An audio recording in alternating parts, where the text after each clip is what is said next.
Chapter 1. Journey through the Dragon Ball world in the realm of Dragon Ball. On Earth what? On Earth. Isn't that the bald character from Dragon Ball, Nappa? And isn't the one chasing behind in the main protagonist, Son Goku? Why are they charging towards me? Could it be that I have traversed into the world of Dragon Ball? Su-Mu was utterly astonished as he beheld the two figures hurtling towards him. Gohan. Quickly dodge, Krillin shouted, believing that Gohan was paralyzed by the overwhelming aura of their adversary. After all, Gohan had only trained with Piccolo for a year. Encountering such a formidable opponent in his first battle was daunting indeed. Vegeta, arms crossed, observed the spectacle with a smirk playing at the corners of his mouth. Kakarot's son had lived too comfortably on Earth, repeatedly succumbing to fear in such scenarios. Hadn't that Namekian just been defeated by Nappa in a rather explosive manner? Why had he suddenly turned into a coward? Suddenly, a torrent of vivid memories surged into Su-Mu's consciousness. He finally comprehended that he had indeed crossed over into the Dragon Ball universe and had taken on the form of young Gohan. Originally, Su-Mu was a chef from another Earth, standing at 6 feet tall, with striking features. While working the night shift at a hotel, an agonizing pain had gripped his chest, and he lost consciousness. Upon awakening, he discovered that his soul had merged with that of young Gohan. Their souls had unexpectedly fused, meaning they were now indistinguishable from one another. In essence, it was as though he had been granted a second life, and his new name was Son Gohan. Su-Mu had always been a die-hard fan of Dragon Ball. He admired the indomitable spirit of the protagonist, Son Goku, who rose from being a lowly warrior to surpassing the genius fighter, Vegeta. And now, he found himself inhabiting Gohan's body, with Goku as his father while he held a fondness for Goku. This plot twist was rather absurd. Gohan, there's no time. Kaio-ken, Goku shouted desperately, as Nappa closed the distance to Gohan and Krillin by 5 or 6 meters without hesitation. He unleashed the Kaio-ken, his speed skyrocketing as he closed in and delivered a devastating blow to Nappa's spine. Then, with blinding speed, he immobilized the injured Nappa with one hand and tossed him toward Vegeta. What? Kakarot's battle power just surged above 8,000 in an instant. Vegeta's scouter registered a dramatic spike in battle power. Only to quickly return to normal, he gazed at Kakarot in astonishment, a wicked grin forming on his lips. This was becoming increasingly entertaining. The scouter merely distorted my perception. Earthlings and Kakarot could amplify their battle power at will. He removed the scouter from his ear and crushed it in an instant. Just a year ago, Kakarot's battle power barely reached a few hundred, and he could only defeat Raditz with the combined effort of the Namekian now. How could Nappa, with his impressive combat power of 5,000, be defeated so swiftly? Gohan, are you all right? Goku gazed down at his son with a tender expression, concern etched on his face. Moments ago, Nappa had been poised to strike at Gohan and Krillin. In a critical moment, Goku unleashed the Kaio-ken technique with a powerful blow. He shattered Nappa's spine, fearful that the adversary might inflict further harm upon his son and his ally, Krillin. The cost for Earth had been devastating. Piccolo and others had perished in their efforts to protect it. He could not allow such tragedies to recur. That was terrifying. Thank goodness you arrived in time, Goku. Otherwise, Gohan would have been in grave danger, Krillin exclaimed, patting his chest in an attempt to calm himself. Seeing Gohan seemingly frozen in fear from the encounter with Nappa, he approached and grasped the young boy's arm, reassuring him, Gohan, it's all right. With your father here, we are safe. After all, Gohan was still just a child, and the battle had been exceedingly intense. Dad, Uncle Krillin, am fine, Gohan responded, surprised at how natural it felt to call out Dad. The souls of SMU and Gohan had melded into one, awakening memories of a past life. Now, the narrative of Dragon Ball had reached the point where Yamcha and others were slain by the invading Saiyan. Nappa Piccolo had also sacrificed himself to protect Gohan, and Earth Guardian along with the Dragon Balls had vanished. At the brink of despair, SMU's soul had traversed into Gohan's being after Goku fought fiercely against Nappa. Vegeta recognized that Nappa's combat prowess was far beneath that of Goku. He commanded Nappa to withdraw, opting to confront the foe himself. However, in a fit of rage, Nappa aimed to strike at Gohan and Krillin. Once more, Goku would not allow such insolence in his presence, decisively incapacitating Nappa. This led to SMU witnessing the scene of the bald-headed Nappa and Goku charging towards him. As SMU observed the characters of the Dragon Ball world, they resembled those from the anime. While scrutinizing the long-established Vegeta and the diminutive Krillin, a mechanized voice resonated in his mind. Ding. Congratulations, host. You have successfully activated the attribute acquisition system. This system allows you to collect combat power attributes and skill attributes dropped by opponents. A system? The ancients do not deceive indeed. This is a requisite for any traveler of worlds. Golden Finger SMU rejoiced. Vegeta, save me. The injured Nappa sprawled on the ground, weakly extended his hand toward Vegeta, his face a mask of desperation. He had never anticipated that after receiving a brutal blow from Kakarot, he would be incapable of rising. Naba, I have no need for worthless beings by my side. Vegeta smirked maliciously. He spun Naba around in circles before launching him into the air, gathering a colossal energy wave in his hand to pursue him. Vegeta, may you meet an untimely demise, even as a Spectre. I shall not let you rest. A scream, laden with wrath and resentment, reverberated through the air. Nappa, who had devoted himself to obeying Vegeta all along, never imagined he would meet such a fate. It was truly ironic that he, who had narrowly escaped death at the hands of Goku, would ultimately perish by Comrade's hand. The energy wave instantly engulfed Nappa's body, leaving the universe bereft of yet another Saiyan Ding. Detected the fall of 100 battle power attributes ahead. Would you like to collect? The mechanical voice of the system echoed in Gohan's mind, overwhelmed with excitement. He glanced towards Vegeta's feet. Indeed, he spotted an attribute lying there.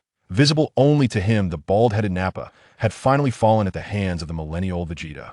It appeared that the trajectory of the Dragon Ball storyline had remained unchanged by his unforeseen arrival. Collect. Gohan joyfully murmured subconsciously. The attribute swiftly surged into his body, and he felt his power intensify. This system is nothing short of miraculous. I have just gained 100 points in battle power. Chapter 2. The Fall of the Kaio-ken Attribute. You slaughter your own comrades. Do you possess no humanity? Goku exclaimed, his face contorted with anger as he witnessed Vegeta's actions. He could not abide the Scion's callousness, even going so far as to eliminate his own brothers and friends. Ahaha. Kakarot, you are but a mud Buddha crossing a river, yet you still concern yourself with others? Vegeta regarded Goku as if he were a fool. Even if you could dispatch Nappa with ease, you would stand no chance against me. I am the Prince of Scions, the prodigious warrior Vegeta. This place is unsuitable for battle. Any with the courage, follow me. Upon finishing his words, Goku cast a glance at Krillin and soared into the sky in another direction. He believed that after training with the KO, he had reached his zenith. However, upon encountering the Saiyan Vegeta, his confidence began to waver. Vegeta's aura was overwhelmingly powerful, and Goku doubted his ability to triumph over him. He prepared for the worst, contemplating a scenario where they would all perish together. If Gohan and Krillin were present on the battlefield, they might distract him, hence the choice of combat location. Krillin and Goku, true friends, could understand each other's thoughts with just a glance. Goku's decision to battle away from here stemmed from his concern for Gohan's safety. Kakarot, the outcome remains unchanged regardless of where we fight. Do you think I would be foolish like Raditz, allowing you to seize the opportunity for mutual destruction? Vegeta pursued Goku with unwavering confidence. After all, he was the Prince of Scions, a warrior of exceptional talent. As a subordinate warrior, you dare to challenge me? Truly, you are oblivious to the danger you invite presently. On Earth, only Kakarot possesses the strength to contend with me, and I am fully aware that he will fight with all his might. My immense pride leaves no room for hesitation. After all, you are merely a lower-class warrior in the bliss of having acquired the system. Gohan has little time to delve into its functionalities. Witnessing both Vegeta and Goku take flight, Gohan, having just tasted a hint of power, could not bear to squander this opportunity to enhance his combat attributes. With a swift motion, Gohan soared into the sky, pursuing Goku and Vegeta. Gohan, come back quickly, Krillin exclaimed, his face etched with worry as he followed closely behind. Goku had previously instructed him to keep a vigilant watch over Gohan, intent on preventing distractions while he faced the Scion. Vegeta Krillin was acutely aware of his own limitations, recognizing that his current strength was insufficient to provide any assistance. When Gohan and Krillin arrived, Goku and Vegeta were already locked in combat. They positioned themselves atop a hill, observing the fierce clash below. The combatants' power levels had barely surpassed 1,000, rendering their movements nearly imperceptible to the onlookers. The air was filled with the resounding echoes of their forceful exchanges, while shockwaves ravaged the ground, causing hills to crumble under the intensity of their battle. Ding! Power attributes of the Kaio-ken technique have dropped ahead. 50 combat power attributes, 100 combat power attributes. The mechanical notifications resonated incessantly in Gohan's mind as he witnessed the deluge of power attributes raining down from the sky. His excitement surged. Was it true that the more formidable the technique, the greater the bounty of combat power attributes? Kaio-ken, combat power attributes? He eagerly proclaimed, I shall collect them all. The prospect of acquiring Kaio-ken attributes was nothing short of extraordinary. The power attributes flowed into Gohan's body like a ceaseless stream, Enhancing his strength exponentially. Kaio-ken is a secret technique that instantaneously amplifies one's combat power. A twofold Kaio-ken doubles one's capabilities, while a threefold Kaio-ken triples them. This principle continues, with each multiple directly correlating to an equivalent increase in power in the Dragon Ball series. Goku demonstrated the might of Kaio-ken on Namek, where he battled the tyrant Frieza using a 20-fold Kaio-ken, resulting in a brutal confrontation. As the battle between Vegeta and Goku unfolded, it mirrored the intensity of the anime, with both warriors unleashing their full potential from the very outset. Sun Wukong, through several rounds of probing, soon found himself being overwhelmed by his opponent. He quickly concluded that the only way to defeat Vegeta was to achieve a swift resolution. Thus, he unleashed his maximum capability from the outset, the triple Kaio-ken. With a fiery red aura enveloping him, his combat power surged to 15,000, while Vegeta's was merely 12,000. Consequently, Wukong dominated Vegeta in the confrontation. However, Vegeta, having fought tirelessly on foreign planets, possessed an extraordinary resilience and tenacity despite being relentlessly pummeled by Wukong's triple Kaio-ken. The notion of swiftly incapacitating him was nothing short of a fanciful delusion. Damn it, how can Kakaroto's combat power surpass mine? I am the prince of the Scions, the strongest warrior in the universe. I shall not be bested by a lower-class warrior. Vegeta, battered and bruised, felt his pride wounded. His eyes, bloodshot and fierce, reflected his rage as he unleashed his full energy and charged at Kakaroto with a flurry of punches and kicks. Wukong denied Vegeta any opportunity for retaliation, executing the triple Kaio-ken with finesse. Vegeta could not match his strength or speed. Seizing the moment, Wukong launched a powerful punch that sent Vegeta soaring into the air, rapidly following him with a barrage of strikes delivered like a machine gun. Bang, bang, bang. Every punch landed squarely on Vegeta, culminating in a devastating blow that sent him crashing into a hillside. The impact created a deep crater, burying him beneath the rubble of rocks and earth. Wukong gradually descended to the ground, breathing heavily as the red aura dissipated. He needed to conserve his strength and refrain from wasting energy, so he retracted the triple Kaio-ken. The moment he did, he staggered back a few steps, a wave of soreness coursing through his body. It seemed that the triple Kaio-ken had pushed him to his limits, prompting a resigned shake of his head and a wry smile. Every punch exchanged in their fierce battle left behind traces of combat power attributes scattered across the ground. Gather them all. Gazing in astonishment, Son Gohan witnessed what seemed like an extraordinary phenomenon. The combat power attributes flowed towards him like a river, gradually merging with his very being. Within a few breaths, the attributes on the ground had fully integrated into his limbs and essence. Opening his personal attributes interface, a virtual screen appeared before Gohan, visible only to him. Host, Son Gohan. Race, Scion. System space, 100 cubic units. Special abilities, none. Skills, flight technique, energy perception and manipulation, flash attack, energy wave. Kaio-ken. Transformations, none. Combat power, 10,000. Chapter 3. The Pinnacle Showdown, Clash of Energy Waves. On the battlefield, boom! The hill was instantly reduced to dust by the white aura emanating from Vegeta, and he spat out a mouthful of blood. In a fit of rage, he soared into the sky, conjuring a massive energy sphere in his hand, his most formidable technique. Damn it, Kakaroto. I never imagined that a lowly warrior like you could inflict such wounds upon a superior fighter. This earth, along with you, no longer deserves to exist. This is my ultimate technique, and you cannot withstand it. If you dare to evade, the earth will be obliterated. Vegeta, blinded by fury, could hardly fathom that a lower-class warrior could inflict such damage upon a higher-class warrior. His immense pride could not accept this reality, and he resolved to annihilate both Kakaroto and the planet itself. Bastard, have you lost your mind? Triple Kaio-ken energy wave. As Son Wukong beheld Vegeta gathering such formidable energy, he clenched his teeth in frustration. The Earth could scarcely endure such an immense wave of power. Should he retreat, the planet would be obliterated in an instant. It was evident that Vegeta was compelling him to engage in a fierce confrontation.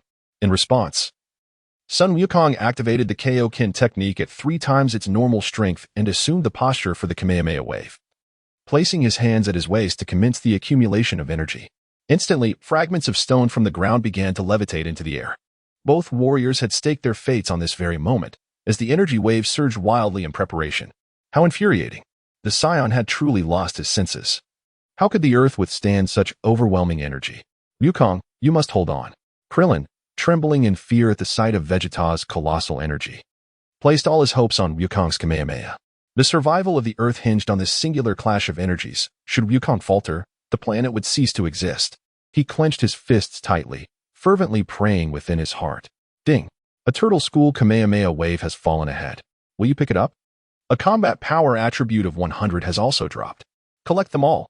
The emotions of Krillin and Gohan stood in stark contrast. Haha. Gohan felt an overwhelming urge to laugh joyously as the notification sounds from the system echoed repeatedly in his mind. In this battle between Goku and Vegeta, the greatest victor was none other than himself.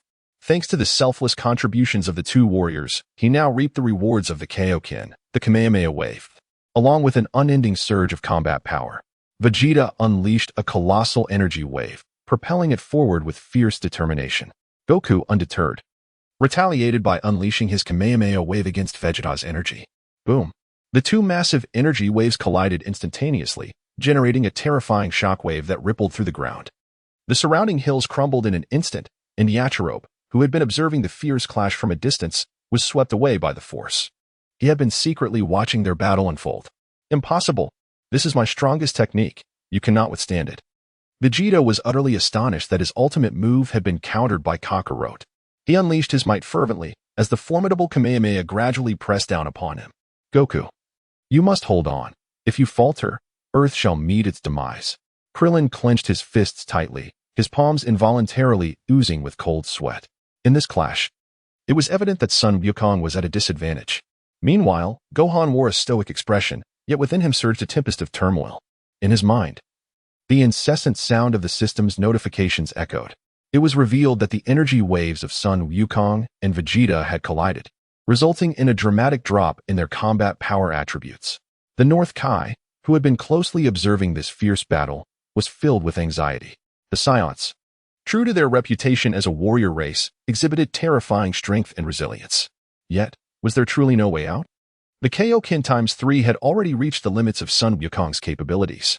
The North Kai watched in dismay as Son Wukong's Kamehameha, bolstered by the triple enhancement, failed to overcome the Saiyans' might.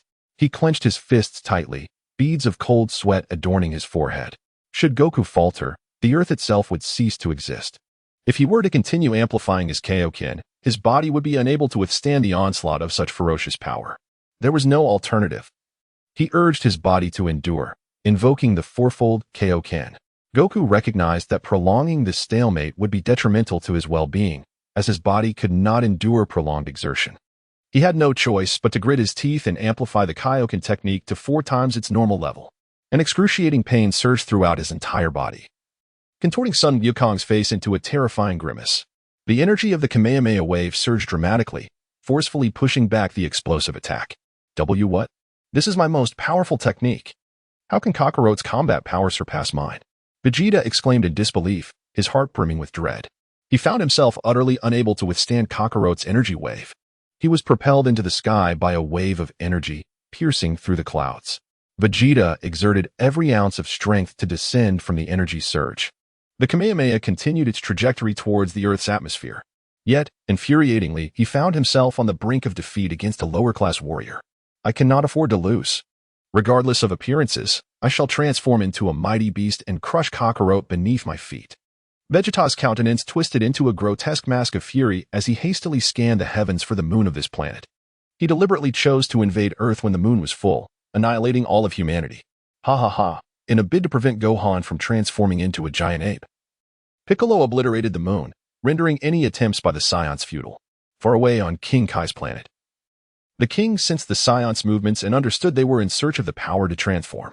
Are the Saiyans truly monsters? They seem to defy death. Observing the battle, Krillin remarked, noticing that Vegeta was still alive. System, gather battle power attributes. Gohan, witnessing the abundance of battle power attributes scattered around, felt his eyes sparkle with excitement. The attributes flowed towards him like a gentle stream, pouring into his body. The battle power attributes on the screen surged wildly. After a few breaths, he realized the attributes on the screen had ceased to increase. He fixed his gaze and involuntarily inhaled sharply. His combat power stood at 30,000. Wukong, I never anticipated that you had concealed such strength. The previous battle was truly terrifying. Yachirobe, reminiscent of an anime character, emerged from nowhere and lavished praise upon Son Wukong. Sun Wukong clearly informed him that the Scions were not yet defeated and urged him to flee quickly. Meanwhile, he had exhausted his energy while utilizing his ultimate move and was unable to protect him. Upon hearing this, Yachirobe exclaimed to take care and swiftly made his escape. How infuriating, Kakarot. Do you think that by destroying the moon of Earth, I am unable to transform? It is truly laughable. Although it may have cost me some of my combat power, it matters not. Vegeta searched the skies for a trace of the moon, but found none. He slowly descended before Sun Wukong, a mischievous grin adorning his lips. Transform. Sun Wukong replied, his expression one of bewilderment, utterly perplexed by Vegeta's words. Could it be that this fellow's mind had been scrambled? Kakarot, surely you are aware that Scions transform into mighty apes upon gazing at a full moon, unlocking the latent power within us. Vegeta continued, his excitement palpable as he noted the absence of a tail on Sun Wukong. The tail is the key to our transformation. I see you must now regret its loss. Haha. Once we transform into apes, our combat prowess multiplies tenfold. In his hand, a flicker of white energy coalesced, instantly taking shape before being cast into the sky. Chapter 4. The Shock of Sun Wukong. Earth. Arise, moon. The energy thrown by Vegeta swiftly transformed into a full moon. Following the creation of the lunar orb, his aura plummeted, and he began to breathe heavily. Yet, Vegeta remained unfazed, a satisfied smile gracing his face as he beheld the energy transformed into the moon. What a predicament! The Scion had just conjured the moon with the intention of transforming into a great ape. At that moment, Krillin also realized the gravity of the situation. His expression one of astonishment as he gazed at the luminous sphere in the sky. He could hardly fathom the terrifying power of the Scions, capable of manufacturing even the moon above. This was particularly alarming as Sun Wukong had transformed into a great ape upon witnessing a full moon during the World Martial Arts Tournament, losing his sanity and wreaking havoc with an exceptionally ferocious demeanor. It was only after Master Roshi obliterated the moon that Sun Wukong reverted to his human form. Meanwhile, on King Kai's planet, he gasped in shock. What? The Scions can actually create a moon? Observing the battle unfold, King Kai was equally astounded by this revelation. He sat limply on the ground, his eyes continuously murmuring, "It's over. This time, the Earth is utterly doomed." Sun Wukong, having exerted himself with the Kaio-ken at 4 times its normal strength, was now at the very brink of his endurance. Even if the Scion refrained from transforming into a mighty ape, Wukong found himself without any chance of victory.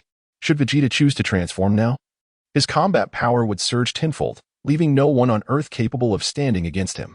Thus, the prospects for the survival of the Earth were rendered null. The Kaio-ken master now sat despondently upon the ground. He has already begun to foresee the impending fate of the Earth. What? The full moon? The gorilla? Suddenly, Sun Wukong seemed to recall something. He stood frozen in place, tears cascading down his cheeks uncontrollably. Wukong, do not venture outside during the full moon, for it is then that monstrous creatures resembling gorillas emerge.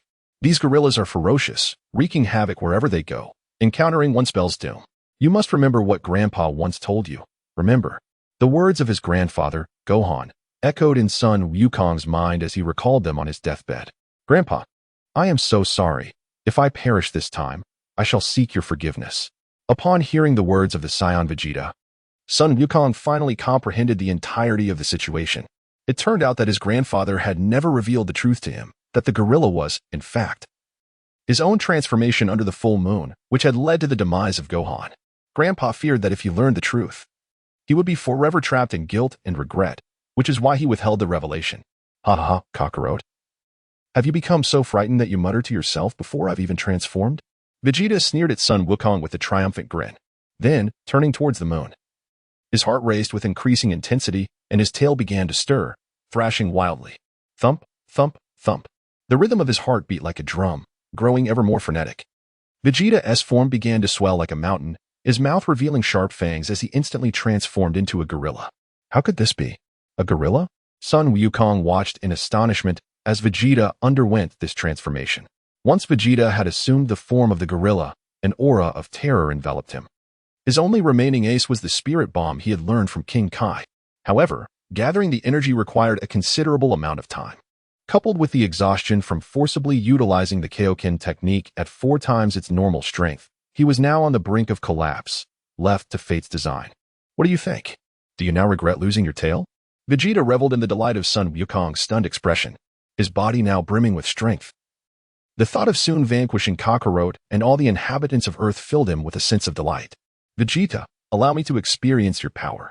In an instant, Gohan's figure vanished, only to reappear before Goku a moment later. Krillin watched in astonishment as Gohan suddenly materialized right in front of Goku. He rubbed his eyes vigorously, convinced he must have been mistaken. Instinctively, he glanced toward the side where Son Gohan had been, but there was no trace of him to be found. What was he to do? Although Krillin could sense the overwhelming aura emanating from the Saiyan in his gorilla form, which far surpassed that of Goku, he pondered on what he could possibly do.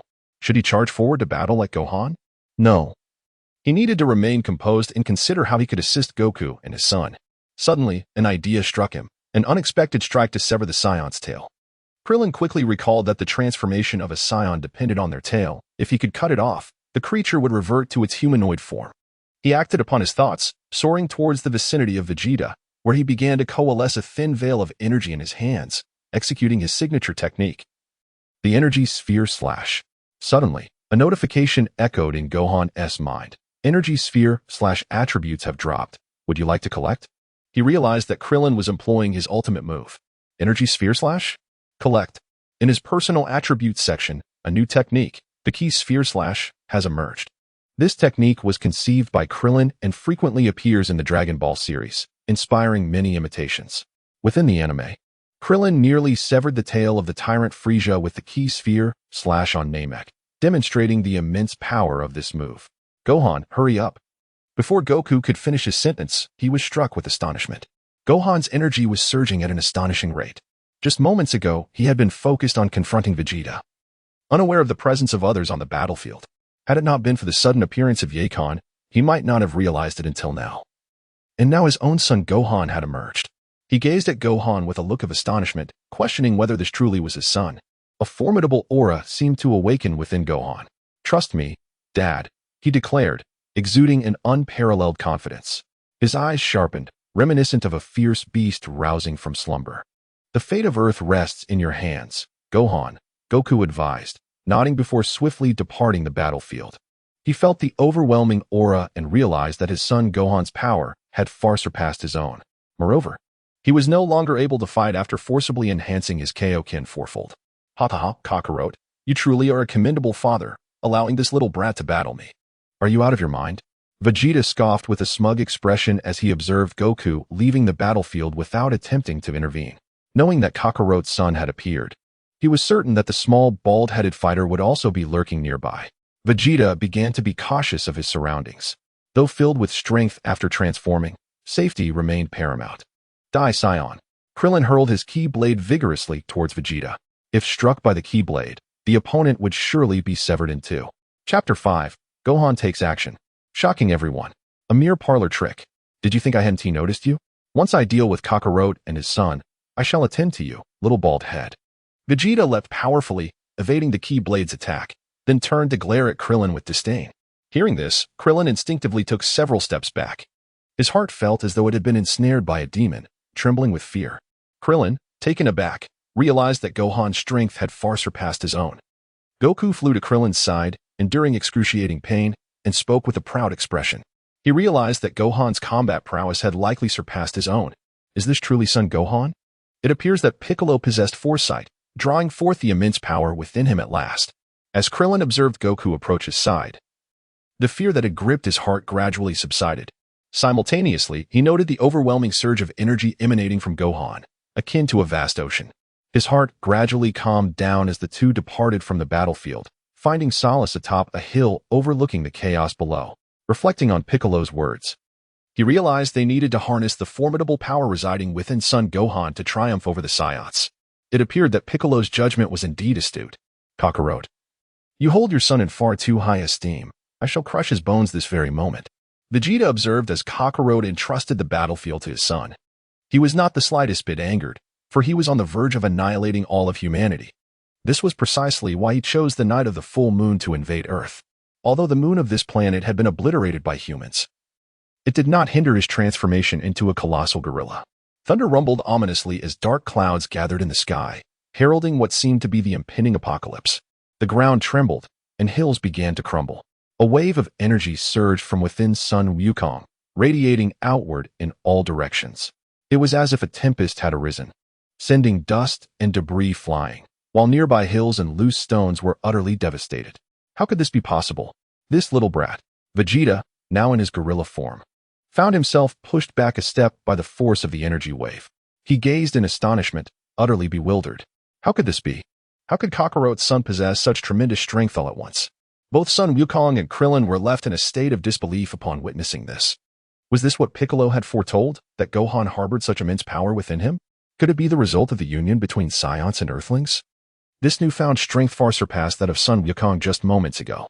It was truly unexpected to discover that Son Wukong's son concealed such formidable prowess. Even the King Kai, far away on North Kai's planet, couldn't help but be taken aback by Gohan's revealed combat power. Scions are indeed remarkable beings. Who could have anticipated that such a small frame could conceal such vast strength? It seems that the Namekian, Piccolo, possessed remarkable foresight. After training this young lad for a year, had this power finally awakened? Now, everyone believed that Gohan had tapped into that latent strength within him. Within a few breaths, Earth returned to its normal state, and Gohan elevated his power to 30,000. His body brimming with energy, he yearned to experience the exhilaration that such might could bring. This was his first battle since crossing over. Arrogant, I'm the mightiest Scion. Vegeta observed in astonishment as Kakarot's son unleashed such incredible power. With immense fury, he brought his colossal fist crashing down upon Son Wukong, intent on obliterating him completely. Regardless of the magnitude of his strength, he remained, after all, just a child. Triple Kaio-ken. Son Wukong, undeterred, retaliated with his own triple Kaio-ken. His entire being enveloped in a crimson aura, he unleashed a powerful punch. With the two fists standing in stark contrast, bang! A formidable shockwave surged outward in all directions, while Son Wukong remained firmly rooted in place, as if his feet had taken root in the ground. In contrast, the robust gorilla, Vegeta, was pushed back several steps by the force of the wave. The moment their collision occurred, the disparity between them became instantly apparent. Ding! A notification resonated in Son Wukong's mind, indicating a battle power attribute of 100 had dropped ahead. A charming curvature graced the corners of his mouth. Good heavens! The Kaio-ken. Has this young man's talent truly reached such extraordinary heights? After witnessing Son Wukong employ the Kaio-ken, he has mastered it almost instantaneously. What a prodigy! What manner of creature have you trained, Namekian? The North Kaio was left utterly astounded, his jaw agape as wide as a duck egg upon seeing Son Gohan unleash the Kaio-ken. In the face of the Scion's transformation into a colossal ape, combined with the power of the Kaio-ken, Gohan found himself utterly dominant in their clash. His heart reignited hope for the Earth. If Son Wukong had heard the words of King Kai, he would surely have laughed them off. Learn?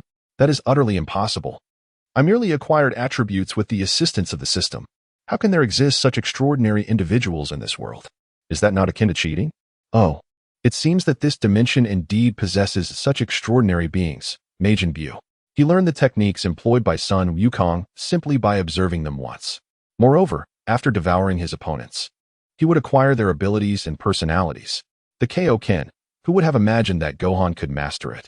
Son Wukong was utterly astonished upon witnessing this. The Kaio-ken took me months of rigorous training under Lord Kaio to perfect. I never anticipated Gohan's talent for cultivation to be so extraordinary. Just by watching me employ the Kaio-ken during my battle with Vegeta, Gohan managed to grasp it. Observing his performance brought a sense of relief to Son Wukong's heart. Is this the ferocious power residing within Gohan? Truly remarkable. Piccolo, you are an exceptional teacher. Gohan's strength now far surpasses my own. Incredible. Krillin, witnessing the clash between the formidable gorilla Vegeta and Gohan, felt a spark of excitement in his eyes and an exhilaration in his heart. Such a powerful gorilla was forced back several steps by a single punch. Go, Gohan. The Earth is entrusted to your protection. Ding. A notification echoed in Gohan's mind, indicating a drop in combat power attributes by 300. The corners of his mouth curled upward, for the greater the battle prowess, the more substantial the attributes that would fall in battle. This was indeed the apex of fallen battle attributes. No, it is impossible. After transforming into a gorilla, my internal power would surge tenfold. Even if this is not my ultimate strength, that little brat could never be my match. Vegeta glared menacingly at Son Gohan. With his power multiplied tenfold after his transformation, he reckoned his strength now exceeded 60 or 70,000. Yet, He was unexpectedly sent staggering several steps back by a single punch from Kakarot's son. It must have been due to my unsteady stance. Opening his mouth wide, he unleashed a colossal energy wave. Final flash. Son Gohan raised his hands above his head, executing Piccolo's signature technique, the final flash. The two energy waves collided instantaneously, generating a tremendous impact. Boom. The ground instantly caved in, forcing the gorilla Vegeta to stumble back, carving deep trenches into the earth beneath him. Collect. The incessant prompt from the system echoed in Son Gohan's mind as battle attributes rained down furiously. An unceasing tide of battle power surged into his body. Witnessing his battle attributes swell exponentially filled him with elation. It's impossible. How could you be so strong? Vegeta's face contorted in disbelief. Despite his power having increased tenfold after his transformation, he found himself at a disadvantage in this energy clash, retreating at an astonishing pace. No matter how Vegeta exerted himself, he could not alter the outcome. With a decisive movement, he narrowly evaded the energy wave propelled by the magical flash. A thunderous roar erupted as the magical flash obliterated a nearby towering mountain, sending a colossal mushroom cloud soaring into the sky. Chapter 6. The True Man in 3 Seconds. Vegeta on the battlefield. The clash between Son Gohan and the mighty Vegeta was extraordinarily intense, each punch landing with palpable force. With every collision, the attributes of their combat prowess would fall like leaves in autumn. As he continued to strike, a sense of pride swelled within him. Witnessing the battlefield strewn with attributes of combat power, his heart stirred by a tempest of exhilaration. Had it not been for the combat power attributes bestowed by the system, he possessed the capability to vanquish Vegeta in an instant. It appears that the combat power attributes drop with absolute certainty from the system. However, it seems that the skill attributes do not all manifest, as evidenced by the absence of any attributes from Vegeta's devastating attack moments ago. How infuriating. Once transformed into a colossal ape, Vegeta's size rendered him akin to a moving target. His body was relentlessly subjected to Gohan's attacks. Taste my technique. Him. Gohan initiated the Kamehameha wave, eager to experiment with the skills acquired through the system. With the system's assistance, he had amassed a combat power of 30,000. Utilizing the Kaio-ken technique at 3 times its normal strength, his combat power surged instantaneously to 90,000. Thus, at this moment, Vegeta was merely a sparring partner for Gohan. The Kamehameha wave? When did Gohan learn the Kamehameha? Krillin and Goku exchanged astonished glances, momentarily dumbfounded. However, upon reflection, they found themselves at ease. Given Gohan's extraordinary training talent, it was hardly surprising. Just moments ago, Gohan had unleashed the Kaio-ken. Now, executing the Kamehameha wave was undoubtedly within his capabilities. The energy of Gohan's Kamehameha had coalesced to a terrifying degree. He thrust his hands forward, releasing the immense energy.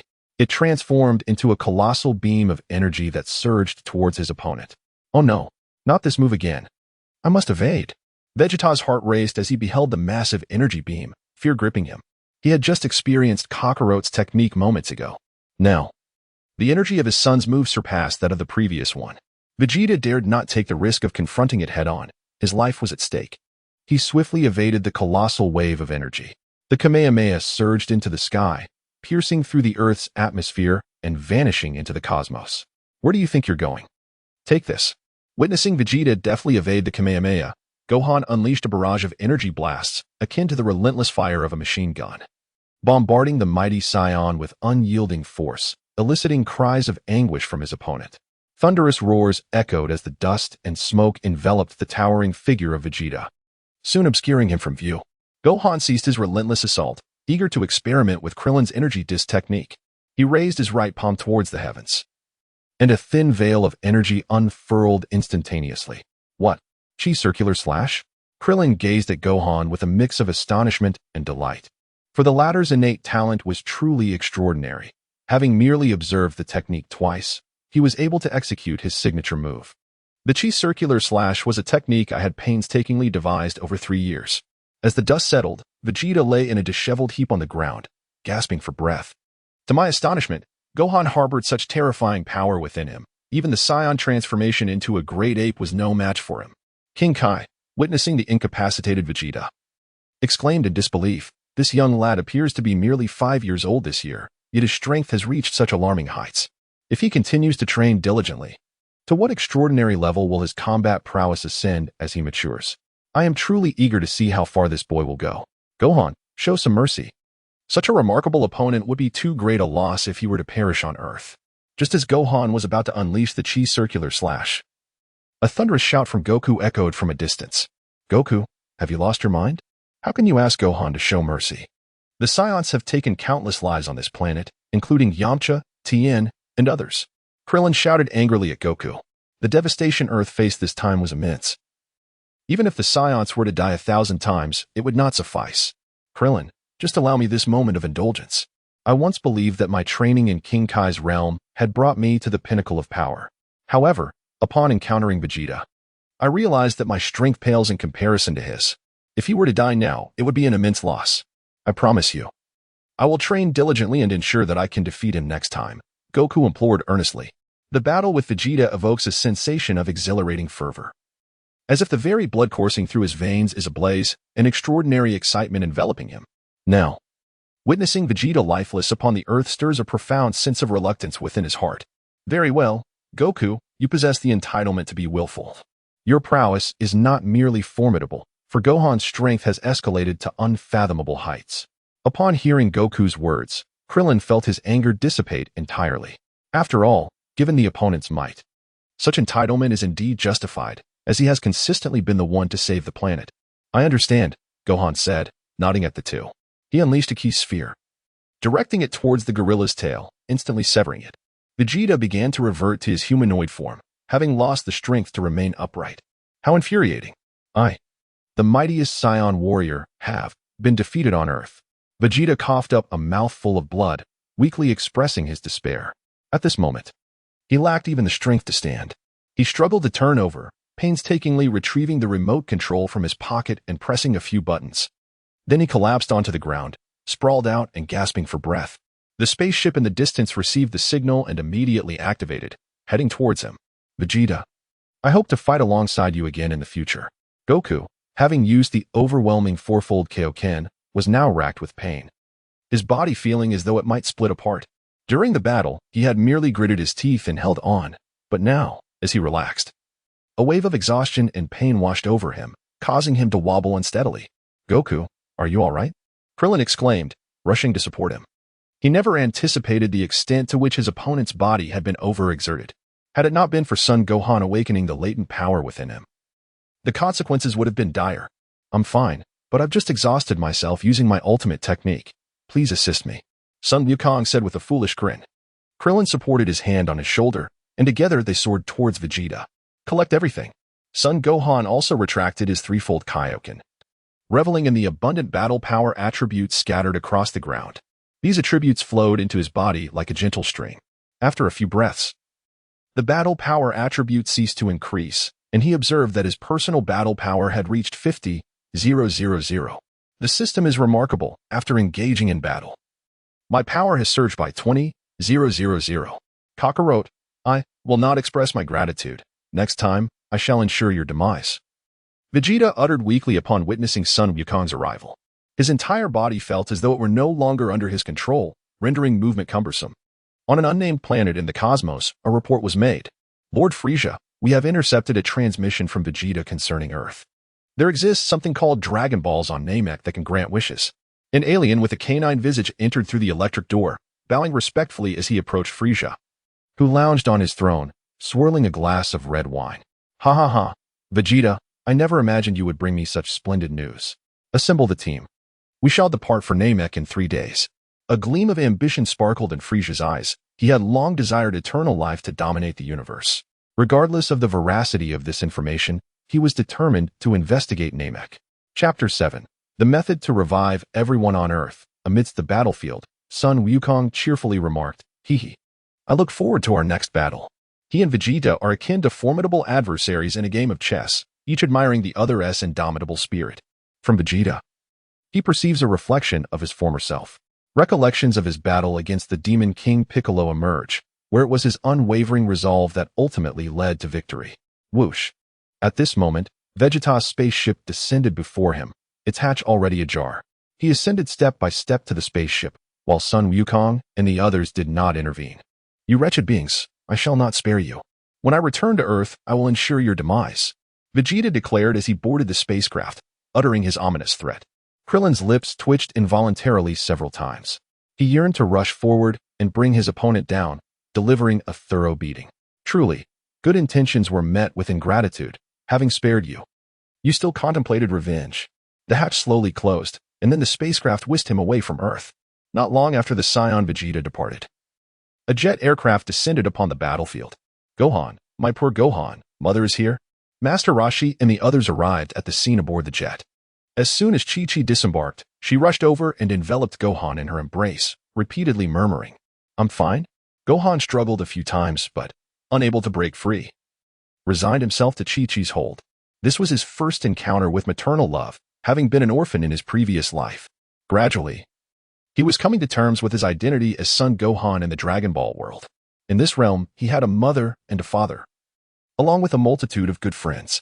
Chi-Chi, Goku is seriously injured. Would you like to come and see him? Krillin said, linking his arm with Goku's, defending his friend. The disparity in treatment between the two fathers and sons was staggering. I don't care, if it weren't for him. My Gohan wouldn't have been embroiled in adult conflicts at such a tender age. Chi-Chi retorted without turning back. She hadn't seen Goku and his son for a year. Now that she found both of them safe and sound, a heavy weight had finally been lifted from her heart. Yet, she still harbored resentment, deliberately snubbing Goku as a means of venting her inner turmoil. If it weren't for her husband, her son would not have endured such unfair treatment. Upon hearing Chi-Chi's words, Goku's mouth twitched slightly, but he refrained from responding. Had he not perished, Gohan might not have had to leave Chi-Chi's side. It was understandable for her to feel resentment.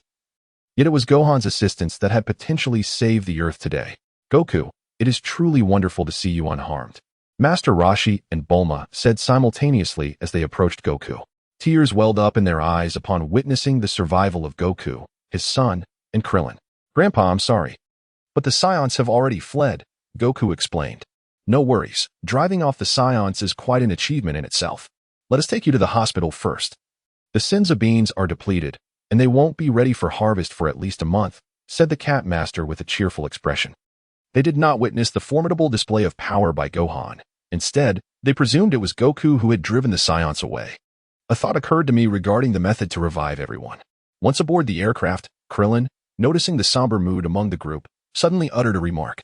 Upon hearing this, Gohan realized that Krillin was suggesting they journey to Namek in search of the Dragon Balls. He did not utter another word. What? Klin, have you thought of a brilliant solution? Quickly share it with us. The crowd turned their gaze towards Klin, as if invigorated by a surge of energy. They were all eager to understand why the other had uttered such words. Did he know something? Bulma, let us first preserve the bodies of Piccolo and the others. I shall disclose everything afterward. Krillin led everyone to the site of the battle with the Vegeta, gathering the remains of Yamcha, Tien, and Piccolo. Krillin, can you tell us now? Bulma inquired impatiently. Now that Yamcha was her boyfriend, she was particularly curious about the method Krillin mentioned for reviving them. When Goku returned from the Kai, Vegeta had remarked that Piccolo was an Namekian, and his homeland surely possessed stronger Dragon Balls. Krillin recalled when Vegeta commanded Nappa to eliminate Piccolo, mentioning that there were Dragon Balls on Namek. Indeed, we can travel to Namek using a Scion spaceship. Gohan chimed in. Bulma was busy calculating the time it would take to reach Namek from Earth. Gohan is correct. Look at this, Krillin said, brandishing a remote control for the Scion spaceship. He shook it in his hands, revealing his elation. Yay, really? Let me examine it. Bulma exclaimed, her face lighting up with joy, her excitement akin to that of a child. If they could just reach Namek and find the Dragon Balls, they could revive Yamcha and the others. At West City Hospital, in a room with 3 beds, everyone gathered to discuss who would embark on the quest to Namek for the Dragon Balls. After their arrival at the hospital, the doctor had examined them. Goku's injuries were severe, requiring him to remain in the hospital for 2 months. Master Roshi also indicated that it would take a month to cultivate the Senzu beans, meaning Goku would need to stay an additional month. What? Is Gohan truly that powerful? Krillin recounted Gohan's heroic deeds, enlightening everyone on the extraordinary talent of Goku's son. They looked at Gohan with envy and admiration, astonished that such power could reside within a child. Could it be that Scions were indeed monstrous? A 5-year-old harboring such terrifying strength. It seemed that the Demon King Piccolo had an eye for talent, recognizing the immense power within Gohan and drawing it out. After the shock had subsided, they deliberated on who would journey to Namek in search of the Dragon Balls. All eyes turned toward Bulma. What? You want me to go to Namek to find the Dragon Balls? I am but a frail woman. Bulma, with a look of astonishment, pointed at her own nose and incredulously inquired. Although she owned a journey to Namek to seek the Dragon Balls to resurrect Yamcha, the distance was formidable, and the cosmos held too many uncertainties. Furthermore, as a fragile woman, what would she do if faced with peril? Chapter 8. Chi-Chi's compromise in West City, at the hospital.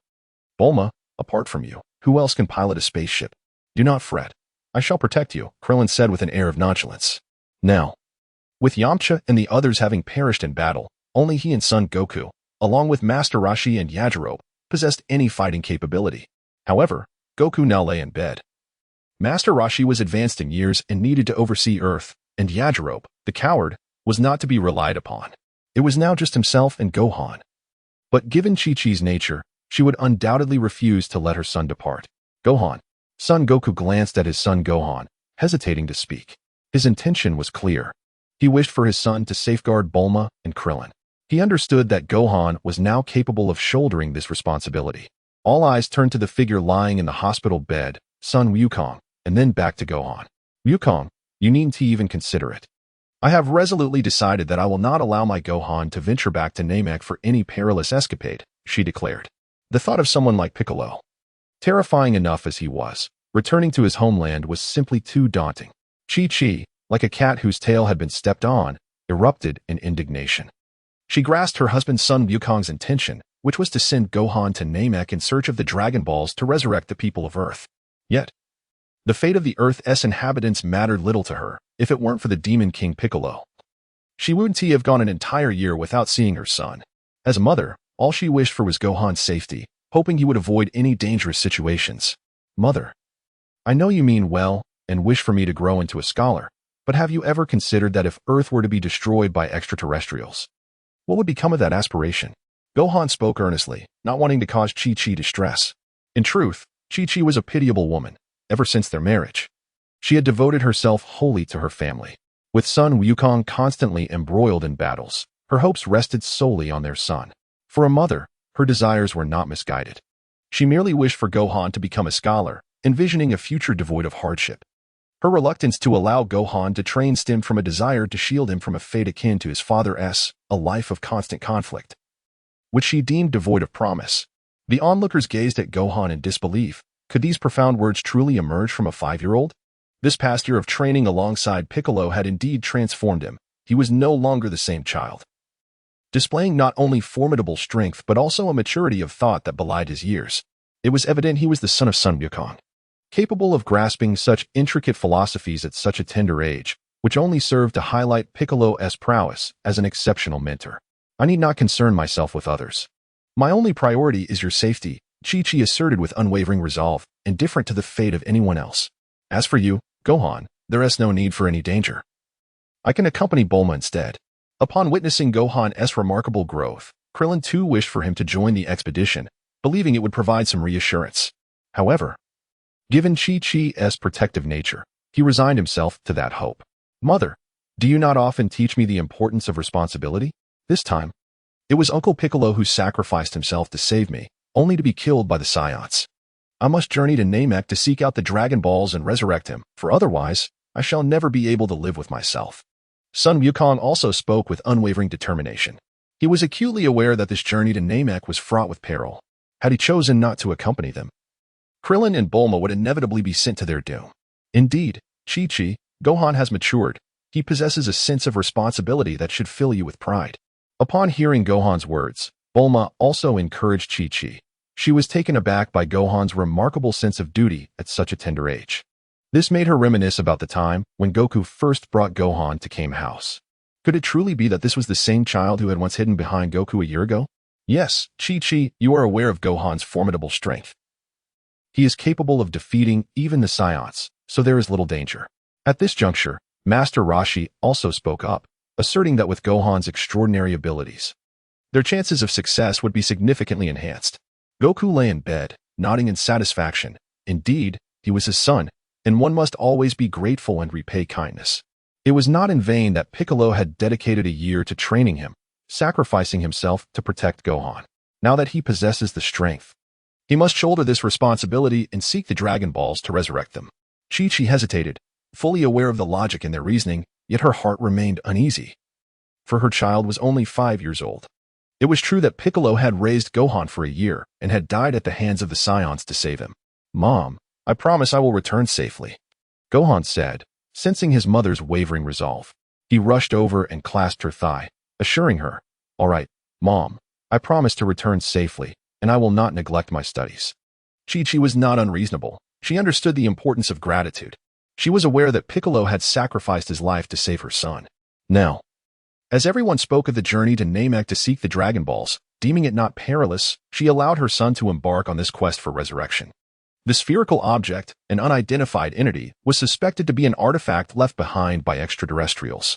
Upon its discovery yesterday, there were 2, yet one had flown away, leaving the other in the laboratory for examination. The television in the hospital room was broadcasting live, featuring a host with a microphone introducing the Scion spaceship. "He. I have finally deciphered the Scion remote control. I shall summon the spaceship now, and the people in the lab will surely be astonished." Bulma extracted the Scion remote and entered a series of codes. Everyone watched the television intently. This was their hope for reaching Namek. Upon observing Bulma's actions, Sun Wukong seemed to realize something and wished to halt her, but it was too late. The anime had previously mentioned that Bulma accidentally activated the self-destruct mechanism of the spaceship, leading to its explosion. Boom. With a resounding blast, the Scion spaceship erupted. Chapter 9. The Goddess Attendant, Mr. Popo Bulma? How could you press the self-destruct button and shatter everyone's hopes? Master Roshi remarked as he witnessed the explosion. A wave of despair washed over the others, leaving them momentarily speechless. Chi-Chi felt a surge of joy. Without the spaceship, Wukong would not need to venture to Namek. Meanwhile, Sun Wukong anticipated that Mr. Popo would soon appear at the window to inform them that the god also possessed a spaceship. Ahem, it was an accident. Purely an accident. Bulma coughed awkwardly, trying to mask her embarrassment. It shouldn't have happened. Where did it all go wrong? What shall we do now? Without the spaceship, how can we reach Namek? Krillin lamented, his face devoid of hope. Now, the soul vessel to Namek had been ruined by Bulma. This is all your fault, Krillin. If you had picked up that junk remote, the spaceship wouldn't have exploded. Bulma unleashed her frustration with fervor. Krillin, hearing this, twitched his mouth in disbelief. Bulma, is that really fair? Doesn't your conscience ache? The others gazed at Bulma's defense with astonishment, equally at a loss for words. You pressed buttons without fully understanding it. And now that the spaceship has exploded, you blame the one who picked up the remote? Do not panic, everyone. I must have arrived here in a spaceship during my childhood. Furthermore, my elder brother Raditz' spacecraft remains, albeit significantly damaged by Gohan. Sun Wukong recalled tales from his grandfather about discovering his origins within a spherical, unidentified object. That must have been the spaceship of the Scions. Suddenly, all eyes turned to Sun Wukong.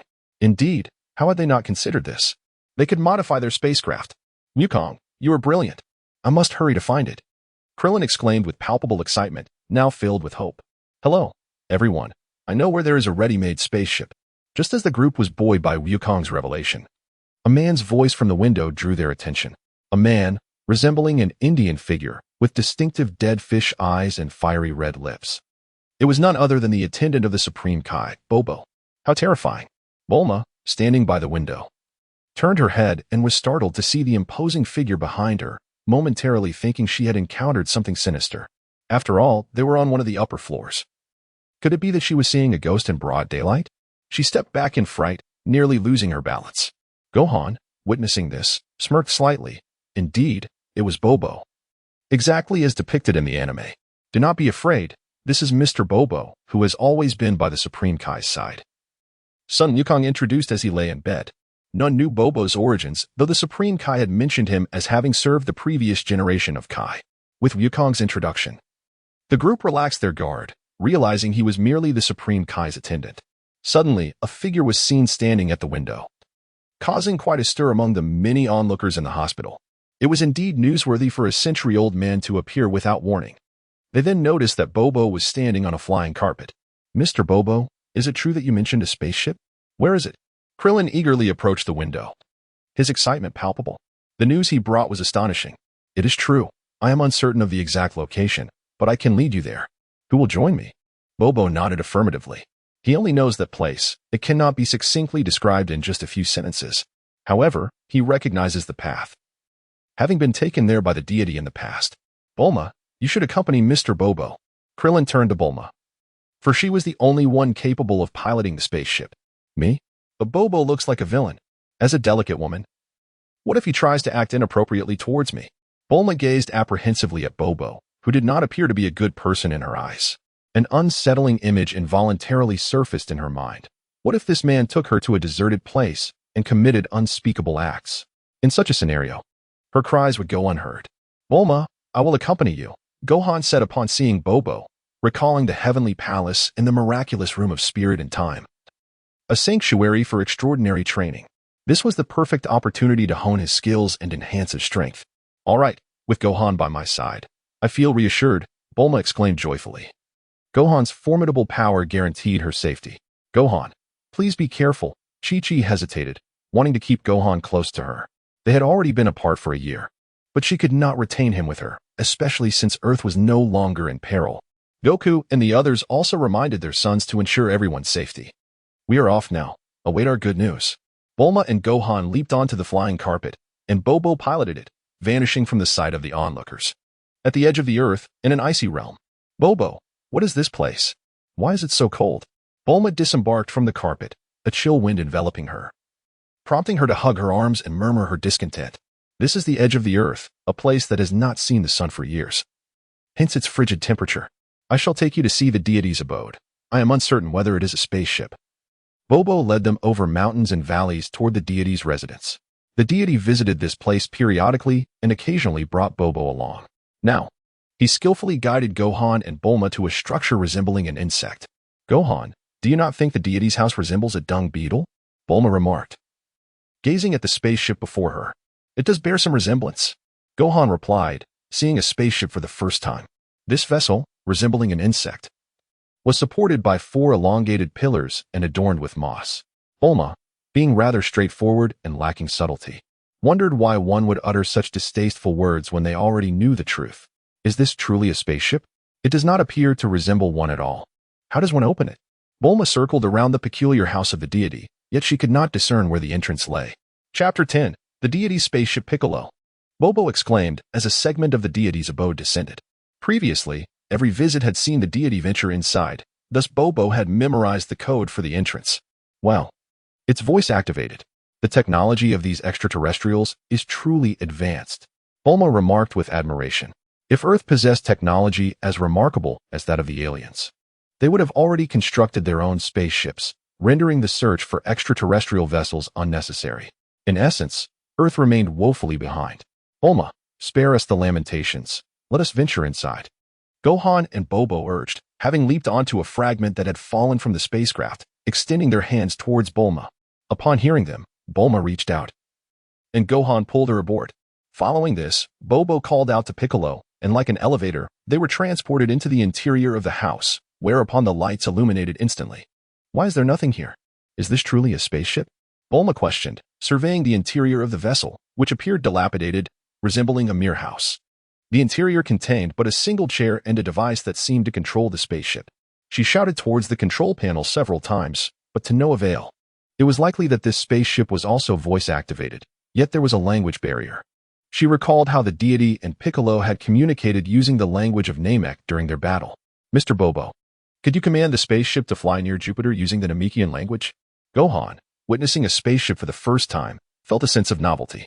In his previous world, the fastest mode of transportation was the airplane, and he was eager to experience the speed of this spacecraft. Bobo began to mutter a series of unintelligible Namekian phrases towards the spaceship. Suddenly, the control panel lit up, and it responded in a rapid stream of Namekian. Goodness. It's also voice-activated? What does it mean? Bulma's eyes sparkled with realization. Bobo could indeed comprehend the Namekian tongue. It means it understands, Bobo explained. In an instant, the spaceship soared into the sky at an astonishing speed, with everyone pressed against the floor of the spacecraft, overwhelmed by the rapid ascent. Ah, what is happening? Why is there no seatbelt in this spaceship? Bulma screamed in fright, as the velocity was overwhelming, forcing all 3 of them to lie flat on the ground. After a brief moment, the spaceship traversed through Earth's atmosphere, halting near Jupiter. Is this the cosmos? How wondrous! Is this truly our homeland, Earth? Within the confines of the spacecraft, Bulma and her companions stood in astonishment, gazing at the breathtaking scene before them. The Earth appeared as a colossal basketball, suspended in the vastness of space. It was Gohan's inaugural journey into the cosmos, and he couldn't help but marvel at the sight, his breath caught in awe. At last, their endeavor had borne fruit. They were aboard a genuine spacecraft, poised to journey to Namek in search of the Dragon Balls to resurrect the deity. Overwhelmed with joy, Popo wept tears of happiness, retrieving a delicate white handkerchief to dab at his tear-streaked face. He was truly exhilarated to have finally discovered the spaceship. However, this vessel was remarkably antiquated, and its control mechanisms required significant refurbishment, which would likely take around 10 days. The three of them exchanged their astonishment.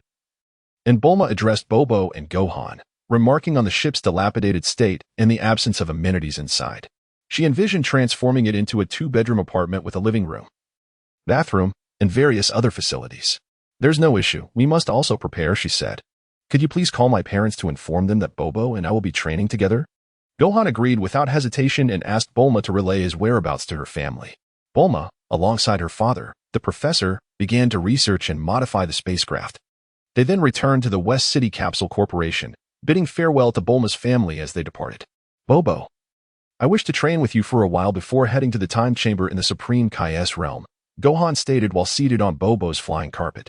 Bobo's prowess was unfathomable, as he could even engage in battles with Gotenks within the anime. Gohan pondered whether fighting alongside him would enhance his own combat attributes even further. He wished to utilize these 10 days for rigorous training, striving once again to elevate his prowess. Although aided by the system, he was determined not to squander the remarkable training potential bestowed upon him by Sun Wukong. He recalled the anime's Majin Buu saga, where the Elder Kai unlocked all of Son Gohan's latent abilities, transforming him into the revered God Gohan. It was evident that Gohan, without the need for transformation, could triumph over Super Saiyan 3 Goku, underscoring the extraordinary nature of his training aptitude. Having endured arduous training under Piccolo since childhood, he had developed a tenacious spirit.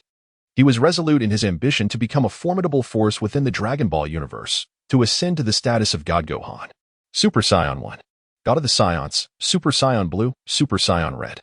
There was no doubt, although Bubbles was averse to combat, he consented to assist in resurrecting the Supreme Kai. He understood that with greater strength, the opportunity to seek the Dragon Balls would also increase. Bubbles swiftly acquiesced to Gohan's request, even though he was perplexed about how Gohan had learned of the hyperbolic time chamber. Yet, such matters were trivial. What truly mattered was the revival of the Supreme Kai. In the realm of the Supreme Kai, bang, bang, bang, the square was alive with the swift movements of two figures. Upon closer inspection, there was no mistaking it. They were indeed Son Gohan and Bubbles. Ahead lay the mastery and manipulation of energy. Power attributes were dropping. 10 to battle power. 50 to battle power. The sound of the system's notifications resonated continuously in Gohan's mind. With each clash, they generated drops in battle power attributes. Witnessing the ground strewn with these power attributes, Gohan's heart soared. This method of enhancement was simply magnificent. Every day, apart from eating and sleeping, the two of them engaged in relentless combat. Bobo truly proved to be a worthy sparring partner. No matter how fierce Sun Wukong's attacks were, he could simply lie down, feeling no fatigue. All of it was absorbed. Son Gohan silently chanted within as the combat attributes from the ground flowed into his body. Father, there is a shower room here. And the restroom is conveniently located as well, along with some sound equipment. Bulma remarked, I believe this arrangement lacks aesthetic appeal. The speakers should be hung up to free up more space. Far away in West City, Bulma and her father, the doctor, collaborated on the research and design of a spaceship, both unconcerned with finances, prioritizing comfort above all. After finalizing their plans, the father-daughter duo promptly commenced the transformation and repair of the spacecraft. Chapter 11. Entering the hyperbolic time chamber for training. Time flew by. Days passed, and soon it was the 8th day.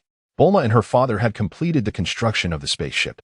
Throughout those 8 days, Son Gohan and Bobo engaged in uninterrupted combat, aside from their meals and rest. Now, Son Gohan had significantly harvested Bobo's combat attributes. Bobo, without reservation, imparted all his skills and experiences to his counterpart. At the entrance of the hyperbolic time chamber, Bobo earnestly advised, Son Gohan, I have left ample food and water inside. The time flow within the chamber differs from that of the outside world. Each person is permitted to train for only 2 years inside, equivalent to merely 2 days outside. Should you exceed the 2-year limit without emerging, the door will close forever, and you shall remain trapped in that dimensional space for eternity. He had never spoken so much before. Now, in his fervent desire to resurrect the celestial deity, he was deeply troubled. He knew I would emerge on time. With a beaming smile, Son Gohan remarked, I recall during the Majin Buu saga, when Trunks and Goten fused to become Gotenks, intending to confine Majin Buu within the hyperbolic time chamber. However, Majin Buu, utilizing his formidable strength, managed to rupture the very fabric of the chamber, escaping from within. Upon witnessing Majin Buu's escape, Gotenks emulated him, breaking through the chamber's confines as well. This segment illustrates that the hyperbolic time chamber offers more than just a 2-year training opportunity, if one's power is sufficiently strong to transform into Super Saiyan 3. Even if the main exit vanishes, one can still shatter the constraints and emerge. Very well, you may enter. I have left ample provisions of food and water inside, Bobo said, feeling utterly reassured. He has now placed all his hopes of resurrecting the heavenly god upon Sun Wukong. Thank you. I shall proceed inside. With those words, Sun Wukong pushed open the door and entered without looking back. Inside the hyperbolic time chamber, everything was shrouded in white, and the gravity within was tenfold stronger than that outside, compounded by the severe weather conditions. I shall first acclimate to this gravity. Sun Wukong utilized his control over Ki and its properties to compress his inner strength. He began performing some basic exercises within the chamber, such as push-ups and sit-ups. He also practiced Piccolo's technique of creating clones, forcing them out for training, engaging in duels to refine his combat prowess. Before long, Sun Wukong had trained for 1.5 years in the hyperbolic time chamber, his aura becoming dense and formidable. Now, my strength should be sufficient to transform into a Super Saiyan, right? With 6 months remaining, I must endeavor to break through the Saiyan barrier. Anger. Only anger can trigger the transformation into a Super Saiyan. How can I incite such fury? Son Goku transformed into a Super Saiyan on Namek due to his rage over his dear friend Krillin's demise at the hands of Frieza. In Dragon Ball, there exists the notion of Krillin's ascension to the heavens. Sun Wukong racked his brains for a method to evoke anger, even contemplating self-harm. He soared into the sky and plummeted back down, burying his head in the ground, yet no anger surged within him. Now, I have no choice but to employ the technique taught by Vegeta to the Saiyan from Universe 6, Kappa. First, I must channel all my energy to my back to transform into a Super Saiyan. Sun Wukong frantically concentrated his energy at his back. His hair stood on end, and his aura surged dramatically. His body's white hue gradually alternated with yellow, flickering in intensity. His hair oscillated between black and golden tones. Sun Wukong gritted his teeth and shouted, "Breakthrough!" Bang! It felt as if something within him shattered. In an instant, he transformed into a Super Saiyan.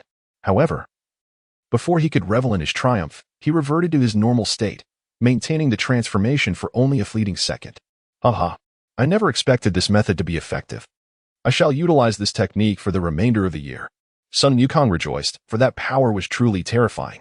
Transforming into a Super Saiyan would enhance his combat power 50-fold. Once I become a Super Saiyan and journey to Namek, I shall have no reservations. What are the healing techniques of Din on Namek, or the time-stopping abilities of Goldo from the Jinyu Force? In Sun Wukong's eyes shimmered a glimmer of brilliance.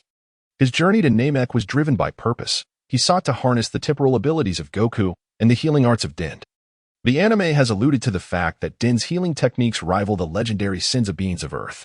Furthermore, Goku's time-stopping technique possesses a duration of several seconds. It is worth recalling that within the 6th universe, there exists a formidable figure known as the legendary assassin, the Shadow Warrior. He possesses a technique capable of suspending time, known as the Time Flash, which allows him to halt time for a fleeting half a second during combat. In a duel between skilled opponents, even a mere half-second pause can significantly alter the course of a battle. At the headquarters of the Universal Capsule Corporation in West City, a spacecraft resembling an insect hovered over the arena. Why had Gohan not yet arrived?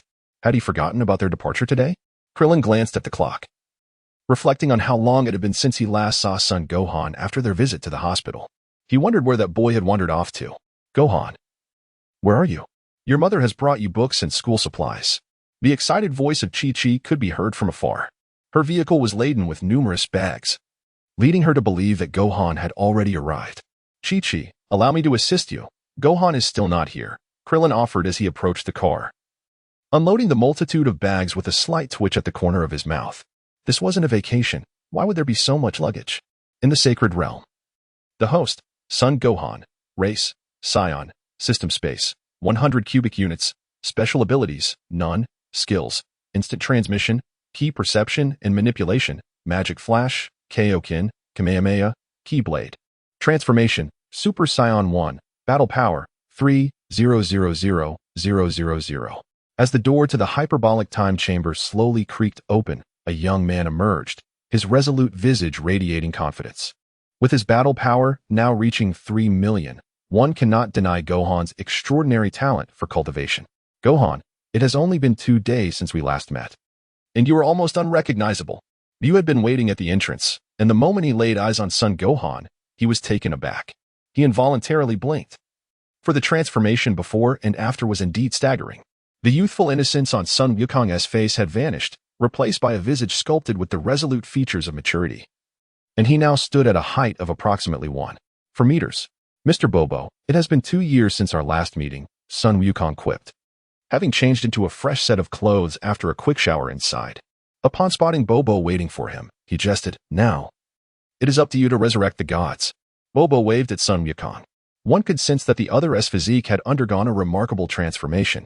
"Thank you for your care these past few days. I must take my leave now, as everyone is awaiting my departure." With that, Son Wukong took a running leap towards the direction of Korin Tower. As he passed by the residence of the cat hermit, he heard the hermit's booming voice. "The hope of reviving everyone rests upon you, Son Wukong. I shall not disappoint anyone. Await our good news," Son Wukong declared, unleashing a surge of energy as he soared towards West City at an astonishing speed. The cat hermit, sensing the formidable aura emanating from him, could not help but nod in approval. What are the limits of this young warrior? The Saiyan constitution is truly extraordinary, harboring such terrifying power within such a diminutive frame. Chapter 12, Headquarters of the Frisia Force, West City. What is this power? Wukong? Krillin, engaged in light conversation with others, suddenly gazed skyward, feeling a powerful energy racing towards them at breakneck speed. Could this be Wukong's energy? How could he have grown so strong in just 10 days? What? You say my Wukong is coming? Upon hearing Krillin's exclamation, Chi-Chi also turned her gaze in that direction. Suddenly, a gust of wind swept through, causing everyone to stagger momentarily. When the wind subsided, a young man appeared before them. Remarkable speed. Just a moment ago, this energy felt distant, and now, in the blink of an eye. You stand before us? Are you Wukong? Among those present, Krillin had the sharpest eyesight, and he quickly discerned the newcomer's features. Though the resolute face and stature bore little resemblance to Son Wukong, the energy was unmistakable. Furthermore, a tail identical to the one Son Wukong had as a child was sprouting from his backside. You are my Wukong? What have you experienced? How have you transformed so drastically? The bond between mother and son was profound, and Chi-Chi swiftly recognized that the individual before her was indeed her son, whom she had not seen for 10 days. With tears glistening in her eyes, she approached Son Wukong. In the span of 10 days, the baby fat had completely vanished, and his height had reached 1.4 meters, making it no wonder that Krillin had failed to recognize him. He had undergone a complete metamorphosis. Mother, I have returned. After 2 years of separation, Son Gohan embraced Chi-Chi tightly, having never experienced the warmth of familial love in his past life. He now cherishes this unexpected bond that he has found in Son Gohan's existence. Upon hearing Chi-Chi's words, Krillin finally confirmed that she was indeed referring to Son Gohan. Well, is that really Gohan? He has become quite handsome. After recognizing the identity of the newcomer, Bulma couldn't help but tease him a bit. It had only been 10 days since they last saw Son Gohan, and now he had transformed to the point that they barely recognized him. Bulma, your boyfriend is Yamcha. And besides, Gohan is still just a child. Upon hearing Bulma's remarks, Krillin assumed that her infatuation was once again taking hold. He couldn't help but remind her, TCH. Krillin, your thoughts are rather unsavory. Bulma rolled her eyes at Krillin, her expression dripping with disdain. You truly have no sense of romance. Bulma, you're becoming more beautiful by the day, Gohan remarked, as he and Chi-Chi exchanged warm embraces and inquired after each other's well-being. After parting from his mother, he teased Bulma with a light-hearted comment. Observing the group, Gohan felt a surge of joy within him. A stark contrast to the 2 years of solitude spent in the hyperbolic time chamber without a soul to converse with. Well, it seems our Gohan has truly matured. His words are quite delightful now, Bulma noted. Now that you are here, let us prepare to depart. What woman does not relish being told she is beautiful? Bulma was no exception. She strode towards the spaceship, calling out, Piccolo. The spacecraft lowered a platform, and Krillin and the others ascended. Gohan, remember to wash your hair tonight. I've prepared your assignments. You must prioritize your studies, Chi-Chi said with concern etched on her face. I understand. Gohan waved goodbye, and Bulma ascended the platform as well. She instructed everyone to fasten their seatbelts before approaching the control panel of the spaceship, issuing commands for their journey to Namek. Meanwhile, at Frisia's headquarters, a soldier from the Frisia force, observing the monitor, announced, Lord Chilled, Prince Vegeta's spaceship has returned. He promptly reported to the Supreme Commander, Lord Chuyi. Let us proceed to ascertain whether he has indeed perished, Chuyi remarked with a tone of indifference. A few days prior, Vegeta's spacecraft had issued a distress signal, indicating he was gravely injured and in need of medical attention. After approximately 10 days of travel, his vessel finally returned. Within a mere moment, Vegeta's spaceship descended at Frisia's headquarters, and the hatch slowly opened. Ha ha ha, my Prince Vegeta, how the tables have turned. Usually so arrogant. Yet now you find yourself in such a predicament. Chuyi and his companions chuckled upon seeing Vegeta unconscious, his body marred with injuries, and the ship's emergency medical functions activated. They took delight in his condition. You lot, hasten to transport Vegeta to the medical bay. The soldiers, witnessing Vegeta's unconsciousness and severe wounds, understood the urgency of his treatment. Without it, he would perish. Though Chuyi harbored disdain for Vegeta's haughty demeanor, he recognized that now was not the opportune moment to eliminate him. In the vast expanse of the cosmos, a streak of white light darted through the void. As the focus sharpened, it revealed a spherical spacecraft, within which lay the severely injured Vegeta.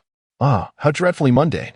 Had I known, I would have brought a cryogenic chamber, Bulma lamented, snacking while engrossed in a soap opera. Gohan, just how formidable is your strength? Might I witness it? Krillin inquired with curiosity. He desired to ascertain the extent of Sun Wukong's formidable strength, as it would bring him a measure of tranquility. Very well, allow me to demonstrate my prowess, Sun Wukong declared, gradually unleashing the aura that enveloped him. Instantly, Krillin felt an overwhelming force descend upon him, causing beads of cold sweat to form upon his brow. Suddenly, the spaceship began to tremble. What on earth are you two doing? If you wish to spar, take it to the training room. This is outer space. If the ship encounters any issues, we are finished. Bulma shouted emphatically, for the safety of the trio was at stake. The consequences of a malfunction in the cosmos were too dire to contemplate. I apologize.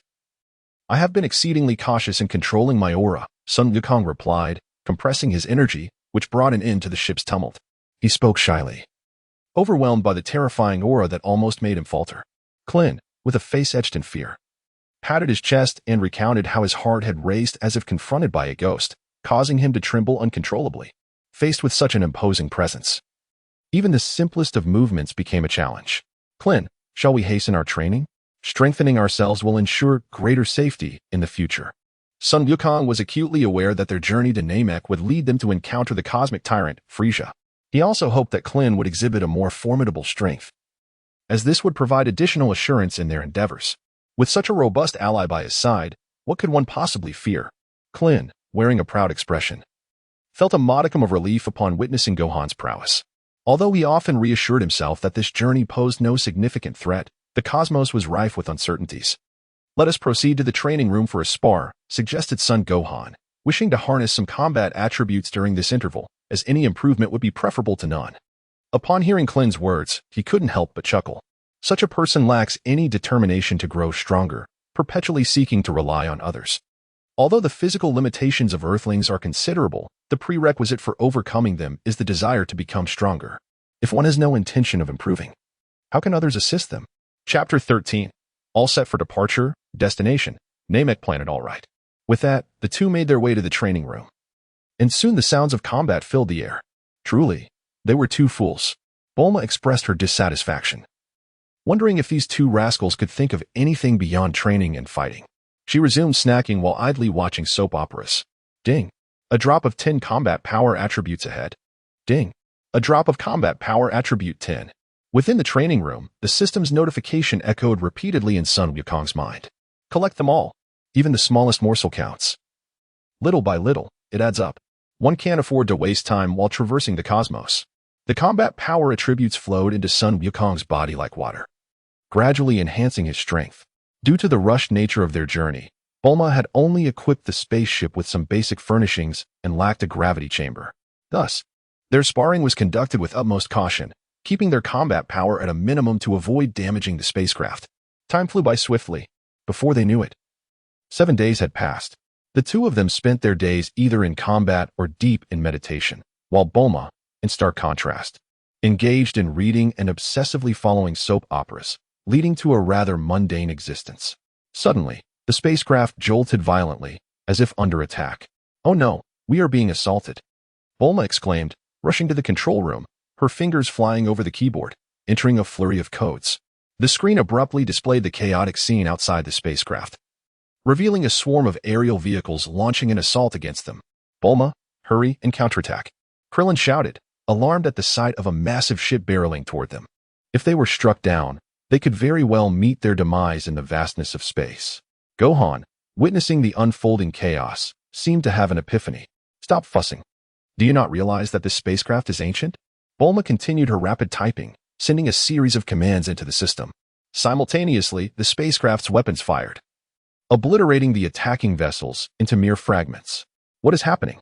Why are we being attacked by these crafts?" Krillin asked, puzzled, as he observed the enemy ships being shot down outside. "Look, there is another spacecraft approaching that resembles ours perfectly. It's about to collide with us," Bulma gasped, her face paling in horror. The imminent crash would surely result in their utter destruction. Krillin trembled in fear, never having anticipated that this journey could lead to their demise in the cosmos, especially before even reaching Namek to retrieve the Dragon Balls and resurrect everyone. "Bulma, Krillin, remain calm. The spacecraft approaching is merely a reflection. It won't actually collide with us," Gohan reassured, seeing the terror etched on their faces. In this animated world, the trio encountered a group of mysterious children in space, and it appeared they were the source of the commotion. "Gohan, is what you say truly the case?" Bulma and Krillin's eyes widened in disbelief, astonished that the vessel before them mirrored their own so closely, wondering if Gohan's words held any truth. Despite Gohan's explanations, Bulma and Krillin chose to trust his words. However, as the moment of potential impact drew near, Bulma instinctively shut her eyes, her heart racing with fear, unable to suppress a terrified scream. "Bulma, it's all right," Krillin called out to her, attempting to soothe her panic. He surveyed his surroundings and realized that their spacecraft had come to a halt. "Gohan, your keen observation has revealed that the ship across from us is merely a reflection of our own." After regaining her composure, Bulma noticed that their vessel had indeed ceased movement and praised Gohan for his acumen. It appeared that Gohan's decision to accompany them was indeed wise. At such a tender age, he exhibited an impeccable diligence, remarkable strength, and sharp perceptiveness. "We must exercise caution, as we are likely within the confines of another massive spacecraft." Under Gohan's formidable awareness, he detected numerous faint energies nearby, indicating a lack of combat prowess. The trio swiftly exited their ship, stepping onto the metallic surface of an alien vessel. "Is anyone present? We bear no ill intentions," Gohan declared, his voice echoing as he sought to alleviate any tensions. Suddenly, a group of over a dozen children armed with firearms approached them menacingly. They are all around various ages, the oldest being approximately 11 or 12. "Who exactly are you? Why have you chosen to attack us?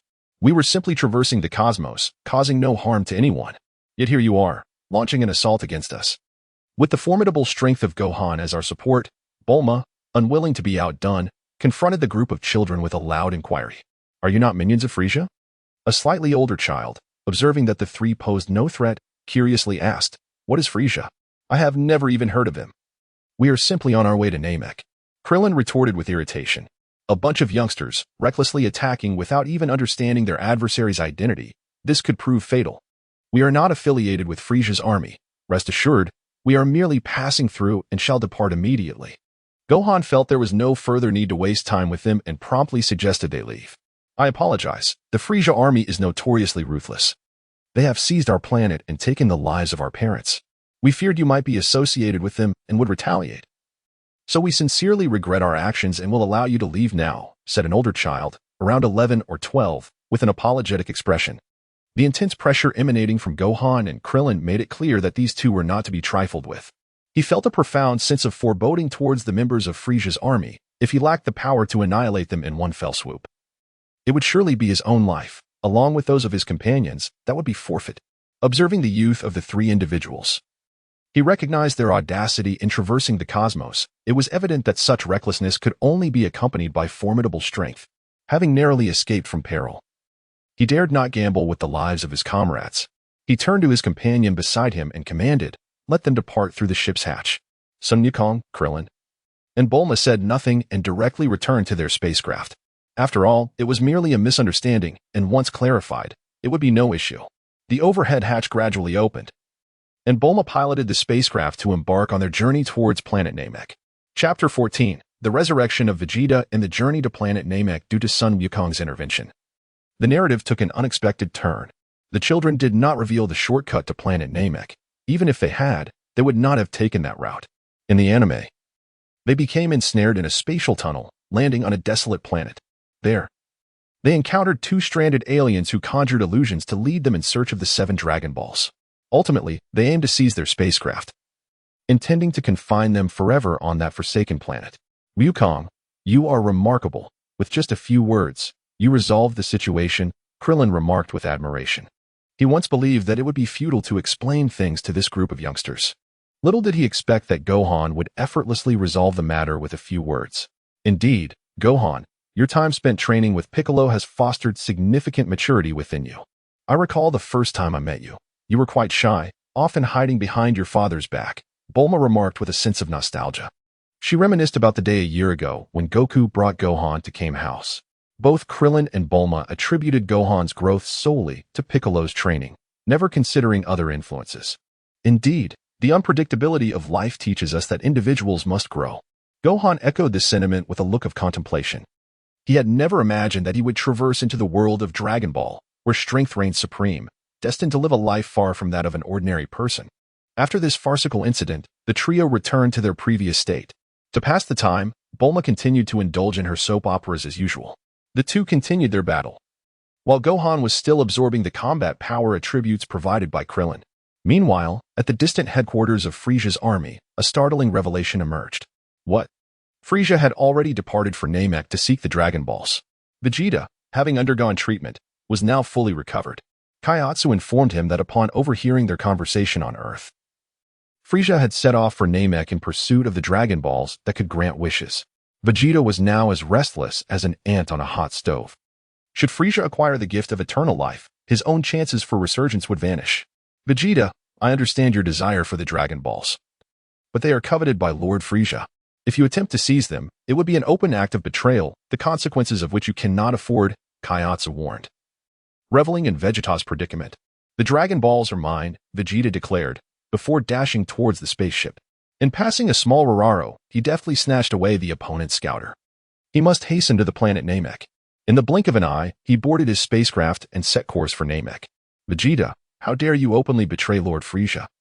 I shall not let you escape, Shiyoi declared as he entered another spaceship in pursuit of Vegeta. The planet Namek. Its environment is exquisite, inhabited by kind-hearted individuals who cherish peace, devoid of strife and conflict. This celestial body experiences no night. 3 suns rise and set in succession, and the year consists of a mere 90 days. Just a day prior, Frieza's army descended upon this tranquil planet, shattering its serenity and peace. Upon their arrival on this planet, they commenced a reign of terror, ruthlessly slaying the inhabitants of various tribes, subsequently gathering the Dragon Balls. It appears that their intent is to acquire these mystical orbs. The newcomers emanate several formidable energies, one of which is a particularly terrifying and malevolent force.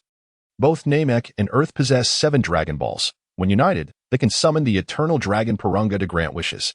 Perched atop a towering structure resides the Grand Elder of Namek, a sight reminiscent of Earth's Corinth Tower, easily recognizable from afar. Grand Elder, what shall we do? The presence of our kin is diminishing at an alarming rate, the renowned warrior Nail exclaimed anxiously, gazing at the Grand Elder, who sat in meditation upon his throne. Remain calm in the face of adversity. One must always believe in the existence of miracles, the Grand Elder replied, his eyes remaining closed, his voice faint yet resolute. The 7 Dragon Balls were, in fact, the creation of the Grand Elder himself. He stands taller than the average Namekian, and now his life has reached a point of utter exhaustion. Once the Grand Elder passes away, the 7 Dragon Balls will also fade into oblivion. He had been holding his breath, hoping for a miracle to appear, to utilize the Dragon Balls to revive their kin. Grateful for the Elder's teachings, Nyla took several deep breaths, suppressing the turbulence within his heart, yearning for the miracle the Elder had spoken of. In the vast expanse of the universe, a spacecraft resembling an insect was approaching a magnificent green planet.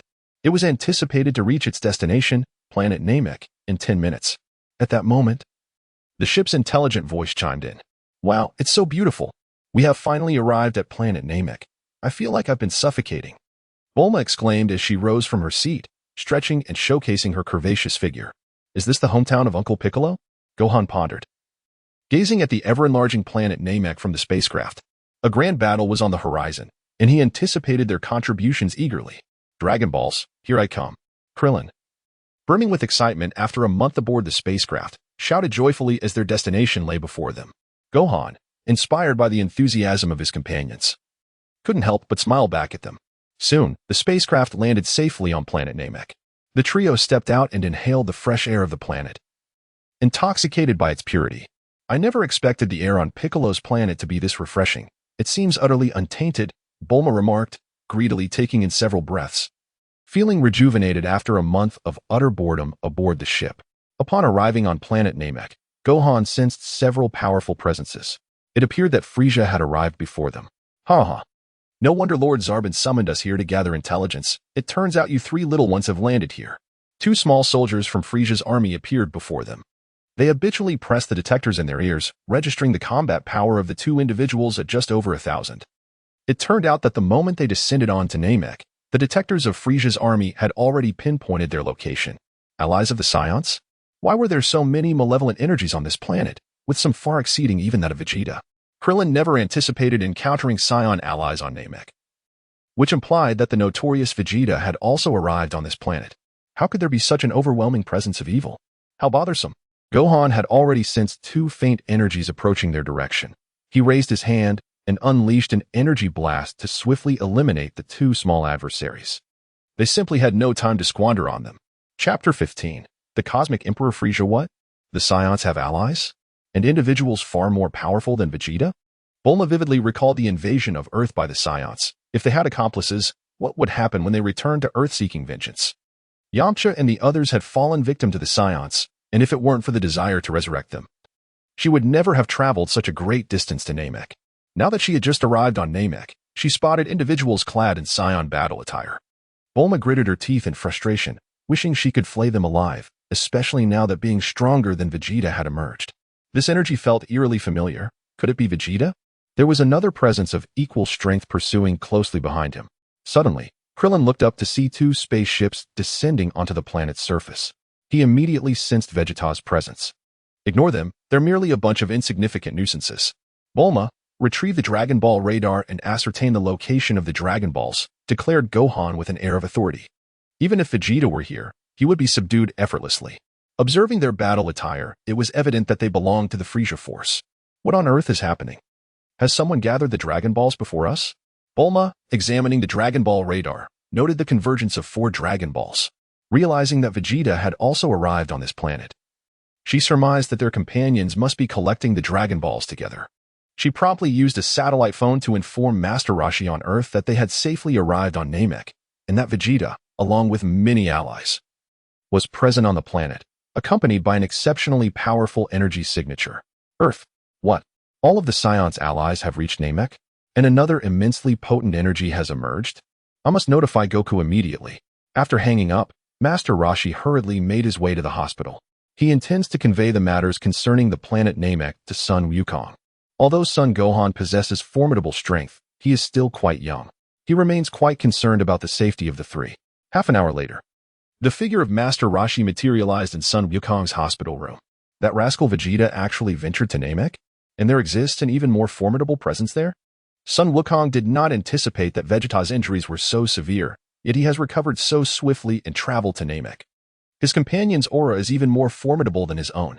I am truly eager to engage with them once again. Wukong, the divine beings have sprouted. The cat sage instructed me to bring them all to you. At that moment, Yakulob's figure appeared at the door. It turns out that a month has passed, and the divine beings have indeed been cultivated. How splendid! Truly a divine blessing. Please allow me to consume one at once. Son Wukong exclaimed eagerly. He had just received news from Bulma on Namek, and now Yakulob's arrival felt like a timely boon. You, my friend, despite knowing you were outmatched, remained so exhilarated. Yakulob scoffed, retrieving a divine bean from his pouch and tossing it to son Wukong.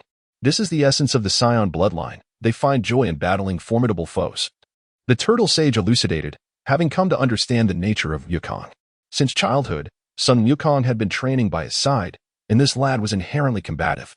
Where does such immense combat prowess of the scions originate? It must undoubtedly be honed through countless battles. When Bulma's father visited during his illness, I had already requested his assistance in modifying the spaceship I arrived on when I was a child. I shall now go to Bulma's home to see if the spaceship has been refurbished. After saying this, Sun Wukong snatched the divine beans from Yakalob's hand, leaped through the window, and called upon the flying Nimbus to soar towards Bulma's residence. Even now that Wukong is a father, he remains as impetuous as ever. The turtle sage remarked with a shake of his head and a smile as he watched Wukong depart. At the headquarters of Capsule Corp in Bulma's home. Uncle, can the spaceship truly fly? Please teach me how to operate it. I must reach Namek at once. Sun Wukong, having pushed his speed to the limits, soon arrived at Bulma's home, staring in astonishment at Bulma's father and the massive spacecraft before him. Indeed, I have been working day and night, and I have finally completed the repairs. We can depart immediately. Just press this button, and we shall arrive at Namek in 6 days, Bulma's father proclaimed with pride. This was a spacecraft he had meticulously refurbished all by himself. He imparted all the operations and methods of usage to Sun Wukong.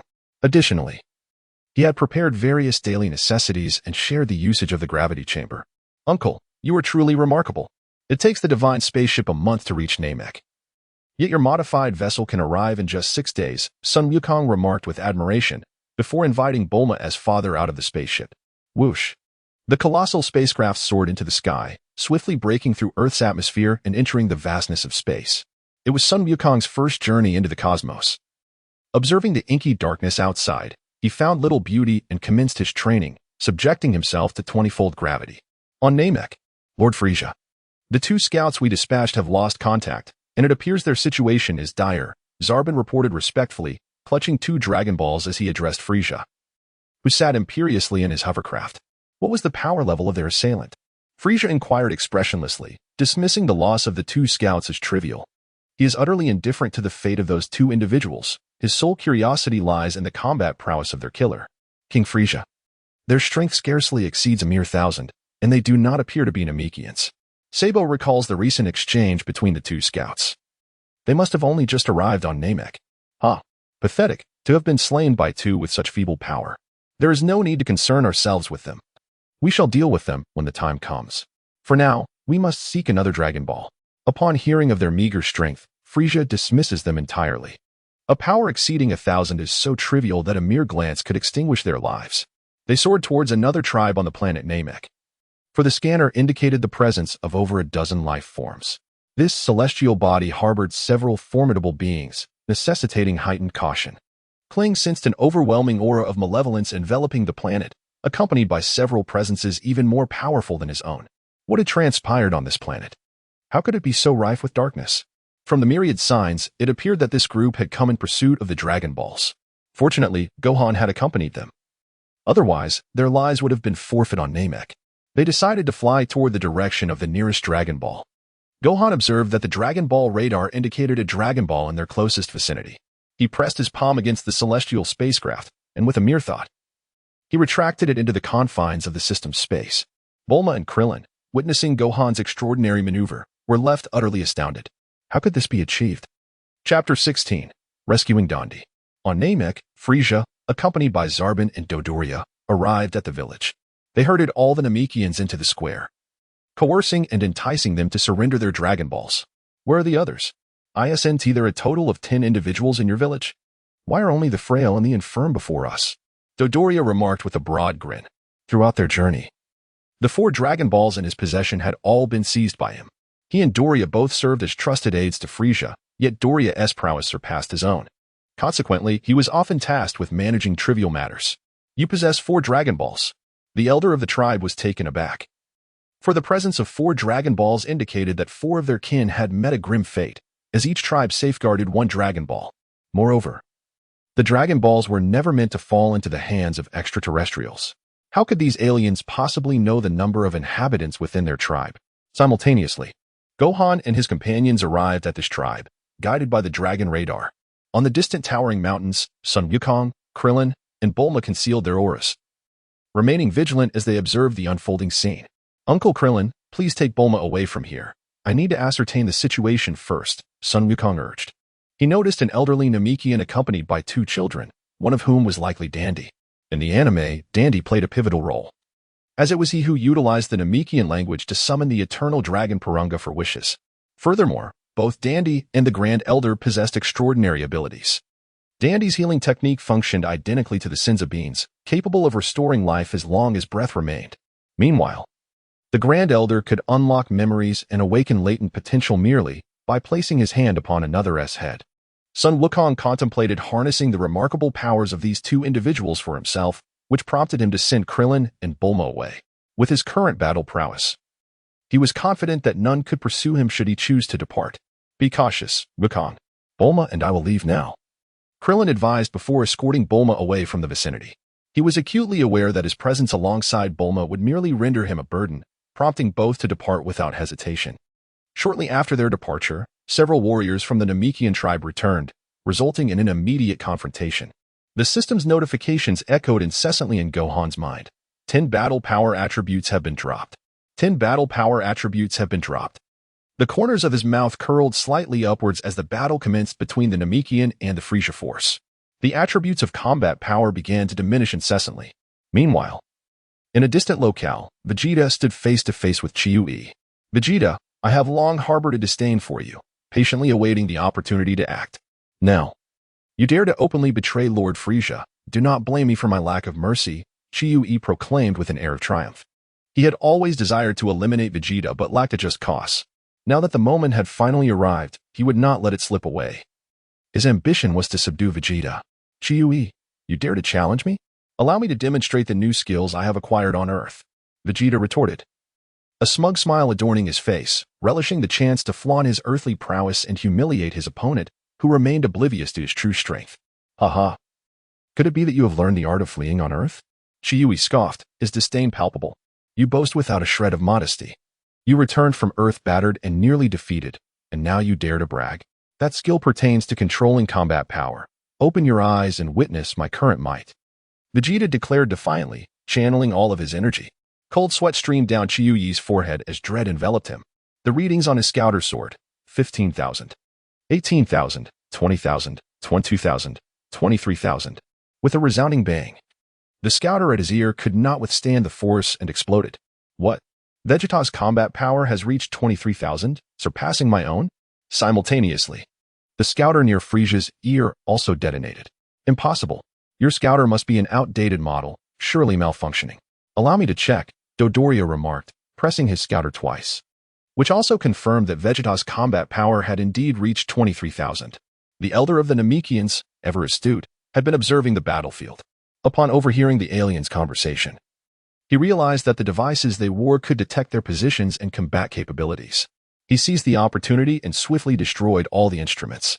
Doria, too, was consumed by fury, exterminating all the adults of Namek, while 2 frightened children retreated in terror. Gathering his resolve, Gohan decisively retracted all his combat attributes. He then unleashed his aura, vanishing from his original position, only to reappear beside Doria.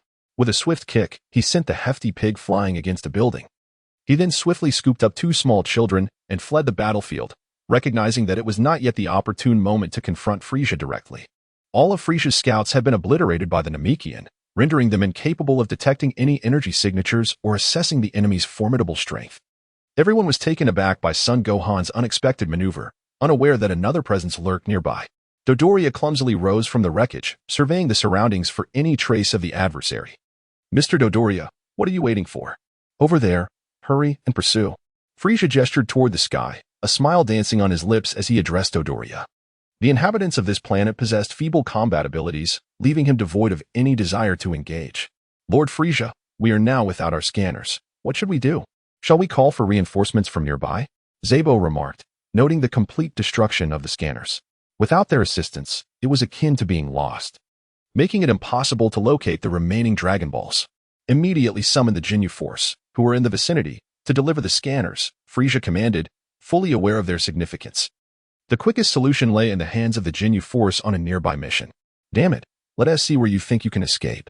Dodoria fixed his gaze in the direction indicated by Frisia and indeed spotted a dark figure hastily fleeing into the distance. He suddenly erupted with a brilliant white aura, propelling himself with all his might towards that direction. Chapter 17. Vegeta versus Dodoria. On the battlefield. Vegeta, spare me and allow me to join your ranks. Together, we can vanquish both Zarbon and Dodoria. I too harbor a deep disdain for Frieza. Upon witnessing the surge of battle power emanating from Vegeta, Chui's eyes darted about, his mind racing with thoughts. Suddenly, a brilliant idea struck him like a bolt of lightning. Chui, your insufferable demeanor repulses me. Do you truly believe the words that spill from your lips? Vegeta advanced menacingly towards Chui, who found himself retreating step by step. A palpable aura of death enveloped Chui, signaling that he had no choice but to fight with all his might. Frieza, my lord.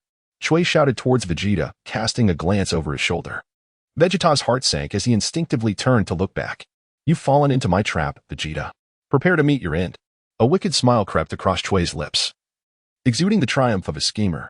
In an instant, he unleashed a series of Prince's combat techniques, with energy blasts erupting from his hands like a relentless machine gun, all aimed at Vegeta. The ground trembled beneath the explosive force, creating a vast crater, while a colossal mushroom cloud ascended into the sky, enveloping the surroundings in a swirling haze of dust. Chioi gazed upon his masterpiece, a satisfied smile gracing his lips, even if one's power were unparalleled. Encountering such an onslaught would surely result in severe injury, if not death. Fool, do you not realize that the speed of one's combat prowess can also escalate? You have successfully ignited my ire. In a twist of fate, Vegeta materialized behind Chioi, having utilized high-speed movement to evade the impending disaster at the last moment. He gazed at Chioi with an air of indifference, as if regarding a lifeless corpse. No, it cannot be. A chill ran down Chioi's spine as he retreated step by step, a surge of crimson energy erupting from his body, soaring rapidly into the sky. He had no desire to linger here for even a moment. The ferocity in Vegeta's gaze was utterly terrifying. Wishing to flee? Let my fist pose the question.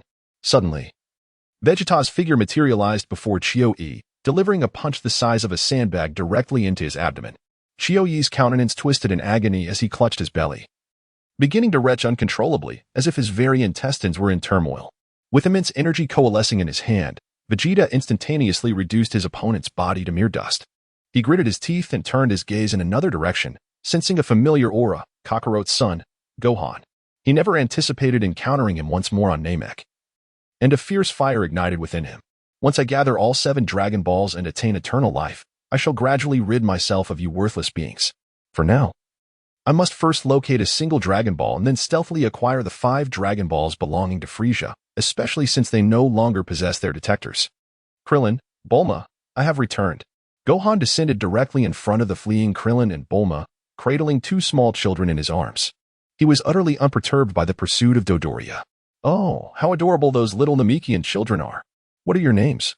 Bulma observed as Gohan descended before them, cradling 2 small children. She approached and crouched down, intending to gently pat the children's heads, yet they recoiled in fear. My name is Dondi, and this is Dind. Thank you, Dondi exclaimed.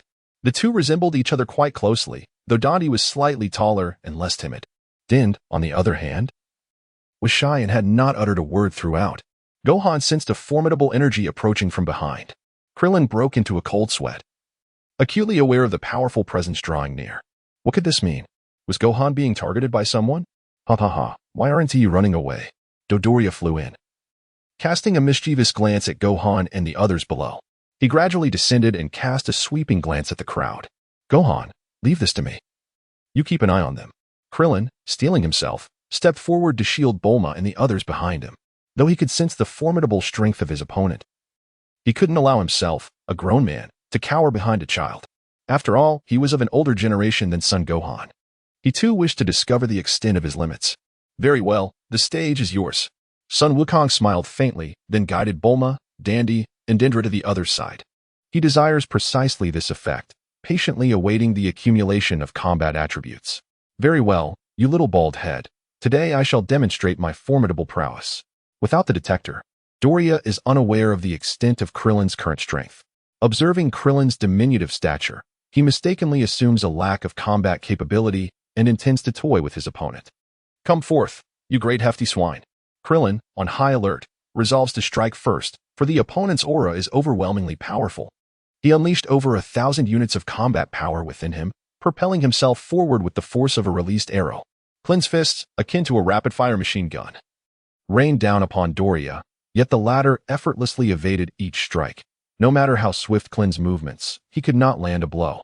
Ha ha ha, pitiful human. Now taste the might of my punch, Doria declared, and as his words fell, his colossal fist collided with Klin's abdomen. The impact reverberated as Klin expelled a mouthful of blood, his body soaring like a cannonball, piercing through the entire hillside. Ahead. A notification of a combat power attribute loss of 50 appeared. Since the commencement of their duel, Gohan's mind resonated with the system's alert. He watched the two engage in combat with great interest, standing there to absorb the attributes of their fighting prowess. How delightful. Gohan, hurry and lend a hand. Krillin seems unable to withstand that hefty pig, Bulma exclaimed, her complexion turning ashen as she witnessed Krillin being knocked down with a single punch. In a fit of anxiety, she instinctively grasped Gohan's arm, her palm growing clammy with apprehension. The enemy's strength was overwhelming. Yes, Gohan, please hurry. Otherwise, Uncle Krillin might be slain. Both Dandy and Dend expressed, their faces reflecting sheer terror. These foes were utterly formidable. They had just slaughtered so many of their kin. Rest assured, I will not allow anything to happen to Krillin, Gohan replied with an air of calm confidence. He is aware of his own limits, and his actions are deliberate. How infuriating. Let me try this tactic again. Climbing awkwardly to his feet, he raised his hand to wipe the blood from his mouth. He is aware of the formidable strength of his opponent. Ordinary attacks will not inflict any harm upon them. He swiftly unleashed a Kamehameha wave. Thunderous roars echoed as the energy beam struck Dodoria, stirring up a cloud of dust. It's time to put an end to this, the little bald head thought. As the dust settled, Dodoria's figure emerged, a playful smirk adorning his face as he regarded Krillin. The little bald head's strength failed to pique his interest. He conjured a massive energy sphere and hurled it towards Krillin. Upon witnessing the colossal energy wave barreling towards him, Krillin despaired and shut his eyes. Are you giving up so soon? The people of Earth are counting on us to revive them. Suddenly, Gohan's silhouette appeared before Krillin, effortlessly deflecting the enormous energy blast. Krillin's heart surged with joy. He had almost forgotten the formidable presence within his own ranks. Chapter 18. Healing Attributes Acquired. Kid, your combat prowess is commendable. You managed to deflect my energy blast. You are worth my attention, Dodoria remarked, his gaze now serious. Recognizing that anyone capable of casually swatting away his energy blast must possess considerable strength. Fat pig, now you shall experience my Kamehameha wave. Gohan displayed a disdainful expression. Dodoria's current power level was likely around 22,000, and he hardly regarded his opponent as a threat. He assumed a stance to unleash his energy. Placing his hands at his waist, as an immense force began to gather in his palms. How dare you underestimate me? Allow me to demonstrate my prowess. Dodoria also commenced gathering his own strength, unable to believe that such a diminutive child could possess any significant power. The audacity of the opponent to challenge him head-on signaled a readiness for demise. The two energy waves converged instantaneously, launching towards each other. The colossal beams of energy collided with a brilliance that rendered the onlookers momentarily blinded. A deafening roar echoed as the ground trembled, dust and debris swirling around. The Kamehameha wave surged forth with unstoppable momentum, swiftly repelling Dodoria's energy wave. The energy wave swiftly engulfed Dodoria, who could only emit a wretched scream before being obliterated into nothingness by the Kamehameha. In his final moments, he could not comprehend how he had met his end at the hands of a mere child. Ultimately, without his scouter, he remained oblivious to his opponent's battle prowess, mistakenly believing the child to possess a power comparable to that of the bald warrior. Collecting all the battle power attributes from the ground began to converge towards him. And upon viewing his personal attribute panel, his battle power soared to 3 million. Emerging from the hyperbolic time chamber, he had only increased his battle power by 300,000. If Piccolo were to witness such rapid growth within a mere month, he would surely be aghast. After years of arduous training, he had only achieved a battle power of 1,000, yet this child seemed to demand even more. Was he aiming for the heavens? As the blinding light dissipated, the spectators were left in stunned silence, for the presence of the once bulky Dodoria had vanished, leaving behind a deep ravine in the earth. Gohan, your strength is remarkable. We are fortunate to have you accompany us to Namek, or we would surely have perished. Krillin grinned through gritted teeth, still feeling the ache in his abdomen from Dodoria's earlier blow. Alas, my power is still too feeble. Uncle Krillin, let me tend to your wounds, Dend exclaimed. Noticing Krillin clutching his stomach, his face twitching in discomfort, he extended his palm towards the other, and a gentle surge of energy flowed fervently into Krillin's body. How delightful. The pain had truly diminished. With a look of pure enjoyment, Krillin remarked as he felt a soothing energy merge with his injured area. Under the influence of this healing force, it was as though he were enveloped in a hot spring, and a sense of ease permeated his entire being. Bulma gazed at Dandy with curiosity, wondering if such a method could indeed remedy injuries. Observing Krillin's blissful expression, she found the capabilities of the Namekian to be nothing short of astonishing. Ding! A healing attribute has fallen ahead. Would you like to collect it? Collect, Gohan instinctively muttered. And suddenly, a healing function appeared on his personal attribute panel. His spirit soared as he brought Dandy over with the intention of harnessing Dandy's healing abilities. Uncle Clint. Everything is fine now, Dandy exclaimed joyfully as he withdrew his hands. Witnessing the improvement in the other's condition filled him with a sense of accomplishment. Thank you, Dandy. Your healing is truly remarkable. Without needles or medication, the body has completely recovered, akin to the magical beings from our Earth. Clint clenched his fists and jumped in delight. Feeling invigorated. Are all the children from planet Namek this extraordinary? Such advanced techniques at such a young age. We are all birthed from the mouth of the Grand Elder. The Namekians are categorized into various types: intelligent, healing, and combat. We do not have a distinction between genders. Dandy explained the origins and classifications of the Namekians to Clint and the others. The revelation that the inhabitants of this planet lacked a gender distinction left Bulma momentarily speechless. They are all Grand Elders, akin to the great overlord of Earth, capable of producing eggs from their mouths. The Namekians on this planet are all offspring of the Grand Elder. Brother Gohan, could you lead us to the Grand Elder? I must inform him and Brother Nairu to leave swiftly. This planet is besieged by numerous malevolent beings. Dandy gazed imploringly at son Gohan. Aware of the peril that now enveloped the planet, eager to alert the Grand Elder of the imminent danger. No problem, we shall go at once. Son Gohan nodded. As visiting the Grand Elder was also one of his objectives, the group soared towards the Grand Elder's location, on North Kai's planet. After the demise of Piccolo and the others, guided by the Supreme Kai, they traversed the Snake Way for a month, arriving at North Kai's planet to train. Yamcha, Tien. And Kaiatsu praised Piccolo's keen insight, as he was able to discern the immense power lying dormant within Gohan. Furthermore, he could draw out that power, which was truly remarkable. Piccolo felt a sense of pride, his heart swelling with joy at Gohan's accomplishments. In truth, his mindset had undergone a profound transformation, gradually integrating into this circle. Lord Kai, could you allow us to express our gratitude to Son Goku? Tien, aware of their journey to Namek in search of the Dragon Balls, wished to convey their heartfelt thanks. Absolutely. Just place your hands on my back, and you will be able to speak with Goku, North Kai replied with a cheerful demeanor. The current atmosphere on Kai's planet was lively. With their training, there was no shortage of amusing tales to share. In the vast cosmos, a spaceship sped towards Namek. 888. 920. 1000. 1200. 1500. Inside the spacecraft, Son Goku tirelessly performed push-ups, striving to acclimate to the 30-fold gravity.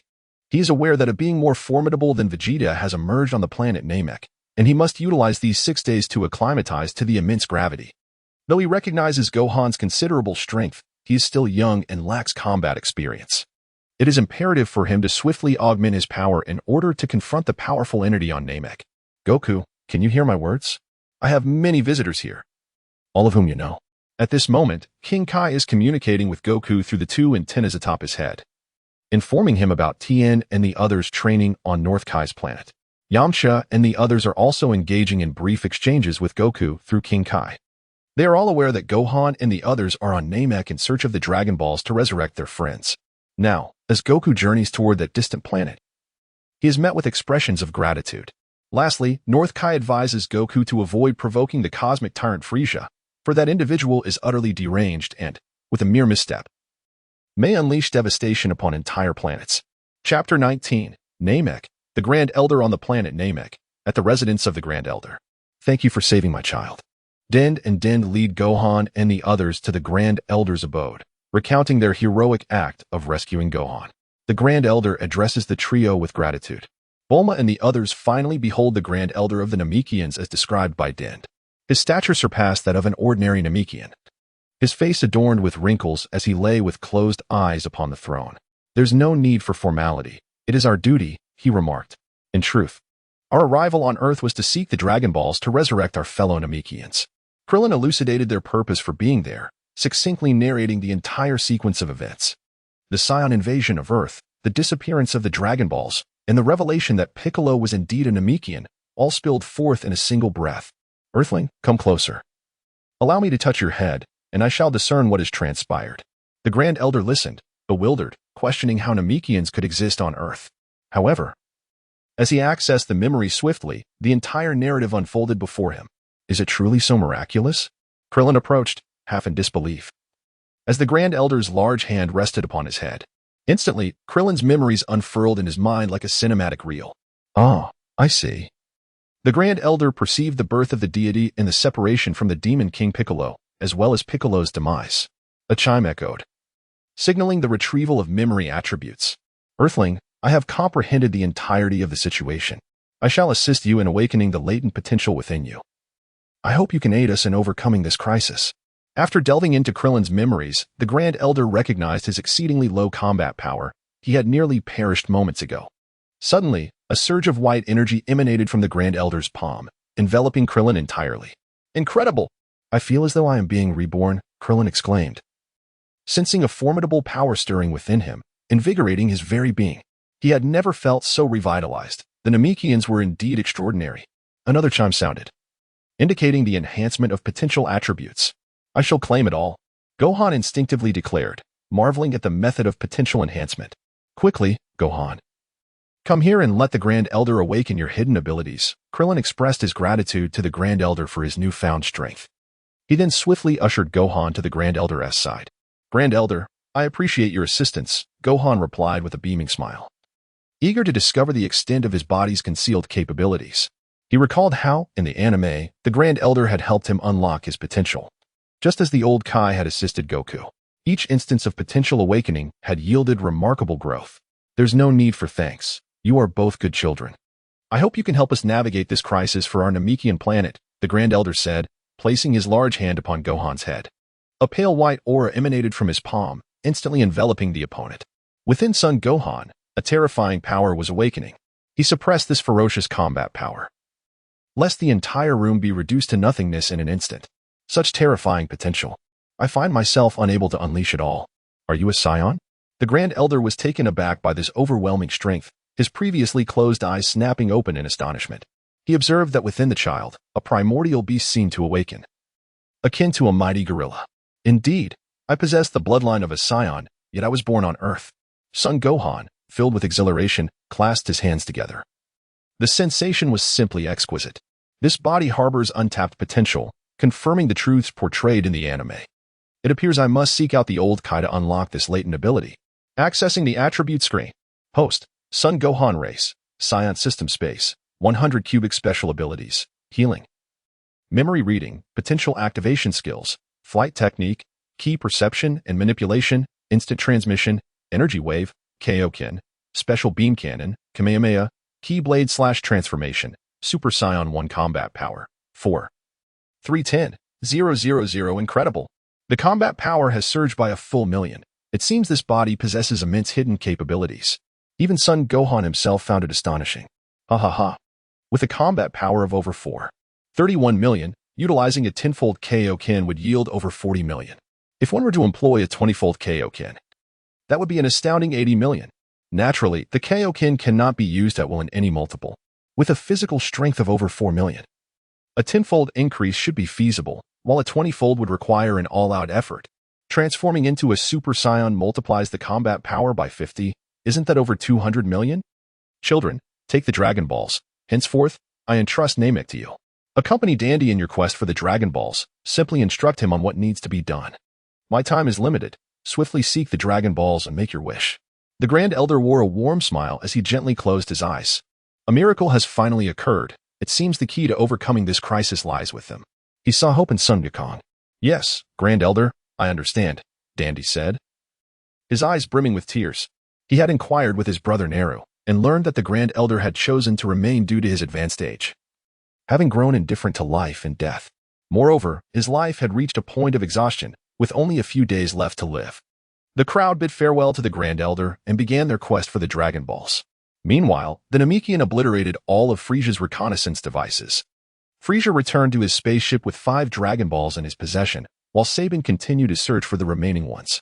Devoid of their detectors and lacking the ability to perceive the presence of any traces, the group was compelled to disperse in search of the Dragon Balls. Meanwhile, in another tribe of Namekians, Vegeta was engaged in a frenzied rampage of destruction. He annihilated all the inhabitants of this place and seized a Dragon Ball. The Dragon Ball was too cumbersome to carry, so he cast it into a fish pond. Suddenly, the detector signaled that someone was approaching. And their power level exceeded 20,000. He surmised it must be Sabo. Finally, they had separated, and a slight smirk crept upon Vegeta's lips. He soared towards the source of this energy, intent on dispatching his foes one by one.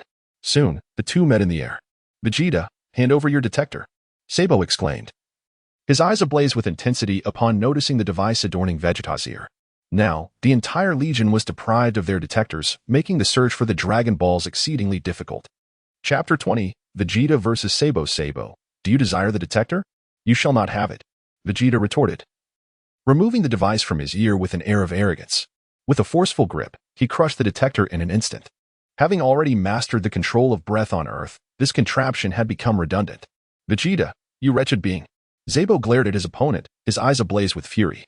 A white aura erupted from him as he charged towards Vegeta, completely oblivious to the fact that his scouter had been destroyed by the opponent's power. "Sabo, it's a pleasure to see you finally single. Allow me to demonstrate my true strength." A similar white aura enveloped Vegeta as the two stood face to face. Sabo's power level was a mere 20,000, while Vegeta's was 24,000, a disparity of over 3,000. Initially, they exchanged blows back and forth. But once Vegeta unleashed his full might, he sent Sabo soaring into the air with a single punch, then swiftly pursued him. Bang, bang, bang. Vegeta unleashed a flurry of strikes upon Sabo's body, skillfully toying with him as if he were playing soccer. Finally, with both hands raised high, he delivered a devastating blow to Sabo. With a resounding crash, Sabo's body plummeted to the ground like a cannonball, creating a deep crater upon impact. Vegeta gazed towards the sky, sensing two powerful auras approaching, their presence oddly familiar. On the battlefield. Boom. "Vegeta, you have thoroughly enraged me. My appearance is no longer of consequence. Prepare to witness the transformation of a demon." Sabo erupted in a white aura, leaping into the air with a fierce expression directed at Vegeta. Realizing that only a transformation could suppress Vegeta, he cast aside his concern for his appearance in the face of survival. "You all continue. Do not mind me." Within a few breaths, Gohan and the others, guided by the Dragon Ball radar, arrived at the scene, observing the tense atmosphere from a nearby mountain. They took pleasure in watching the battle unfold while also absorbing the power attributes. Vegeta glared furiously, astonished at the rapid encounter with this scoundrel. Given that even in his grade 8 form he was no match for him on Earth, what could he do now? A tail? A scion? You hail from Earth? How could that little Namekian brat lead you here?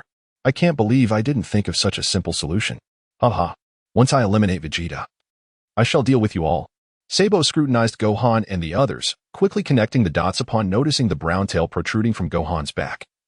Realizing that only Earth had scions, he regarded his opponents as mere children, underestimating their combat prowess. Furthermore, with the guidance of the Namekian child, locating the remaining Dragon Balls would prove to be a trivial endeavor. Upon concluding his thoughts, he clenched his fists tightly, and a formidable aura surged forth from within Sabo. His visage began to undergo a transformation, instantly contorting into an unsightly grimace. How could this be possible? Vegeta was momentarily taken aback by the overwhelming aura emanating from Sabo. Having spent so much time together yet completely unaware that his counterpart possessed the ability to transform. Gohan, how did the two of them come to blows? Although Krillin was aware that Vegeta had arrived on this planet, they had yet to cross paths. Now, with the Elder's assistance, his combat prowess had surged, and his trepidation had significantly diminished. How could you be so foolish? It's undoubtedly the Dragon Balls that have incited this conflict. Bulma scoffed at Krillin, rolling her eyes in disdain.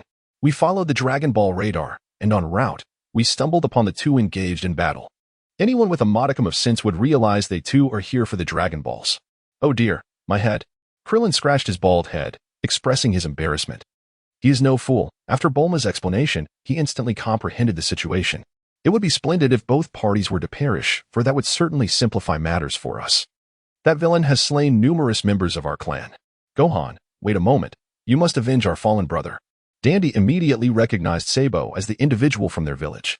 He gritted his teeth and addressed Sun Wukong, expressing that had he been a combat-oriented Namekian, he would have already charged forth to rend his opponent asunder. Fear not. I shall avenge you, declared Son Gohan, as he patted Dandy on the shoulder. He still had some words left unspoken, which were to wait until they had harvested their combat strength first. Dandy nodded vigorously, aware of the formidable power possessed by Sun Wukong, confident that he would fulfill his promise. What say you, Vegeta? Weren't you just reveling in the fight? Carry on. After completing his transformation, Sabo, feeling the terrifying power surging within him, spoke with an air of arrogance. His current combat power has reached an impressive 27,000, while Vegeta's strength stands at only 23,000. Unable to restrain himself, he forcefully pressed Vegeta down against the ground. After speaking, he swiftly charged at Vegeta, delivering a punch, but to his astonishment, Vegeta evaded it with an uncanny agility. Vegeta sensed the imminent threat posed by Sabo and understood that he must exert every ounce of his strength. The battle raged on. Upon realizing his attack had missed, Sabo's movements accelerated dramatically, unleashing a relentless barrage of punches like a tempest. The clang of impact resonated as 100 points of combat power were stripped away. Gohan's ears were filled with the incessant sound of system notifications, and soon he beheld the ground littered with attributes of combat power. The corners of his mouth curled up slightly, exhilarating. Continue the assault. Put in some strength. How is this possible? Your power has surged tremendously after your transformation. Vegeta found himself increasingly challenged as his opponent's movements grew ever swifter. He felt overwhelmed, a sharp pain radiating from his arm. Vegeta, awaken. Seizing the moment, Sabo landed a powerful punch to Vegeta's abdomen, the formidable impact propelling Vegeta's body into a mountain peak. Bang! The entire mountain crumbled instantaneously, burying Vegeta's form beneath the debris. Boom! Suddenly, beams of light erupted from the earth, instantly turning the soil to ashes. Sabo, you shall not escape unscathed. Vegeta's crimson eyes glowed fiercely as he incessantly gathered energy blasts in his hands, unleashing them towards Sabo in a barrage akin to a machine gun's fire. Suspended in the air, Sabo advanced rather than retreating, deftly maneuvering through the energy blast with astonishing speed. The transformation not only enhanced his strength but also augmented his velocity. Ding! Combat power attribute of 100 detected ahead. As Vegeta executed this maneuver, the combat power attributes on the ground plummeted wildly. Gohan's mind was inundated with the system's notification sounds. Collect all. In his heart, he mused that it seemed Vegeta was the easiest target to exploit, as he had already harvested dozens of combat power attributes from him. The surge of combat power attributes flooded into his being, causing the combat power displayed in the system's attribute bar to soar dramatically. How exhilarating! Such a battle is truly delightful. Sabo evaded the energy blast with remarkable speed, swiftly arriving before Vegeta, executing a sweeping kick aimed at his opponent's head. Chapter 21. The severely wounded Vegeta bang. Once again, Vegeta was sent flying by Sabo's kick, embedding himself into a large rock, blood trickling from the corner of his mouth. This marked the second time he had sustained such grave injuries. The first occasion was during his battle with Goku and his father on Earth. Damn it, I am the strongest warrior. I will not be defeated. I must bring you down. Vegeta erupted with a fierce aura, a white energy flame enveloping him as he unleashed an energy blast towards Sabo, only for it to be effortlessly swatted away by his adversary. Vegeta, is this your desperate gambit? Unfortunately, you are still no match for me. Sabo began to gather energy blasts in his hands, preparing his own royal technique, unleashing a barrage towards Vegeta. The ground erupted in a cataclysmic explosion as Vegeta darted left and right, desperately evading the onslaught, but the relentless energy blasts rained down upon him. And soon he was struck repeatedly. Boom! The cacophony of explosions grew louder as more energy blasts pummeled him, enveloping the area in thick smoke. After unleashing hundreds of energy blasts, Sabo ceased his assault. Bang! As the smoke cleared, Vegeta lay battered, his combat suit tattered and his body riddled with wounds. Gasping for breath, blood staining his lips, his form then crumpled heavily to the ground, indicating he had lost all combat capability. Had Sabo continued his barrage with another 100 or so energy blasts, Vegeta would surely have met his demise here. Collect. Gohan gathered the combat power attributes from the ground, witnessing his own power rise to 4 per million. His heart swelled with joy, the corners of his mouth curving into a delightful arc. This experience was truly exhilarating. How extraordinary! The power of this creature surpassed even that of Vegeta. What shall we do? Krillin, witnessing the fierce clash between the two, found himself at a loss for words. Although the Elder had augmented his fighting prowess, it was still insufficient to rival Vegeta's might. What options remained? For the sake of the Dragon Balls, let us engage him, Bulma shouted at Krillin. for the battle movements were so rapid that she could scarcely discern the figures of the combatants. It was as though deities were locked in combat. Entire mountains seemed to vanish, and the ground intermittently bore deep scars. The air was filled with the resounding echoes of their power colliding, reminiscent of a large-scale missile assault. Had it not been for Gohan and the others by her side, she would have been utterly terrified. Gohan, my battle power has significantly increased. Allow me to test my mettle. Krillin exclaimed eagerly, for he had yet to engage in combat after his enhancement. He also wished to test the extent of his own abilities. Go ahead, I shall watch over you. Sun Wukong longed for this, as it would further enhance his combat prowess. He had just glanced at the attribute panel, witnessing the battle between Vegeta and Sabo, and he felt he had gained significantly. You monster, let me test your strength. After receiving Gohan's affirmation, Krillin erupted with a white aura and soared towards Sabo. After all, if he couldn't prevail, he had powerful allies behind him. Arrogance, indeed, is the folly of the ignorant. I shall teach you a lesson, Earthling. With his transformation, Sabo harnessed formidable power that rendered him fearless. It had been quite some time since he had utilized this form, and it was rare to find someone to spar with. As soon as he finished speaking, his figure vanished from sight, reappearing right before Krillin. The two engaged in a flurry of punches and kicks, neither gaining the upper hand. Drawing upon his extensive combat experience, Krillin matched Sabo blow for blow. Well done. I underestimated you. Allow me to unleash this punch. Sabo's strength and speed surged dramatically as he delivered a powerful blow, leaving Krillin no time to react as he raised his arms defensively. Boom. The tremendous force sent him hurtling through the air, a wave of soreness coursing through his arms. Ha. Krillin executed a 360-degree flip to dissipate the impact, gathering energy to unleash the Kamehameha wave. You wish to challenge me in strength? Very well. Sabo, having gained the upper hand in their physical exchange, now prepared to unleash an energy attack. He showed no signs of weakness, gathering a surge of white energy in his palm. In an instant, both combatants propelled the energy they had amassed. Boom. Two colossal beams of light collided fiercely, neither yielding. Observing this, Klin's confidence surged. He had not anticipated that the Grand Elder could unleash such formidable potential. Ha. Is this truly the extent of your power, little bald one? Perish. Just as Klin reveled in his self-satisfaction, a remark from Sabo doused him with cold reality, chilling him to the core. No sooner had the words escaped Sabo's lips than his energy surged forth wildly, the energy beam expanding dramatically, the Kamehameha wave retreating at an astonishing speed. I thought my strength had surpassed Vegeta's, but it appears this fellow has merely been toying around, not revealing his true power at all. Klin's thoughts raced as he witnessed the Kamehameha wave continuously recede. His own strength felt woefully inadequate. Now, allow me to show you mine, Paim. Ha. In a flash, Son Gohan vanished, reappearing directly before Klin. He unleashed the Kamehameha wave towards Sabo, showcasing the formidable technique of us Earthlings that you might underestimate. The colossal energy wave swiftly engulfed the opponent, and Sabo did not utter a single cry as he perished. That was a close call. Krillin exhaled in relief upon witnessing Sabo being obliterated by the Kamehameha wave. This fellow had concealed his true strength too well. He almost fell victim to him. Gohan, you truly are remarkable. Bulma gazed at Gohan, filled with admiration and respect, as he dispatched the adversary with a single move. With him by her side, she felt an overwhelming sense of security. Gathering the energy, Gohan nodded with a smile, observing the combat attributes from the ground flowing into his body. The system's combat attributes were continually increasing, enhancing his power yet again. This scion is not dead yet. What should we do? Krillin approached and noticed that Vegeta was still breathing, inquiring of Gohan, Bulma, and Din. He secretly admired the tenacity of this fellow, who had endured so many assaults yet remained alive. I shall take his life to avenge my brothers, Dandy said menacingly, gazing at the fallen Vegeta on the ground. Although he did not witness the act of his kin's murder, the attire worn by the assailants was strikingly identical. It seems they are not allies. We shall awaken him and discuss further. As Gohan contemplated, he recalled that in the anime, Vegeta ultimately redeemed himself. It appears his nature has not yet been thoroughly corrupted, as evidenced by his self-sacrifice in the battle against Majin Buu to protect the Earth.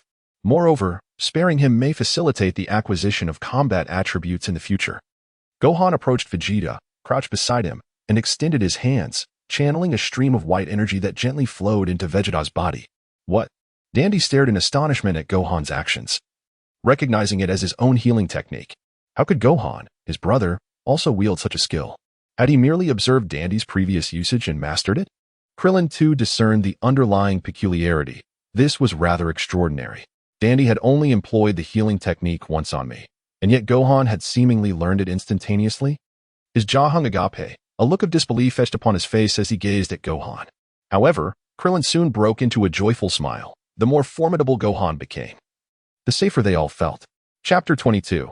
The arrival of the Ginyu Force. Bulma, upon witnessing the familiar gesture, immediately recalled how Dende had treated Krillin in a similar manner.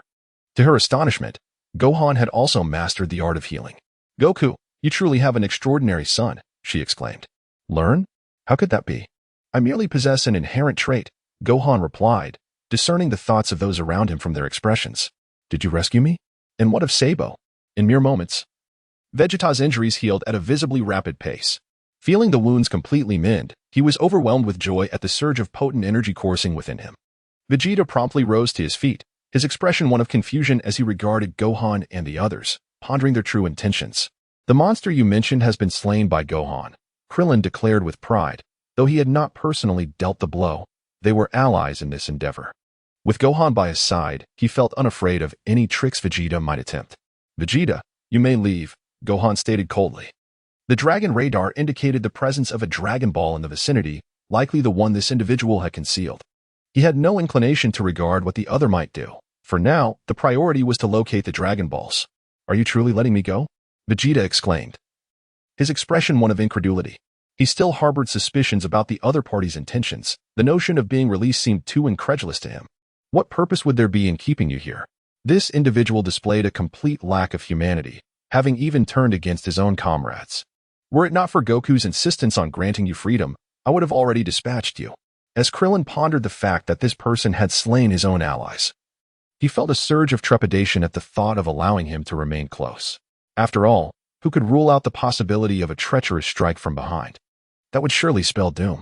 "You wretched beings of Earth, mark my words, there will come a day when I will rid the world of your existence." Vegeta seethed with anger at the mere mention of Earth. Had it not been for them, he would not have found himself in such dire straits. He now harbors an intense desire to unleash his wrath upon Gohan and the others, yet his strength does not permit such actions. After uttering his fierce threats, a glimmering white light emanated from Vegeta as he ascended into the sky. "Let us hasten our departure. The Dragon Balls lie 20 kilometers in this direction," Bulma stated, consulting her Dragon Ball radar, which pointed towards the north.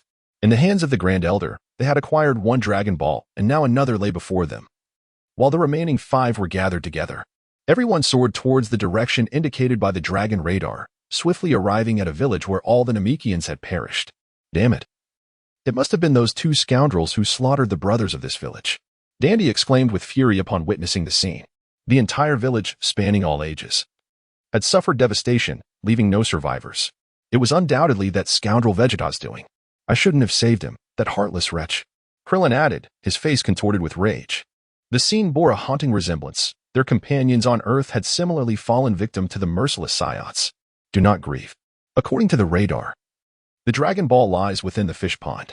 If we collect all 7 Dragon Balls, we can resurrect them," Bulma stated calmly, as their purpose here was to seek the Dragon Balls to revive everyone. Once Earth's Piccolo was resurrected, he could summon the Eternal Dragon to restore the Namekians. Suddenly, Gohan and Krillin sensed several powerful presences rapidly descending upon planet Namek. Boom, boom, boom. 5 spherical spacecraft crashed onto the surface of Namek, instantly creating 5 deep craters. Tendrils of black smoke wafted from the pits, filling the air with the acrid scent of charred remnants. The hatches opened slowly, revealing 5 legendary figures. It was Frisia's first mercenary corps, the fearsome Ginyu Force known throughout the cosmos. The vanguard of their Frisia Force, commonly referred to as the Enforcers. Captain, Ginyu, Lieutenant, Goldo, members, Berta, Recom. They were executing a mission nearby, summoned by Frisia to assist him in searching for the Dragon Balls and delivering the Scouter. "We are the Ginyu Force." The 5 of us, just as depicted in the anime, emerged from our spacecraft, striking a flamboyant pose and shouting in unison. "You few shall search for the Dragon Balls while I report to Lord Frisia and deliver the Scouter." Ginyu, ever the capable leader, remained clear-headed and immediately focused on his task upon arrival. After the others confirmed with a collective yes, they dispersed to carry out their respective duties. Here, with a battle power exceeding 500,000, is likely Lord Frisia himself. Among the 4 individuals present, 2 possess battle powers above 3,000. There stands one with a power level of 12,000, presumably Vegeta. Additionally, there are several others, one of whom boasts a power exceeding 20,000. Let us first observe our dear Prince Vegeta, who dares to betray Lord Frieza. He shall be our initial target. Indeed. We shall capture Vegeta and present him to Lord Frieza as a token of our meeting. The 5 members instinctively activated their scouters to locate the readings on this planet. According to the scouters' readings, it soon became evident that there were very few life signs remaining on this planet. Engaging in lively discussion, they ultimately reached a consensus. They would first pursue Vegeta. Whoosh! Ginyu soared towards Frieza's direction, while the others flew off towards Vegeta. Alas! It was unexpected that the Ginyu Force would arrive on Namek so swiftly under Frieza's command. They appeared to be heading in my direction. This is dire. I cannot remain passive. I must seek assistance, or I am doomed. Vegeta could sense the presence of energy. He had detected the Ginyu Force's approach upon their arrival on Namek. He had not anticipated that his opponent would come seeking him as soon as he logged in. He was well aware of the formidable prowess of the Ginyu Force. With his solitary strength, he stood no chance of victory. The only recourse now was to seek allies. And Son Gohan was the optimal candidate. Without hesitation, he soared toward the direction he had just come from, in the vast expanse of the universe. He was taken aback to realize that 6 days had already elapsed. He wondered how Gohan and the others were faring. They must hold on. He would soon land on Namek. Son Goku ceased his training, indulged in a hearty meal, and donned a fresh martial arts uniform, preparing for departure. Through relentless training over the past few days, he had mastered overcoming a gravitational force of 100 times his weight. He now felt imbued with an overwhelming sense of power. Should he engage in combat with Vegeta again, he was certain he could overpower him. Goku's heart raced with excitement at the prospect of soon battling someone even more formidable than Vegeta, as Bulma had mentioned. He trembled at the thought of facing a formidable opponent. It was not fear, but rather an exhilarating quiver. Chapter 23, Krillin vs. Gohan sensed the approach of the Ginyu Force and had already arranged for Bulma and Din to take refuge in a cave. As the outside world was perilous and fraught with potential mishaps. Gohan, several powerful presences are swiftly approaching us, and even Vegeta is closing in. What is going on? Krillin inquired, a look of bewilderment etched upon his face. Why have more extraterrestrials appeared on Namek? As soon as they landed, they soared towards us. Are they indeed allies of the Scions? They must be here to deliver a device to Frieza, while Vegeta approaches us, seemingly in search of refuge. He currently lacks the strength to confront 4 adversaries. A faint smile danced upon Gohan's lips. Goku, are you finally on your way? The anticipation for the time-stopping ability is palpable. His heart brimmed with joy. If only he could pause time during the battle, then unleash a powerful energy slash. Wouldn't that be simply perfect? In a matter of breaths, Vegeta and several members of the Ginyu Force arrived above Gohan. My dear Prince Vegeta. I thought you might flee. It seems you were merely seeking assistance. Ah, look at that little brat. He is a Scion, sporting a tail as well. They must be the Scions of Earth, right? Ha ha ha. It seems Vegeta is not foolish. He realizes we are not his match and has come in search of allies. No matter how many they are, I, Kulim, can obliterate them all single-handedly. Kulim, you must not be so selfish. This time, we shall determine our opponents through fair drawing. The Ginyu Force holds Goku and his companions in utter disdain. They were engrossed in their discussion about who would take the first action. Gohan observed them with a look of bewilderment, particularly fixating on Goku. They are not much different from those in the anime. How dare you? Do you truly believe that I, Vegeta, am dead? You wretched minions of Frieza go too far. Vegeta seethed with rage. He is the prince of the Scions, a prodigious warrior, and has never endured such indignity. He unleashed an energy blast from his hand, aimed directly at the 4 individuals. Bang! My dear Vegeta. There is no need to rush. We shall deliberate and then address you at our leisure. Kuririn effortlessly deflected Vegeta's incoming energy blast, a broad smile adorning his face. Vegeta, with his teeth clenched tightly and a fierce expression etched upon his face, recognized that these individuals were notoriously formidable. The effortless manner in which they had redirected his energy blast indicated that their strength was undoubtedly on par with his own. With the powerful Gohan by his side, Kuririn felt a profound sense of security. He did not utter a word, merely curious to observe what tricks these fellows intended to employ. Ultimately, Goku of the Ginyu Force triumphed in this round of the game through the age-old method of rock, paper, scissors. It all commenced with these 2 young rascals. Goku's 4 eyes incessantly darted between Vegeta, Krillin, and Gohan. His ultimate target was set on Son Gohan and Krillin. The battle detectors indicated that their combat power was merely over 3,000, making them easy prey to be targeted. Vegeta, allow me to explain the rules of the game. During their fight, you must not intervene. Otherwise, we shall not be merciful. Krillin remarked to Vegeta with a playful yet threatening tone. To them, this battle was merely a game. The three of them soared towards another high mountain, eager to witness the confrontation unfold. You little brats, be cautious. This guy possesses a formidable superpower, the ability to freeze time, Vegeta declared, arms crossed and feigning indifference. Yet internally, he reveled in delight, thinking, how dare you trouble Kakarot's son? You truly court disaster. Gohan, I'll take the lead this time. Seize the opportunity to eliminate that guy, Krillin instructed, ignoring Vegeta's warning, calling it a mere day of compassion. He volunteered to battle this time, having enhanced his strength with the help of the elder from Namek. Now, he must seize the moment to hone his skills, for the impending confrontations will only grow more intense. Gohan nodded with a smile. This was the outcome he had desired, as it would allow him to acquire the time-stop technique. Ha ha ha. Truly, ignorance breeds courage. Gudu observed the bald-headed Krillin daring to challenge him alone, even boldly proclaiming his intent to defeat him. Did he truly consider me mere clay? I am the soul of the Jinyu Force, and the time-stop technique is formidable indeed. Enough of this idle chatter. Behold my prowess. Krillin struck first, vanishing from sight and appearing above Gudu with astonishing speed, unleashing a powerful energy wave attack. He sensed an overwhelming aura emanating from the three spectators above, urging him to conclude the battle swiftly and eliminate the four-eyed monster in an instant. What? Time has halted. Gudu witnessed Klin's body abruptly vanish, only to reappear moments later, unleashing a powerful energy wave towards him. His forehead was drenched in cold sweat. Could this truly be a person with a battle power exceeding 3,000? He hurriedly held his breath, raised his hands to employ the time pause technique, and then witnessed a scene that left him in utter astonishment. The energy wave of the little bald man had materialized right before him. Gudu was nearly frightened to the point of collapsing, hastily fleeing from the scene. He could no longer restrain his breath, releasing it with a heavy exhale. And time resumed its flow. Thunderous roars echoed as the ground was suddenly blasted into a massive crater by an energetic wave. Ancient Du, upon witnessing this, felt a cold sweat bead on his forehead.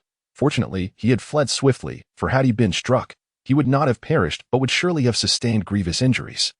It became evident that the duration of the time-stopping technique was contingent upon the breath he held, for once he exhaled, time would return to its normal pace. Sun Wukong gazed in astonishment at the actions of the two, puzzled by the absence of any temporal attributes. Just moments ago, that individual had employed the time-stopping technique. Vegeta appeared to discern something as well, his eyes darting about. This fellow, Ancient Du, must have wielded the superpower of time suspension, otherwise my eyes would not have been able to keep pace with his speed. His time-stopping technique is extraordinarily formidable. I must seize the opportunity to eliminate him, for should they join forces, it would spell trouble. How infuriating can your speed truly be that remarkable? Once the time-stopping technique was lifted, Krillin discovered that Ancient Du was utterly absent from his sight, mistakenly attributing this to merely the other's swiftness. He had not the slightest inkling that his opponent had employed a supernatural ability to halt time, relentlessly hurling orbs of energy towards him. This is dire time manipulation. As Gudu beheld the colossal energy projectiles hurtling towards him, he realized that a direct hit would spell certain doom. Without hesitation, he invoked the time suspension technique once more. He held his breath, unwilling to wager his life, desperately fleeing the scene. Only when he felt a semblance of safety did he dare to exhale. Suddenly, a deafening explosion erupted from the very spot where he had just stood, causing the ground to cave in and billowing smoke to rise. Something is amiss. Why did I choose to hide? I could have simply eliminated the adversary. Alas, how could I be so foolish? He lightly tapped his head, a look of sudden realization washing over his face. Chapter 24, The Art of Time Suspension Acquired. Ding. A time suspension attribute and 100 combat power attributes have fallen ahead. Do you wish to collect them? As the time suspension technique faltered, a deafening explosion reverberated and a notification echoed in Son Gohan's mind. He felt a surge of joy as he gazed in the direction of Gudu, noticing that the attribute of time suspension had indeed fallen at his feet. Without a moment's hesitation, he collected it all. Sun Wukong was unable to ponder further, his mind silently reciting the incantation, and suddenly, the special ability in his personal attribute panel displayed the newfound power of time suspension. He had not anticipated that his opponent would employ the technique of time pause twice, resulting in a fortunate fall. Goodness! Upon witnessing Gudo's figure so far removed from its original position, Klin couldn't help but utter an exclamation of surprise. He couldn't help but recall what Vegeta had mentioned about this individual possessing the extraordinary ability to halt time. What could he possibly do about it? Truly, a most troublesome extraterrestrial. If he were to freeze time and launch a surprise attack, no amount of lies would suffice to endure such a fate. The very thought was terrifying. Gohan, you must keep a vigilant watch over me. Krillin shook his head, casting aside all thoughts swirling in his mind, and focused his energy to confront this formidable adversary. A burst of white flames erupted from his body, and with a forceful step, the ground beneath him shattered like a spider's web. On the battlefield, Goku, what is happening? Have you been inactive for so long that your mind has grown rusty? Haha. Perhaps your wits have indeed dulled. You are merely an earthling. How could you find yourself in such a predicament? The opponent's combat power is barely over 3,000. Was it truly necessary to pause time twice? Yes, let's show him who's boss. We cannot afford to tarnish the reputation of the Ginyu Force. The members of the Ginyu Force observed as mere bystanders, and Goku's performance left them feeling he was excessively timid. It was truly embarrassing to be pursued by a small bald earthling. It was a disgrace to the Ginyu Force. This fool's superpower should not be wielded in such a manner. This cannot be forgiven. I refuse to lose face. Fighting technique. Upon hearing his comrade's mockery and witnessing Krillin's relentless approach, Goku finally contemplated resistance. He had surely been caught off guard by the opponent, but with his own superpower, he was certain he could achieve victory. Oh no, my body is immobile. Krillin sensed that he was ensnared by a force that rendered him completely motionless. A power akin to that of the Earthling Dumpling's abilities. He struggled vigorously in the air, unable to break free from the overwhelming force that bound him. Control technique. Goku observed the little bald figure, ensnared in midair, gritting his teeth in a desperate struggle. His heart swelled with joy as he wielded the art of object manipulation, relentlessly directing the sand and stones on the ground to assault the suspended Klin. The ceaseless barrage of earth and debris rained down upon the ensnared Klin, accompanied by a cacophony of anguished screams. He had never anticipated the formidable powers of this four-eyed creature, rendering him utterly immobile, let alone capable of combat. Suddenly, a notification echoed in Sun Wukong's mind. Gold binding technique and object control attributes have dropped ahead. Would you like to collect them? A charming arc graced the corners of his lips. This fellow had mastered 3 extraordinary abilities all on his own, and now they all belonged to him. Acquire. He silently murmured to himself as 2 combat power attributes soared towards him, instantly merging with his being. The special abilities section of his personal attributes panel abruptly showcased these 2 extraordinary powers. Although the fog control technique may not wield significant influence in battle, it certainly serves as an impressive display. Ha ha ha, little bald one, were you not so arrogant just moments ago? Now, face your demise. Goku employed the object manipulation technique to uproot a towering tree, sharpening its ends, and hurled it at the wailing Klin. He intended to turn his opponent into a skewered delicacy, determined to ensure that the esteemed figure would suffer utter humiliation. Witnessing this dire situation, Vegeta decisively intervened, vanishing from sight, only to reappear the next moment behind Goku. He sought to demonstrate to Sun Wukong's son his unwavering resolve to ally with them, for only then would Kakarot's offspring lend him assistance. Bang! The head of Goku was instantaneously severed from his body, his life signs extinguished in an instant, blood spilling profusely upon the ground. He could never have anticipated such a demise. In a swift motion, Vegeta concentrated a surge of energy in his hand, obliterating the ancient city's head into mere particles. His gaze involuntarily drifted towards Sun Wukong, and he noticed that the latter did not seem repulsed. Instead, he cast a glance in his direction. Had the powers not diminished, Vegeta would have undoubtedly acted to eliminate Goku, and Sun Wukong would have intervened to save him.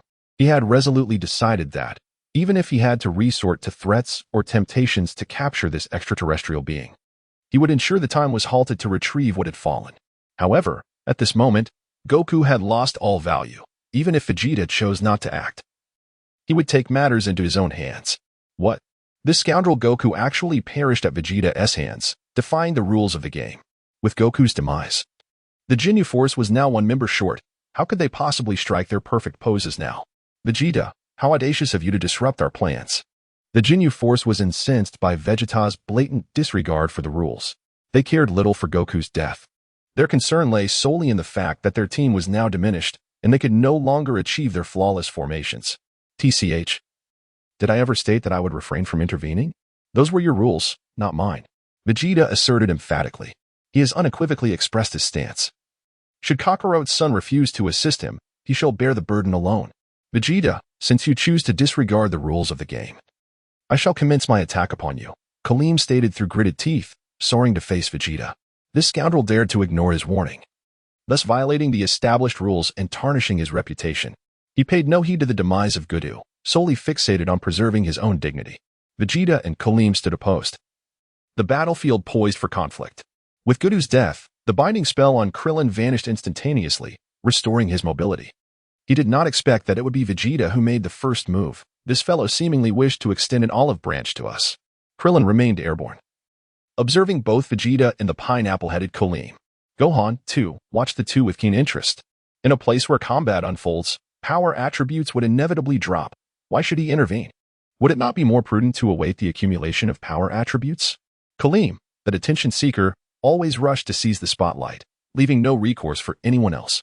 Bart couldn't help but express his frustrations to the vice-captain, JS. There was no remedy. Kalim was obsessed with maintaining his image. Vegeta had audaciously disregarded his advice, thus breaching the rules of engagement. Should he be restrained from intervening, Kalim would become quite irate. JIS, as the vice-captain and strategist of the entire team, possessed a thorough understanding of each member. The battlefield was thick with tension, and in an instant, the two figures vanished from sight, signaling the commencement of battle. Chapter 25, The Misfortunes of Vegeta. Vegeta, prepare to meet your fate. Kalim vanished in an instant, reappearing right before Vegeta, delivering a powerful punch. Vegeta evaded the assault with an uncanny agility and swiftly counterattacked. Bang, bang, bang. The two engaged in a flurry of exchanges, and Kalim seized the opportunity to land a blow that sent Vegeta crashing into a mountain. Ding! A notification echoed, indicating the drop of 50 power attributes ahead. Gohan's ears were filled with the persistent alerts of the system, and his heart soared at the sight of the scattered power attributes. Meanwhile, Krillin sought to assist but found no opportune moment, for the enemy of his enemy was indeed his friend. Although Gohan's formidable prowess rendered Vegeta's help unnecessary, the latter still chose to intervene, clearly signifying their solidarity as a team.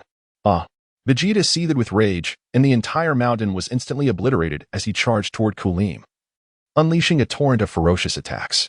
Oh dear, our Prince Vegeta seems to be fighting for his life. How frightening. Kalim taunted while dodging Vegeta's strikes. I relish your frustration.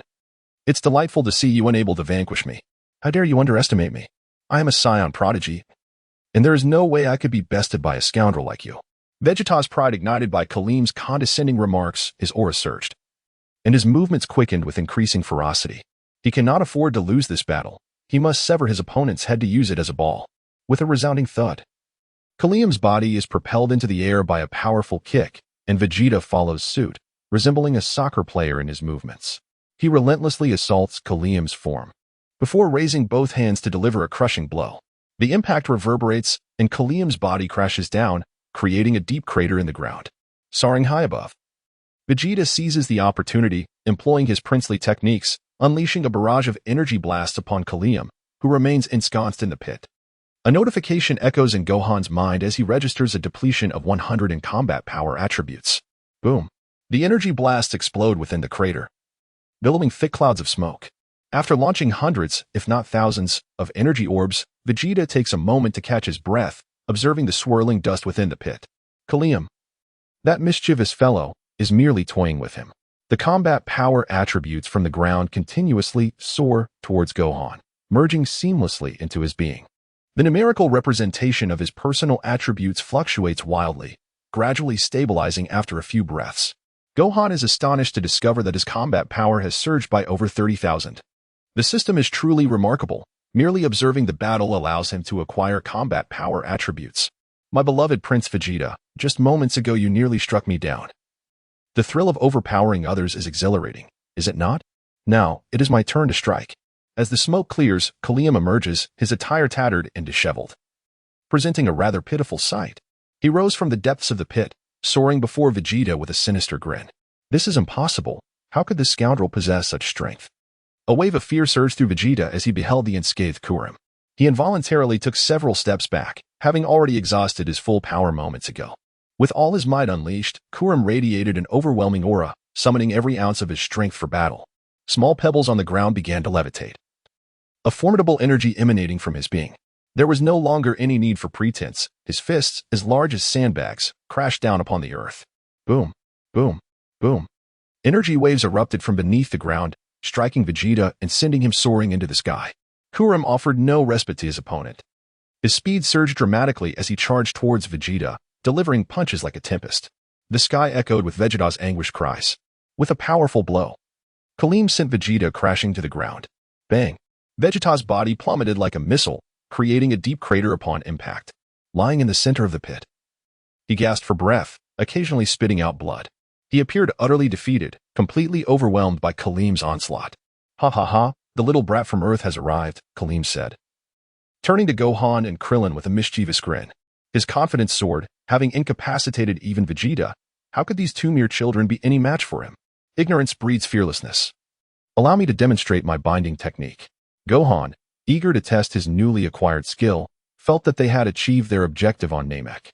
Dandy's healing abilities and Goku's time manipulation powers were now within his grasp. What? I can't move. Kalim exclaimed, fear etched across his face as he stared at Gohan. Trembling as if he had seen a ghost, his body felt as though it were bound, completely immobilized. This sensation was all too familiar. Binding technique. Impossible. How could an Earthling possess such power? Kalim realized he was in serious trouble. Gi's and Berta from the Ginyu Force gaped in shock at Gohan. How could this little brat wield Goku's powers? Had he just learned them? If that were true, it would be terrifying. Incredible, Gohan, you are truly remarkable. Krillin, standing nearby, was equally astonished, never expecting Gohan to master such a technique. Having just experienced its potency, he understood the feeling of being utterly restrained and powerless. Ha ha ha, enjoy this. Gohan executed his telekinesis once more. Stones from the ground levitated, bombarding Kalim like a hail of gunfire. Kalim cried out in despair as he was relentlessly pelted in midair. He is currently completely immobilized, his strength entirely confined, leaving him unable to exert any effort. His body remains motionless, and within mere moments, he finds himself battered and bruised. The vice captain, JIS, immediately discerns the gravity of the situation. Adherence to any semblance of rules has become irrelevant. Observing that Kalim remains utterly unresponsive, it is only a matter of time before this young rascal brings about his demise. He cast a glance at Bart and nodded. After years of collaboration, the latter instantly grasped Guise's intent. In an instant, both vanished from their original location, reappearing before Gohan. Guise and Bart delivered a kick directly to Gohan's head. If struck by these blows, he would undoubtedly shatter like a gourd. They were confident in their ability to rescue Kuririn, for they believed their speed was the swiftest in the universe. However, their calculations proved to be misguided. What transpired next completely shattered their understanding. Chapter 26. Son Goku arrives on the battlefield of Namek. A circular spacecraft gracefully descended to the ground. As the hatch opened, Son Goku emerged, beginning to sense the energies present on this planet. What is happening on this world? Why are there so many formidable presences? Moreover, several of them exude a distinctly malevolent aura. How curious that Vegeta, Gohan, and Krillin have gathered together. Why are there several exceptionally powerful presences surrounding them? What on earth is happening? Judging by Vegeta's aura, this individual appears to have sustained grave injuries. Regardless, once I locate Gohan and Krillin, the truth shall be revealed. Goku concentrated all his energy and swiftly soared towards the direction of Gohan and Krillin. Frisia's spaceship. What? The combat power has astonishingly reached 90,000? Jinyu expressed his bewilderment. As Goku descended upon Namek, both Frisia and Jinyu were slightly taken aback by the reading of 90,000 on their scouters. He has been closely monitoring the movements of this formidable fighting force. Upon landing on Namek, the opponent swiftly approached the other members of the Ginyu Force. How intriguing, Jinyu. Go and investigate what is truly happening. A sinister smile crept across Frisia's lips. A power level of 90,000 is hardly worthy of my direct involvement. Jinyu can handle it. He is now determined to continue his quest for the Dragon Balls. Utilizing his scouter, he has pinpointed the Elder Namekian. Frisia believes the final Dragon Balls are in the possession of these two Namekians. Yes, I shall attend to this immediately. Jinyu swiftly ascends towards Goku's direction, while Frisia, seated in his BB vehicle, heads towards the Elder and the prodigious Namekian, Nara. On the battlefield, Gohan observes Frisia's energy shifting direction. It appears he suspects that the last two Dragon Balls are held by the Namekians. With Frisia's energy now in motion, he is on his way to locate the remaining Elder and the exceptionally skilled Nara. Gohan. Krillin can only sense a fleeting shadow before two extraterrestrials materialize before them. Wow, they're incredibly fast. he exclaims in shock, instinctively warning Gohan. However, the strength of their opponents is overwhelmingly formidable. This is just splendid, Gohan remarks with a proud smile. His movements were as swift as lightning, instantly seizing the feet of JIS and Bart as they kicked. What? No, it cannot be. Both Bart and JIS were utterly astonished. Their collaboration had never faltered, particularly Bart, who had long believed that his speed was the swiftest in the universe. The two unleashed their full combat prowess in an attempt to break free from Gohan's grasp. Krillin was instantly propelled away by this overwhelming aura. A tremendous force erupted, causing the ground to cave in beneath them. Yet, Gohan remained immovable, his grip on their feet unyielding, akin to a vice. Heh, escaping won't be so simple, he declared, forcefully swinging the two towards one another. Bang! The impact left them dazed and reeling. He then hurled them towards the direction that imprisoned Kulim. Magic flash. Gohan raised his hands above his head, unleashing a colossal beam of energy that surged towards the trio. Newly awakened Bart, Guys, and Kulim let out heart-wrenching screams. However, their bodies were ensnared, rendering escape utterly impossible. The immense energy beam swiftly engulfed all three. From that moment forth, the Ginyu Force was left with but a solitary leader. Krillin, witnessing Gohan's display of prowess, was utterly awestruck. To dispatch three formidable adversaries in one breath was truly gratifying. Bang! The device of Captain Ginyu, en route to the battlefield, exploded, startling him. Damn it, you wretched brat from Earth. I shall make you pay 1,000-fold. His forehead throbbed with prominent veins as he gritted his teeth and roared, propelling his speed to its utmost limit. Simultaneously, Frieza's detector erupted in a violent explosion. He paused to glance in the direction of Gohan, then continued his flight towards the Grand Elder. Berta was hastening there as well. He would take care of it. My primary objective now is to locate the Dragon Balls for a wish. This is Goku's energy. It is immensely powerful. Krillin looked up into the sky, a joyful expression adorning his face. His spirit soared. Goku had finally arrived. In mere moments, the small stones on the ground began to levitate. A fierce wind swept through, stirring up dust and debris from the ground, causing Krillin to wobble slightly. Gohan, Krillin, are you all right? As the dust settled, Goku's figure came into view. Upon seeing that both were unharmed, he felt a wave of relief wash over him. Dad, you made it. Goku, that's wonderful. Gohan and Krillin quickly approached Goku, their faces alight with happiness. After exchanging pleasantries, Krillin excitedly recounted their journey to Namek. A formidable energy is approaching us. Let's rescue Vegeta first, Goku said. Casting a glance towards the deep pit where Vegeta lay, he felt that the other party was not yet irredeemably wicked. At the very least, they had just fought alongside Krillin. This time, Krillin was rendered speechless upon witnessing Son Wukong's confrontation with Vegeta. Now that both father and son were present, their terrifying aura left no room for fear of their adversary. Father, the Grand Elder's life is nearing its end. I wish to seek the Dragon Balls to make a wish first. The newcomer's energy is not as formidable as yours, but they possess a peculiar ability to swap bodies, so do exercise caution, Son Gohan advised Son Wukong. At that moment, he noticed a large earthworm on the ground, picked it up, rendered it unconscious, and then handed it over to Son Wukong. What? An alien capable of such prowess as body swapping? I shall be cautious. You go ahead and seek the Dragon Balls, Son Wukong responded, astonished as he accepted the worm. He had not anticipated that the newcomer would wield such extraordinary abilities. It was imperative to remain vigilant. Gohan, I shall accompany you in your quest for the Dragon Balls. I am of no assistance here, Krillin remarked, equally startled by Gohan's words, recalling the bizarre abilities of the four-eyed individual. He had not expected the newcomer's powers to be even more outrageous. Very well. Let us proceed. Son Gohan nodded at Krillin, and then they soared towards the direction of Dandy and Bulma. The Dragon of Namek could only grant wishes in the Namekian language. Soon, the two vanished from Son Wukong's sight.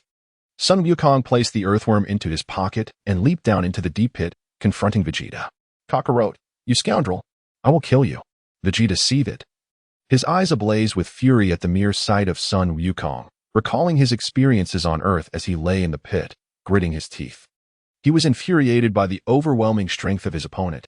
After all, I'm a prodigious warrior of the Scion race. How could a mere low-ranking soldier, having been absent for just a month, experience such a meteoric rise in combat power? Cough, cough. Vegeta, your temper remains as fiery as ever. First, consume this Senzu bean to restore your strength. An exceptionally formidable foe is approaching, Goku said with a cheerful expression, placing a Senzu bean in Vegeta's mouth. Such a worthy adversary must not be permitted to perish. Gulp. Vegeta had already witnessed the miraculous effects of these beans during the invasion of Earth.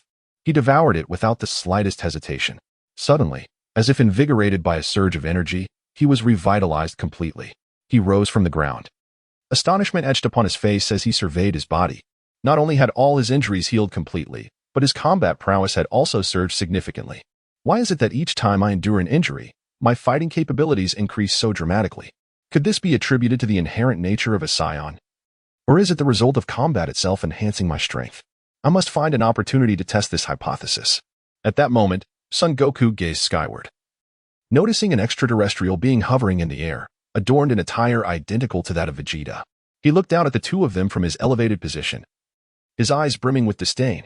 Chapter 27, The Divine Dragon, Palunga, on the battlefield. Haha. Jinyu, your speed is utterly lacking. Arriving now. You are the sole remaining commander of the Jinyu force. Upon witnessing Jinyu's arrival, Vegeta, fully rejuvenated, taunted him. Having felt the suffocating pressure of being dominated by Cooler just moments ago. Vegeta, it is a pleasure to see you. Where have those young children from Earth gone? Jinyu, upon hearing the words, remained unperturbed. Scanning the chaotic battlefield, he saw only Son Goku and Vegeta, without a trace of the two youngsters from Earth.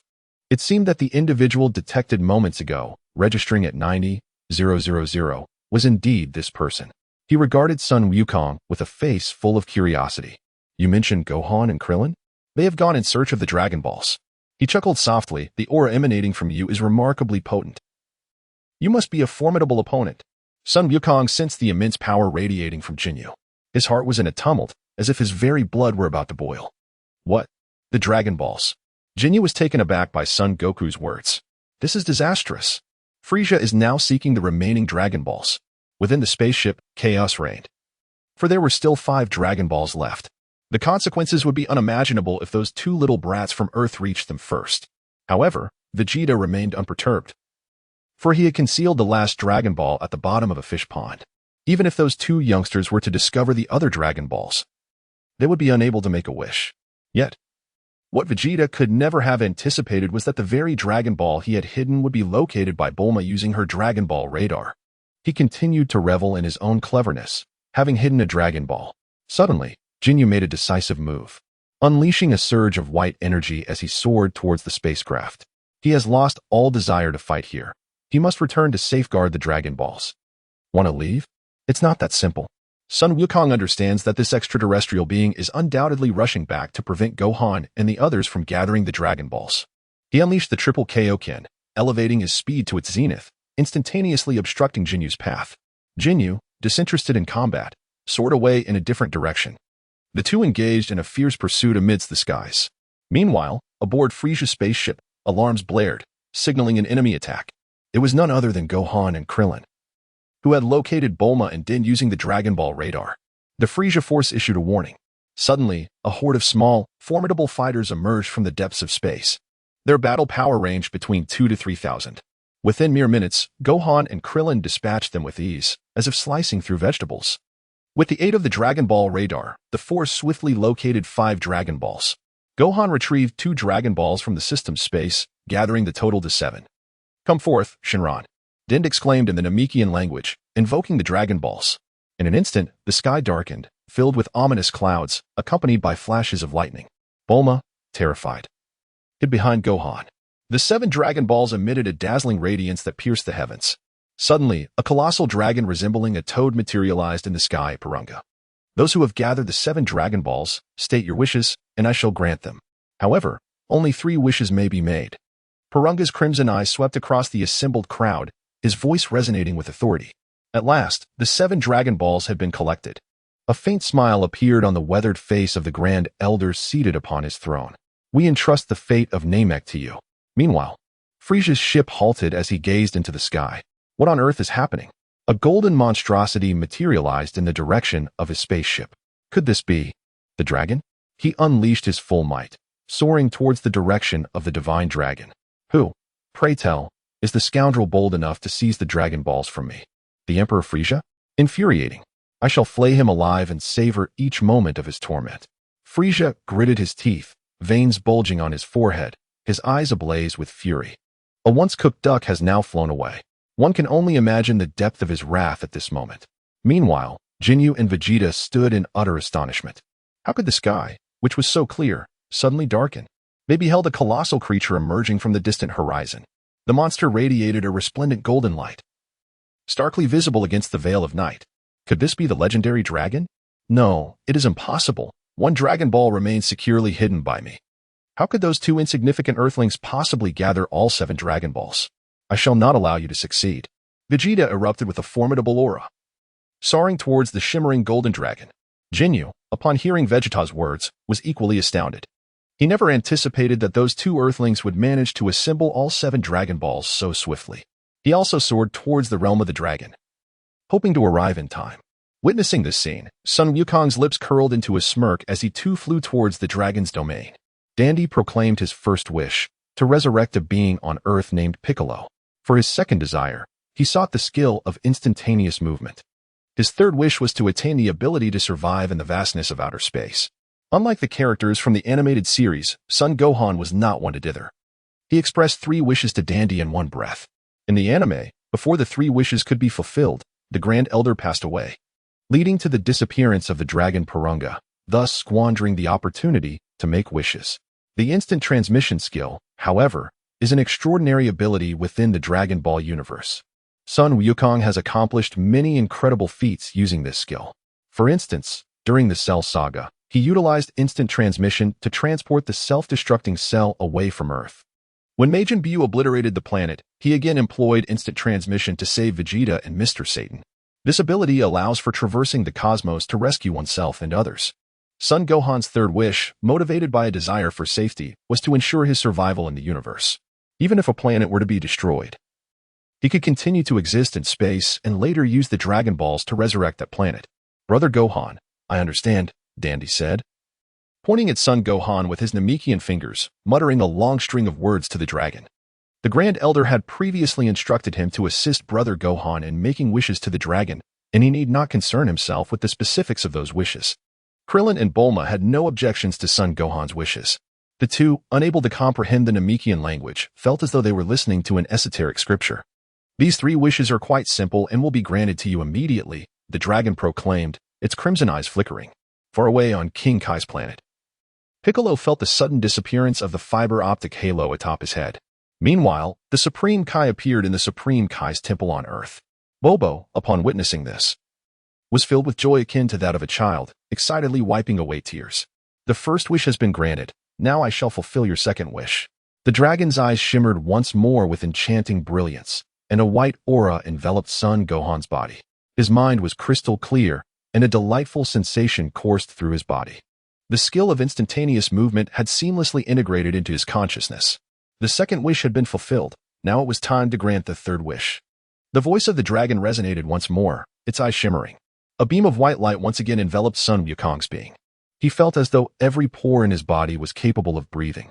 Is this the skill necessary for survival in the cosmos? 3 wishes have been granted. Farewell. The dragon, Shenron, instantaneously transformed into stone. The sky suddenly became clear. Bang, bang, bang. 7 stones plummeted from the heavens. Chapter 28. Son Gohan attempts a new skill at last. I can find solace. After Shenron's disappearance, the Grand Elder wore a smile on his face. He had long held his breath, awaiting the miracle to unfold. Now that he had fulfilled his mission, there was no longer a need to cling to life. His voice grew fainter, eventually resembling the tranquility of slumber. The Elder, along with Nailu and Danjia, knelt before him, their eyes reddened with emotion. Now, only the 3 of them remained on Namek. How infuriating. I shall never forgive you. Frieza, still en route, was taken aback as the sky suddenly illuminated. The dragon had vanished, signifying that his wish had crumbled to dust.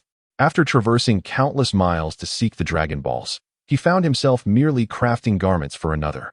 His teeth clenched in fury, akin to the discomfort of swallowing a dead fly. When did the Cosmic Emperor Frieza ever endure such indignity? He must ensure that his adversary is subjected to torment until death, in order to alleviate the resentment festering within his heart. Simultaneously, he observed the sky illuminating. As the dragon had already vanished, curse be it, forgiveness is out of the question. Those detestable earthlings, I shall ensure your demise. Along the path, Vegeta halted, his furious eyes bloodshot with rage. He never anticipated that his wishes would ultimately fail. He was aware that such a commotion would undoubtedly attract Frisia's attention. There was no longer any need to dwell on the past.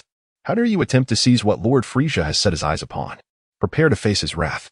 Jinyu observed the sky illuminating, realizing that the dragon had vanished. He understood that Frisia's wish could no longer be fulfilled. He observed Vegeta come to a halt, and a sense of schadenfreude washed over him. Ha ha ha, it seems that the wish has been granted. Let us settle this once and for all, exclaimed Sun Wukong. His face alight with excitement as he noticed both individuals had ceased their movements. He had not been attempting to catch up with the two earlier. He merely wished to reach Son Gohan's side to observe. However, now that his desire had been fulfilled, further pursuit seemed unnecessary. Krillin. Take Bulma and Dandy to find a place to hide, Son Gohan instructed Krillin, subsequently placing Frisia's spaceship into the system's space. The vessel appeared quite luxurious, with ample room inside, and it might prove useful in the future. Understood. I will ensure their safety, Krillin replied. Gohan, please be cautious. Big brother Gohan, please be careful. Both Bulma and Dandy echoed as they left the area. Krillin recognized his own limitations. He was of little assistance here and deemed it wiser to safeguard Bulma and Dandy. Shortly after their departure, Son Gohan decided to test this new skill. With a surge of energy, he soared into the sky, swiftly breaching the atmosphere of planet Namek and entering the cosmos. Haha. This ability is truly remarkable. In the vastness of space, he felt no discomfort. Though the dark expanse of the universe offered little in the way of beauty, he silently attuned himself to the essence of each planet. But who could it be? Frisia returned first, shortly after Gohan's departure. Upon witnessing the battlefield strewn with the corpses of his legion, he realized that the spacecraft had vanished. He was so enraged that the veins on his forehead bulged, and his slanted eyes seemed as if they could spout fire. This was utterly intolerable. If he discovered which scoundrel was responsible, he would ensure that they were subjected to a torturous demise. In light of this intention, it was evident that one with a battle power of 90,000 must be you. I am well aware of Vegeta's formidable strength.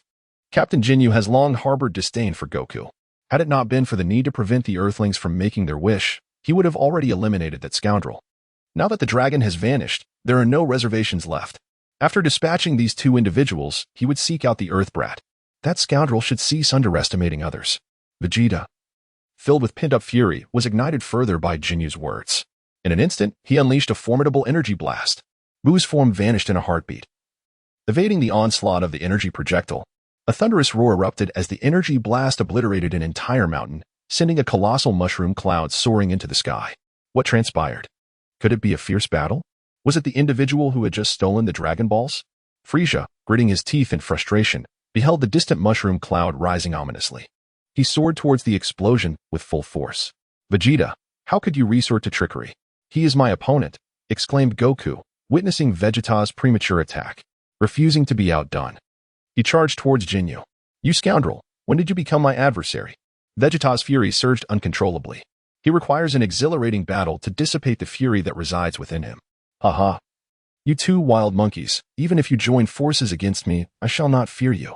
Jinyu observed as both of them launched their attacks first. He showed no signs of weakness, charging towards Son Wukong and Vegeta. Bang, bang, bang. The three of them engaged in combat in an instant. Has it finally begun? In the vastness of the universe, Gohan sensed the battle occurring on planet Namek. A smile involuntarily graced the corners of his mouth as he sensed the presence of Son Wukong. In an instant, Son Gohan vanished from his location, reappearing on the battlefield.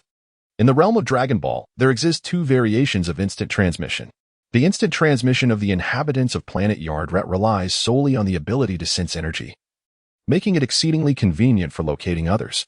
Conversely, the instant transmission employed by King Kai's attendant, Kibito, permits traversal across the cosmos but does not depend on energy sensing for movement. Son Gohan perceived the instant transmission skill bestowed upon him by the dragon as remarkably perfect, akin to a harmonious fusion of the techniques of the Yardrat inhabitants and Kibito. He now appears wherever he pleases, not necessarily by the side of Son Wukong. In the anime, Son Wukong utilizes instant transmission multiple times to materialize beside others. I recall an instance when Son Gohan was brandishing the sword of the King of Worlds. Son Wukong instantaneously appeared, nearly decapitating him. Ding! A combat power attribute of 300 has dropped ahead. Son Gohan's sudden emergence on the battlefield went entirely unnoticed by anyone. As soon as his figure emerged, the incessant sound of system notifications resonated in his mind. In the sky, the fierce battle among Vegeta, Jinyu, and Goku unfolded, each punch raining down combat power attributes like drops of rain. All of it was collected. Observing the scattered combat power attributes on the ground, Gohan's joy knew no bounds. The attributes spread across the ground, flowed into his limbs and bones like a river, gradually merging with him. In the personal attributes interface, the combat power bar spun wildly, reminiscent of a printing press counting money. Suddenly, the stones across the battlefield began to levitate. An overwhelming aura surged onto the scene. The three combatants halted their struggle, gazing intently at the newcomer.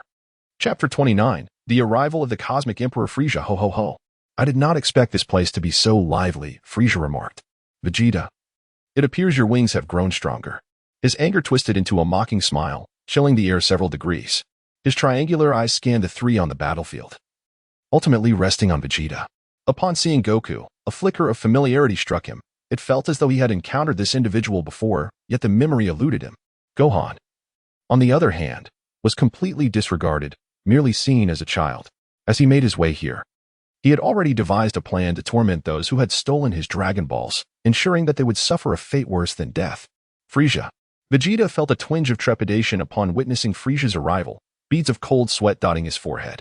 Frieza, my lord, you have finally arrived, Jinyu proclaimed with reverence, his spirits soaring at the sight of Frieza's presence. Has the moment finally arrived? Gohan thought, equally exhilarated by Frieza's entrance. The more formidable the opponent, the greater the potential battle power at stake. In the recent skirmish involving Jinyu and his comrades, the highest drop in attributes reached an astounding 300, marking the most significant loss of battle power thus far. Are you the Cosmic Overlord, Frieza? May I engage you in battle? Goku felt an overwhelming surge of energy emanating from Frieza, stirring an irresistible desire within him to confront the adversary. Ha ha ha, truly, ignorance breeds courage, Frieza sneered wickedly. Those who had dared to speak to him in such a manner in the past had long since become mere dust across the cosmos. My lord Frieza, my subordinates will take care of them immediately, Jinyu declared, eager to showcase his prowess. Now is the opportune moment to shine. Very well, I shall savor their torment, ensuring their suffering is profound. Frieza was in no rush to strike, preferring to observe the unfolding drama first. A scion with a battle power of 90,000? This individual appeared strikingly familiar. It dawned on him that before the explosion of planet Vegeta, a being resembling this one had led the charge against his energy blasts. Undoubtedly, the scion from Earth was the offspring of that familiar figure. What a twist of fate it was to kill his father and then proceed to eliminate his son and grandson. How delightful and exhilarating it sounded. My subordinate understands, Jinyu declared, unleashing a formidable aura as he resolved to display his full strength, eager to impress Lord Frieza with his performance. He was enveloped in a shroud of white aura. The ground began to tremble, with gusts of energy surging in all directions. The entire Namekian planet started to sway slightly. In the realm of Dragon Ball, strength is manifested through fierce roars. Son Goku assumed a horse stance, unleashing the entirety of his energy. Instantly, a wave of power coalesced into a spiraling tempest. The ground continued to quiver. Vegeta, refusing to be outdone, relentlessly amplified his strength. He too revealed his full potential, enveloped in a radiant white aura. The enmity with Frieza had escalated. Today, it would be either his demise or that of his foe. Now, he stood shoulder to shoulder with Kakarot. Together, they aimed to eliminate Jinyu before turning their attention to Frieza, for this was their only hope for survival. Is it about to begin?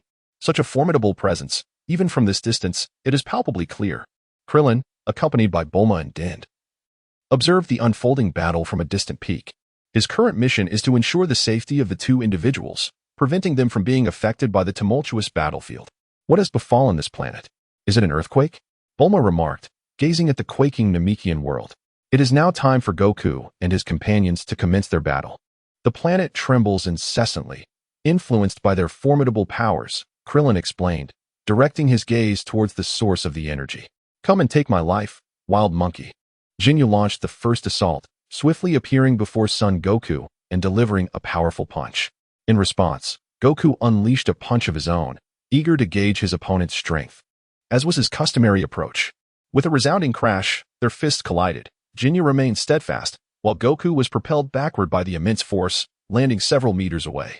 Kakarot. That scoundrel is still concealing his true power. At that moment, Vegeta arrived, unleashing a flurry of punches and kicks aimed at Jinyu. As he made his move, he fought with utmost intensity, a stark contrast to Sun Wukong's style. The battle raged on. Captain Jinyu effortlessly dodged Vegeta's assaults, regardless of their speed. Impressive. Sun Wukong soon rejoined the fray, joining forces with Vegeta against Jinyu. The three engaged in a fierce battle, exchanging blows for hundreds of rounds. Observing this clash, Son Gohan was filled with delight as he witnessed the fluctuating power levels of the trio, akin to a torrential downpour. Sun Wukong delivered a punch aimed at Jinyu, only to strike a mere illusion, as Jinyu swiftly evaded and retaliated with a powerful kick. With a force akin to a kite severed from its string, Wukong was sent crashing toward the ground. He executed a full somersault, dissipating the impact, leaving deep trenches in the earth with his feet. Kakarot, stop toying around. Finish this scoundrel quickly. We have Frieza to contend with. Vegeta shouted in exasperation. This rogue had been concealing his true strength, refusing to unleash his full power in battle. Is this not your full strength? Jinyu queried, looking down at Sun Wukong with an air of disbelief. At present, Jinyu's power level stood at 110,000, while Sun Wukong's base level was merely 90,000, creating a significant disparity that left Wukong at a disadvantage from the outset. Vegeta, step aside, Jinyu commanded, his fists raining down like bullets. Vegeta, unable to withstand Jinyu's relentless onslaught, was struck in the abdomen, racked with pain as he doubled over, clutching his stomach and expelling bile. Jinyu interlocked his fingers and delivered a devastating blow, sending Vegeta crashing into the ground. The impact created a deep crater. Meanwhile, Sun Wukong felt a persistent numbness in his hands from his skirmish with Jinyu. He believed that teaming up with Vegeta against Jinyu was unnecessary if he unleashed the Kaio-ken. He could easily overpower Jinyu, rendering the joint effort with Vegeta redundant. He yearned to engage in a fair battle with Jinyu, yet after Vegeta's recent reminder, he realized that his initial thoughts were misguided. Frieza was the true menace, with the Kaio-ken doubled, although Goku may not be the sharpest in other matters. His clarity regarding combat was as pristine as a mirror, surpassing that of anyone else. He let out a thunderous roar as the white aura transformed into a crimson blaze. Aware of Frieza's formidable power, he understood the necessity of conserving his strength. He swiftly joined the fray, and the tide of battle shifted instantaneously. With the Kaio-ken technique, Goku's fighting power surged to an astounding 180,000. Captain Jinyu could scarcely withstand the onslaught of his opponent. Soon, he was tossed about like a mere football, manipulated effortlessly by Goku. Ding! A notification echoed forth, revealing a power attribute increase of 300. From the very onset of the skirmish, the alert sounds resonating within Gohan's mind had remained incessant. All attributes were collected. The essence of combat power flooded into his being like a torrential deluge, filling him with elation. Frieza's piercing gaze was equally astonished at the spectacle of the trio's prowess. How could the Saiyan strength have escalated so dramatically? Especially the one who had journeyed from Earth. Chapter 30. Jinyu's ambition on the battlefield. Vegeta, your fighting power is still too feeble. Allow me to assist you. Gohan remarked as he deftly maneuvered to the deep pit, where he found the battered Vegeta at the mercy of Jinyu. He still hoped for the other party to contribute significantly to his combat prowess. Sun Wukong opened his palm towards Vegeta, and a gentle force emanated from his hand, visibly healing the wounds on Vegeta's body at a remarkable rate. In an instant, Vegeta was fully revitalized. He rose to his feet, exhilarated, and clenched his fists, reveling in the immense power coursing through him. It seemed undeniable that with each injury and subsequent recovery, his combat strength would indeed increase. Vegeta, do you still wish to enhance your power? Sun Wukong inquired with a warm smile. To make the horse run swiftly, it must be well fed. Initially, he refrained from employing the Grand Elder's method to help Goku unleash his potential, intending instead to utilize Jinyu's strength to severely injure Goku's body. For Saiyans, each recovery from injury led to a significant boost in their combat abilities. However, the emergence of Frieza had entirely disrupted this plan. Do you have a solution? Help me, Vegeta instinctively exclaimed, his eyes filled with astonishment and disbelief. This little one had brought him an abundance of surprises. He has always been in pursuit of strength. All right, relax. As Gohan floated effortlessly, he approached Vegeta and placed a hand gently atop his head. Vegeta, wearing a bewildered expression, wondered if this would truly enhance his combat power. He was utterly unconcerned that Son Gohan might suddenly strike him down, for the latter had spared and saved him on numerous occasions. Son Gohan's hand, enveloped in a luminous white aura, surged violently into Vegeta's being. Boom. A formidable energy erupted from Vegeta's body as the deep pit expanded exponentially. And the ground fissured like a spider's web. Son Gohan's hand also fell away. This overwhelming presence, it was Vegeta. Goku instantly sensed a powerful aura. His eyes involuntarily darted towards Vegeta from time to time. Is this commotion caused by Gohan? I am unaware of the multitude of matters he still has at hand. Haha. Is this truly my strength? How formidable it is. It seems that Frieza is no longer a match for me. Vegeta sensed an overwhelming aura enveloping him, and his heart soared with exhilaration. He discovered that this presence was even more formidable than the current Frieza, if the detector were capable of sensing. His power had undoubtedly reached 500,000. It was no wonder he felt that his battle prowess had surpassed that of Frieza. Vegeta, indeed, is a genius warrior. His potential immeasurable. What could be the cause of this? Is it the handiwork of that little brat? Frieza had been attentively observing the battle between Jinyu and Goku, completely oblivious to the developments occurring with Vegeta. Now, the opponent had stirred up such a significant commotion. He too was utterly bewildered. Haha. Ah, what a splendid performance.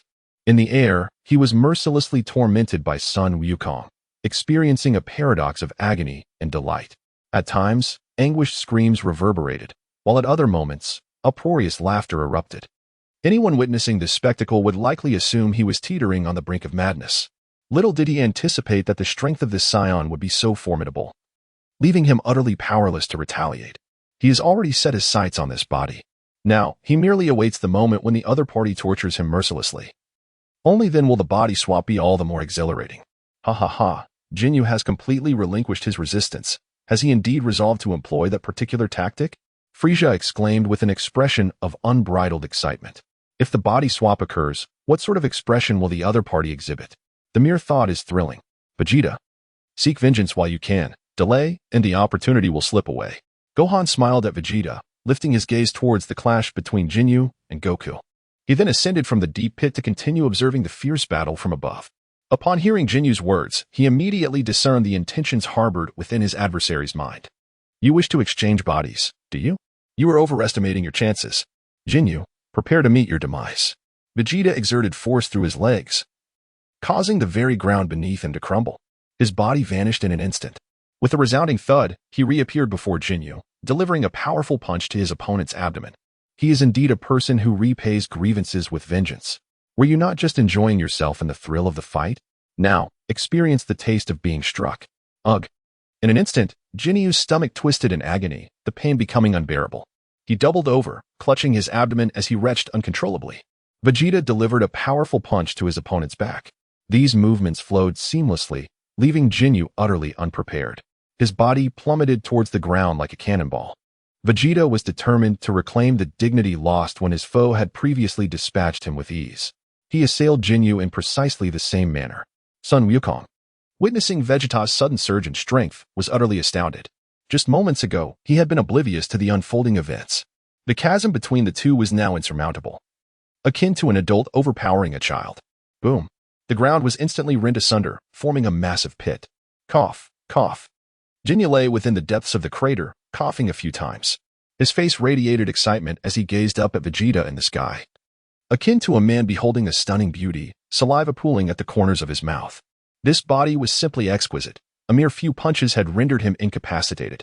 His battle power of 110,000 felt trivial in the presence of such might. This was the vessel I have long yearned for. Vegeta, your body shall be mine. Energy surged forth from Jinyu's form, instantly ensnaring Vegeta. His mouth emitted a brilliant white light, hurtling towards his adversary. What is happening? My body is utterly immobilized. Vegeta struggled fiercely, the veins on his forehead bulging, yet he was powerless. This is dreadful. Could this be the extraordinary ability Gohan spoke of? The white light expelled by Jinyu must be his very soul. In haste, Goku tossed the worm he had been holding in front of Vegeta. Frieza, save me.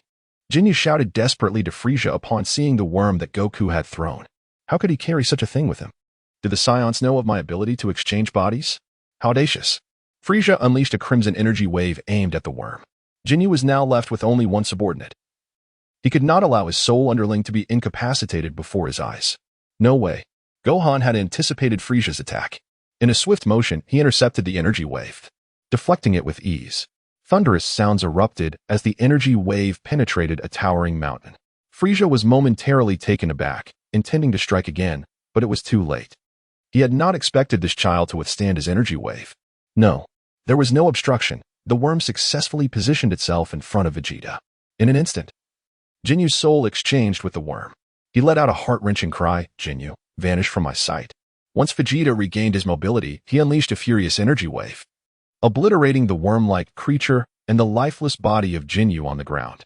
Although he had been immobilized moments earlier, he had witnessed everything with clarity. Had it not been for the timely intervention of Kakarot and his son, his very soul might have been exchanged with Jinyu's, gathering the scattered fighting attributes across the battlefield. Son Gohan felt his personal combat power surge dramatically within the battle interface. "Oh, I must admit, I underestimated you," Frieza remarked with a malicious glimmer in his eyes as he surveyed the trio before him, his gaze growing increasingly sharp. Chapter 31. Vegeta vs. Frieza. Cease your arrogant boasts. I have long found you intolerable. Vegeta sensed his own energy surpassing that of Frieza's, eager to grind his foe into the ground. "Ah, my dear Vegeta, I never anticipated that upon your arrival on Earth, you would undergo such a transformation. It has been some time since I have had the pleasure of flexing my muscles. Allow me to teach you a lesson in humility." Frieza emerged from his vehicle, stretching his muscles as he prepared for the battle ahead. Vegeta erupted with an intense aura, sending shockwaves in all directions, scattering the clouds above. The ocean crashed relentlessly against the shore, and the ground trembled violently beneath them. "Impressive, but I wonder just how much you have truly progressed." Frieza observed Vegeta with a calm exterior, though tumultuous thoughts raged within him. It was as if Vegeta had returned from Earth reborn. "Prepare to meet your end, Frieza," Vegeta declared, unleashing his full combat power as he charged toward his adversary. "Come at me. I shall reveal the chasm that separates us." Frieza, refusing to back down, launched himself forward as well. With a resounding clash, their fists collided, sending a shockwave rippling outward. In this initial confrontation, Frieza found himself at a disadvantage, his body involuntarily staggering backward several steps. Suddenly, a notification echoed in Son Gohan's mind. 300 combat power attributes have dropped ahead. The battle had officially commenced. He wore a beaming smile before the onlookers. "Frieza, have you become a soft-shelled shrimp from your prolonged inactivity?" Vegeta pressed his advantage, charging towards his opponent. Frieza steadied himself and threw a punch at the advancing figure. The blow pierced through what turned out to be merely an afterimage. It was a feint from Vegeta, who materialized behind Frieza and unleashed a strike. Bang!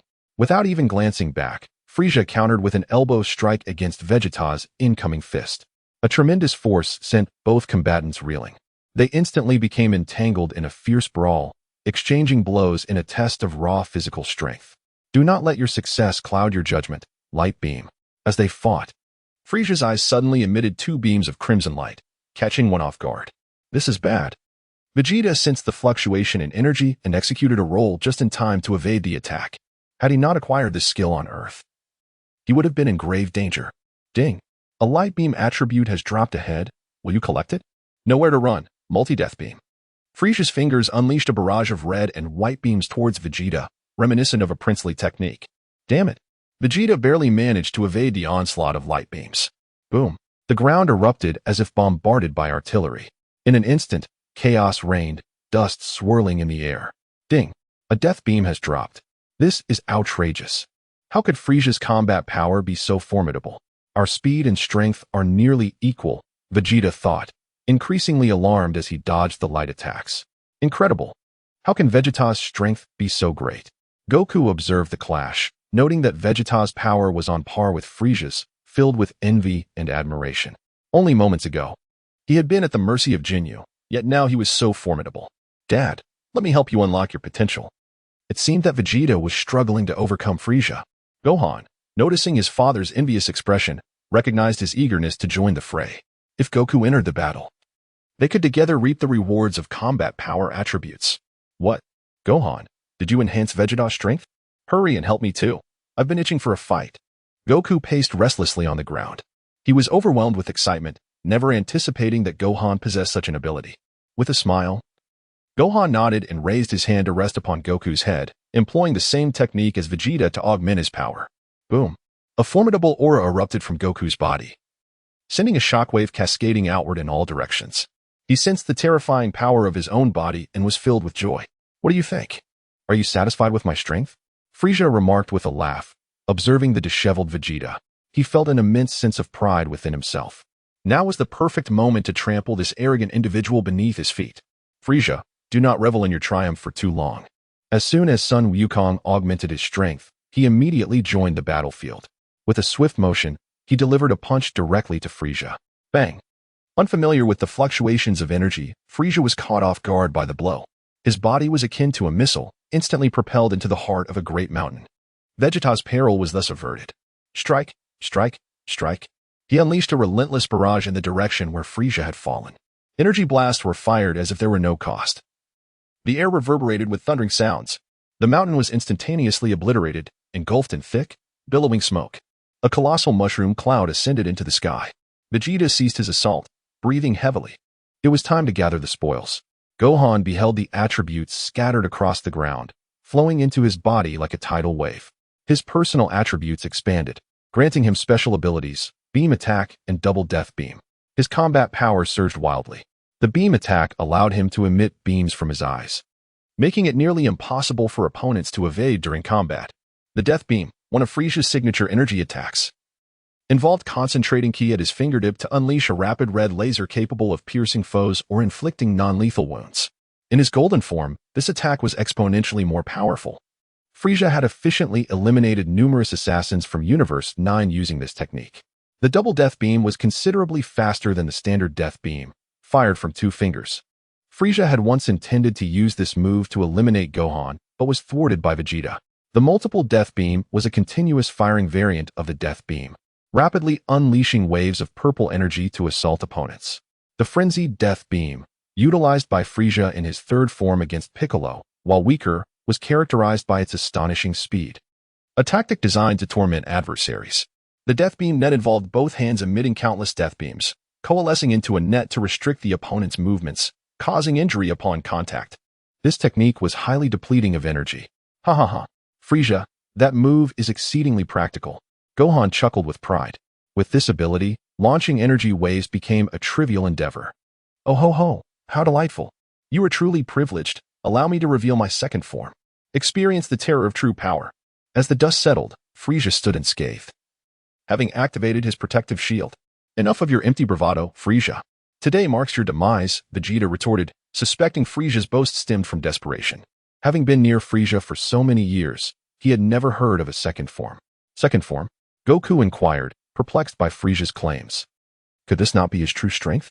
Let us continue the battle, so I may reap the rewards of your power. Son Gohan smiled gently. In truth, ever since Frieza ascended to the throne of the universe, he had seldom engaged in battle with others. It was understandable that Vegeta was unaware of his ability to transform. Suddenly, a formidable and overwhelming aura emanated from Frieza, enveloping his form in a swirl of white energy. Both Vegeta and Goku were taken aback by the sheer intensity of this presence. Is he a monster? This formidable and terrifying aura continues to escalate. Chapter 32. Frieza's second form. Ho ho ho, my apologies for keeping you waiting, Frieza remarked with a satisfied smile upon completing his transformation into his second form. Observing the astonishment in the eyes of Son Goku and Vegeta, he secretly reveled in his triumph. In this second form, his stature increased, and he became more robust, resembling his father, King Cold, in his usual demeanor. I never anticipated your strength would grow even greater. You truly are a fearsome creature, Son Goku said, admiringly assessing Frieza in this new form. His thoughts are quite simple. He merely yearns to engage in combat with formidable opponents. Let us dispense with trivialities. Vegeta is a man of fierce temperament. Without hesitation, he charges at his adversary with a singular punch, his speed reaching its zenith. He is acutely aware that Frieza's energy surpasses his own. He sought to triumph through swiftness, yet his aspirations were grand, while reality proved starkly different. Bang! Frieza effortlessly caught Vegeta's punch with an outstretched palm. The battle had barely commenced when Gohan's mind resonated with an alert from his system. 400 battle power attributes lost. What? How could this be? Vegeta was astounded and strained to break free from Frieza's grasp, but the latter's hand was as unyielding as an iron clamp. Did you think my second form merely enhanced my strength? Vegeta, you are still naive in your attempts to confront me, Frieza declared with a boastful demeanor. Do not belittle me. I am the mightiest scion. Upon hearing this, Vegeta's eyes filled with bloodshot fury, his aura erupting uncontrollably as he retaliated with a furious punch. Arrogance. Frieza, seizing the initiative, struck Vegeta's abdomen with a calculated blow, his eyes glimmering with amusement and disdain. Gag. Vegeta staggered from the brutal hit, feeling as though his very eyes would pop out. A searing pain gripped his midsection, his insides twisting painfully. He spat a mouthful of blood onto Frisia's face. Ha ha ha, you wretched monkey. Your blood reeks, Frisia remarked, licking the warm crimson liquid off his face with a look of disgust. Vegeta bent over, his vitality waning. Gohan observed the scene with a stoic expression. This had truly become a tragic spectacle. A single punch rendered Vegeta utterly incapacitated. The disparity in their powers was insurmountable, akin to a grown adult battling a child. Currently, Frisia's battle power stood at 1,600,000, while Vegeta's barely reached 500,000. How could this be fought? Had Frisia not sought to humiliate Vegeta, that punch could have easily taken his life. 3 times the Kaio-ken. Witnessing Vegeta's suppression, Goku decisively activated the Kaio-ken technique, enveloping himself in a red aura. Like a bolt of lightning, he surged towards Frisia, delivering a punch. Do you think this move will still be effective against me? Frisia had learned well, keeping a vigilant eye on Goku's actions, having previously suffered from such an oversight. Release Vegeta, he commanded, raising both hands to deliver another crushing blow to his back. Bang! Vegeta's body shot forth like a cannonball, creating a deep crater upon impact with the ground. He had completely lost his fighting spirit. Goku, with the compassion of a bodhisattva, accelerated upon witnessing Vegeta's relentless torment, swiftly closing the distance to Frisia and throwing a punch, though his adversary was equally unyielding, retaliating with a strike. Bang, bang, bang. In an instant, the two combatants exchanged numerous blows, their strengths evenly matched in a fierce contest. Frisia, taken aback, could hardly fathom the formidable prowess of the scions from Earth, capable of keeping pace with his own speed and might. Had every scion possessed such terrifying power, the universe would have long succumbed to their dominion. It appeared that his prior decision to annihilate planet Vegeta and eradicate all scions was indeed a judicious one. A chime echoed as battle attributes surged, 400. The greater the strength, the more substantial the attributes that fell. Son Gohan, witnessing the substantial attribute drop, remained unfazed, having grown somewhat numb to the proceedings. Frisia executed a sweeping kick aimed at Son Goku's head, yet Goku swiftly extended a hand to thwart the assault. Seizing the moment, he retaliated with a kick directed at Frisia's abdomen. However, Frisia adeptly twisted his body, evading the strike with an uncanny grace. Ah, how exhilarating! It had been far too long since he had encountered a worthy adversary. Frisia fought with fervor, relishing the long-awaited thrill of combat. Heh. Had I not utilized the Kaio-ken technique at 3 times its normal power, you would have surely been defeated by now. You are the most formidable opponent I have ever faced, he declared. Son Goku, wearing a proud smile, responded in kind. He simply delights in battling the strong. Does he not? Then let us engage in a bit of amusement, the sphere of confinement. A wicked smile crept upon Frisia's lips. Suddenly, he conceived a delightful trick, enveloping Sun Wukong in a sphere of luminous mist. What? Why can I not move my body? Sun Wukong exclaimed in astonishment, as he found himself ensnared within the radiant fog, utterly immobilized. This technique resembled a dumpling's extraordinary prowess, effectively restraining the opponent's form. To his surprise, Frisia also possessed such formidable abilities. Hehehe, let us play football, Frisia declared, reveling in mischief, intent on subjugating the scions, toying with them as if they were mere pawns in his grand design. With a swift leap, he propelled himself forward and sent Sun Wukong soaring through the air with a powerful kick. Then, in a flash of speed, he reappeared on the opposite side, delivering another strike that sent his opponent back. It was as if he were engaged in a game of football, reveling in the experience. Alas, Sun Wukong had succumbed to incapacitation, dazed and disoriented from Frisia's relentless assault. He felt a wave of nausea wash over him. How infuriating it was that Frisia's combat prowess could be so formidable. Failure was not an option. In the depths of the pit, Vegeta pounded the ground in a fit of rage. He refused to accept being perpetually trampled by Frisia. He must become stronger. Is this all you are capable of, Vegeta? What purpose does sulking in a pit serve? If you are a man, then confront Frisia once more. Just wait until I make my move. Then the game will be over for you all. Gohan was eager to harvest yet another surge of Vegeta's combat attributes. He approached the other party and rendered assistance, healing them. After his recovery, Vegeta experienced a significant surge in his internal strength. He rose to his feet, clenching his fists with an expression of exhilaration. Cursed little brat. It was you who was behind this mischief. Frieza observed as Son Gohan successfully healed Vegeta.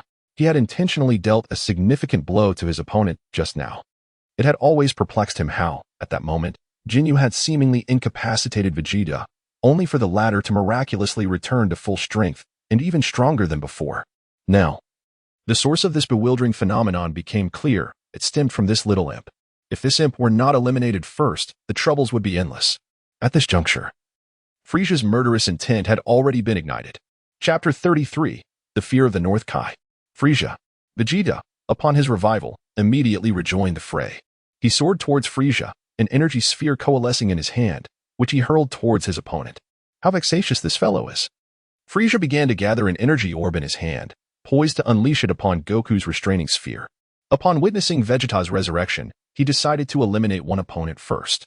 Utilizing the binding technique, Gohan instantaneously unleashed his extraordinary powers, restraining Frieza's movements. He perceived a glimmer of murderous intent in the other's eyes. What? My body has become immobile. This is the binding technique of Gudo. Suddenly, Frieza felt his body rendered motionless. The energy he had begun to gather also dissipated. He was taken aback. Was this the extraordinary power of Goku? He never anticipated that a young scion could possess such abilities. It was imperative to resolve this matter swiftly. Leaving it unresolved would only lead to calamity. Boom.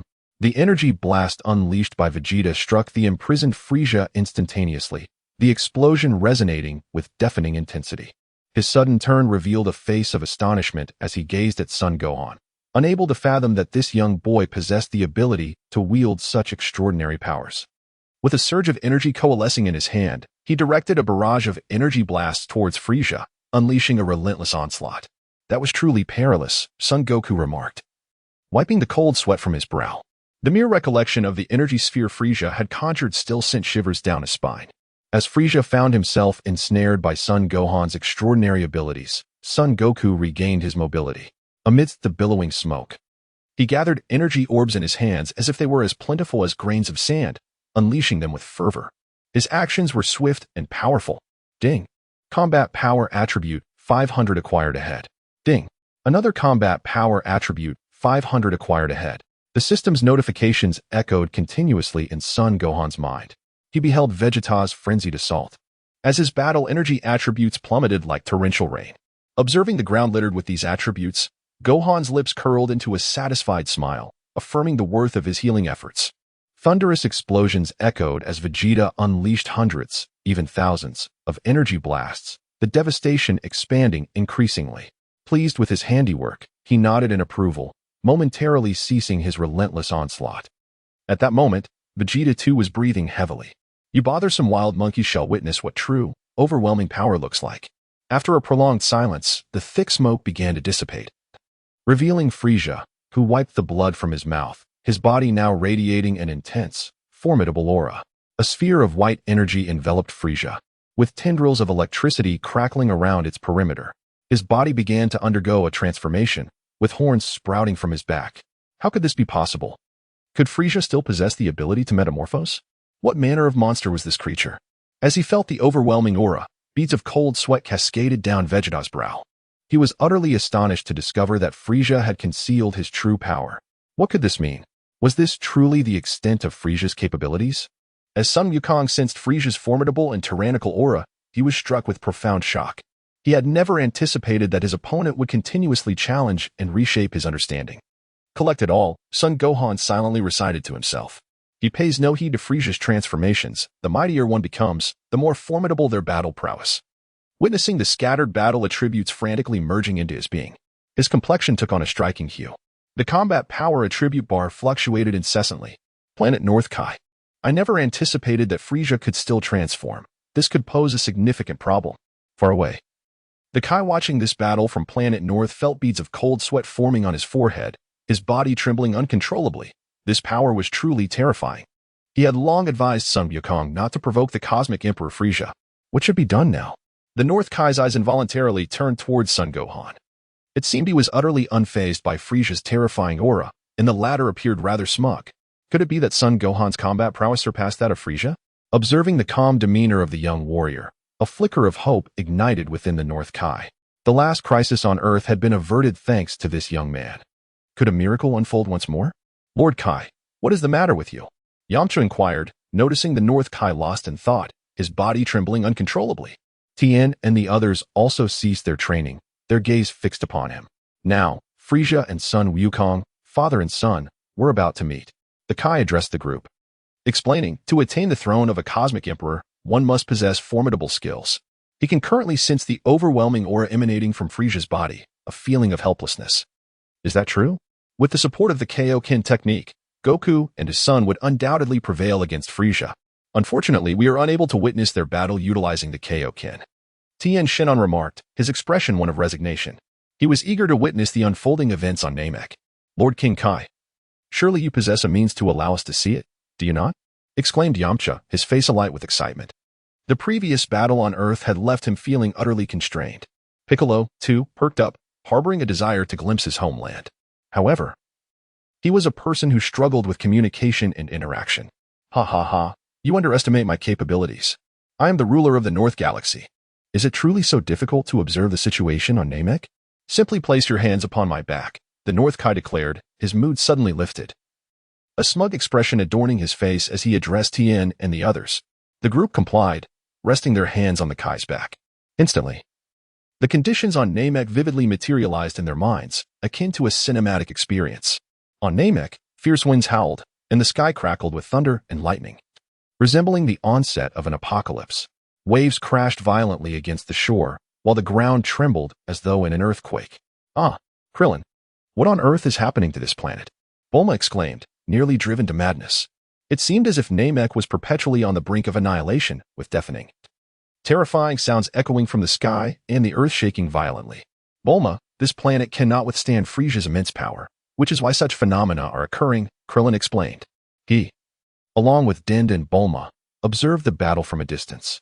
The fierce clash among Frieza, Goku, and Vegeta shattered all of his previous perceptions. He also witnessed this historic clash of titans. The focus returns to the battlefield, where Frieza has finally achieved his third form. He clenched his fists tightly, his body brimming with power. Vegeta instinctively took a few steps back upon witnessing this form of Frieza, overwhelmed by the sheer intensity of his aura. Compared to his previous form, Frieza's third transformation was visually striking, with muscles further expanded and his physique taking on a broader shape. His face appeared exceedingly sinister, exuding a palpable sense of malevolence, reminiscent of the extraterrestrial beings featured in renowned science fiction films. To allow you to experience terror beyond comprehension. I have decided to bypass this form and engage you in my ultimate state. Frieza's triangular eyes scanned Vegeta and Goku, filled with a playful expression. The powerful aura emanating from his body surged forth relentlessly. What? Is this not Frieza's full strength? Can he transform again? It's utterly terrifying. Vegeta and Goku gazed at Frieza with faces full of shock, as if beholding a monster. They never anticipated that their understanding would be continually challenged by their opponent. A presence akin to an ocean's expanse poured forth from Frieza's being. The force rippled outward, pushing both Goku and Vegeta backward. Chapter 34. Overwhelming Power North Kai's Planet. How is this possible? Does Frieza have no limits? This power is simply overwhelming. Is Frieza a monster? The strength continues to escalate. Could he truly transform again? One wonders if Goku and his son can contend with Frieza after his transformation. For now, Frieza's aura is exceedingly terrifying, far surpassing their comprehension. Yamcha and others observed the unfolding events on planet Namek from behind North Kai. They were all astounded by Frieza's terrifying combat power. Cold sweat poured from their foreheads as they trembled in fear. Never before had they experienced such a dreadful aura.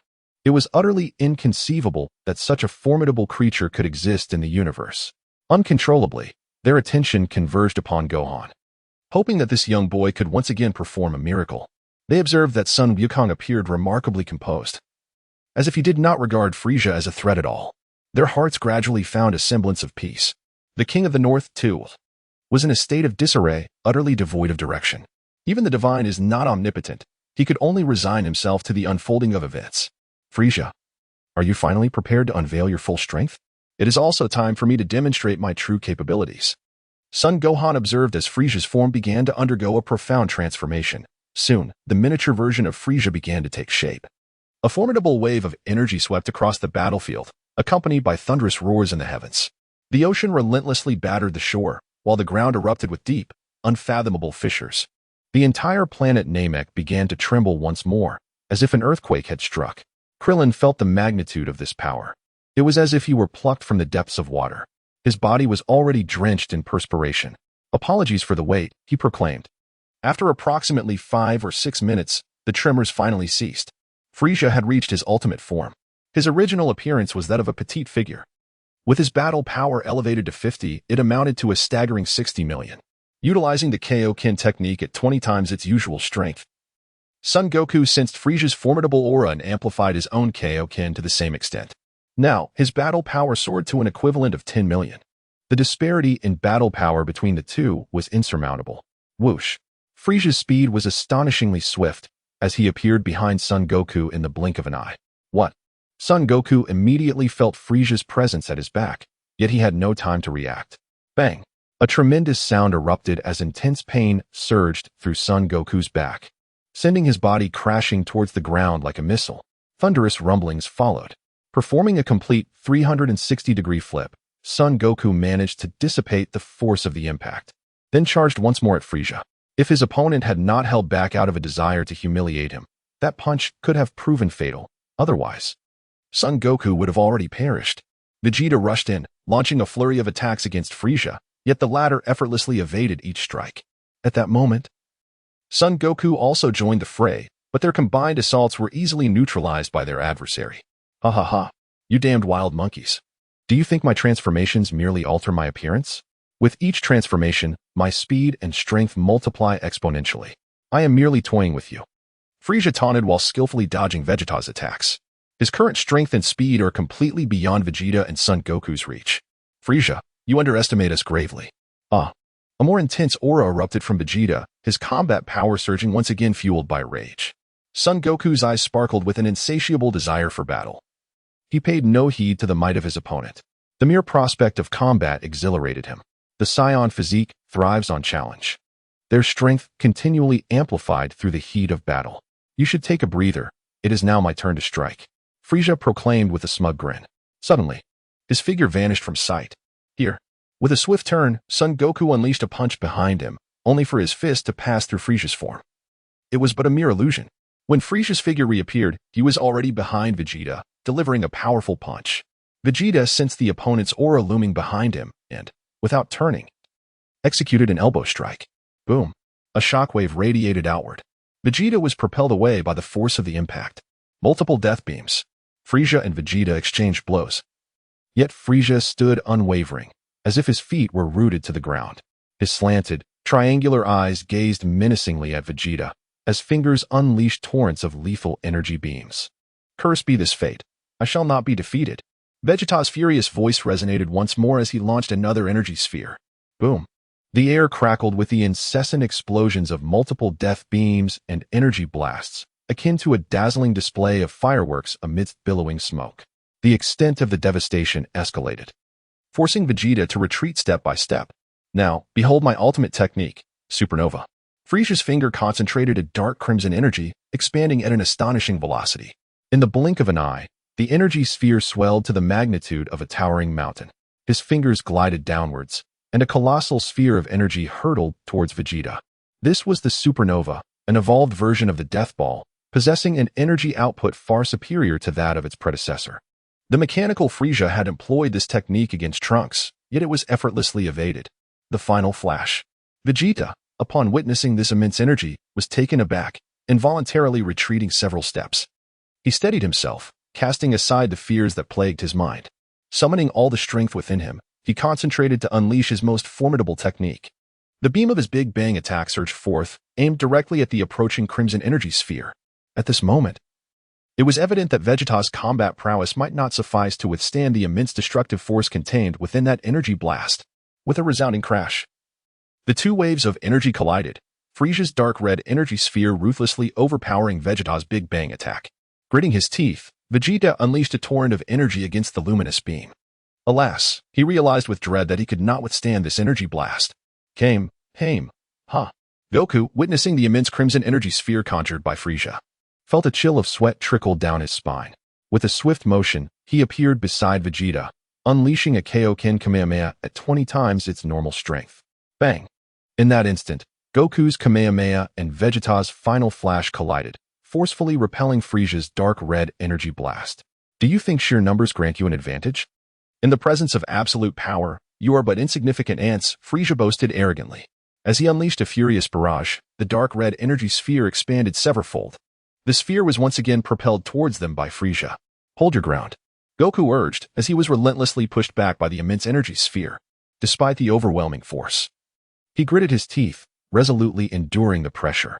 Damn it, how can Frisia's power be so formidable? Vegeta seethed, his teeth clenched in anger. He wore an expression of sheer fury, exerting every ounce of strength he could muster. Yet, to his dismay, there was no discernible effect. The dark crimson energy sphere remained undiminished in its formidable presence. His footsteps retreated incessantly. This is bad, I can't hold on any longer. Sun Wukong unleashed a furious barrage, and the energy beam of the Kamehameha surged dramatically. Ding! A battle power attribute of 1000 has dropped ahead. Ding! Another battle power attribute of 1000 has dropped. Chapter 35, The Universe's Mightiest Warrior, the Super Saiyan, all items collected. Son Gohan focused his thoughts, and the battle power attributes surged into his body. For several minutes, the battle power attribute bar continued to rise until it finally stabilized. Upon seeing the display of 10 million battle power, he couldn't help but gasp in astonishment. Arriving on Namek had indeed yielded bountiful rewards. With the assistance of the system's attribute collection, his battle power had increased by several million. He had also acquired Din's healing abilities, the Elder's potential awakening attributes, and the ability to read others' memories. Additionally, he obtained Goku's superpowers, binding techniques, telekinesis, and time manipulation. Frisia's skills, including Death Beam and Eye Lasers. The scene shifted back to the battlefield. With Sun Wukong's Kamehameha bolstered by the Kaio-ken times 20, the energy sword. The two forces clashed, equal in might. Ho ho! Ho! Wild monkey, is this all the power you possess? I must divulge, this is not my full strength. Frisia's power surged once more, now exceeding 60 million in battle power. Neither Vegeta nor Sun Wukong could withstand this overwhelming force. A massive crimson energy sphere briefly obstructed its advance, only to force both Vegeta and Sun Wukong into a relentless retreat. Damn it, am I to perish here today? I refuse to accept this. Vegeta roared in fury, venting his inner rage and despair. He coughed up a mouthful of old blood, his strength gradually waning, seemingly on the brink of collapse. How formidable it is. We find ourselves utterly incapable of countering. Gohan, it's time to strike. I can no longer hold on. Sun Wukong, too, exerted every ounce of his energy, yet he could not withstand the assault of the dark red energy sphere. Sending forth a colossal Kamehameha wave demands an immense expenditure of stamina. He could only turn to Son Gohan for assistance. The current power of Frisia was indeed overwhelmingly formidable. Sun Wukong had no choice but to call upon his son to engage. Ever since the latent power within his son was unleashed, his combat strength became unfathomable. Though he had managed to suppress this power, an aura of danger still emanated from him. Ha ha ha, wild monkey, have you gone daft? You dare to send a mere child to confront me? No one shall leave this planet today. The Scions shall be extinguished from existence. Frisia cackled maniacally. Fueled by his immense strength, he felt no fear, believing that all before him were but ants scurrying in his presence, especially since Son Gohan was merely a child. Suddenly, a low growl escaped Son Gohan, who assumed a horse-riding stance, his fists clenched tightly. A beam of energy shot skyward. In an instant, dark clouds gathered, accompanied by flashes of lightning and rolling thunder. The stones upon the ground began to levitate, rising until they disintegrated into dust. A shockwave emanated from Son Gohan, sweeping outwards in all directions, as if a tempest had passed, sending debris swirling through the air. His aura surged with an overwhelming and tyrannical intensity. The ground, unable to withstand this formidable force, began to crack inch by inch.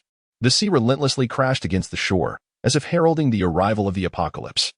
With each increment of Son Gohan's power, the entire Namekian planet trembled violently.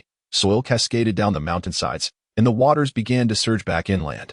Could it be that this insufferable brat has transformed into a Super Saiyan? No, it is inconceivable. The universe's mightiest warrior, a Super Saiyan, appears only once in a millennium.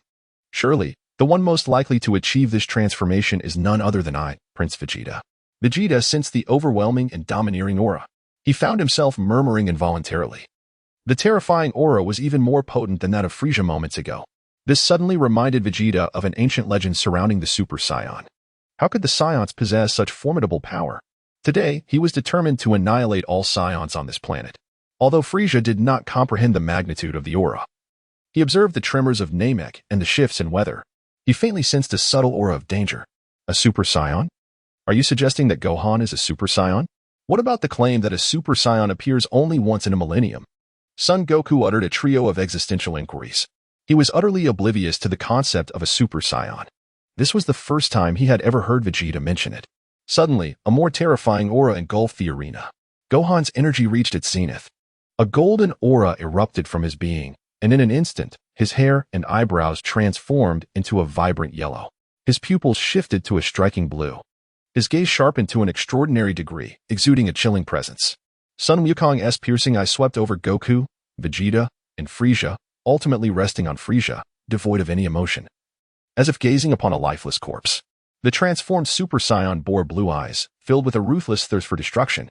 The very notion that a Saiyan could undergo such a metamorphosis was astonishing. His gaze was utterly terrifying. I found myself unable to meet his eyes. Frieza sat uneasily, as though ensnared by the gaze of a primordial beast. His heart was enveloped in fear. The Saiyan with golden hair?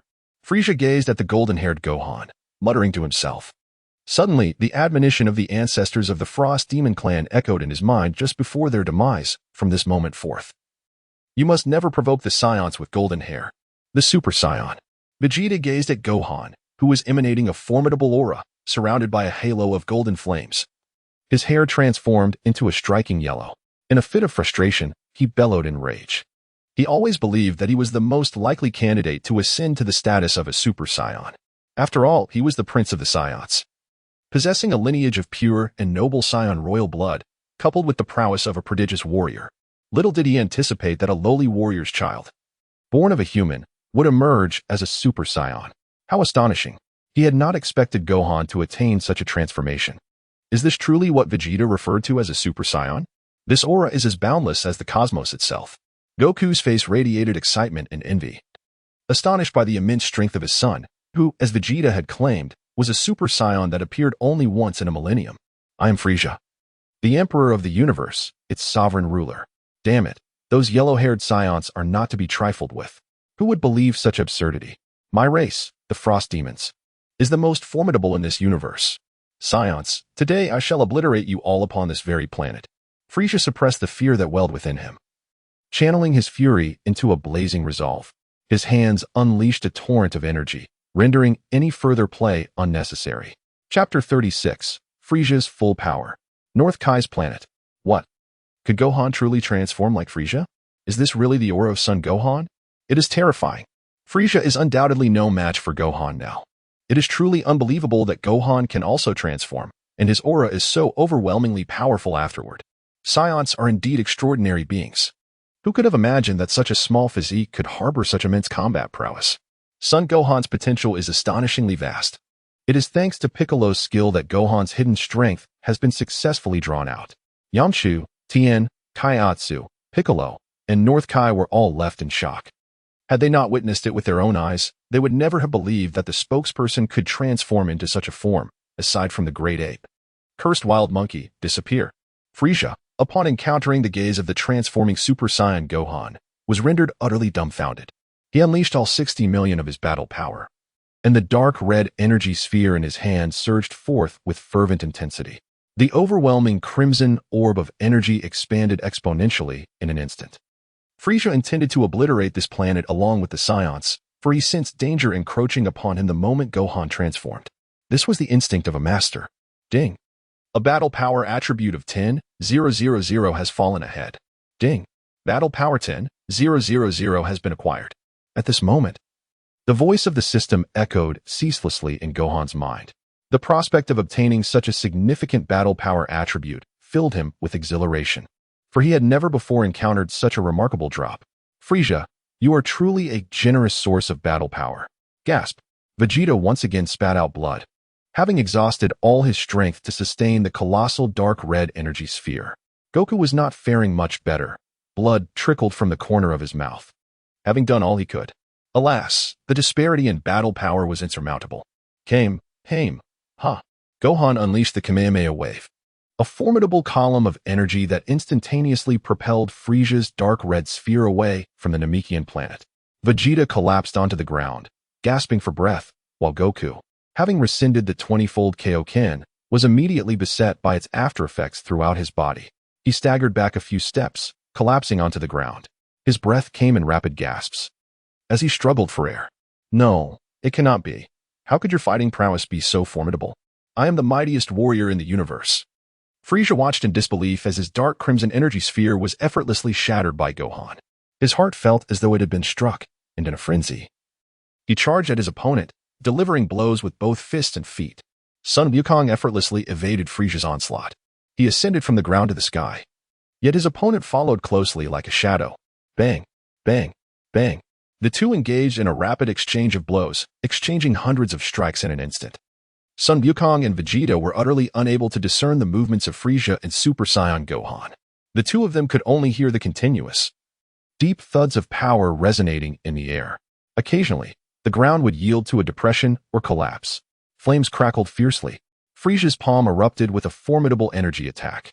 The proximity between them was perilously close, and in an instant, the energy engulfed the Super Saiyan Gohan.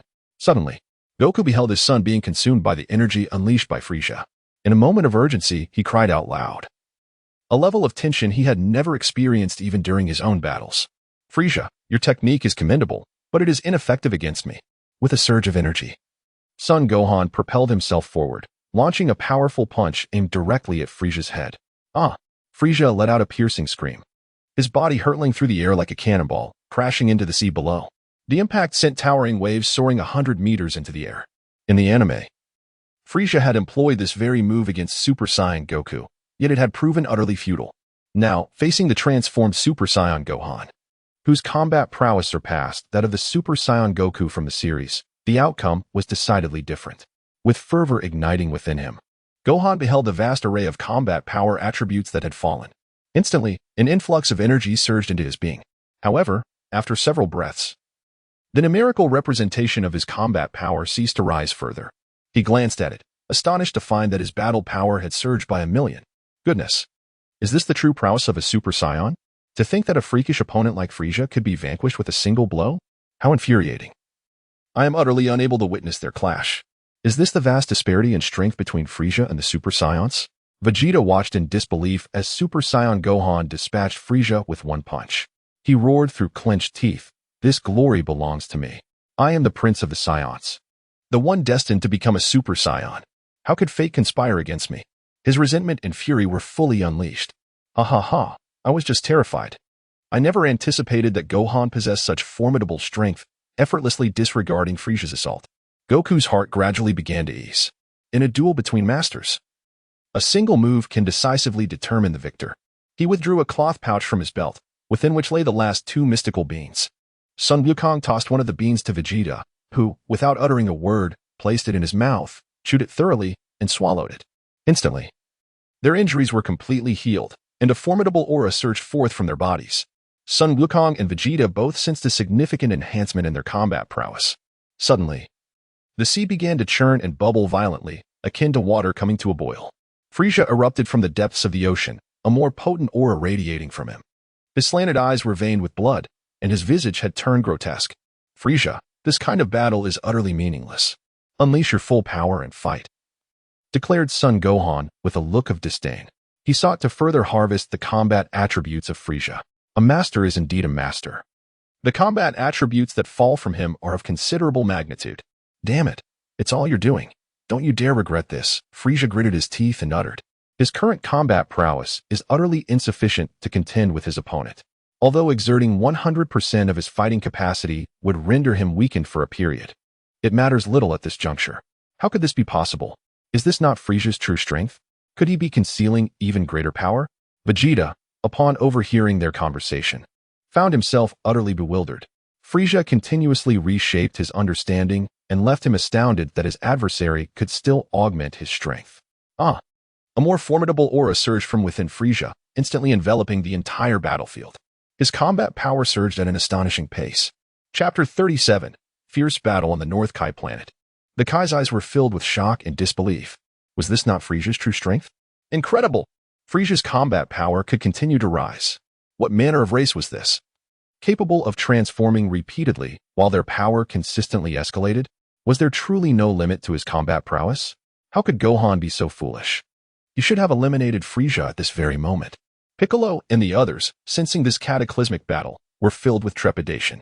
The intensity of the clash between Super Saiyan Gohan and Frieza rendered them incapable of perceiving the movements of either combatant. On planet Namek, Frieza proclaimed, "Ha ha ha, this is my full combat power." Surprised? Astonished? Are you prepared to meet your demise? After elevating his combat power to its zenith, he reveled in his newfound strength. His body brimming with explosive muscles. His combat power had now reached a staggering 120 million. Is that all you've got? Gohan scoffed. Upon transforming into a Super Saiyan, his power had increased 50-fold from its base level. This meant Gohan's current combat prowess was an unfathomable 500 to 600 million. Don't underestimate me, you insolent brat. I am the mighty Emperor Frieza. Enraged, Frieza charged at Gohan, intent on subjecting him to a torturous defeat for the repeated humiliations he had endured. With a thunderous clash, their fists collided, unleashing a tremendous shockwave that radiated in all directions. A nearby hill crumbled, and the ocean churned violently. The two engaged in a fierce struggle, exchanging blows with fists and feet. Ding. Combat power attribute dropped. 500,000. Ding. Combat power attribute dropped. 500,000. Gohan's mind was inundated with the system's notifications. A captivating curve graced the corners of his mouth as his plan finally came to fruition. With a combat power of 500,000, he questioned Frieza. Are you prepared to meet your demise? Gohan did not halt his actions. Suddenly, two beams of energy erupted from his eyes. How could you possibly wield this technique? Frieza, caught off guard and unable to sense the impending threat, was struck by the attack. The energy wave propelled his body through the air. Fortunately, his resilient physique spared him from harm. With a face etched in shock, Frieza recognized the technique, one of his own. The Death Ray. What is this? Observe my technique, he declared, unleashing a barrage of energy blast from his 5 fingers towards Frieza. He familiarized himself with the combat techniques he had acquired from the system. The Death Beam? How could this be possible? Frieza, being a master of his craft, nearly paused for a moment before swiftly recalibrating his mindset. He unleashed the frenzied beams of death. Boom. The beams collided in the air, producing a dazzling explosion. How impressive. This is Frieza's technique. I never expected Gohan to have mastered it as well, exclaimed Goku with exuberance. His son's remarkable prowess brought pride to his heart. He was not at all astonished that Gohan could execute the opponent's signature move. Back on Earth, it had taken him 6 months of training under King Kai to learn the Kaio-ken, yet Gohan grasped it with just a glance. How infuriating. I never anticipated that this little brat possessed such extraordinary talent, able to replicate Frieza's moves flawlessly. At that moment, Vegeta was consumed by envy and resentment. He, a prodigious Saiyan warrior, could not fathom why he lacked such innate ability, while this boy, merely the son of a low-class warrior, thrived. Boom. The explosion's radius expanded, prompting both combatants to cease their death beams. As the smoke dissipated, they appeared unscathed. You wild monkey, aren't you supposed to be formidable? Do you dare to withstand my move? Cutting disc, Frieza declared, as a thin layer of purple energy coalesced at his fingertips. He looked at Son Gohan with a smug expression. I can do this too, he declared, invoking the technique known as Ki Circle Slash. Son Gohan, in turn, unleashed Krillin's signature move. His fingers began to coalesce into a delicate veil of energy. The cutting disc, akin to Krillin's Ki Circle Slash, manifested as a disc-shaped projectile on his palm, capable of slicing through with precision, and it could change direction freely while tracking its target. In the anime, Frieza employed this very technique against the Super Saiyan Goku, yet he could not keep pace with Goku's speed. Ultimately, Frieza's overconfidence led to his own demise as he was caught off guard and bisected. Suddenly, a notification shined. Cutting disc attribute acquired. No, this cannot be. You shall perish. Frieza exclaimed, his face contorted in disbelief as he gazed at the disc in Son Gohan's hand. He couldn't shake the feeling that this little brat was mimicking his own techniques. He furiously hurled the cutting disc from his hand. What is impossible? Son Wukong also flung the energy sphere in his grasp. The two techniques collided instantaneously. With a resounding boom, the two forces annihilated each other. Collect them all. Son Wukong silently chanted in his heart. The attributes of battle power and cutting energy surged wildly into his body. His personal attribute panel reflected an increase of over 1 million in battle power and cutting disc attributes. The wretched wild monkey. Frieza bellowed in rage. continuously condensing cutting discs in his hands, aiming to shred Sun Wukong into pieces. He could hardly believe that the opponent would possess such a twisted mentality, able to replicate techniques that could be executed with merely 2 uses. I can do that too. Sun Wukong engaged in battle utilizing the slicing discs he had just acquired from the system. He unleashed several discs that collided with Frisia's discs. The resounding clash echoed through the air. Both sides' slicing discs were obliterated in the explosive confrontation. "You bastard!" Frisia seethed in fury, never having encountered such an aberration. The audacity of the opponent to employ his own techniques against him was utterly incomprehensible. This time, he had learned his lesson, opting not to employ any skills. He charged directly at Son Gohan, determined to engage in a contest of strength and physical prowess. Frisia swiftly unleashed 2 powerful punches. Son Gohan extended his hand to intercept the incoming blows, their fingers interlocking as they commenced their struggle for dominance. Frisia settled into a stance, gritting his teeth as he unleashed a torrent of force.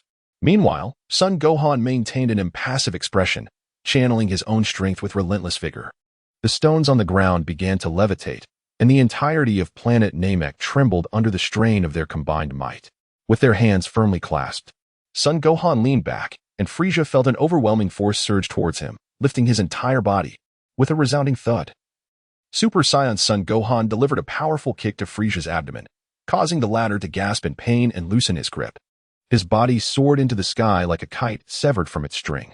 Sun Wukong's form suddenly vanished from sight, only to reappear aloft, awaiting Frisia.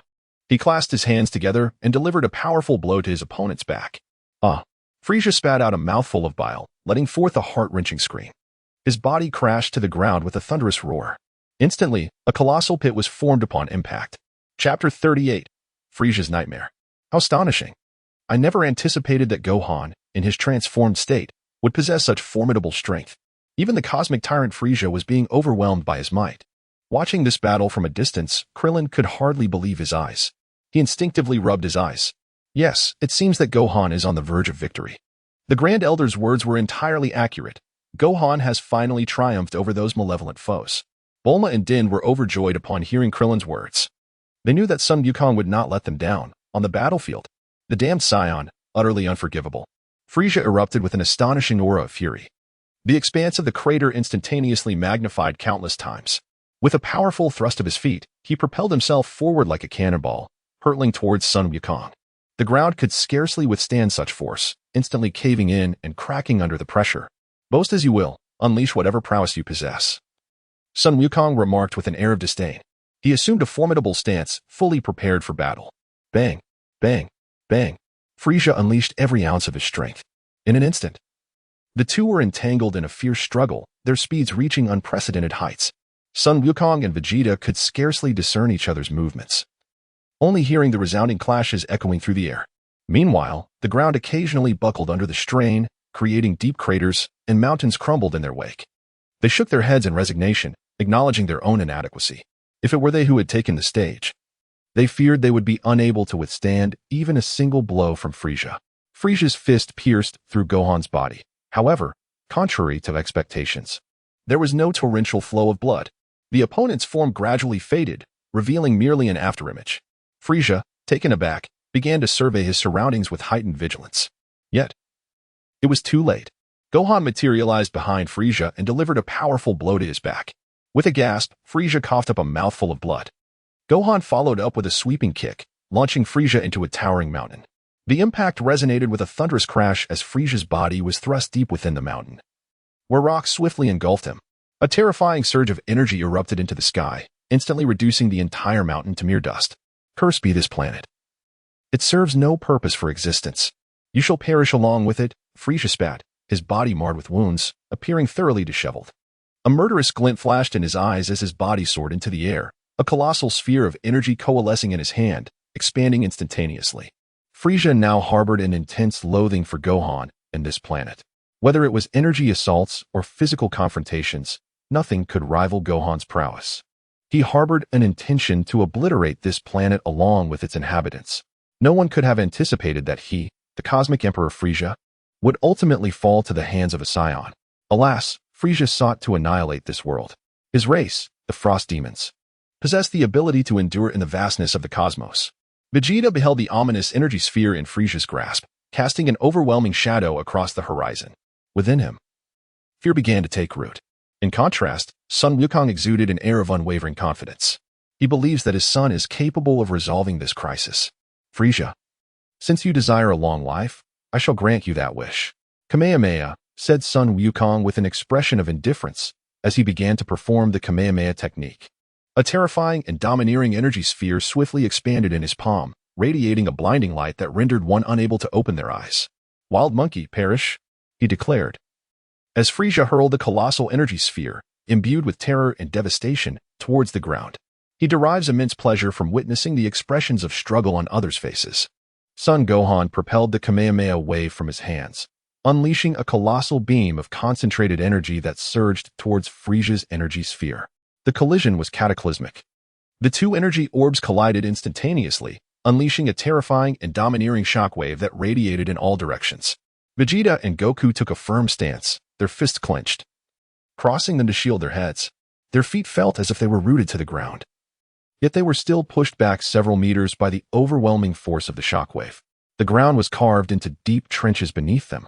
No, this is impossible. How can you withstand my energy attack? Frieza's eyes blazed with fury as he directed his energy towards the sphere. The energy surged exponentially at a visible rate. A mere parlor trick. Son Gohan intensified his energy output, and the beam of light multiplied in strength. The Kamehameha wave pushed back Frieza's oppressive energy blast. No, this cannot be. Frieza let out a heart-wrenching, furious roar. The immense energy of the Kamehameha wave swiftly engulfed him, his body gradually disintegrating. He was dead beyond resurrection, leaving not a single cell behind. Thus, a once mighty cosmic emperor met his demise. On King Kai's planet, cheers erupted. Hooray, we have won. Gohan, you have indeed exceeded my expectations. I never imagined your strength would be so formidable. Ha ha ha. What of the cosmic emperor? When faced with Gohan, he can only blame his misfortune. This battle was truly spectacular. He, our Earth will now have its own powerful protector. Let us see who dares to invade Earth again. Far away on King Kai's planet, King Kai, Piccolo, Yamcha, Tien, and Kaiatsu rejoiced, their spirits soaring with elation. They beheld Frieza being utterly melted away by the Kamehameha energy wave. The crowd burst into joyous exclamations, each person contributing their own words of excitement. This event filled them with immense exhilaration. Gohan had bestowed upon them a remarkable surprise. They not only accomplished their mission but also salvaged the homeland of Piccolo, the planet Namek. Even the tyrant Frieza was reduced to cosmic dust by Gohan's might. Namek? Victory? Vegeta gazed at Gohan, his expression a blend of astonishment and confusion. He had never anticipated that Frieza would be vanquished. This insufferable brat, after transforming into a Super Saiyan, possessed an unfathomable power. Gohan, well done. I never imagined such terrifying strength lay dormant within you, exclaimed Goku, flying to Gohan and enthusiastically patting him on the shoulder. He was astounded by his son's prowess. Dad, after transforming into a Super Saiyan, my power surged by 50-fold. If you were to transform, your strength would also become formidable, Gohan replied with a smile. Due to his own limitations, Goku had not yet transcended the Saiyan threshold on Namek to achieve the Super Saiyan form. Is that truly possible? Can I also become a Super Saiyan? Goku's feet danced restlessly in anticipation. He is currently filled with unparalleled exhilaration, never imagining that he too would have the opportunity to transform into a Super Saiyan. Should his combat power ascend to 50 upon transformation? It would indeed be an astronomical figure. What? Every Saiyan has the potential to become a Super Saiyan? Wasn't it said that a Super Saiyan appears only once in a millennium? Upon overhearing the conversation between Goku and his son, Vegeta's face was etched with astonishment and excitement. He had long harbored doubts about the ancient legend of the Super Saiyan, convinced that it was mere fiction. An illogical notion that a lowly warrior could transform into a Super Saiyan while a prodigious fighter could not. Now, with Vegeta finally affirming that he too had the potential to become a Super Saiyan, how could this revelation not leave him in a state of shock and exhilaration? Collect it all. Son Gohan relinquished his Super Saiyan form, the golden aura dissipating as his hair reverted to its natural black. He beheld the battlefield strewn with attributes of combat prowess, a captivating smile involuntarily gracing his lips. The attributes surged into his body like a tumultuous river. In mere moments, his combat power soared to 30 million. Chapter 39. The Wrath of King Cold in the vast expanse of the universe. On Planet 67, King Cold, father of Frieza, felt as though he had lost something profound within his heart. Tears involuntarily streamed from the corners of his eyes. What is happening to me? Why do I feel such profound sorrow? Just as King Kurd was engulfed in confusion, a voice abruptly pulled him back to reality, gently wiping away the tears at the edge of his eyes. Report, King Kurd, the life signs of Lord Frisia have just vanished. It seems Lord Frisia was engaged in combat with someone, both exhibiting immense combat power, before the detector exploded. An electric door swung open, and an alien resembling a toad swiftly approached the throne of King Kurd, bowing respectfully. What? My son Frisia's life signs have disappeared? The shocking news filled King Kurd with intense rage. However, he quickly reassured himself, recalling that his son belonged to the resilient race of the ice demons, and it was unlikely he could perish so easily. Even if they located Frisia's cells, he could be resurrected. He incessantly consoled his restless heart. We shall depart immediately to seek the place where Frisia last vanished. One must see the living, and one must see the corpse of the deceased. The king of the Kurds roared downwards. I shall uncover the identity of this formidable opponent who dared to lay a hand upon my son. It is imperative that we flay them alive. Yet, he could not fathom that Frisia's cells had been dissolved under the energy of the Kamehameha wave. Yes, my subordinate will attend to it at once. The alien, resembling a warty toad, fled in trepidation. He had never witnessed King Cold in such a furious state. In truth, Frisia had arrived on Namek in search of the Dragon Balls, without informing his father, King Cold. He yearned for immortality, aspiring to govern the universe for an eternity. Should his father become aware of his intentions, he would undoubtedly vie for the opportunity to wish upon the Dragon Balls. Meanwhile, on planet Namek, King Kai. Can you hear my words? Sun Wukong shouted into the sky. At that moment, Krillin, Bulma, Din, and the others had gathered together. After much deliberation, they decided to first resurrect all the Namekians, then utilize the Dragon of Namek to revive the inhabitants of Earth. Yes, Wukong, I can hear you. Gohan's defeat of Frisia is truly commendable. You have rendered an immense service to the universe, King Kai expressed with evident joy. In the past, Frisia had wreaked havoc across the cosmos, forming alliances that made him a malignant presence. At last, this malignancy had been eradicated. King Kai, I would like you to inform the Guardian of Earth to use the Dragon Balls to resurrect the Namekians. Subsequently, we can employ the Dragon Balls of Namek to bring back all the souls of Earth. Sun Wukong succinctly relayed the plan. Excellent idea. This way, both parties can be revived, King Kai responded, clearly impressed by Sun Wukong's proposal. He promptly informed the celestial deities of Earth, recounting the events transpiring on Namek. Upon hearing this, the deities immediately set to work, seeking the Dragon Balls to make their wishes. Meanwhile, on Namek, a notification echoed, battle attribute decreased by 10,000. Another chime followed, battle power attribute increased by 10,000. The sound of the system's alerts incessantly resonated in Gohan's mind. A smile played at the corners of his mouth as he observed with keen interest the duel unfolding in the sky. The air was punctuated by the resounding echoes of their fierce clashes. Indeed, the combatants soaring above were none other than the two warriors, Sun Wukong and Vegeta. The Scions, known for their martial prowess, were engaged in a relentless struggle, each exerting their utmost in pursuit of the agreement forged for the sake of Earth. They are aware that Sun Wukong and Dandy's healing techniques are extraordinary. As long as there is breath, they can revive life. Thus, they strike with unrelenting ferocity. Both are reckless warriors, their punches landing with the intensity of a vendetta, as if their opponent were the murderer of their kin. The air is filled with their anguished cries. Goodness, the Scions are truly formidable. Hearing their wails evokes a visceral pain within me. Krillin's lips twitch involuntarily, and he is left in a state of trepidation witnessing the ferocity of their battle. Were it not for Sun Wukong's presence, he would have retreated far away. The ground shakes beneath their relentless confrontation, littered with craters and devastation. Sun Wukong refrains from employing the Kaio-ken, lest Vegeta endure a mere one-sided thrashing. Both unleash their utmost prowess, striving to bring the other to their knees. Vegeta swiftly maneuvers behind Sun Wukong to launch an attack, only to suddenly redirect his punch mid-strike. Yet, it is too late. Sun Wukong's knee collides with Vegeta's spine. With a gasp, Vegeta expels a mouthful of blood, having been thrust against a mountain by the force of Sun Wukong's strike. Gohan, are they truly unscathed in such a battle? Bulma watches in horror from a close distance, instinctively grasping Gohan's arm in search of reassurance. Their combat is utterly terrifying, akin to celestial deities waging war. If this continues, the very planet may be reduced to ruins. Fear not, they possess restraint. After all, I am here, Gohan replies with confidence. Even if Namek were to explode, he would utilize instant transmission to escape unscathed. Moreover, he would never allow such a calamity to occur. Damn you, Kakarot, I shall fight you with all I have. Final flash. Vegeta, filled with indignation, unleashes a powerful aura, enveloping his body in a blaze of white energy. He soared into the sky, confronting Sun Wukong, with his arms widely outstretched, unleashing an immense surge of energy. The Kamehameha Wave. Observing this, Sun Wukong decisively retaliated with his ultimate technique, the Kamehameha Wave. A dazzling radiance erupted between his two palms, causing the stones upon the ground to levitate. Suddenly, two colossal beams of energy collided with tremendous force, unleashing a shockwave that engulfed the entire battlefield. Dust and debris swirled around as if a tempest of level 10 was unleashed. Witnessing this spectacle, Sun Wukong had long since formed a protective shield, safeguarding everyone present.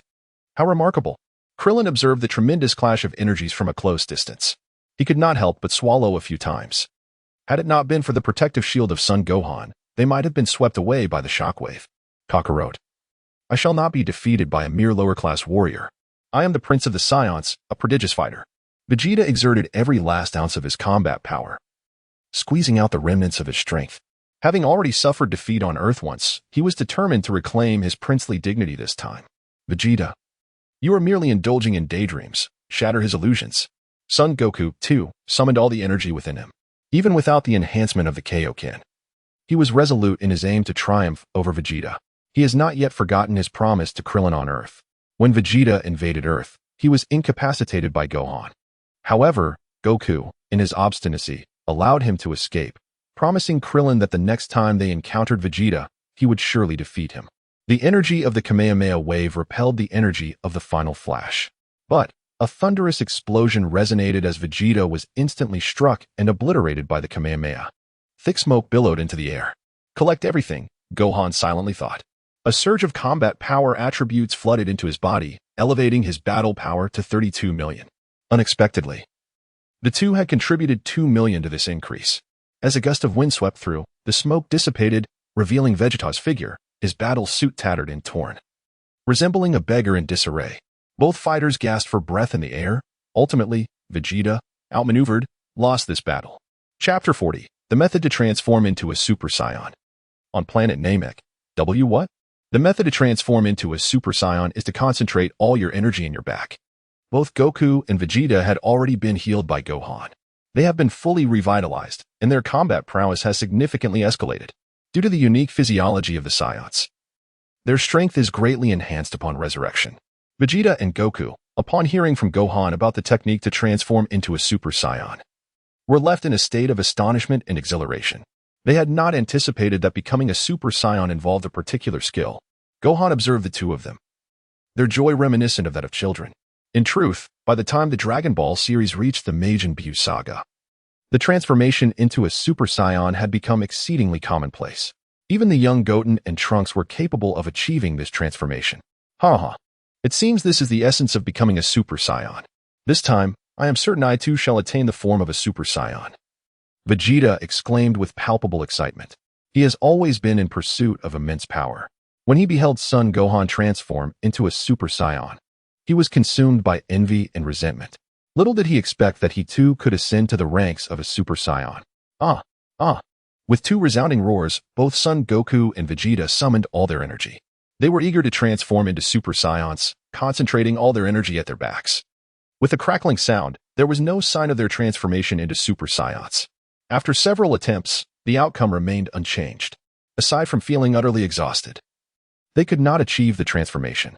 What could be the reason? Is our power insufficient? Goku gasped for breath, his face a mask of confusion. Could it be that my approach is flawed? It shouldn't be. Damn it, I still cannot transform. Vegeta gritted his teeth in frustration. As a genius warrior, why am I still unable to become a Super Saiyan? Your current power is indeed too low. Your physical forms cannot withstand such immense strength. Do not fret. Once your bodies are sufficiently prepared, the transformation will come naturally, explained Gohan, observing the two. What? Our power is too low? Our bodies cannot endure the formidable strength of a Super Saiyan transformation? Vegeta and Goku exchanged incredulous glances, realizing they had overestimated their capabilities. Their bodies were not yet ready to bear the terrifying power of a Saiyan. Time flew by. 3 days had passed. The Earth's deity utilized the Dragon Balls to resurrect the Namekians. However, the Grand Elder, having completed his time on Earth, could not be revived. Consequently, the second Elder ascended to prominence. Dent had relayed the events that transpired on Namek and the resurrection of the others by Earth's dragon to his fellow Namekians. The Namekians were profoundly grateful and cherished peace. They gathered everyone's strength, and after a fortnight of diligent effort, a new Dragon Ball was created on Namek. With the birth of this new Dragon Ball, the Namekians have elevated the dragon's capabilities to a new level. Now, akin to the Dragon Balls of Earth, it possesses the power to revive multiple individuals in a single wish. Furthermore, it can grant 3 wishes. Goku made a wish to resurrect Vegeta and the souls of those slain by Nappa on Earth. Gohan made the 2nd and 3rd wishes, requesting that his mother Chi-Chi and Bulma remain eternally youthful. This was, in a sense, a small compensation for them. After the wishes were made to the Dragon of Namek, a luminous white aura descended from the heavens, merging into Bulma and Chi-Chi's beings, gradually transforming their physical forms. While one of the women was discontent with her eternal youth, Bulma was overjoyed. In the realm of the Dragon Balls, Chi-Chi and Bulma are perhaps the most unfortunate women, as they are married to Scions. Scions are singularly focused on training and battle, neglecting familial responsibilities. Vegeta is somewhat better off, having wed a wealthy woman, thus securing his material needs. Though Bulma hails from affluence and does not struggle for daily sustenance, Chi-Chi's plight is more dire. Ever since marrying Goku, she has devoted herself selflessly to their family. In the animated series, Goku is predominantly occupied with training, fighting, or even dying. When Raditz invaded Earth, Goku perished for a year, and during the Cell Saga, he was dead for another 7 years. Now, having traversed into Gohan's body, I shall bear the burdens that arise. I will not permit this family to fall apart. King Kai's planet. Yes, I have returned to life. Goku and the others have finally succeeded. It is wonderful. I am alive once more. The halos above Tien and the others vanished in an instant, while the Dragon of Namek also aided Kaiatsu in regaining his corporeal form. They leaped up in excitement. And even the North Kai displayed a look of approval. To their surprise, the Dragon of Namek had also been created. Namek. After deliberation, Son Goku and his companions resolved to return to Earth and engage in training within the gravity chamber. They bid farewell to the Namekians. Vegeta, why not join us on Earth? We can ask Bulma to construct a gravity chamber for our training. Son Goku invited Vegeta. Where could he possibly find an opponent as formidable as this? Moreover, he had nowhere else to go at the moment. Humph. I have no intention of living on that wretched planet, Vegeta retorted with his characteristic aloofness. In truth, he was now homeless and uncertain of his next destination. Perhaps training on Earth would not be a bad idea, as it could provide an opportunity to eventually defeat Kakarot. After all, he was a genius warrior. The Prince of the Scions, how could he ever be bested by a low-class fighter? However, Vegeta's overwhelming pride prevented him from lowering his noble head. Heh, Vegeta. Are you afraid of losing to me? Is that why you dare not come to Earth? If you still consider yourself a man, prove your worth by joining me on Earth, and we shall have the chance to battle in the future. Son Goku grinned and taunted Vegeta. He intends to employ the method of provocation to lure his opponent to Earth, where they can engage in battle frequently thereafter. Fear? I, Prince Vegeta, have never known fear. Kakarot, there will come a day when I shall personally eliminate you. Vegeta exclaimed, gritting his teeth in fury. He did not anticipate that the other party would be so juvenile as to resort to provocation. Very well, it is settled then. You shall accompany me to Earth. Sun Wukong declared with a mischievous grin, reveling in his cunning success. To his surprise, Vegeta acquiesced promptly. I have acquired a new skill. You all hold hands, and I shall transport you back to Earth at once. Son Gohan addressed the group. He had no desire to board a spaceship, for that would be an utter waste of time. He yearned to experiment with the skill of instant teleportation, perhaps to show off a bit. Is that so? The crowd gazed at Gohan in disbelief, unable to comprehend. Can merely holding hands allow us to return? Do you truly consider us children? Yet, they complied, grasping each other's hands. In an instant, they vanished from their location. Chapter 41. Instant Teleportation Earth. Goodness. Is this Earth? Why do I sense the presence of Master Roshi? Earth? Someone please tell me this isn't a dream. I can also feel the aura of Master Mateto. My word. This is teleportation. The journey back from Namek would typically take 6 days, yet we've returned in the blink of an eye? Gohan, how did you accomplish this? In an instant, Gohan and the others found themselves on Earth. This remarkable feat left everyone astounded. Goodness gracious, even deities would not possess such extraordinary skills. Indeed, this is Earth. A smile played on Gohan's lips, relishing the exhilarating effect of his first use of teleportation. In the future, There will be no need for spaceships to travel anywhere. How delightful, saving both time and energy. Gohan, how did you manage that? Let us try again, Goku exclaimed, his face aglow with excitement. He found this technique truly remarkable. If he could master it as well, it would certainly make his future visits there much more convenient. Very well, let us first proceed to the Kame house. Son Gohan was also eager to experiment with the skill of instant transmission. He began to sense the presence of Master Roshi. At last, they held hands. Now, Gohan's strength had reached the pinnacle on Earth. No aura could escape his perception. Soon, he detected Master Roshi's energy. In a flash, everyone once again vanished from their original location. Kame house. He, this is truly perfect. Master Roshi was intently focused on a magazine, drool trickling down. Grandpa, Master Mateto. Suddenly, Master Roshi heard what seemed to be the voices of Goku and Krillin. He paused for a moment, then removed the magazine that obstructed his view. Before him appeared Son Wukong and his companions. What the? Wukong, you all. The turtle hermit rubbed his eyes in disbelief. The group seemed to have materialized out of thin air. Am I hallucinating? How could the Science be here on Earth alongside Wukong? Old pervert, have you lost your marbles? Bulma teased, observing the turtle hermit's bewildered expression. This old man spends his days perusing those inappropriate magazines. Ahem, it truly is you. I thought I was seeing things. The turtle hermit finally confirmed that Son Wukong and the others had indeed returned from Namek.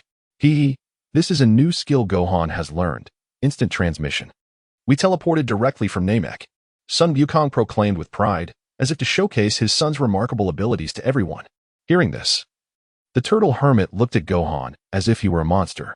After exchanging greetings, they recounted the events that transpired on Namek. At last, Gohan understood that the instant transmission skill granted by the dragon on Namek was a fusion of techniques from the Yardrat people and the Kaioshin's attendant, Kibito.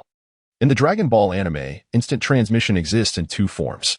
The Yardrat version relies on sensing ki to teleport. If one cannot sense ki, the technique cannot be executed. In contrast, Kibito's version does not depend on ki, allowing for unrestricted movement to any place in the lower realms or across planets. Bowsy Mountain. Oh my Gohan. It's been nearly 2 months since I last saw you. I wonder if you've been washing your hair or keeping up with your studies. Kiki mused absent-mindedly at home, chattering incessantly. Ever since Goku and his son departed, she often found herself in such a state. Mom, we're back. Kiki, how have you been? Gohan used instant transmission once more to return home. After bidding farewell to the turtle hermit, they had dropped Bulma off in West City. Krillin stayed behind with the turtle hermit, while Vegeta trained in the gravity chamber at Bulma's house. Gohan sold the 3 spaceships of the Ginyu Force to Bulma's Capsule Corporation, earning a substantial sum in the process. My Gohan, you have returned. Upon hearing son Gohan's words, Chi-Chi felt as if she had been struck by lightning. Her beautiful eyes sparkled as she gazed at the father and son duo. Once she confirmed that her eyes had not deceived her, she sprang up and rushed to embrace son Gohan, showering him with affectionate inquiries. Son Gohan presented Chi-Chi with a substantial sum of money acquired from the sale of the spaceship. He elucidated the origins of this fortune, leaving Chi-Chi beaming with delight. Her smile wide enough to reveal her teeth as she praised her son for growing up and contributing to the family's well-being. Thus, the family embarked on a new chapter of their lives. Meanwhile, Son Goku began his training in the gravity chamber. Utilizing the spaceship that Son Gohan had brought back from Namek, which had a weight device that was now finally proving its worth. As time swiftly passed, half a month elapsed. Son Gohan calculated that King Cold would soon arrive on Namek in search of Frieza. He has a plan to gather everyone together to enhance their combat attributes. As the saying goes, even the tiniest mosquito leg is still meat. They can engage in combat. Soldier against soldier. Son Wukong and his son, Gohan, utilized instantaneous movement to locate Vegeta and Krillin, informing them of the battle ahead. The two eagerly followed suit.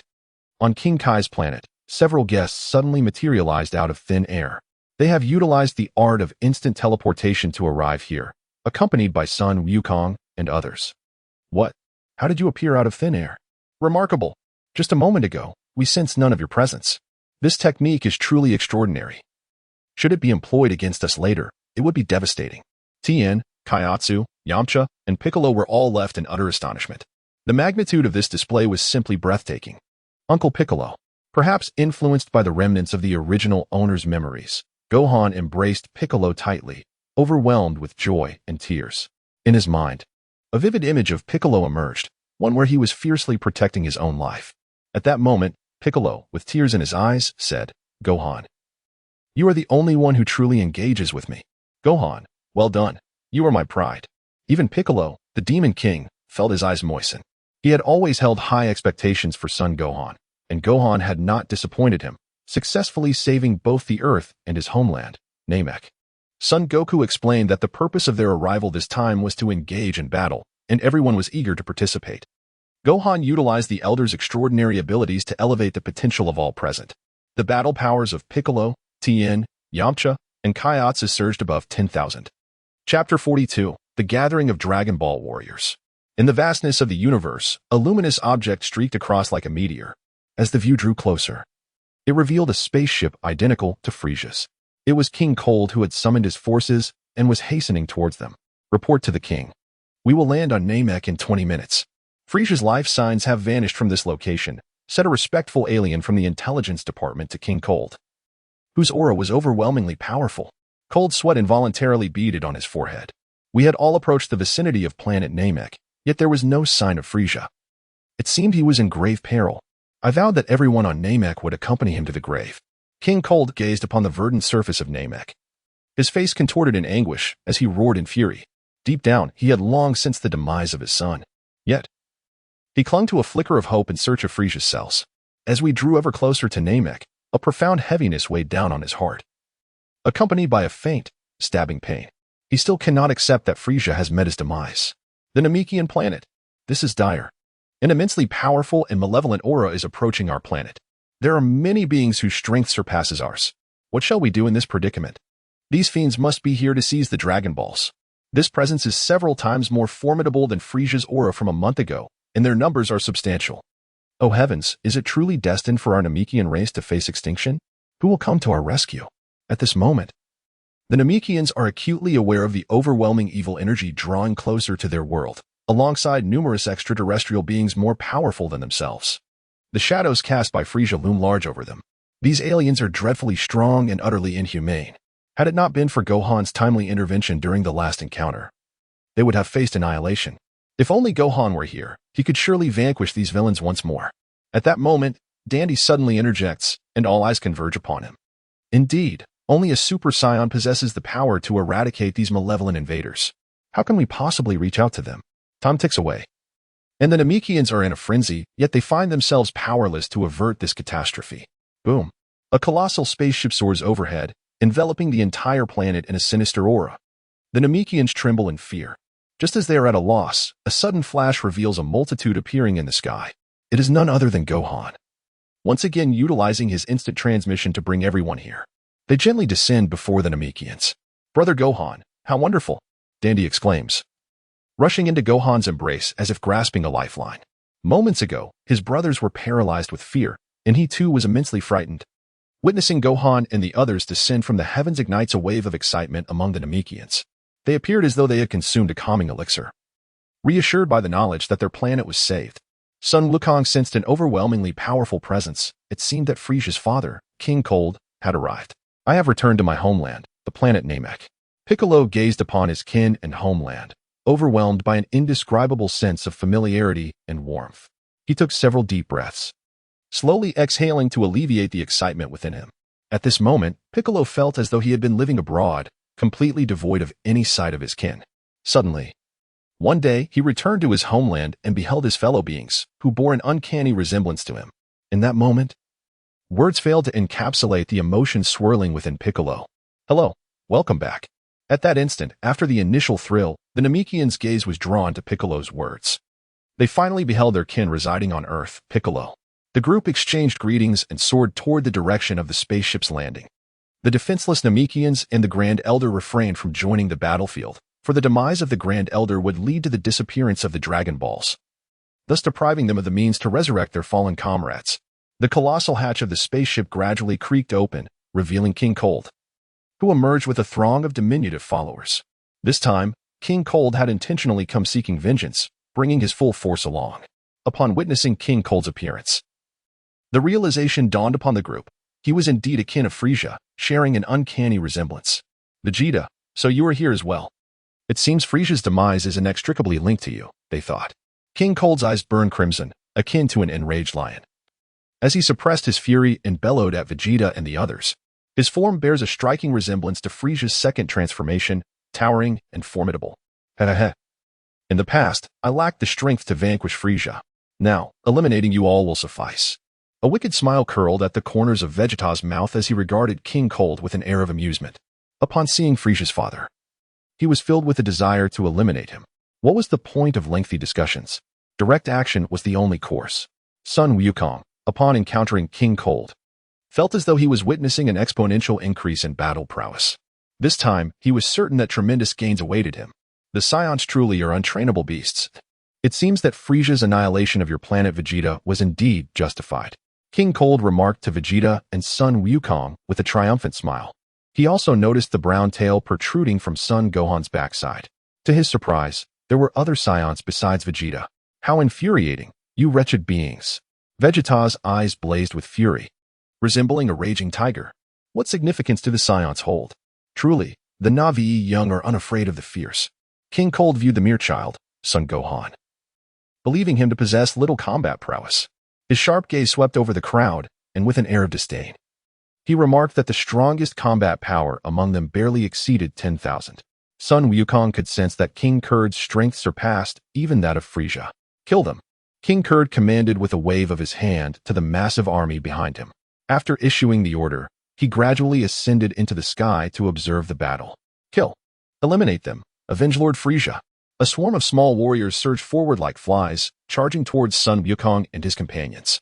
There were even hundreds of Frisia's legion among them. Fear not. Strike with all your might. Even if we perish, we can be resurrected with the Dragon Balls. Kill.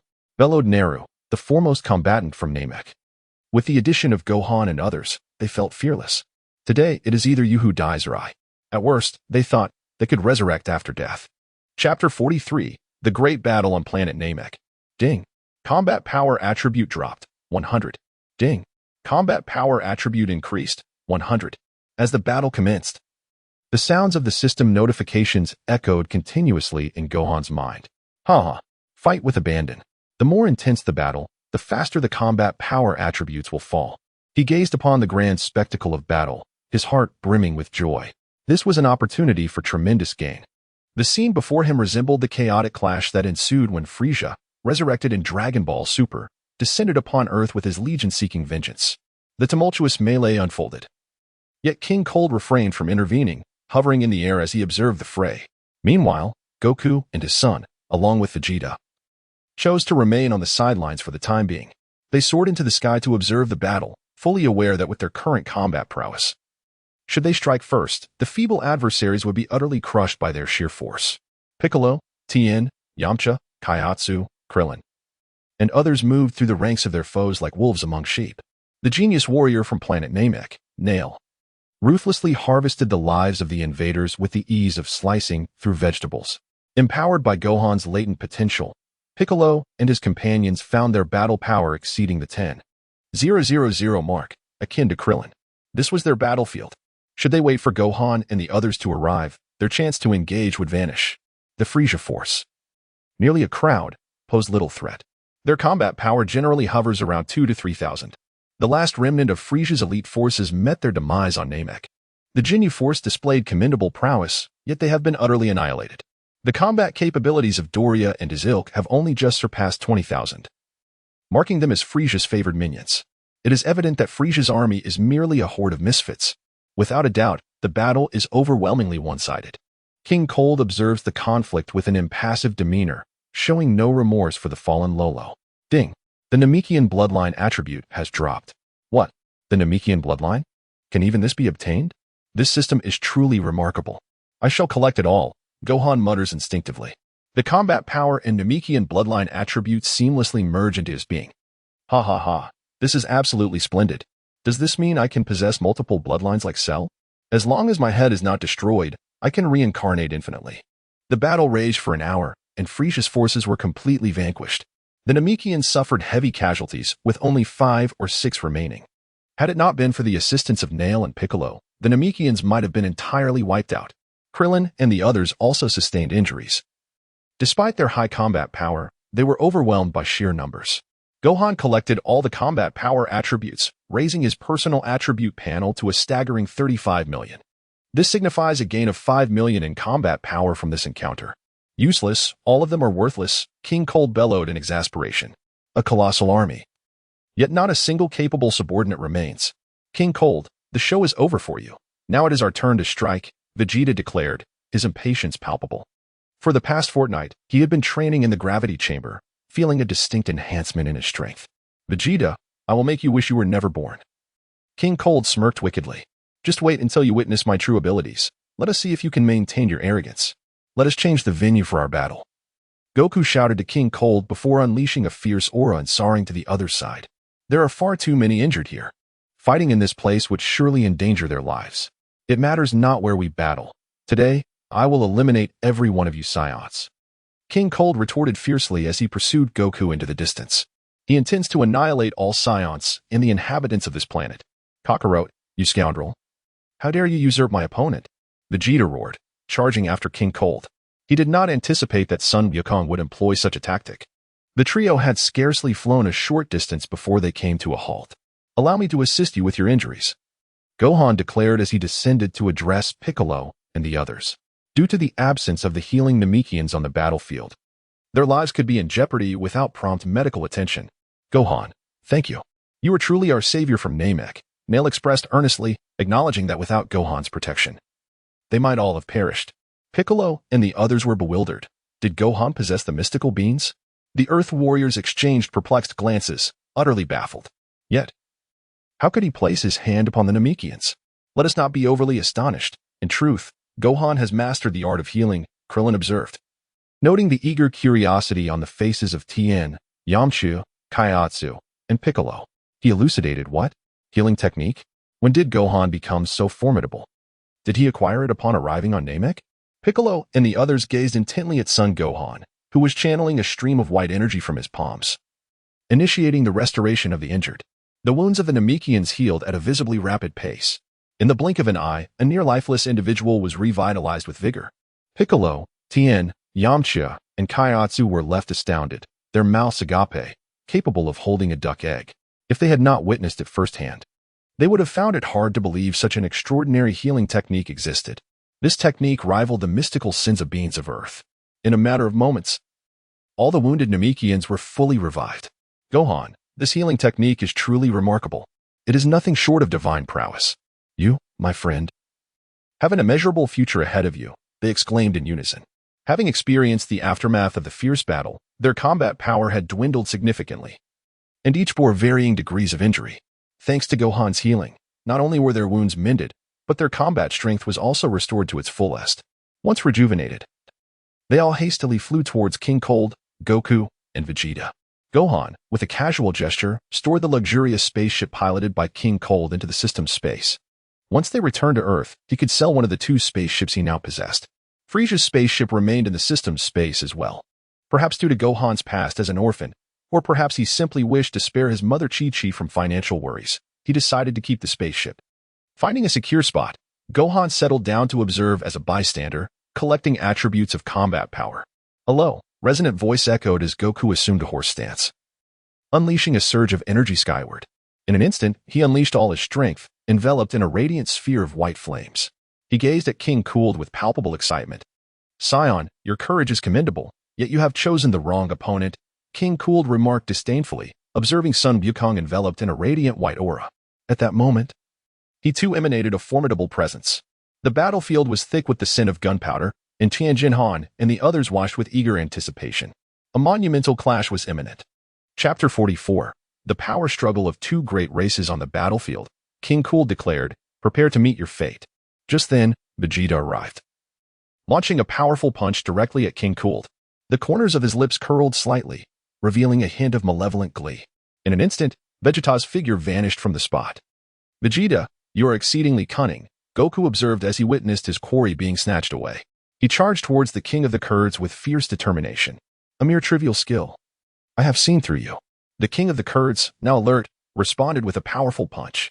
Neither of them resorted to subterfuge, they chose to confront each other head-on. Though in the animated series the King of the Kurds ultimately falls to future Trunks, his combat prowess is not to be underestimated. Bang! The two fists collided, producing a resounding thud. A formidable shockwave surged forth, yet the king of the Kurds remained steadfast, as if his feet were rooted to the ground. In contrast, Vegeta was pushed back several paces. With a thunderous crash, Goku joined the fray, landing a punch squarely on the king of the Kurds' 8-pack abs. However, the impact seemed negligible, as Goku felt as though he had struck a solid steel plate. Strike after strike, he unleashed the Wolf Fang Fist, relentlessly striking the abdomen of the Kurdish king. Ding! A battle power attribute of 1,000 fell before him. Ding! An additional battle power of 10,000 dropped. As the battle commenced, the sound of the system's notifications echoed in Son Gohan's mind. He observed the battle with keen interest. Is this truly your strength? It feels as though you are merely tickling me, the Kurdish king remarked with a playful expression directed towards Sun Wukong. He seized the opponent's hand and executed a 130-degree rotation, subsequently hurling it towards the oncoming Vegeta. With a peculiar maneuver, Vegeta deftly evaded the assault from Goku, instantly unleashing his true power. A formidable aura erupted from his being, enveloping him in a shroud of white flames. Vegeta yearned to press King Cold into the ground, to assert his own might. Was the disparity in strength truly so vast? The 20-fold Kaio-ken. Goku observed with dismay as his assault yielded no discernible effect. He resolutely unleashed 20-fold his combat prowess to engage in battle. Behold, Sun Wukong was enveloped in a fiery red aura. His speed and combat prowess had significantly enhanced, and he charged at his opponent once more. Bang, bang, bang. The three engaged in a fierce battle, exchanging hundreds of blows in mere moments. Seizing the opportunity, King Cold thrust a punch towards Sun Wukong's abdomen. Yet, before his fist could connect, he altered its trajectory and aimed a strike at Wukong's back. It turned out that Wukong had executed a feint, using his incredible speed to maneuver behind his adversary.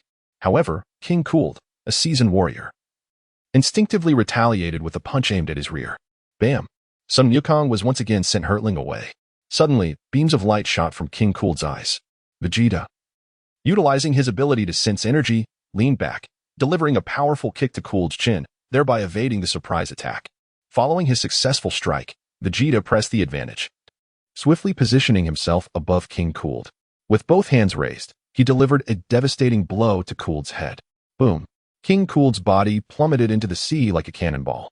Sun Wukong and Vegeta unleashed a barrage of energy blasts upon the ocean. Boom! The energy orbs exploded in the water, sending waves soaring dozens of meters high. Witnessing such a fierce battle from such proximity was astonishing. Their combat strength was overwhelming, rendering their movements nearly invisible to the naked eye. Incredible, truly formidable. This battle was terrifying. At that moment, the Namekians and Earth warriors watching were drenched in cold sweat from fear.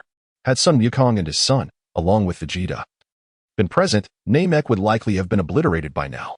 The seawater continuously emitted steam, resembling boiling water. A massive column of water surged skyward, with King Cold standing atop it. How is this possible? After enduring such ferocious firepower, he remains unscathed.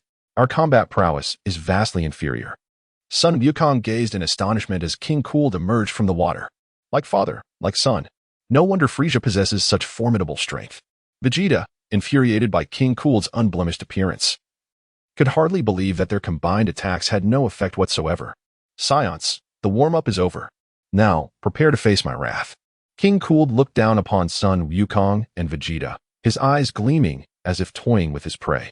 His breath burst forth all at once. What? His aura continues to escalate relentlessly. King Kurta remarked that this was merely a warm-up? Yet, Goku has already employed a 20-fold increase in his King Kai fist. How infuriating. I find myself utterly powerless to assist. Piccolo and the others gritted their teeth in frustration, blaming their own inadequate combat prowess. Little did they realize that Son Goku had long since unleashed his true fighting potential, while his opponent was still merely warming up. Ha ha ha. My apologies for keeping you waiting. King Kurta sensed the tremendous power surging within him. He laughed heartily, a sound that was utterly detestable, evoking a sense of nausea within me. Vegeta, consumed by fury, was the first to strike. In a swift motion, he lunged forward, delivering a powerful punch directly to the head of King Cold. Bang! King Cold did not flinch or evade. His face collided with Vegeta's fist in an intimate encounter. Yet, he stood firm like the Eiffel Tower, seemingly unscathed. What? How could this be? Vegeta's eyes widened in disbelief, as if he had encountered a specter. Beads of cold sweat forming on his forehead. He beheld his fist still pressed against the face of the Kurdish king, whose head had entirely shielded himself from the blow. The king regarded him with an expression of sheer disdain, as if he were gazing upon a fool. Nothing was beyond the realm of possibility. The game was over now. It was time to lie down, Vegeta. The Kurdish king's colossal fist struck Vegeta squarely in the abdomen. A wave of excruciating pain surged through him, and he coughed up a mouthful of blood. He clasped his hands around his abdomen, his body contorting into a shape reminiscent of a prawn. Goodness! A swift defeat? I never anticipated such a significant disparity in strength between the two. Vegeta could hardly withstand a single blow from King Cold. The onlookers were utterly astonished. How could this contest possibly continue? The clash between the two resembled that of an adult battling a child. Does it hurt? It should. I shall torment you to the brink of despair, King Cold declared with a menacing visage. He unleashed a frenzied beam of death, his fingers directing streams of energy that struck Vegeta relentlessly. The air was filled with heart-wrenching screams, each cry sending shivers down one's spine. Chapter 45, The Fear of King Cold. Vegeta. The events unfolded in the blink of an eye. It was unexpected that King Cold possessed such terrifying power, easily overpowering Vegeta in an instant. Goku let out a mighty roar, launching an energy blast towards King Cold. He, are all you Saiyans so impulsive? Do not fret. Your turn will come soon enough. King Cold halted his assault, raising his hand to deflect the energy that Goku had sent his way. The corners of his mouth curled upward, reminiscent of a cat observing its prey. Vegeta, once I have dealt with your companions, we shall indulge in some proper amusement.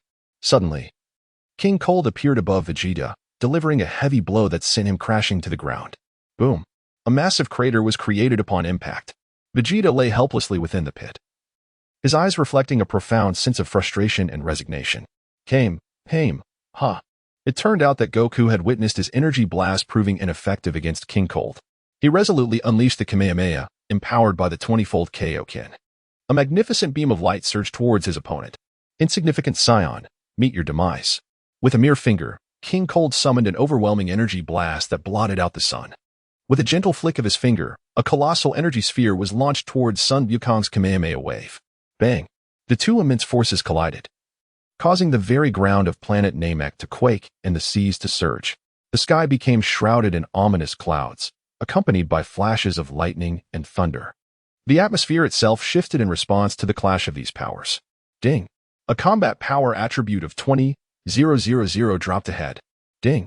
Combat power attribute increased by 200,000. How astonishing! Wukong, you must withstand this. Should this gigantic energy orb descend upon Namek, the entire planet could face annihilation. The onlookers, their palms clenched and faces etched with anxiety, watched the epic confrontation unfold. Die. King Cold, recognizing that his opponent's energy beam could match his own, reflected on how he had merely conjured this energy sphere in haste. He immediately intensified his output, causing the energy wave to surge exponentially. The energy beam of the Kamehameha was forced to retreat repeatedly. Goku gritted his teeth, exerting every ounce of his power. The energy beam of the Kamehameha surged dramatically, however. It seemed to serve no purpose. The opponent's energy blast continued unabated, advancing with an overwhelming force. Tremble, Saiyans. We, the Frost Demons, are the mightiest in this universe, King Cold exclaimed, reveling in the situation. Gohan, it's time to act.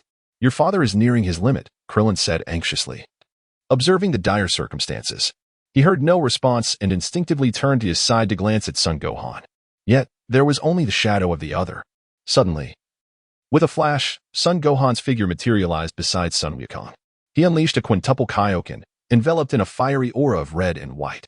Son Gohan's Kamehameha swiftly materialized, surging towards the energy blast of King Kurder. Boom! The two Kamehameha waves instantly repelled each other's energy blasts. Well, I never anticipated your strength to be so formidable. In a split second, King Kurder deftly evaded the returning attack of the energy blast. His heart was tumultuous, taken aback by the immense power of the two Saiyans. Gohan, the ensuing battle is entrusted to you. It is time for me to withdraw, Son Goku remarked. Having dispelled the Kaio-ken and returned to his normal state, he patted Gohan's shoulder with an expression of satisfaction before soaring away from the battlefield, joining Krillin and the others as an onlooker. The upcoming conflict no longer concerned him. Remaining to assist would only hinder progress. Moreover, during the previous skirmish, King Cold had yet to unveil his true prowess. Should the adversary become earnest, he would have already succumbed like Vegeta. Collect it all, Gohan silently affirmed. The combat power attributes on the ground surged into his body like a torrent, causing his strength to escalate dramatically. Within mere moments, the figure stabilized at 40 million. A smile involuntarily crept upon the corners of his mouth, and his combat power surged by 5 million. What on earth is this situation? Do you truly underestimate me to such an extent? You dare to send a mere child to face me in battle? Science, I genuinely admire your audacity and ignorance. You shall soon regret this. Shortly, I will snap this little brat's neck. King Cold observed as Sun Wukong soared away from the battlefield, leaving only a diminutive figure to confront him. He wore an expression of astonishment and disdain, even if this child had begun training from the moment of his birth. To what extent could his combat prowess truly reach? King Kurder, your arrogance is excessive. My strength is far beyond mere prowess. Prepare yourself to truly grasp the terrifying force of overwhelming power. Boom. Sun Wukong retracted the Kaio-ken, unleashing a surge of energy that soared into the heavens. A dreadful aura erupted wildly. The ground instantaneously caved in. Sun Wukong transformed into a Super Saiyan in an instant. His gaze became piercingly sharp as he cast a sidelong glance at King Kurder. What? A Super Saiyan with blonde hair. Frisia, was it you who killed him? King Kurder staggered backward a few steps. That gaze is truly terrifying. He recalled the last words of his ancestors, to be wary of the Saiyan with golden hair. Indeed. It was Frisia whom I vanquished. Son Gohan.He's piercing gaze conveyed no emotion. The atmosphere seemed to chill significantly. How formidable. This surge of power is truly terrifying. Witnessing it up close made it difficult to breathe. Is this the true extent of Gohan's strength? It is utterly frightening. The onlookers, captivated by the spectacle of the battle, were filled with trepidation. This aura is profoundly overwhelming. In the past, they had not felt it so closely, and now they were completely unnerved. Very well, arrogant child. Today I shall rend you to pieces. King Cold unleashed his full power, reaching 100% of his potential. His combat prowess surpasses that of Frisia by several folds. The onlookers felt as if a demon had emerged from the depths of hell. Little did they expect that King Kurd had concealed such formidable strength. Science, prepare to meet your demise. Seizing the initiative, King Kurd unleashed a colossal energy blast aimed directly at Gohan. Boom. Gohan raised his hand and deflected the energy blast effortlessly. His body abruptly vanished from sight. When he reappeared, a colossal energy blast erupted from his palm, crashing into the back of King Kurd. A piercing scream escaped King Kurd as he was sent hurtling backwards. In swift pursuit, Sun Wukong accelerated, closing the distance to King Kurd's flying form. With a knee thrust, he propelled the opponent's body into a mountainside. The earth trembled with a thunderous roar as King Kurd's figure collided with a massive boulder, shattering it to pieces. With a gasp, he coughed up a mouthful of blood. Chapter 46. Frisia's brother, Cooler Eye, the Ice Demon Clan, and the most formidable race in this universe, roared King Kurd in fury. His eyes began to gather energy as he prepared to unleash his I-beam technique. He had underestimated his opponent, thinking a mere child posed no threat. Little did he know, he had allowed his adversary an opening. I can execute that move as well. Observing the impending I-beam, Sun Wukong began to concentrate his own energy. Boom. The two beams collided instantaneously, sending King Kurd crashing into the mountainside, with Sun Wukong following in hot pursuit. Remarkable. No one anticipated that the formidable King Kurd would be so ruthlessly overpowered by Wukong. The sheer magnitude of Wukong's strength was terrifying. Before anyone could grasp the situation, King Kurd lay defeated on the ground. What on earth was happening? Tien, can your three eyes discern their movements? The spectators were left bewildered, unable to comprehend the exchange of blows. Sun Wukong's combat prowess had far exceeded their understanding. It was astonishing that in just 2 months, his abilities had transformed so drastically, leaving them far behind. Piccolo and Goku exchanged beaming smiles. Returning to the battlefield, the mountains were reduced to rubble. The two combatants soared from the debris into the air, unleashing a barrage of frenzied death beams. King Kurd, battered and bruised, unleashed his furious death beams in retaliation. He sought to harness energy to launch an assault on his opponent, employing trivial tricks. Sun Wukong, transformed into a Super Saiyan, boasted a staggering combat power of 2 billion. In his current state, he dismissed all forms of energy attacks with utter disdain. Boom, boom, boom. Sun Wukong stood resolute as a deluge of energy blasts bombarded him. Yet they bore no effect whatsoever. King Cold, drenched in sweat and anxiety, found himself utterly powerless. Sun Wukong surged forth, breaking free from the energy blasts, and delivered a punch straight to King Cold's head. Bang! The king's body soared through the air, akin to a kite severed from its string. Without granting him a moment's respite, Sun Wukong swiftly maneuvered to his front and unleashed another kick. Instantly, it resembled a game of soccer in midair, with King Cold's anguished cries echoing throughout. The onlookers, merely spectators, could only hear the relentless wails of torment, unable to discern the actions of the two combatants. Vegeta, trapped in a deep pit, ground his teeth in frustration, seemingly forgotten by all. This injustice was intolerable. This planet no longer deserved to exist. Meanwhile, King Cold continued to toy with Sun Wukong. He was overwhelmed by fury, unleashing a surge of energy towards the ground, intent on reducing the planet Namek to rubble, thus casting its inhabitants into the void of space. Bereft of the ability to survive in the cosmos, they would ultimately perish. Alas, Gohan, we are running out of time. Are we all destined to meet our demise? King Cold, you scoundrel, you seem determined to take us all down with you. A chill of dread swept over the crowd. Should this energy strike the planet Namek, the entire celestial body would disintegrate in an instant, leading to the swift demise of all its denizens. Cold, your intentions may not be misguided, but regrettably, you have chosen the wrong target. Time freeze technique. In an instant, Gohan activated his extraordinary powers, holding his breath. Suddenly, everything on Namek came to a standstill, as if the television had been paused. Only Gohan remained capable of movement.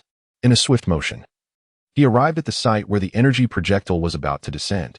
As Sun Wukong concentrated the energy for the Kamehameha wave, he silently calculated the duration for which time could be halted. The King of Cold had become utterly enraged. He could not be allowed to remain.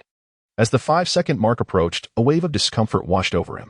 Exhaling deeply, the time-stopping technique faltered, and everything began to revert to its original state. Sun Wukong unleashed the Kamehameha wave, a colossal beam of light instantaneously engulfing the energy projectile launched by the King of Cold. The momentum did not wane as it surged towards the adversary. How could this be? How could your speed be so astonishing? No. The immense energy beam swiftly consumed the King of Cold, leaving only a lingering cry of despair. Collect it all, Sun Wukong thought to himself, as the battle prowess attributes continually merged into his every limb and sinew. His personal attribute panel indicated that his combat power had reached 45 million. Yes, victory is ours. You nearly frightened me to death just now. I knew Wukong would not disappoint us. How can you say that when your face was pale with fear moments ago? Tianjin and the others, initially taken aback, then expressed their exhilaration. This battle had entirely reshaped their understanding of power.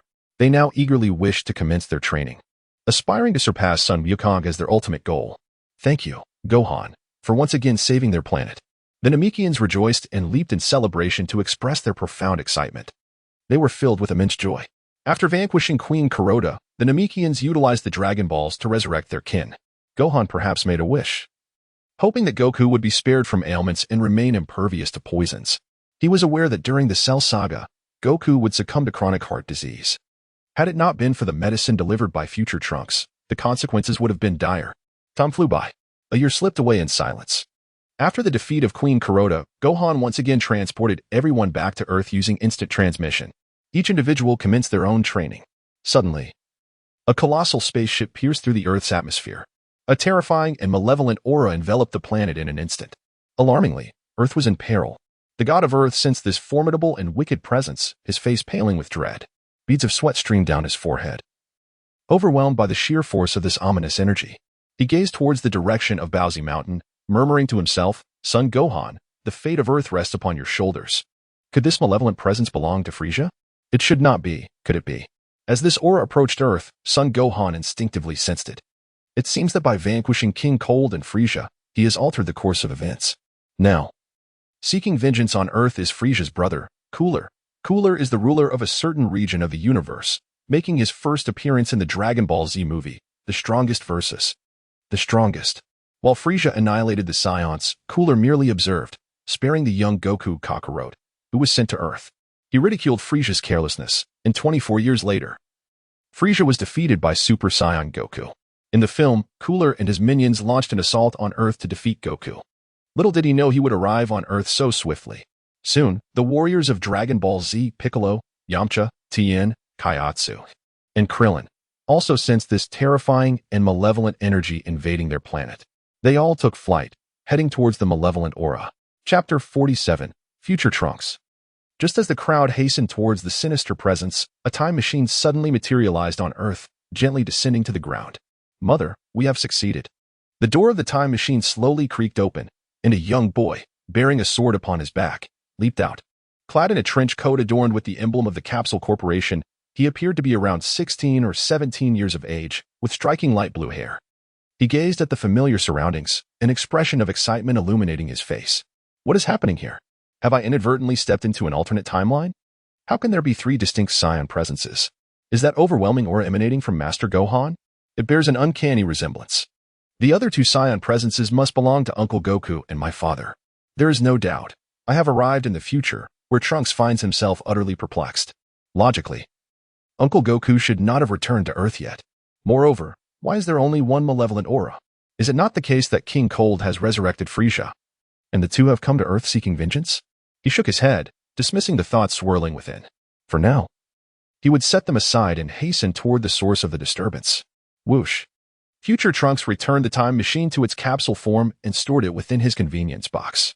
A radiant white aura erupted from his being, propelling him directly toward the malevolent presence. What is this power? Trunks? Gohan sensed a Scion's energy.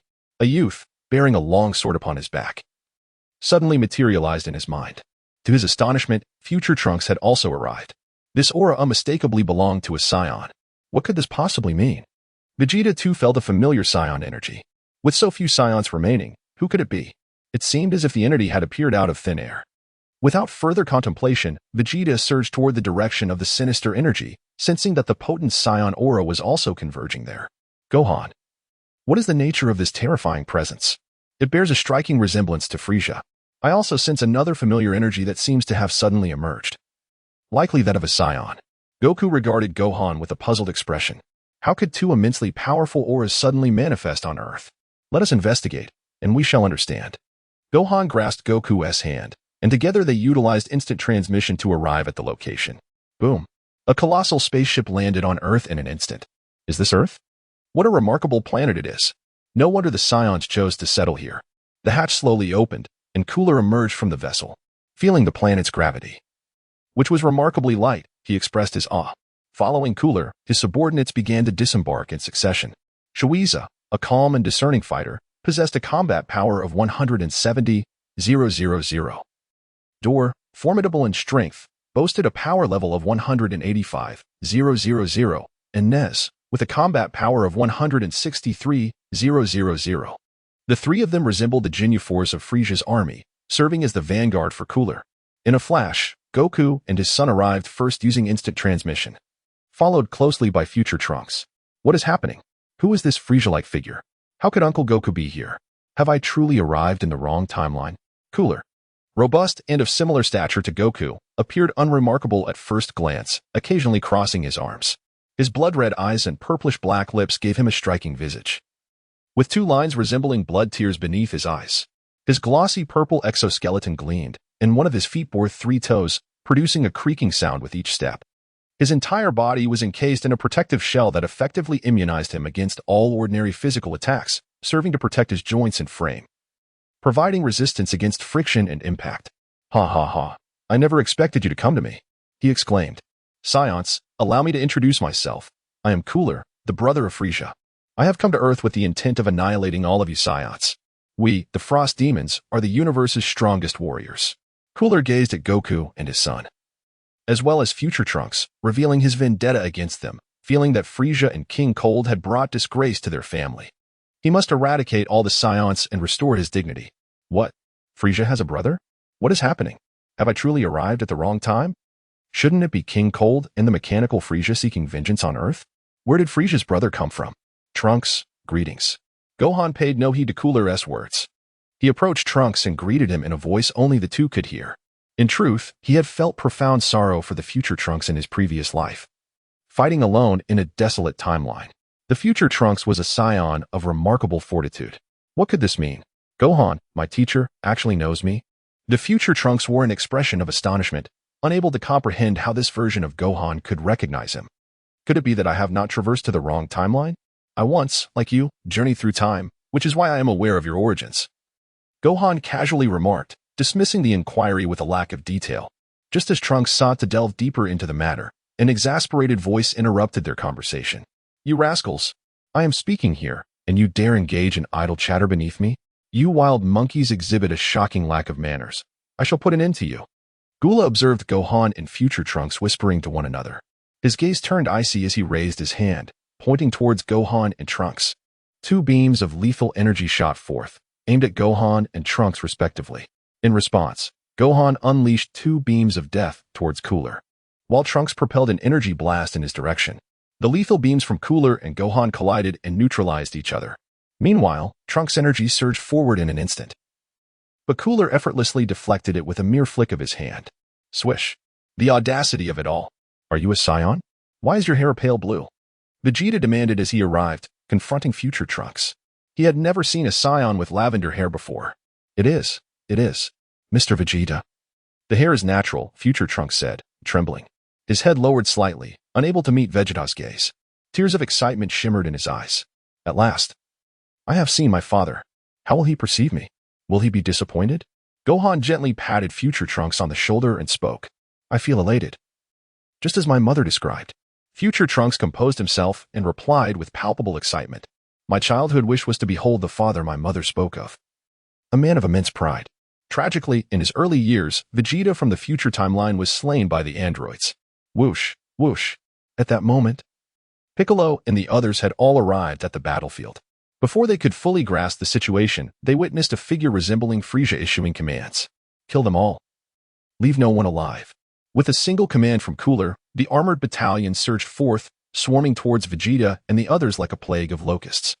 Gohan soared into the sky, for these foes were hardly worthy of his effort. Future Trunks followed suit, ascending alongside him. He wished to clarify the situation. Yet it was evidently not the appropriate moment for inquiries.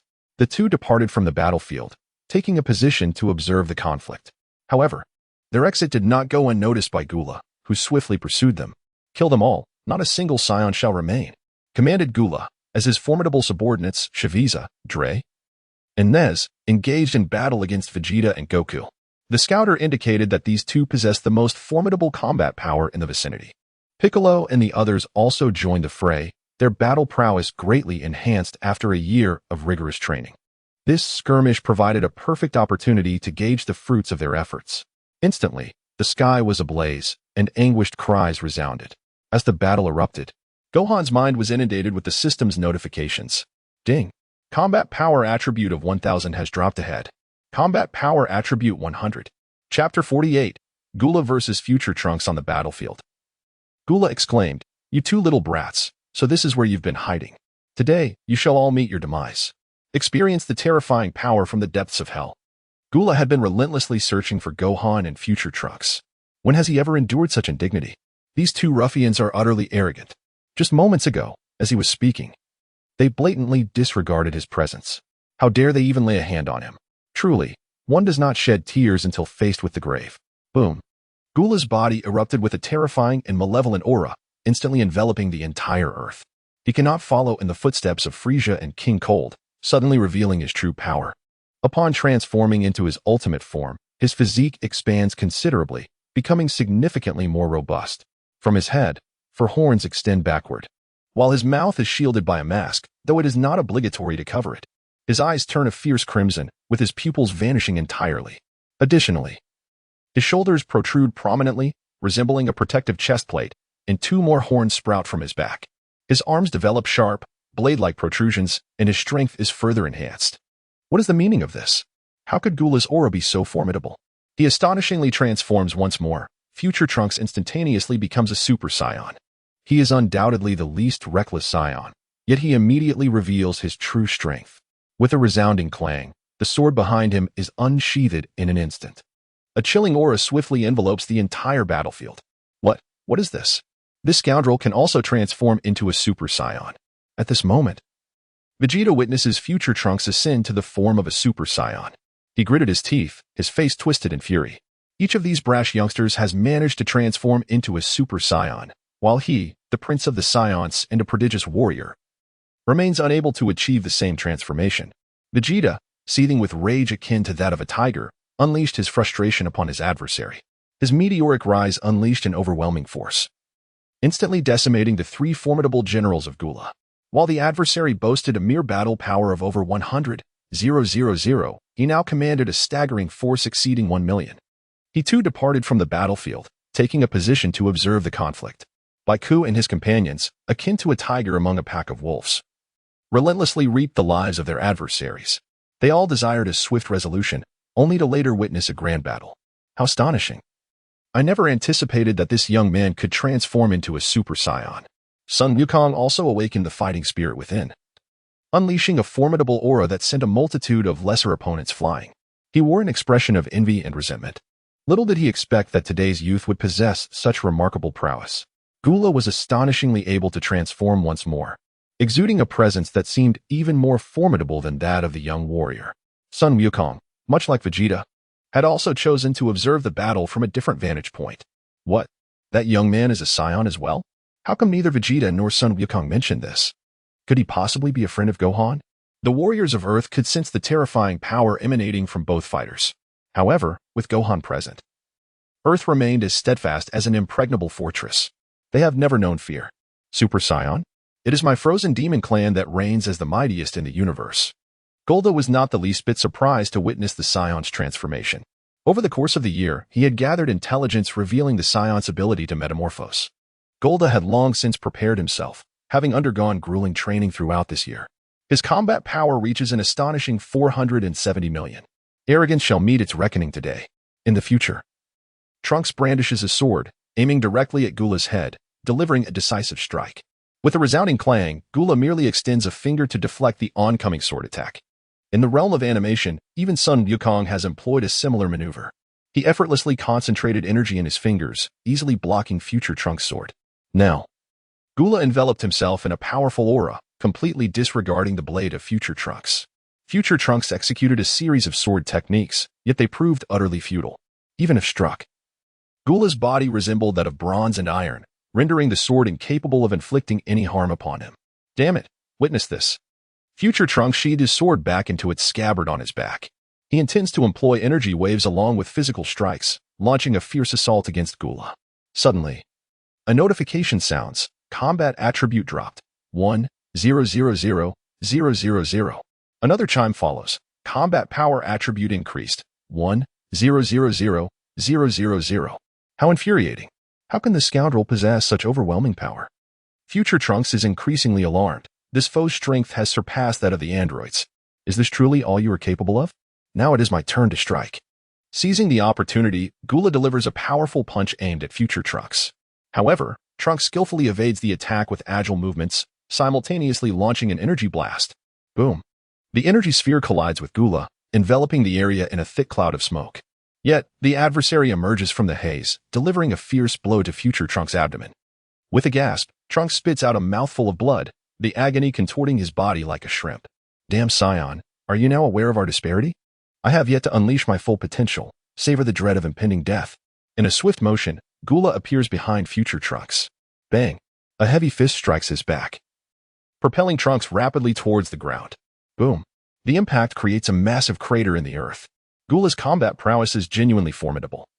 It seems he possesses unwavering confidence in his strength.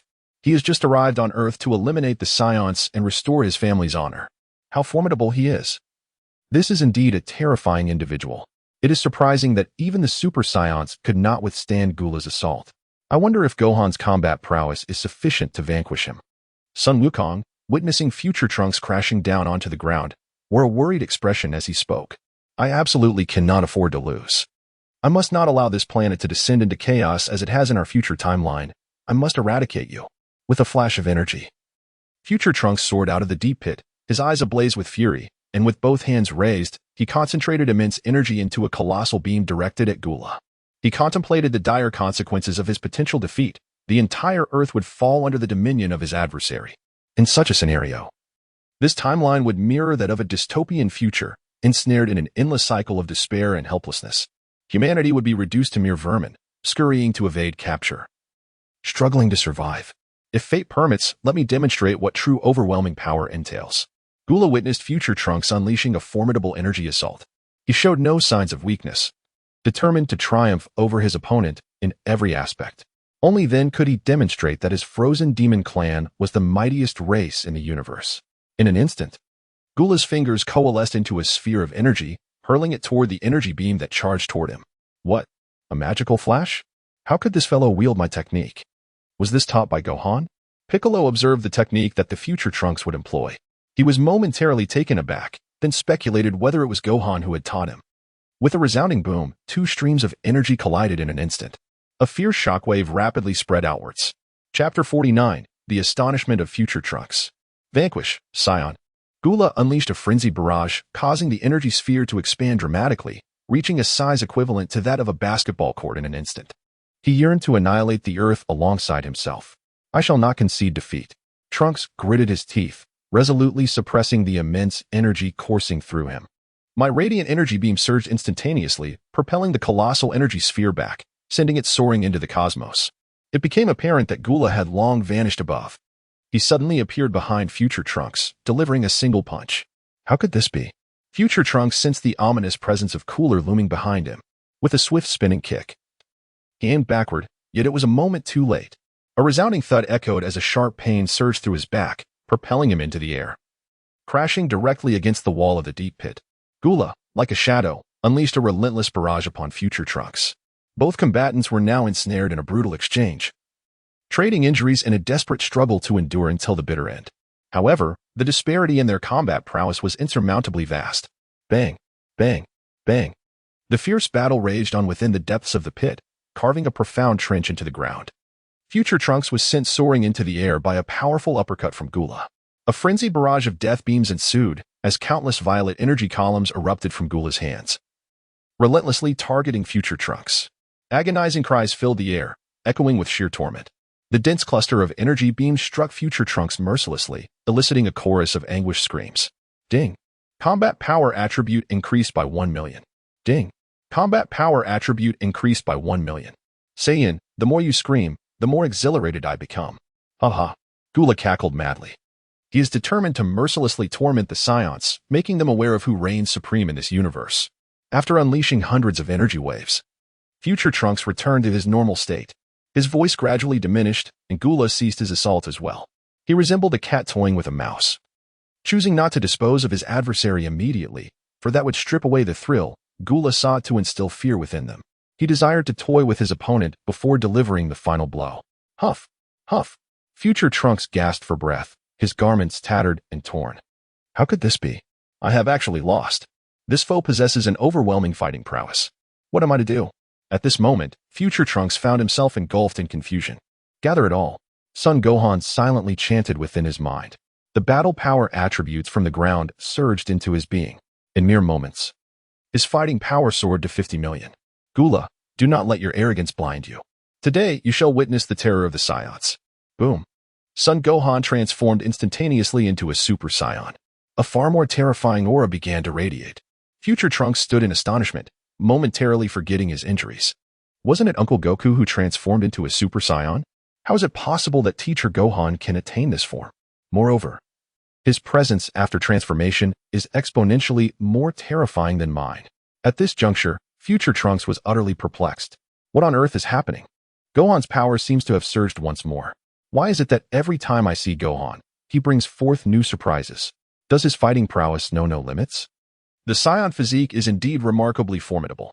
Tien and the others handled the small foes with remarkable ease. Among the alien assailants, only 3 possessed significant strength. Yet all were dispatched by Vegeta. The remainder were mere misfits, easily dealt with by the group. Vegeta observed as Son Gohan transformed once again into a Super Saiyan. His eyes filled with envy and resentment. One day, I shall have both of you beneath my feet. Ha ha ha, you Scions revel in your posturing. That Super Saiyan from earlier was but a plaything in my hands, was it not? No matter how many Super Scions come forth, the outcome remains unchanged. We, the Ice Demon Clan, are still the mightiest warriors in this universe, Gula proclaimed with an air of arrogance.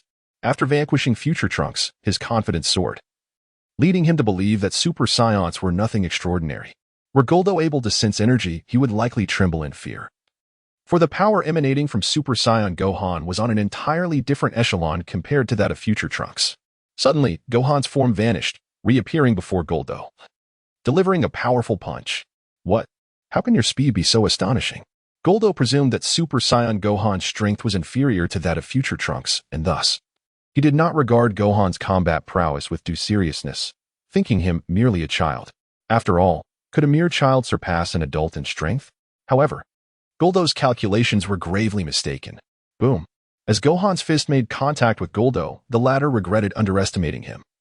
A tingling sensation coursed through his arm as an overwhelming force propelled him away. Ding. Combat attribute increased by 1 million. What? A single punch sent Goldo flying? Gohan's power was truly formidable. Future Trunks stood in shock. Realizing that this version of Gohan was not only capable of transforming into a Super Saiyan but also exhibited terrifying combat skills.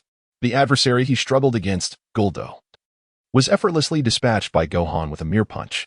He is now utterly perplexed about the current situation. How audacious it is for them to come to Earth and wreak havoc. Little did he expect the ferocity of Gohan's transformation in battle. The prowess of that young Super Saiyan appears to be vastly inferior to Gohan's. At this moment, Tien and the others have already vanquished the entire horde of small foes. They stood by, cheering on Sun Wukong with fervor. How audacious of these extraterrestrials to wreak havoc on Earth without considering the gravity of their own capabilities. Is this not akin to a long-lived sage committing suicide, dissatisfied with their own existence? How could this be? The strength of this young boy is astonishingly formidable. It seems my loathsome brother's demise at your hands is entirely justified. Gula steadied himself, eyeing Sun Wukong with a vigilant expression. He had never encountered such a formidable opponent before. It seemed prudent to proceed with caution. Nothing is impossible. The Kurdish king and Frisia both fell by my hand. Unleash your full strength in battle. Otherwise, you shall find no opportunity left shortly. Son Gohan remarked with a disdainful expression. His piercing gaze was devoid of any emotion. As if he were staring at a corpse. How dare you look down upon others? Allow me to demonstrate my full strength. Gula shouted in a fit of rage. A terrifying aura emanated from him, and a powerful shockwave radiated outward in all directions. Instantly, the entire earth began to tremble. The sky darkened, filled with ominous clouds, accompanied by flashes of lightning and thunder. Ah, help! Is this an earthquake? Hurry and take cover. I am not ready to die yet. The people of the world mistakenly believed it to be an earthquake. The roads became congested, and billboards came crashing down. Individuals scrambled to escape this disaster. Chapter 50. Gula's full combat power. What do you think? This is my absolute strength. You should feel honored.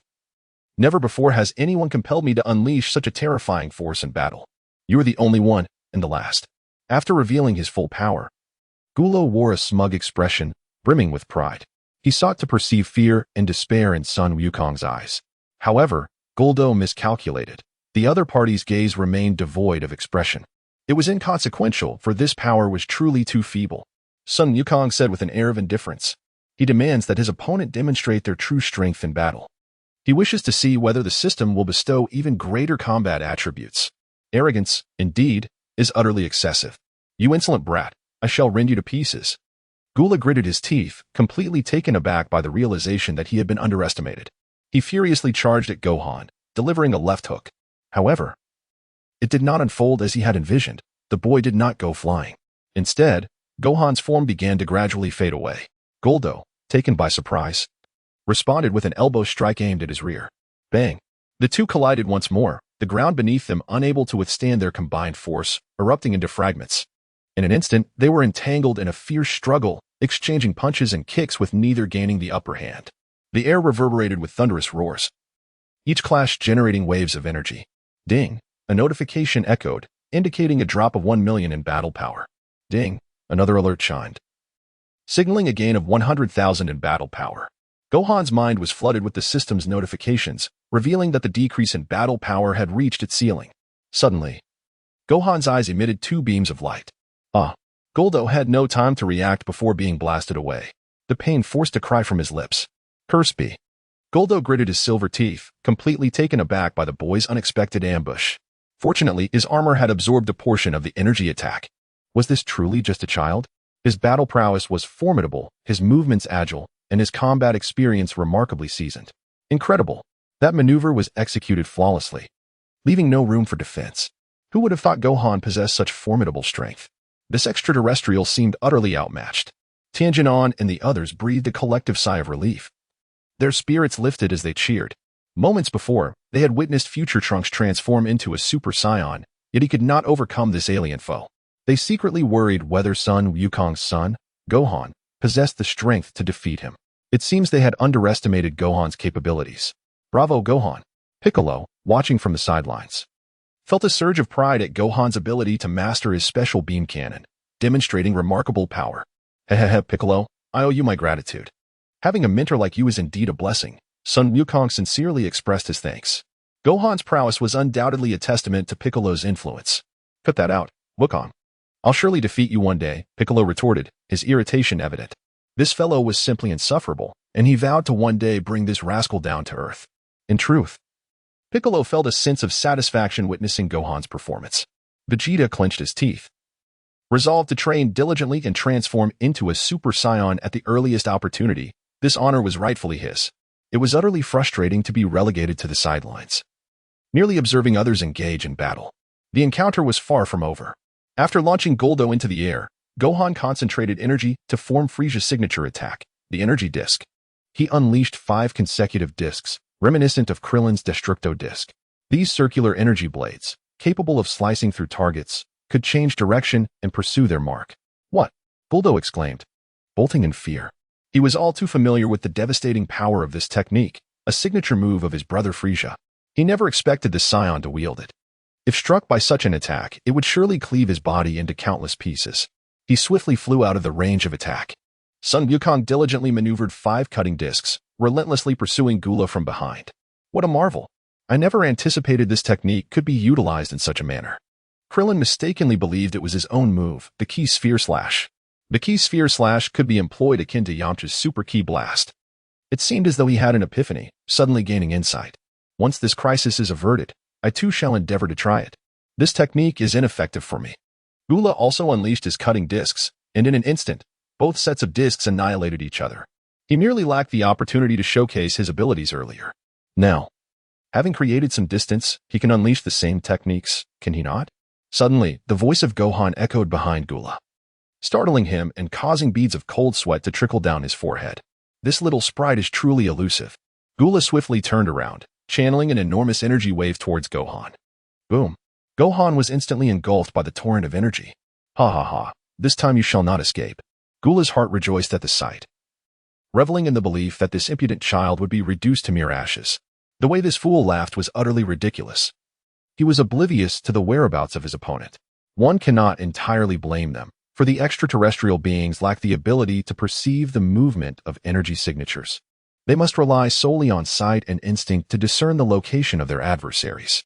Those observing from below were aware that Gohan had deftly evaded the energy attack at the critical moment.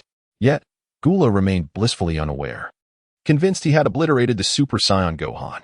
To think you would seek vengeance on Earth without comprehending the strength of your opponent, your audacity is truly commendable. Gohan regarded Gula, who wore a foolish grin. He could not restrain his disdain. How infuriating.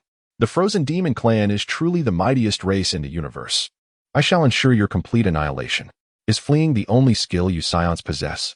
Upon hearing Gohan's words, Gula bellowed in furious outrage. He suddenly turned around, only to find the other person unexpectedly behind him. Run? You overestimate yourself. Allow me to demonstrate the disparity between us. Sun Wukong spoke with a look of disdain, his aura steadily rising. It had already been established that the maximum combat power attribute dropped by the system was 1 million. It was time to showcase true skill. What? Wukong's strength is truly unfathomable. Krillin sensed the continuous surge of Sun Wukong's aura. He could not help but swallow hard. You little brat, you're exceedingly arrogant. Gula seethed as he charged at Son Gohan, intent on snapping his opponent's neck. This insolent scoundrel was utterly disdainful. Bang! Gula's advance was swift. Yet his retreat was swifter still, for Son Gohan had effortlessly sent him flying with a single kick. Chapter 51. The Fall of Gula. No. This cannot be happening. As Gula was propelled backward, disbelief coursed through his mind. How could this Saiyan child possess such ferocity? This was my power unleashed to its fullest extent. I must have let my guard down to have fallen prey to a Saiyan's assault. Yes, that must be it. There is nothing impossible. Next year on this day will mark your demise. Once you arrive, there is no escape. At that moment, Gula once again heard Son Gohan's voice ringing in his ears. Boom. It turned out that Son Gohan had already caught up to his retreating body, delivering a powerful punch that struck Gula with tremendous force. Blood erupted from his mouth as he was sent flying once more. The Super Saiyan Son Gohan shadowed him relentlessly, raining down blows upon Gula's body in midair, akin to a player relentlessly kicking a soccer ball. Ah! The air was filled with Gu-Le's anguished cries. He never imagined that he would traverse countless miles to Earth in pursuit of vengeance, only to be treated as a mere plaything. How astonishing it is that the formidable Gula is being kicked around like a ball by Gohan. Indeed, Gohan is extraordinarily powerful. With him safeguarding Earth, there is no fear of any malevolent beings invading our realm in the future. You rightly pointed out that if we do not diligently train, we shall find ourselves relegated to the role of mere spectators. You speak the truth. We must strive to enhance our skills and endeavor to keep pace with Gohan. The eyes of the crowd sparkled with excitement. It was truly inspiring. Everyone engaged in animated conversation, sharing their joy. Yet, due to the limitations of human physicality, the notion of catching up to Son Gohan's prowess is but a fanciful dream. Demon Flash. Gohan propelled Gula's body upward, placing his hands atop his head to begin gathering energy. What? I will not be defeated. I will obliterate everything here. Supernova. Gula observed as Gohan concentrated a tremendous wave of energy. A chill coursed down his spine. In the face of life and death, even Gula could succumb to fear. He exerted every ounce of his strength to break free from the force of impact, initiating the gathering of an energy wave. With a single finger, he concentrated his chi, forming a colossal sphere of energy sufficient to obliterate an entire planet. Gula harbored the intent to reduce this planet and its inhabitants to mere cosmic dust. The Scions, once perceived by him as insignificant insects, now possessed the power to overpower him. This profound humiliation was a burden Gula could scarcely endure. He intends to obliterate everything here. The game must come to an end. The immense energy beam from Son Wukong surged towards the sky, targeting Gula. He felt it was unnecessary to continue any further. If it was to come to an end, let all of this dissolve into cosmic dust. Gula hurled a terrifying energy sphere, shrouded in darkness, towards Son Wukong. He sought to reduce to ashes the place that had brought him humiliation. Boom. Two immense forces collided instantaneously, sending flying sand and stones, raising a cloud of dust that enveloped the sky. The ground cracked with unfathomable depths, vibrating the entire planet. Gula's colossal energy was gradually pushed back by the magic flash. Gohan, you must hold on. Our Earth relies solely on you. Keep fighting. The onlookers clenched their fists tightly, overwhelmed by the sheer terror of these two forces. The ground nearby crumbled, sending them soaring into the air to observe. Future Trunks, witnessing the clash between the two, was equally astonished. He had not anticipated that Gohan from this timeline would possess such formidable strength. An enemy he could not contend with seemed to be toyed with effortlessly in Gohan's hands. Piccolo, observing the potency of Gohan's magic flash, felt a surge of joy. He had not expected his ultimate technique to wield such power in Gohan's grasp. Goku looked on with unwavering confidence as he beheld his son and Gula locked in combat. He could not help but cast a glance at Piccolo, his eyes brimming with gratitude. Vegeta's gaze was filled with fury. That damned little brat. He never anticipated your fighting prowess would escalate so swiftly. Wait for me. For there shall come a day when I will surpass you all. You little rascal, go to hell. Gura's forehead throbbed with veins, and his eyes were bloodshot. He fervently channeled his energy into the sphere, which instantly surged to twice its size. The commotion was deafening. Son Gohan unleashed his full power, emitting a dazzling brilliance that rendered onlookers unable to open their eyes. The colossal beam of energy transformed into a blue-white flame, devouring the Gula energy sphere with an unstoppable force. Gula let out a piercing scream as his body was consumed by the energy beam. The fates of the three father and son figures have converged, rendering them mere specks of dust within the vast cosmos. Thus, the dynasty of the ancient Emperor Gula has met its downfall. In the realm of animation, Gula descends upon Earth seeking vengeance against Son Wukong, unleashing the Kamehameha wave upon the sun. Though he is thrust into the heart of the sun, he does not meet his demise. Rather, a fragment of his head persists, still clinging to existence. He relied on the advanced technological chips from the Bixta star's cosmic grave to mend his body, constantly regenerating and augmenting his strength, achieving an energy level of 10 billion, transforming into the mechanical Gula.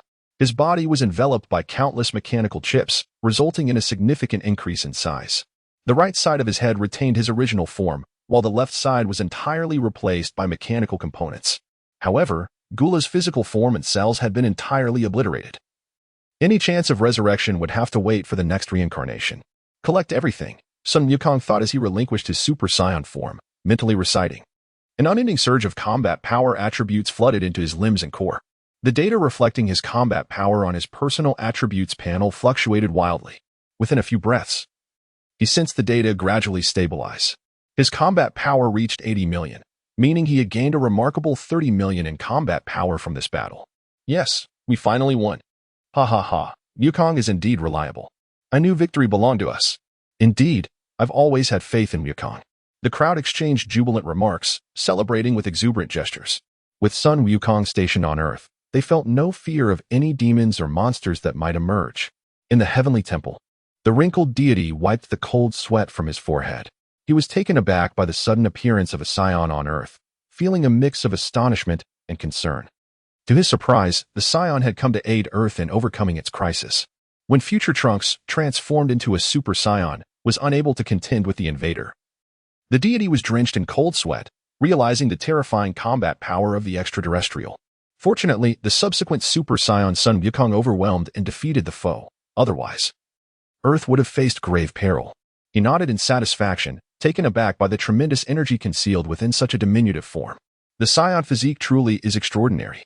This was, indeed, his first encounter with the true might of Son Gohan. Chapter 52.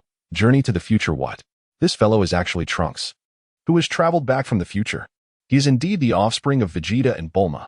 Moreover, 3 years hence, formidable androids will emerge. Goku has succumbed to chronic heart disease, rendering him unable to partake in the battle.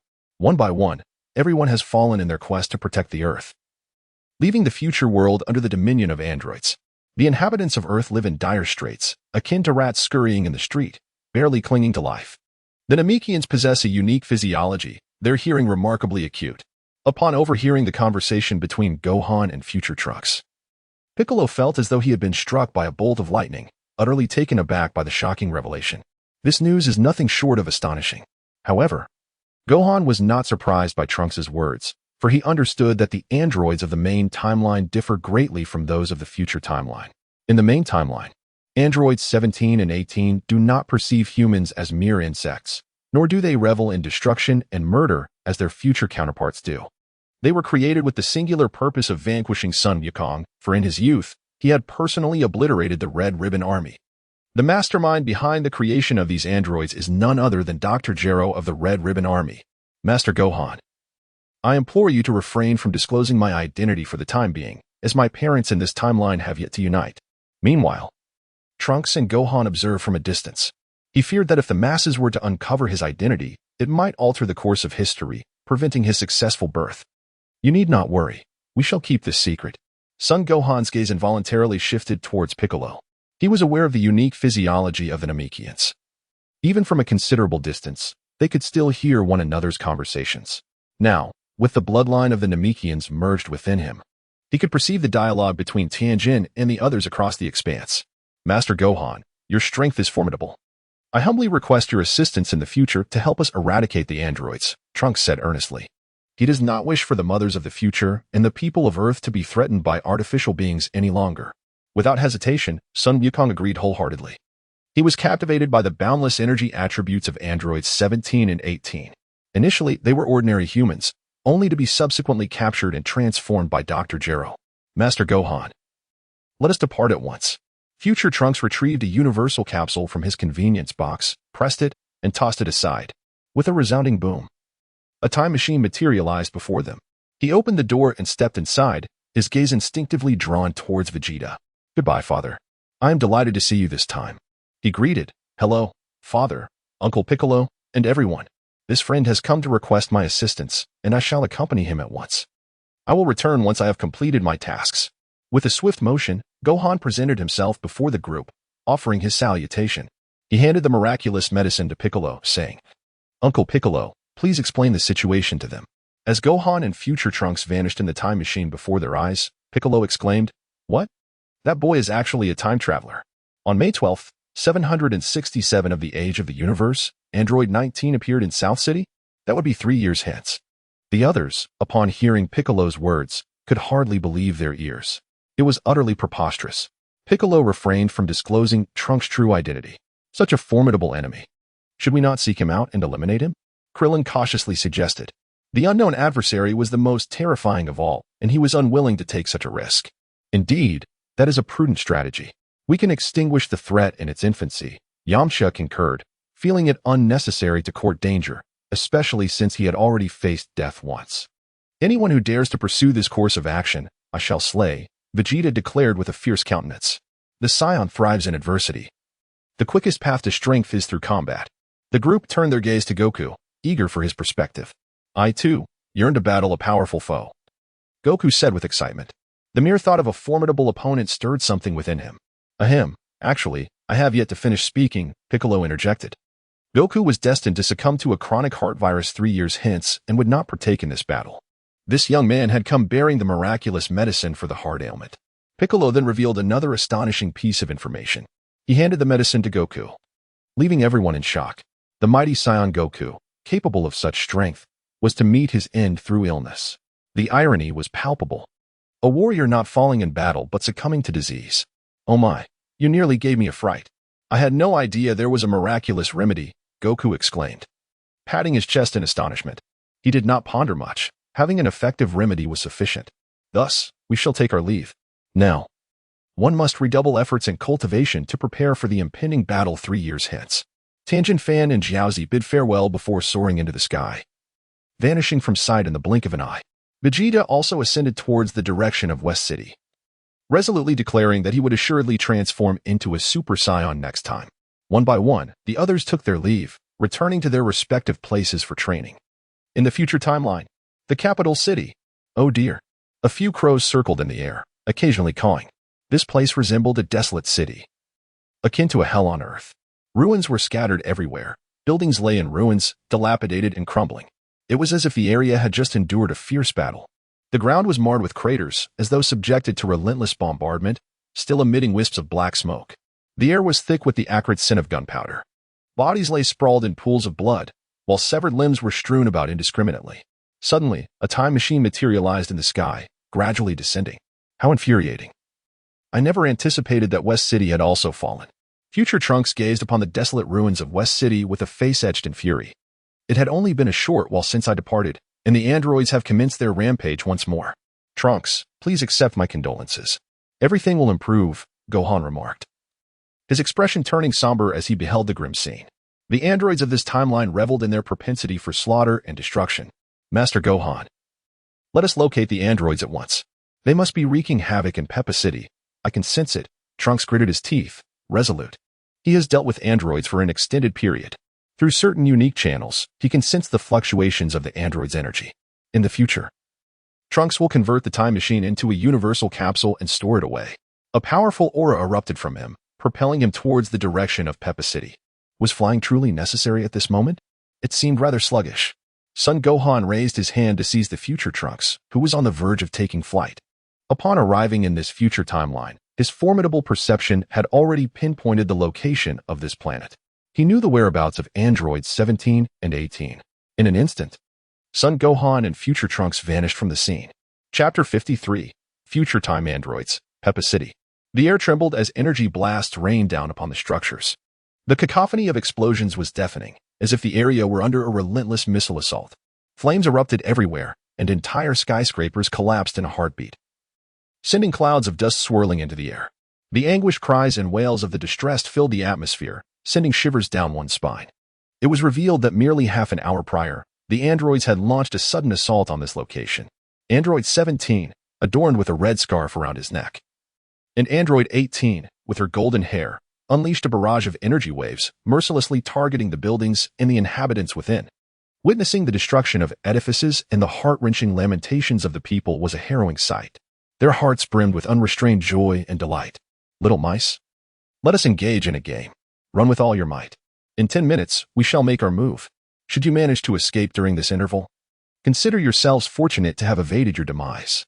The androids, number 17 and number 18, hovered in the air, gazing down at the crowd with a mischievous glint in their eyes.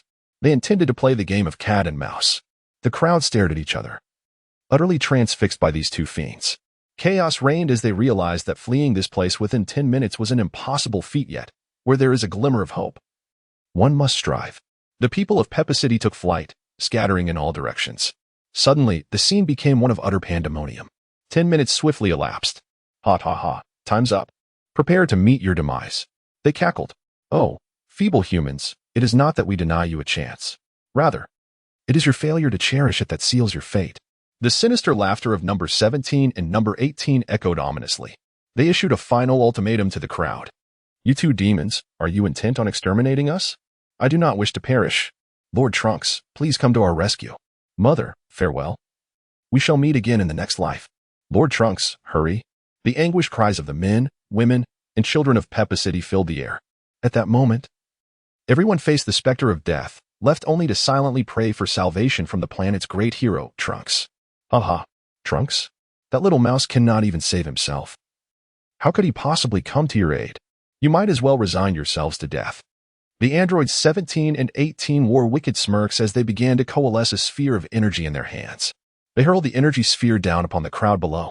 In the face of this dire situation, despair washed over the people. Some closed their eyes, seemingly resigned to their fate. Should this sphere descend, the entire city would vanish in an instant. Suddenly, two figures appeared before the crowd. The two of them raised their hands and sent two energy orbs flying. Boom. The orbs exploded in the distance, creating mushroom clouds that soared into the sky, their power akin to that of two missiles. The deafening roar jolted everyone back to reality. Lord Trunks, you truly have come to rescue us? Am I experiencing a hallucination? A hallucination? I see it too. This is simply wonderful. It seems my prayers have indeed borne fruit. We shall not perish this time.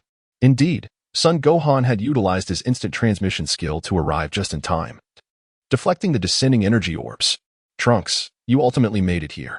I thought you would remain in hiding like a turtle, but I did not expect you to finally be lured out. A smile of cunning satisfaction graced Android 17's face. It turned out that all of this had been orchestrated to draw Trunks out. Just moments ago, the two siblings had been wreaking havoc. And now that they had finally caught their fish, how could they not rejoice? Androids, you two fiends, today marks your demise. The sight of a sworn enemy ignited a fierce rage in Trunks, who spoke through clenched teeth. He then turned to Son Gohan and said, Gohan, I entrust this to you. He, Trunks, so you sought reinforcements. What did you just call him? Gohan-sensei? No wonder he looks so familiar. It's the young Son Gohan from our past. It seems you fled back in time using the time machine. Trunks, have you lost your wits by bringing the young Son Gohan into this battle? How formidable could he possibly be at that age? Are you attempting to amuse us? Laughter erupted from the two androids. Once we eliminate you, we shall utilize the time machine to journey to another timeline for leisure.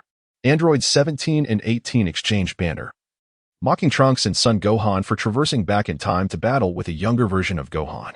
Trunks truly seemed to have lost his senses. Presently, only he stood a chance against them on Earth. The rest of the ordinary humans were utterly powerless, as a single energy sphere could obliterate entire regions. Wait until we dispose of Trunks, then we shall frolic through time and space. The audacity of the two androids was astounding. Son Gohan regarded the androids with keen interest. Android 18, the epitome of beauty in the Dragon Ball universe, sported a sleek bob of golden hair, a curvaceous figure, and exquisite features. Alas, this version of the androids was irredeemable. They were born for destruction and slaughter, having lost their humanity. Arrogant, aren't they? Not at all, I suppose. Son Gohan, today I shall show you what true arrogance is. With a charming smile, she rushed towards Son Gohan. Upon seeing this, Son Gohan soared in the opposite direction.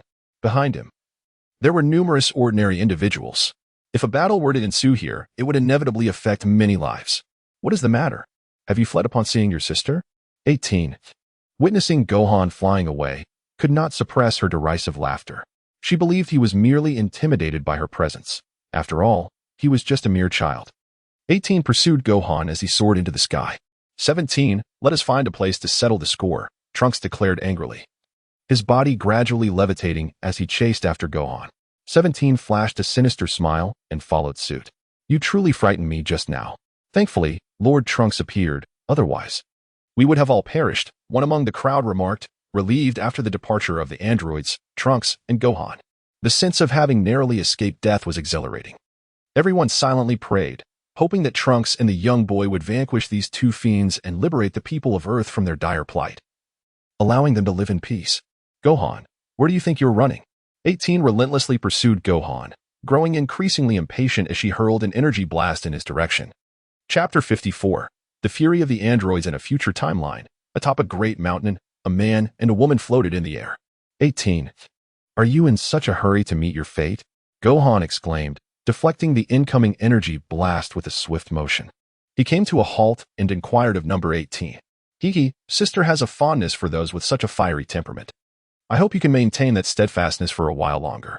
Number 18, rather amused than angered, found the situation rather entertaining. The onlookers could see the two siblings were consumed with fear. Ordinary individuals possessed no means of resistance, which made her find the situation rather dull. I have always been this resolute. Allow me to let you experience the taste of death. Son Gohan erupted with rage, an overwhelming aura emanating from him, causing the entire planet to tremble.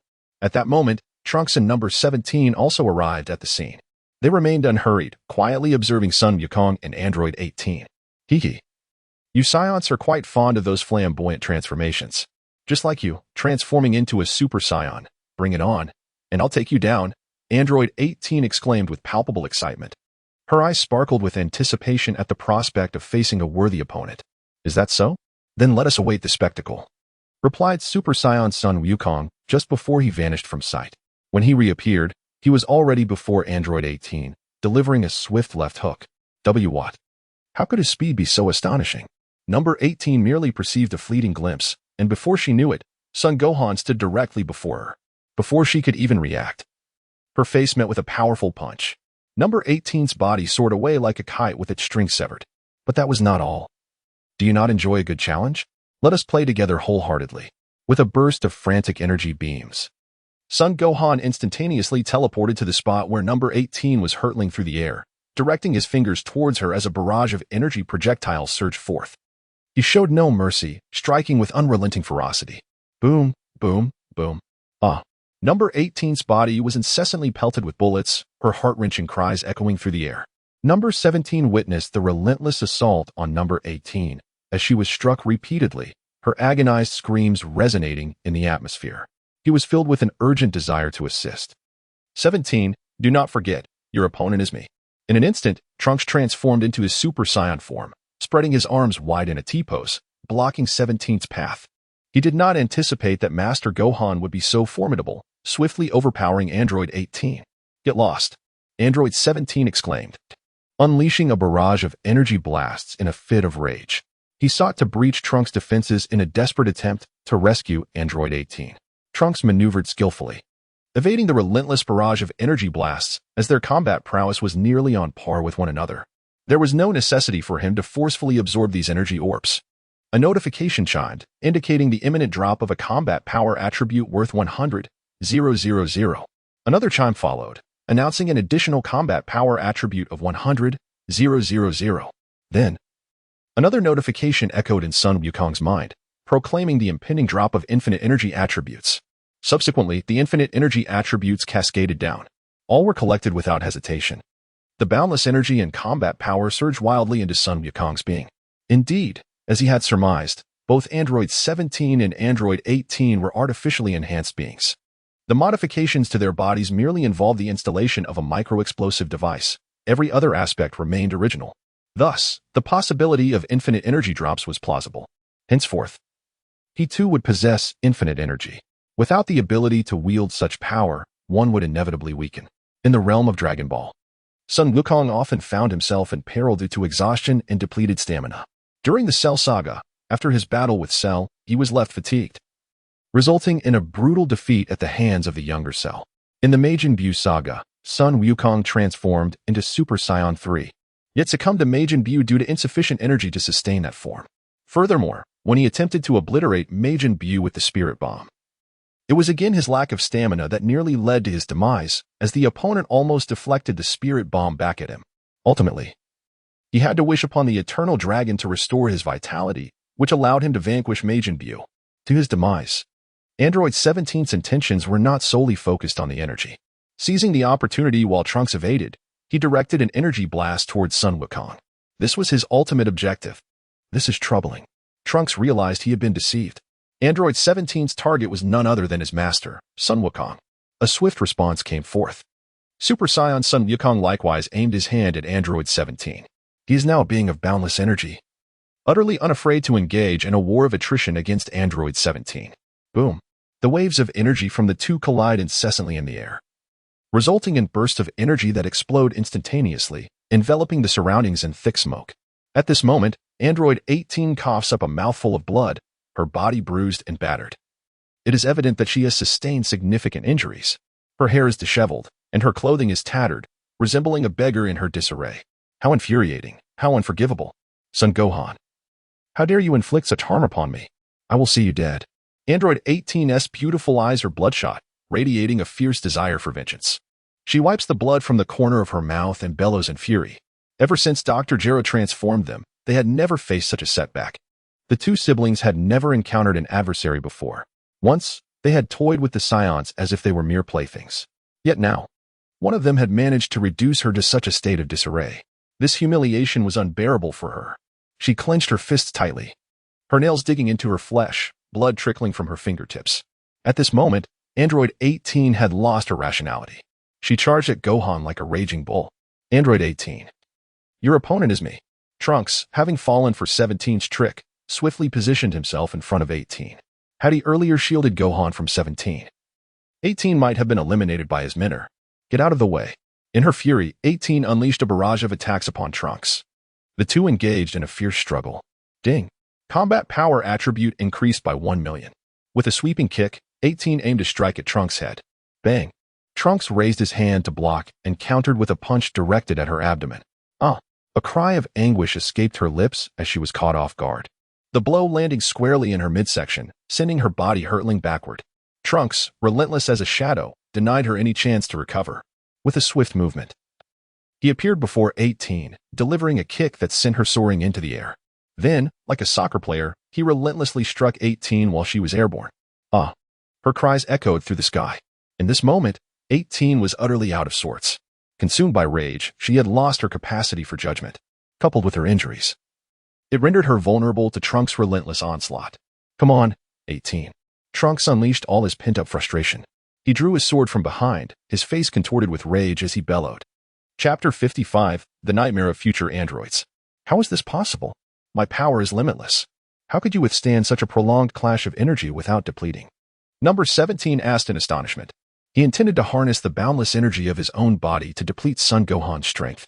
However, he was taken aback to find that after such a prolonged exchange, his opponent showed no signs of fatigue whatsoever. He found himself engulfed in a wave of curiosity. Nothing is impossible. Do you believe you alone possess boundless stamina and energy? Sun Wukong exclaimed with a beaming smile. Arriving in this future realm was meant for the sake of infinite energy. Having experienced it now, the sensation is truly exquisite. The two of them had just unleashed a frenzied surge of energy, and yet, the vitality coursing through their beings remained undiminished, akin to an inexhaustible fountain. This sensation was truly exhilarating. What? Could it be that you possess boundless energy as well? Upon hearing Gohan's words, number 17 was taken aback, astonished by the extraordinary capabilities of this alternate version of Gohan. Congratulations, you are correct. As a reward, I bestow upon you a punch. In an instant, the Super Saiyan Gohan materialized behind number 17, delivering a powerful blow to his back. Wow. A searing pain radiated from number 17's back as an immense force propelled him forward.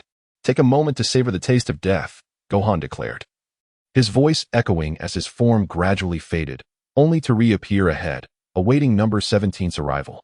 With a resounding thud, another heavy punch struck the opponent's abdomen. Pooh! Number 17 coughed up a mouthful of blood, doubling over in agony, clutching his stomach as he resembled a curled shrimp. Their combat prowess was on entirely different planes. The androids from the future bore no semblance of humanity and were unworthy of existence in this world. Gohan showed no mercy, incapacitating his adversary with a single blow. How? Is this possible? No. I refuse to believe it. Coughing incessantly, number 17 was engulfed by an overwhelming sense of impending doom.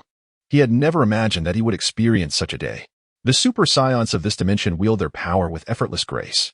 It is utterly astonishing that a younger version of Gohan from another timeline possesses such formidable strength. Nothing is truly impossible. I have yet to unleash my full potential. The chasm between us is insurmountable. In your presence, I find no desire to engage. Gohan seized 17's head and hurled it towards Trunks. At this moment, 17 had completely lost his combat prowess, rendered entirely at the mercy of others. Trunks had been closely monitoring the battle involving his mentor, Gohan. When he witnessed the adversary flinging 17 in his direction, he was taken aback. He decisively abandoned his assault on Android 18. It was over, utterly disastrous.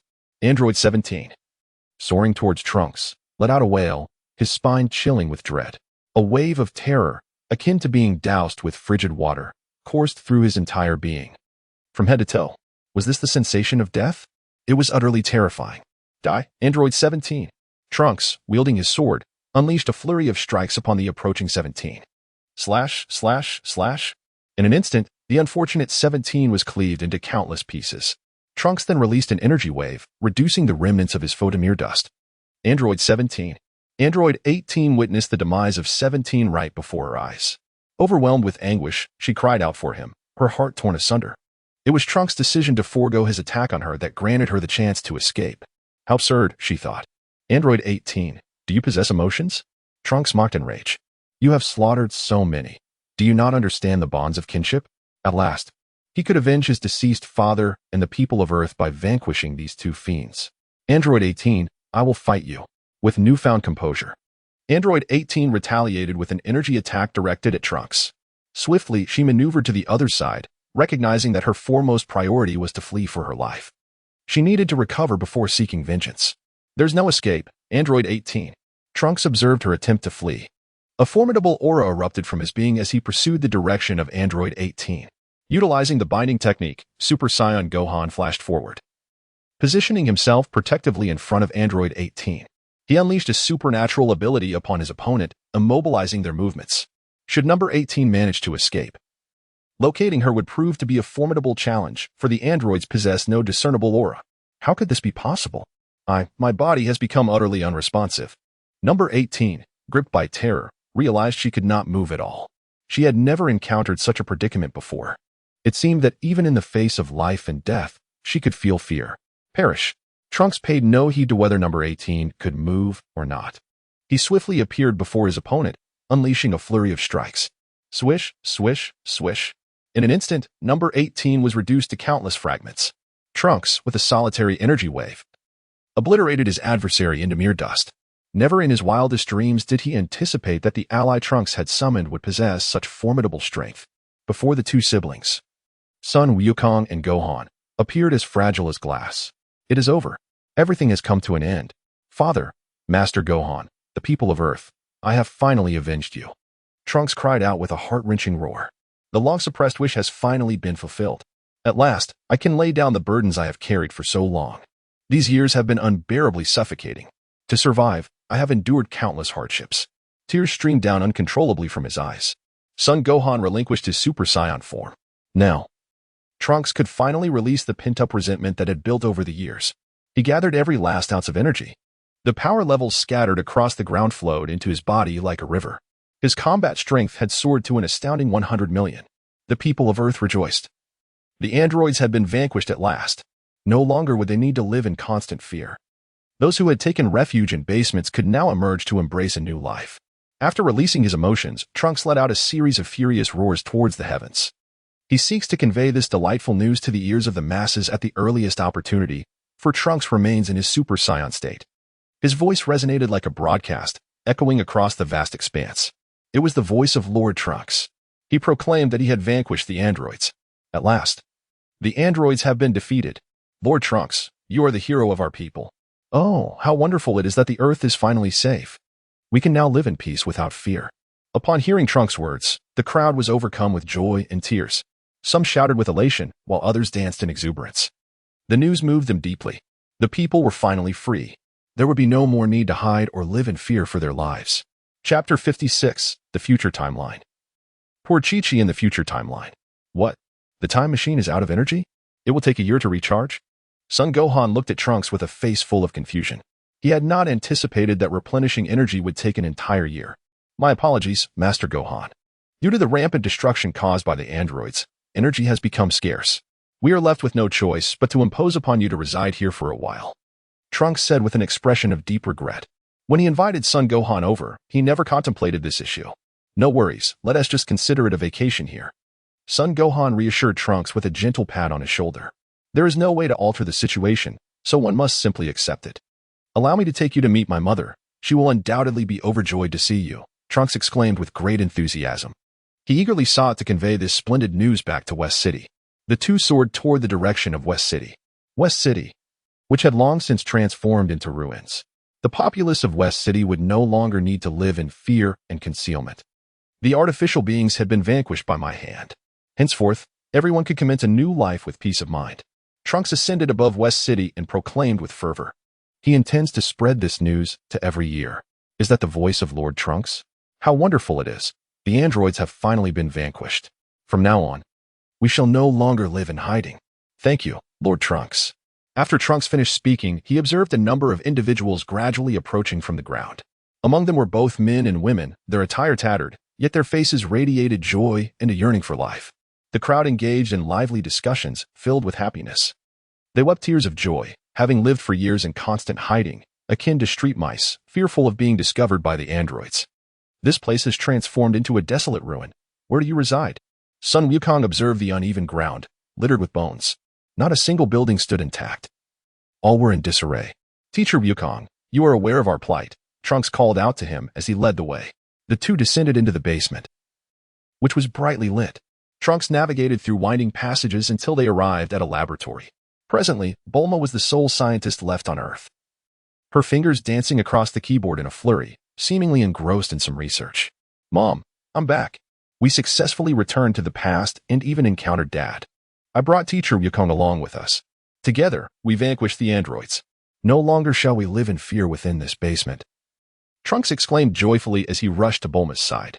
He was so exhilarated that he felt an overwhelming desire to show off when he saw his mother. He is now as joyful as a child. In truth, Trunks is merely 16 or 17 years of age. Yet, the burdens he bears render him more mature and responsible than his peers. My child, you have endured much hardship over the years. Bulma set aside her work and gently caressed Trunks' head, gazing at her son with deep affection. It had been a long time since she had seen Trunks smile. Hello, Aunt Bulma. Gohan greeted the Bulma from the future with a radiant smile. The future Bulma, however, had lost her youth. The corners of her eyes bore fine lines. Yet she exuded a lingering charm and maturity. Perhaps the harsh living conditions in this timeline had taken a toll, as she had not cared for herself adequately, resulting in a more aged appearance. Thank you, Gohan. I never expected to see you again. It is truly wonderful that you have come to this timeline to help us eradicate the androids. Bulma sincerely expressed her gratitude to Gohan. If it were not for his arrival to assist Trunks, who knows how long they would have had to endure this life. Aunt Bulma, you are far too gracious. May I ask, is my mother still alive in this timeline? Gohan inquired, looking at Bulma with a smile. He yearns to know if Chi-Chi still exists in the future timeline. Your mother is still alive. I once advised her to come and live with me, so we could look after each other. However, she declined my invitation. Chi-Chi expressed that Bowsy Mountain is filled with cherished memories, and that is where her heart resides. If she were to see you, she would undoubtedly soar with joy. Bulma too is filled with anticipation for the reunion between Chi-Chi and Sun Wukong. As a mother, the mere thought of seeing her son once more is a profound source of happiness. Please, continue your conversation. I shall check on my mother from the future. Sun Wufan reflects on his mother Chi-Chi in this timeline. Chi-Chi must be the most unfortunate woman in this reality. In her youth, the future Sun Wukong passed away, and in her middle age, her own son, the future Sun Wufan, was tragically killed by an android. Truly, it is a case of a gray-haired person bidding farewell to one with raven locks. With a sudden flash, Sun Wufan's form vanished from the basement. Bowsy Mountain. Wukong, Wufan, how could you both be so heartless, leaving me to live here in solitude? How long for you both? Chi-Chi lamented. Her sorrowful musings punctuated by tears cascading down her cheeks, reminiscent of rain-soaked blossoms, evoking pity in all who behold her. In moments of stillness, she often finds herself reminiscing with Sun Wukong and his son. Bulma had also urged her to move in for companionship, but Chi-Chi had steadfastly refused. For Bowsy Mountain is her true home, brimming with the memories of their family. Suddenly, a figure materialized at the entrance. It was Sun Wufan. Having utilized his instantaneous movement ability to return to his beloved Bowsy Mountain, Chi-Chi seemed to sense his presence, slowly turning her gaze toward the door. Hiki, Wufan.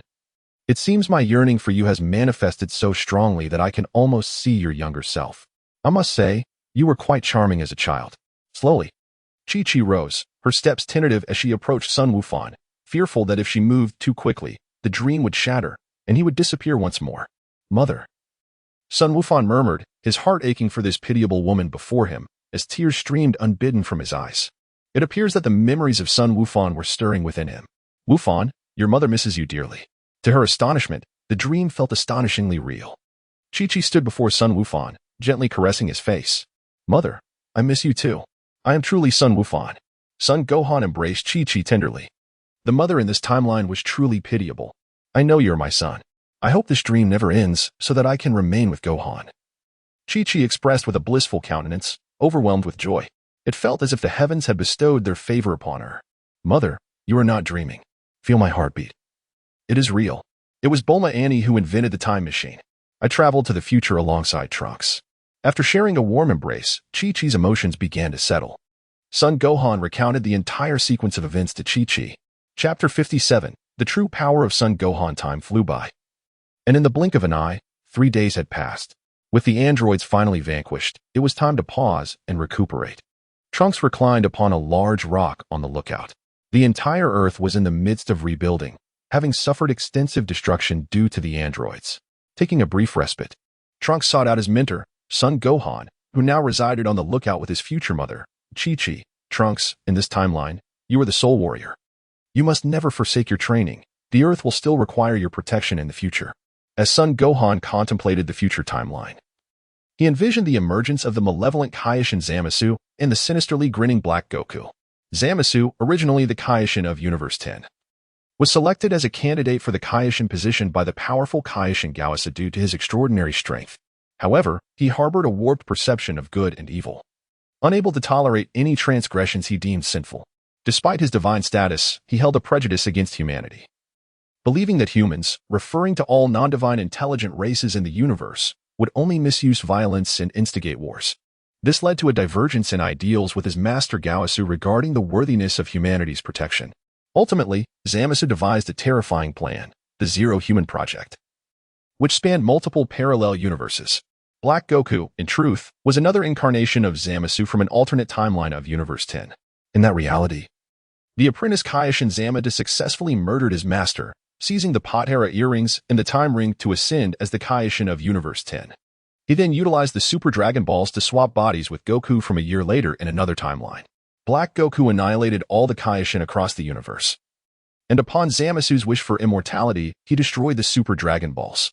Given the symbiotic relationship between the God of Destruction and the Kaio-ken, the demise of the Kaio-ken resulted in the death of the God of Destruction, and the angels fell into slumber.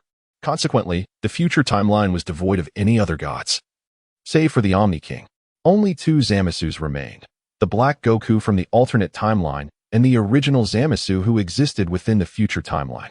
Master Gohan, do you possess any insights? Trunks inquired, gazing at Son Gohan with a look of bewilderment. He vaguely sensed that the teacher was aware of certain matters.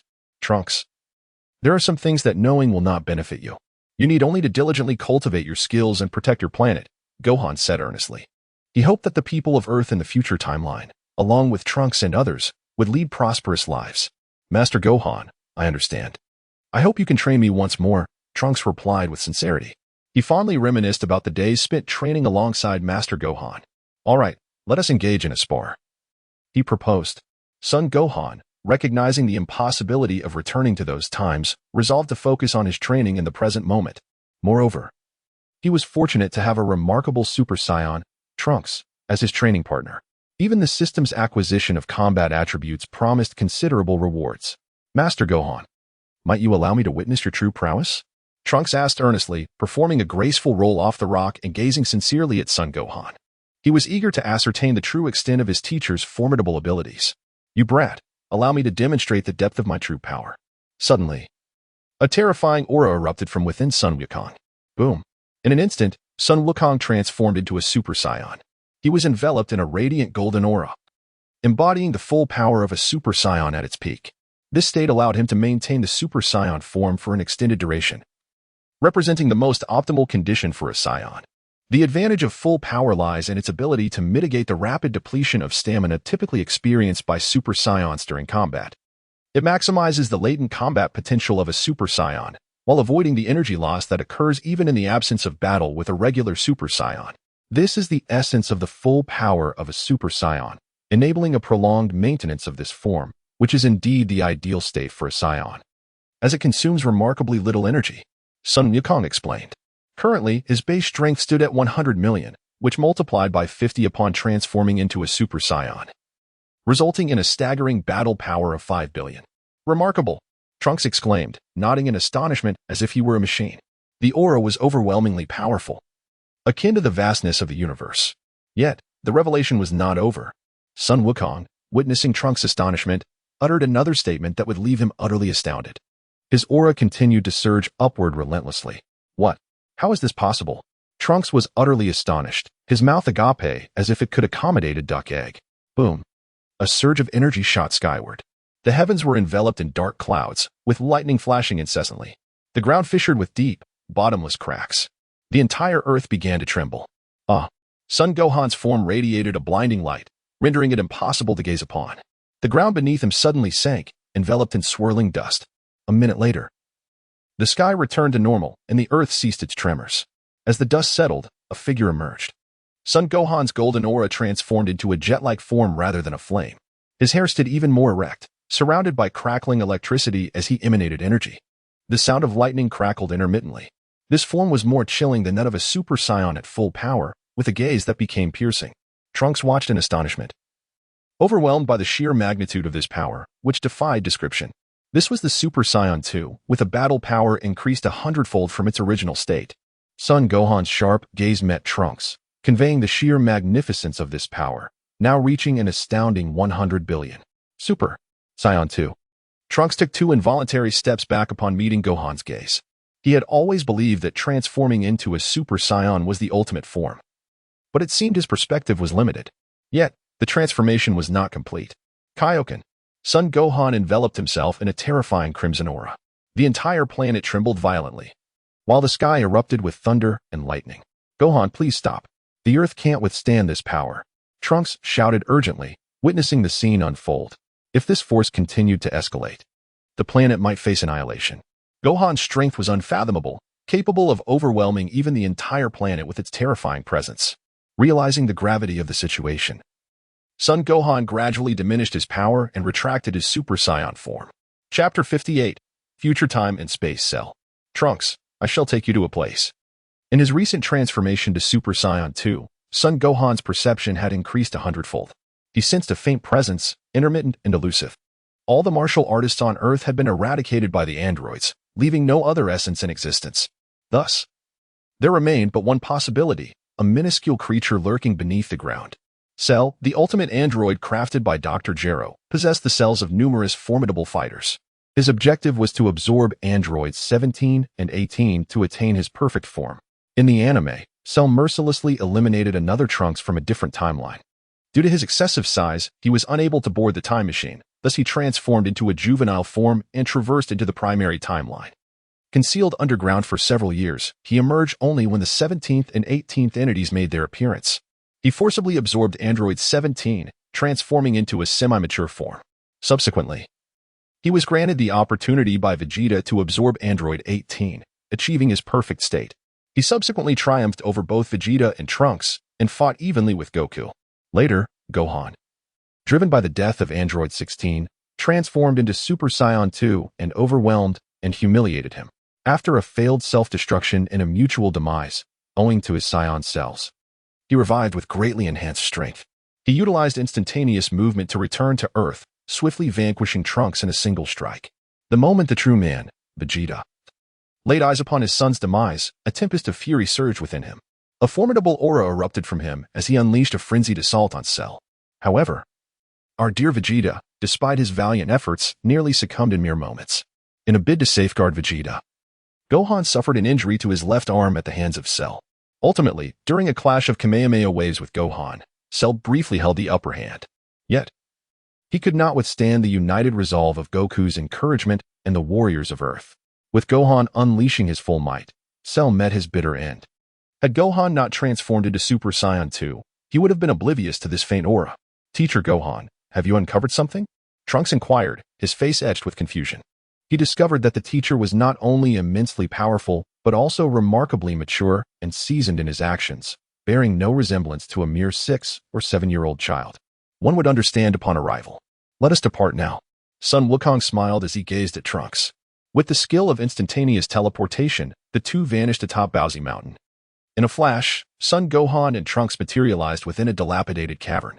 It was evident that this place had endured considerable destruction. The instruments lay deliberately wrecked, and much of the cave had caved in. The setting appeared remarkably secluded, enshrouded in cobwebs and dust, suggesting that the cave had been long abandoned. Without careful observation, One would hardly discern its existence. What is this place?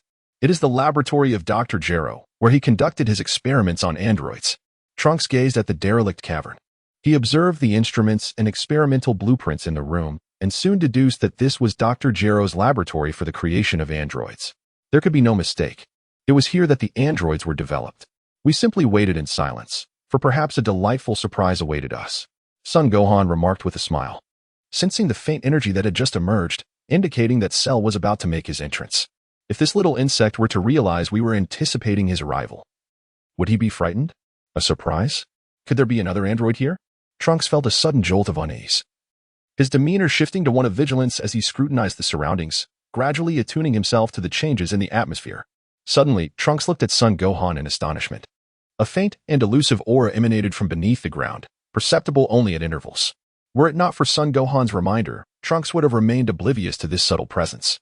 Nodding in acknowledgement, the two fell into silence, awaiting the unfolding events. Approximately half an hour passed, and the entire cavern began to tremble. A deep fissure split the ground open, and a formidable aura surged forth. What is happening? This presence is constantly shifting. It is the essence of Uncle Goku and my father, along with the malevolent aura of the cosmic tyrant Frieza. Additionally, I can sense the energies of Piccolo, Tien Shinhan, Krillin, and nearly all the powerful beings of Earth. What manner of monstrosity has Dr. Gero created? Having returned to the past, Trunks recognized their energies with clarity. At this moment, he was utterly astonished. In the eyes of those in the future, Dr. Gero is regarded as a timeless villain. Were it not for this wretched man's creation of the androids, Earth would not have faced an unprecedented crisis. It is solely due to his existence that the planet fell under the control of these artificial beings, forcing humanity to endure humiliation and live in hiding. With a thunderous roar, a mottled green creature hovered into view from beneath the ground. I, Cell, the ultimate android, have finally emerged. From heaven to earth, I reign supreme. Dr. Gero, I shall absorb androids 17 and 18 and attain my perfect form, fulfilling your wishes to dominate the universe. Laughter echoed throughout the cavern, brimming with audacity and confidence. Cell, the ultimate android? Absorb androids 17 and 18 to become perfect? Who grants you the audacity to rule the universe? You are merely daydreaming. Trunks roared in anger upon hearing Cell's words. He could hardly believe that the vile Dr. Gero had indeed created the ultimate android. If not for Master Gohan bringing him here, he would have never discovered this creature. He was determined that Earth must not repeat its past mistakes. Living in constant fear and desperation, this monstrosity must be eradicated before it could even begin to threaten their world. Trunks? Gohan, how could you two be here?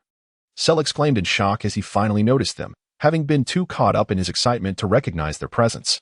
What is this? Why does Gohan appear as a child? Shouldn't he be larger than Trunks? Cell finally fixed his gaze upon Gohan. You little insect, have you finally emerged? We have been awaiting your arrival for quite some time. Gohan smiled as he looked at Cell. This creature was exceedingly grotesque, eliciting a sense of revulsion. How does this monster know us? And why does he exude the presence of so many powerful beings? Trunks was taken aback that this abomination could recognize both of them upon its emergence. Furthermore, how could it possess the essence of such formidable warriors? Were androids not supposed to lack any energy? What on earth was happening? Boom. Cell's eyes darted around, surveying Gohan and Trunks. Suddenly, a burst of white energy erupted from him, propelling him towards the cave entrance. The priority now was to preserve his own life. He had no desire to take risks. He needed to vacate this place immediately and mature after assimilating androids 17 and 18. Chapter 59. Cell's plea in the future timeline within the cave. Thinking of fleeing? It won't be that simple. Trunks had already prepared for this, swiftly blocking the cave entrance. Every movement of Cell was under his control. He absolutely could not permit the monstrosity created by Dr. Gero to once again endanger the entire Earth. With a face contorted in rage, Cell gazed at the two individuals before him, suppressing the fury that surged within. To his dismay, he found himself thwarted by them immediately upon his emergence. At this moment, his combat power had yet to reach its peak. If only he could venture outside to absorb some humans and grow stronger. Then seek out androids 17 and 18 to merge with them, evolving into his perfected form. At that point, neither the Earth nor the universe would have to fear anyone. However, this was not the time for a life-or-death struggle. He needed to devise a means of escape first. In truth, his very being contained the cells of all formidable warriors. During their previous battles, Dr. Gero had utilized advanced technology to collect their cells. subsequently integrating all of them into an embryo, which had now given rise to him. Cell articulated this succinctly and clearly. He hopes to evade detection. What do you mean by absorbing numbers 17 and 18 to transform into a mature form? Are you capable of evolving as well? Dr. Gero's ultimate plan is to dominate the entire universe? His aspirations are truly grand. Trunks gazed at the creature in astonishment. He recalled the words uttered by the monster upon its emergence. Did I truly say such things? Perhaps, in my nascent state, my mind was still clouded, leading me to babble incoherently. Why not allow me to depart for now? We can discuss matters at a later time. Sherry yearned to leave this place swiftly. Having no desire to engage in further banter with these two individuals, he still needs to venture outside in search of number 17 and number 18, intending to assimilate them into a perfected form. It matters not if you choose to withhold the truth. Today, you shall remain entombed here forever. Trunks' gaze turned frigid, causing the temperature within the cavern to plummet several degrees. His body abruptly vanished from the spot, only to reappear before Cell, delivering a formidable punch. Trunks, you are exceedingly arrogant. This is not a realm governed by your whims, Cell retorted, launching his own strike. In truth, he had long been on guard, fully prepared for such an encounter. A tremendous shockwave erupted, causing the entire cavern to collapse in an instant. In Trunks' mind, Dr. Gero had already been sentenced to death. Everything he had created must be eradicated to prevent Earth from falling into peril once more. With a deafening blast, the mountain was reduced to dust, revealing 3 figures. A notification chimed, indicating a power level of 100,000 had dropped ahead. From their first clash, Cell discerned Trunks' true strength. Even without transforming into a Super Saiyan, Trunks demonstrated remarkable prowess. Now is not the moment for mutual destruction. Trunks, do not go too far. I have committed no wrongdoing. On what grounds do you intend to slay me? Cell exclaimed, his expression one of indignation. He had never anticipated encountering such a formidable adversary upon his emergence. Reluctantly, he resolved to retreat from this confrontation. You claim to have done nothing wrong? By the time you commit your misdeeds, it will be far too late, Trunks declared. Charging once more at Cell, he made a swift and resolute decision, determined not to allow this monster to escape from this place. Upon hearing Trunks' words, Cell felt an overwhelming surge of disbelief. Is there truly such reasoning? My goodness, this is indeed a remarkable individual, leaving me utterly speechless. Bang, bang, bang. In an instant, the two engaged in a fierce struggle. Ding. Combat power attribute decreased by 100,000. Ding. Combat power attribute increased by 100,000. As the battle commenced, Gohan's mind was inundated with the system's notifications. It was undeniably exhilarating. Here, I could comfortably assume the role of a bystander and still reap the rewards of combat power. Trunks, you have gone too far. Witness my 4-body fist technique. Cell leapt back with great force, creating distance between himself and Trunks. He assumed a martial stance and unleashed the ultimate technique of Tien-Shin-Han, the 4 wheels fist. Suddenly, Cell's form split into 2, then 4, and in an instant, 4 identical cells materialized. Each replica radiated an aura indistinguishable from that of the original, unlike Tien-Shin-Han, whose energy was divided among his 4 copies. Cell executed the 4 wheels fist with remarkable finesse, effectively creating 4 identical embodiments of himself. A notification sounded as the attributes of the 4 wheels fist fell before him. Trunks revealed his true power. A formidable and terrifying aura surged forth from him in an instant, a tremendous force striking directly at them. The 4 cells found themselves pushed back several steps by the force of the energy wave. Boom. The ground trembled, disturbed by the swirling debris. Trunks enveloped himself in a golden aura, his hair and eyebrows also transforming to a brilliant gold. A Super Saiyan? I shall not hold back. The 4 cells swiftly surrounded the Super Saiyan Trunks. They raised their hands and unleashed the energy waves without any need for concentration. Everything transpired effortlessly. 4 beams of energy surged towards Super Saiyan Trunks in an instant. Boom. Just before the energy waves exploded, Trunks propelled himself skyward. The Demon Flash Cannon was unleashed. Simultaneously, 4 cell clones formed spiraling energy waves directed at Trunks in the air. With a chime, the attributes of the Demon Flash Cannon fell before him. At that moment, Cell was employing an attack reminiscent of King Piccolo's technique.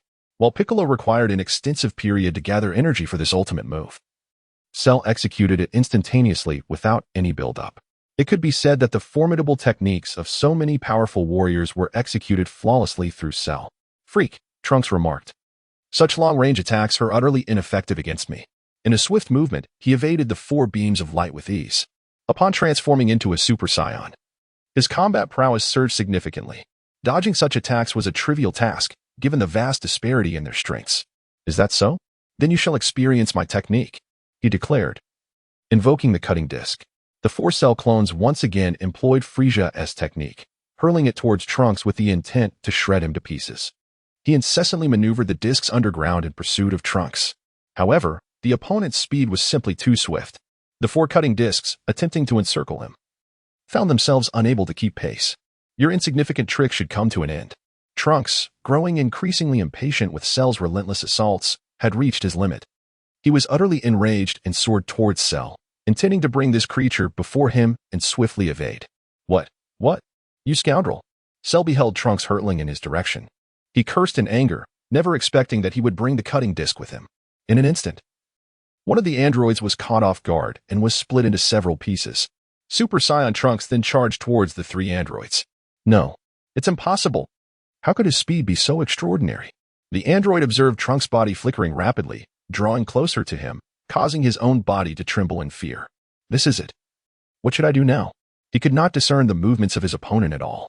Trunks flickered momentarily, delivering a punch, a kick, and an elbow strike that swiftly incapacitated 3 bewildered Cell. Chapter 60, Future Cell, Annihilation. Son Gohan silently recited in his mind, as the attributes on the ground, akin to the script of ancient characters, hurriedly integrated into his body. His combat power surged continuously. The combat skill bar expanded to include the Magic Convergence Light Cannon and Fourfold Fist. If he were to engage in battle using the Fourfold Fist, the system's acquisition of combat power attributes would be flawless. Gulp. Son Gohan could not help but swallow hard. The thought of 4 identical Super Saiyans was exhilarating. Gulp, gulp, gulp. A series of sounds erupted as the severed cell astonishingly revived. The 4 warriors merged into one. This is the cell of Piccolo. Due to his bloodline's regenerative abilities, Trunks watched in disbelief as the dismembered cell fully restored himself. He was slightly taken aback, yet he soon comprehended the situation. This was Cell's essence. Trunks, such a battle is utterly inequitable. Why not allow me to depart, and once I have perfected my final form, we can engage in a proper contest. Cell rose from the ground. His eyes darted about, and soon he conceived of an excellent plan. Within him resided the cells of a Saiyan. He sought to exploit the Saiyans' combative and arrogant nature to persuade Trunks to grant him his freedom. Intending to return later after absorbing androids 17 and 18 to restore his dignity. Let you go? Do you truly think I am a fool? You aspire to evolve into a perfect form? Do not harbor such delusions. You shall never fulfill that desire in this lifetime. He laughed heartily. I shall let you in on a secret. Androids 17 and 18 have already been obliterated by me. They have become nothing more than cosmic dust. Trunks hovered in the air, looking down at Cell as if he were a simpleton. Do you truly believe I am as foolish as you? Allow you to depart and wreak havoc upon Earth? Upon hearing Trunks' words, Cell felt as if struck by lightning. He could not fathom that androids 17 and 18 had been destroyed by his adversary. Impossible. The androids possess boundless energy and immense combat prowess. Trunks must be attempting to intimidate me. It must be so. If the androids were indeed annihilated, then my aspirations for evolution into a perfect form would be nothing but a farce. Trunks, could it be true? Have you truly destroyed 17 and 18? However, as Cell collected his thoughts, he sensed something amiss. Why were Gohan and Trunks present in the cave? Setting aside his concerns, he resolved to escape this dreadful place. His gaze inadvertently fell upon the silently brooding Gohan, and a thought emerged. Why not capture this insolent brat? He could then threaten Trunks for his release. It seems fate has spared me. If I can seize Gohan, I may yet find a glimmer of hope. Had Trunks known of Cell's intentions, he would have found it utterly laughable. Gohan's combat capabilities were terrifying. Even Cell was no match for him. Moreover, Cell was but a defeated foe in Trunks' eyes. Trunks, I shall confront you. Cell relentlessly gathered energy orbs in his hands, unleashing a barrage towards Trunks. Boom, boom, boom. Trunks evaded the onslaught of energy blasts with agility. You fell for it. Cell ceased his energy assault. He charged towards Son Wukong with remarkable speed. After all, he was merely a child. Capturing him was a trivial task. He has seen the dawn of victory just before him. You wretched insect, you are courting death. Son Wukong's gaze turned icy, and a surge of overwhelming power suddenly erupted. Boom. A wave of energy soared into the sky. He instantaneously transformed into a Super Saiyan. A formidable shockwave surged toward him. Goodness! This little rascal can also become a Super Saiyan. Cell's heels touched the ground first, using his legs to halt his momentum, leaving 2 deep trenches carved into the earth. He is now utterly mesmerized by the sight of his Super Saiyan. "You come here," he exclaimed, as Gohan extended a finger, reminiscent of a scene from a movie. He shouted at Cell with a blank expression. How terrifying! To his astonishment, Cell was actually intimidated by Gohan's piercing gaze and this overwhelming aura of dominance. His forehead was drenched in cold sweat, a chilling sense of death creeping from his head to his toes. Shalu continued to retreat, his steps unceasing. He felt as if Son Gohan were a primordial beast fixated on his prey. "Master Gohan, please temper your anger. Allow me to deal with this scoundrel," Trunks interjected, appearing by Son Gohan's side with a smile. Gohan nodded, relinquishing his Super Saiyan form. He had little interest in engaging an opponent of such caliber. It was far more comfortable to await the outcome in this manner. "Trunks, must you pursue annihilation? We harbor no animosity towards one another. Is it truly necessary to fight to the death?" Seeing this predicament, Cell could only bow his head in submission to preserve his life. A direct confrontation was evidently futile. His only option now was to compromise and prioritize survival. Annihilation? If you seek someone to blame, direct your ire towards Dr. Gero. The androids he created have wrought catastrophic devastation upon Earth. I shall not permit any further destruction caused by these androids, Trunks declared, his eyes glinting with lethal intent. His current mindset is one of preferring to wrongfully eliminate 100 rather than allow even one to escape. All of the androids created by Dr. Gero must perish. The people of Earth can no longer endure the tyranny of these artificial beings. Haha. Very well, since you refuse to let me live, let us perish together. In a fit of rage, Shara laughed maniacally, for this individual bore the cells of Frisia within him. He contemplated obliterating the Earth, envisioning a mutual demise for all. Suddenly, he prepared to unleash a devastating energy attack upon the ground. "You grotesque creature, do you truly believe you can take us all down with you? You are still far too inexperienced." In a flash, Trunks appeared before Cell, seizing his hand that was charged with energy. With a resounding crack, Cell's arm fractured, and the energy sphere dissipated instantaneously. The disparity in their combat prowess was astonishing. The clash between Cell and Trunks in his Super Saiyan form resembled a confrontation between a child and an adult. The two were simply not on the same level. "Ah, my hand! You bastard, Trunks!" Cell screamed in agony. His hand instantaneously transformed into the shape of a long donut. "If you wish to depart so eagerly, allow me to escort you a short distance." With a flash of magic, Trunks hurled Cell into the sky. Both hands emitted colossal beams of energy directed towards Cell soaring above. No. In an instant, Cell was engulfed by the energy beams. He emitted a heart-wrenching cry. As Sherry's body had been utterly disintegrated by energy, leaving no trace of flesh behind. To be resurrected, he would have to await reincarnation. "Trunks, I shall take you to another place." Gohan retracted all his combat power attributes. "Is there truly another place? Goodness, Dr. Gero cannot possibly have another laboratory, can he?" Trunks gazed at Gohan with a look of confusion. In an instant, the two vanished from their location. Chapter 61. Gohan's Instruction to Future Trunks. The Sacred World of the Kais. This is the dwelling place of the deities of Earth throughout the ages. Presently, it lies in desolation, with dilapidation evident everywhere, as if no one had inhabited it for many years. Even Mr. Popo, the attendant of the Kai, has vanished without a trace, possibly having fallen victim to androids 17 and 18. Suddenly, 2 figures materialized in the plaza of the sacred world. It was none other than Gohan and future Trunks, having utilized instant transmission to arrive. "Where are we?" Trunks inquired, a look of perplexity etched upon his face. He curiously surveyed his surroundings, a place he had never visited before, unaware that such a location existed on Earth. By the time the artificial beings of the future emerged, Sun Wukong had already passed away. Shortly after Trunks' predicament began, Vegeta and others were successively slain by these artificial beings. Young Gohan was left to navigate a life of evasion alongside Trunks.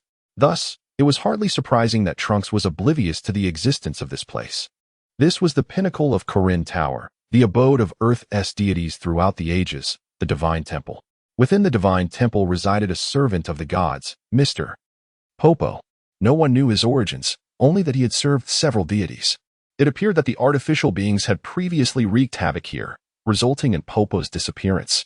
Gohan provided a succinct explanation of the situation. He recalled spending 7 or 8 days in the primary timeline with Mr. Bobo. Now, he merely expressed his thoughts aloud.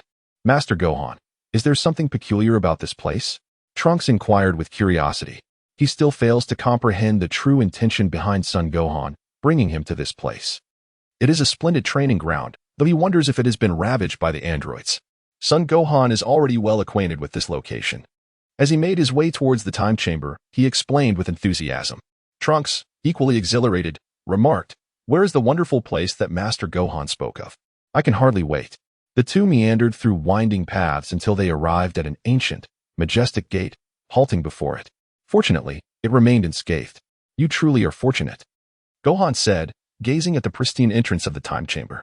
He smiled proudly and remarked, "Now, in the entirety of time and space, there exists only Trunks as the sole warrior. He yearns for the enhancement of the others' combat prowess at a swifter pace. For only then can they better safeguard the future of time and space." "Master Gohan, what is so remarkable about it?" Trunks inquired with a look of perplexity. From Gohan's words, he discerned that this was a sacred place for cultivation. Within lay the hyperbolic time chamber. Upon opening this grand door, one would enter an alternate dimension. The flow of time in these two realms differed significantly. 1 year inside equated to merely 1 day outside. Moreover, the gravity within was tenfold stronger than that of the outside world, rendering it an exceptionally suitable sanctuary for training. Gohan elaborated on the rules governing the hyperbolic time chamber, leaving Trunks utterly astonished. He had never anticipated the existence of such a remarkable training ground on Earth. Suddenly, with a resounding thud, Gohan struck swiftly, landing a powerful punch squarely in Trunks' abdomen. Caught off guard, Trunks felt the full force of the blow. He gazed at Son Wukong in disbelief, utterly unprepared for the unexpected aggression directed towards him. Ugh! Trunks retched a few mouthfuls of bile, as if the intestines within his abdomen were twisted in a painful knot. He cradled his abdomen with both hands, his body arched like a shrimp. "Trunks, you must remember this pain. It will hasten your path to greater strength. In this timeline, you stand as the sole warrior. The foes of the future will only grow more formidable. Should you falter, the Earth will once again plunge into a plight reminiscent of the androids, with the populace displaced, enduring a life shrouded in darkness, struggling to survive. Is this what you desire?" Gohan said, placing a reassuring hand on Trunks' shoulder, his tone grave and earnest. He recalled the formidable Zamasu and Black Goku from the future timeline. After a brief respite, Trunks finally felt some relief in his abdomen. He resolved to diligently train and grow stronger, vowing to protect his homeland with unwavering determination. He could not allow Earth to face another catastrophe. With a resolute expression, Trunks declared, "During our last encounter at the Bowsy Mountain, my master mentioned the emergence of powerful foes in the future. Yet when I inquired with Gohan, he remained reticent, insisting that it was better for me to know as little as possible. This was his second admonition to me. It appears that the enemies are exceedingly formidable, and my master fears for my confidence and survival. Very well then, the future world will depend on your guardianship. Should you encounter any challenges ahead, do not hesitate to seek our assistance from that timeline," Gohan advised Trunks. "Master, do you know something? Please, I implore you to share it with me." "I can handle it," Trunks earnestly pleaded. He is eager to know what kind of adversaries will emerge in the future. "Very well, prepare yourself mentally. In the forthcoming timeline, the Supreme Kai of the universe will manifest alongside Zamasu. Additionally, there will be another Zamasu who has traversed through time, utilizing the Super Dragon Balls to exchange bodies with Goku from Universe 7, creating a dark version of Goku. Both are Supreme Kai Zamasus, merely hailing from distinct timelines. They intend to annihilate all Supreme Kais, believing that humanity only breeds violence and war, rendering it unworthy of protection. Thus, they will execute the Humanity Zero plan. In this future timeline, their objective is to eradicate all humans from Earth. In response to Trunks' fervent insistence, Gohan revealed all the foes that are set to arise in this future timeline. The Supreme Kai Zamasu, an immortal being, capable of healing from any injury. They aim to exterminate all humans on Earth? Such madness. They are unworthy of being called gods. I shall not allow you to succeed. Future Trunks clenched his fists tightly, his face a mask of fury.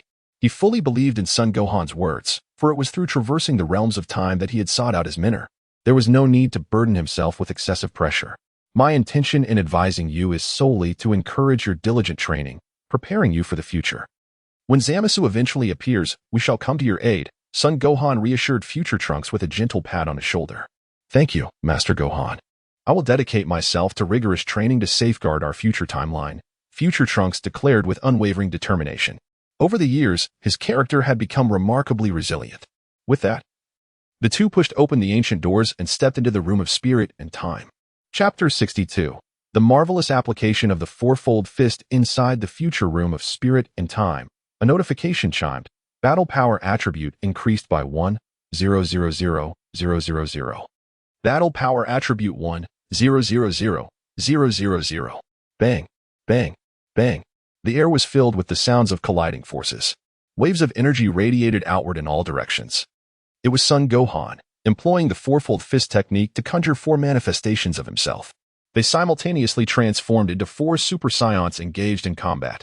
The ordinary eye could scarcely perceive their movements. Only the sound of their power clashing resonated in the air.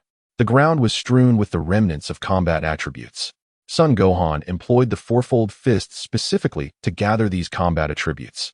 Meanwhile, Trunks minimized his power to acclimate himself to the gravity within the hyperbolic time chamber. He is here, drenched in sweat, performing a series of simple exercises, such as push-ups and one-handed push-ups. After 10 days of diligent training, Trunks has completely overcome the gravity of this place. Their daily existence consists solely of training and combat. The sound of intense fighting echoes within the hyperbolic time chamber. 2 Super Saiyans are continuously flickering in the air. With each collision, a terrifying wave of energy is unleashed. Ding! Ahead, a combat power of 1,000,000 drops. Combat power attribute increased by 1,000,000. Master Gohan, behold my magical flash. Trunks creates distance and unleashes a formidable energy beam towards Gohan. You wish to contest energy with me? I shall not back down. Gohan, undeterred, responds with an equally potent energy beam. To challenge a member of the Sun family in a beam clash is truly a miscalculation. Boom.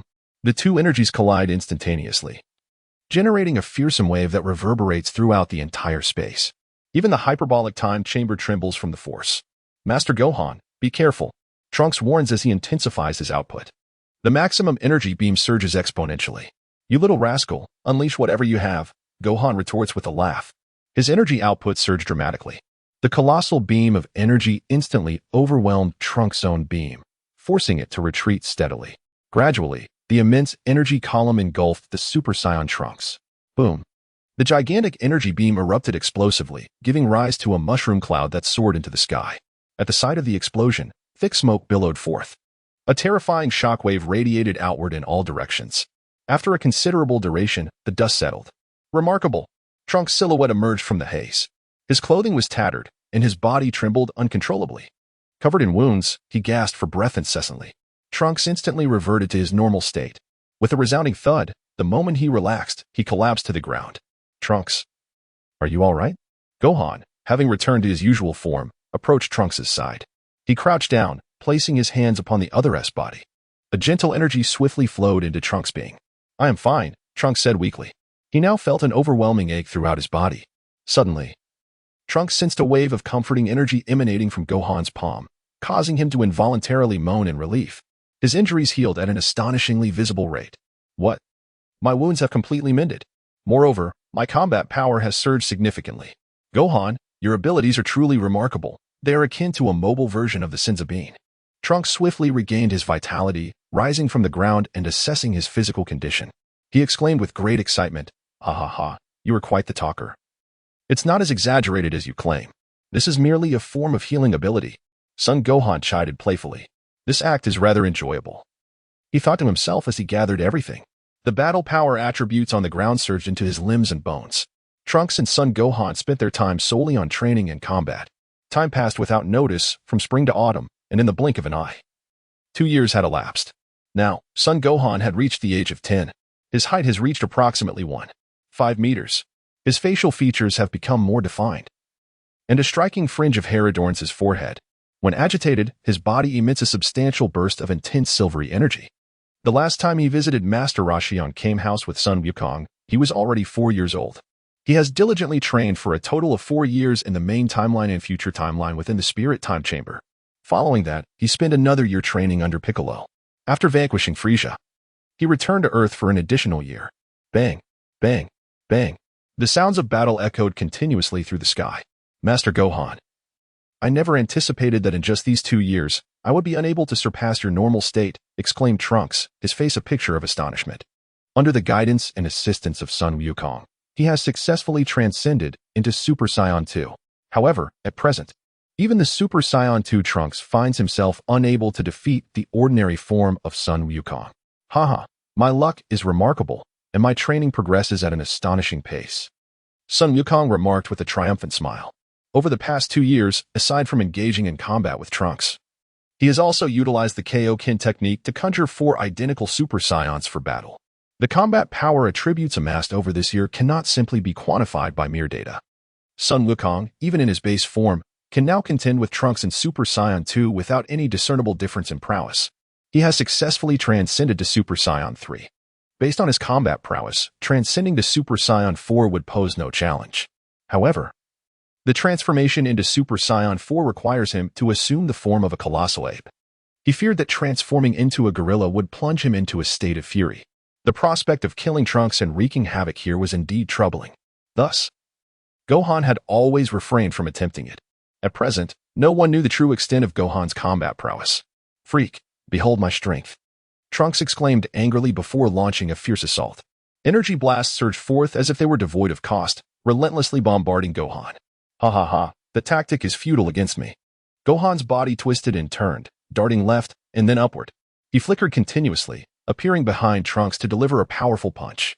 Right here, Trunks, without turning, retaliated with an elbow strike. Bang! The shockwave from their clash reverberated through the air. "Trunks, your reflexes are quite commendable," Gohan praised without reservation. After 2 years of arduous training, both had made remarkable progress. Their battle was too evenly matched to discern a clear victor. During these 2 years, they had grown familiar with each other's techniques.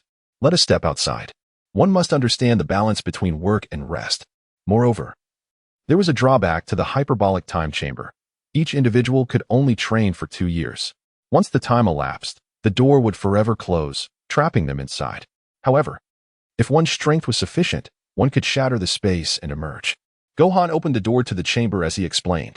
This was merely a scenario from the anime, where Gotenks sought to confine Majin Buu within the hyperbolic time chamber. Yet, Buu's roar had forcefully shattered the space, allowing him to escape. Balance between work and rest? I understand now. If one possesses great power, they can break free from the chamber's space. Splendid, Trunks exclaimed, eagerly following behind.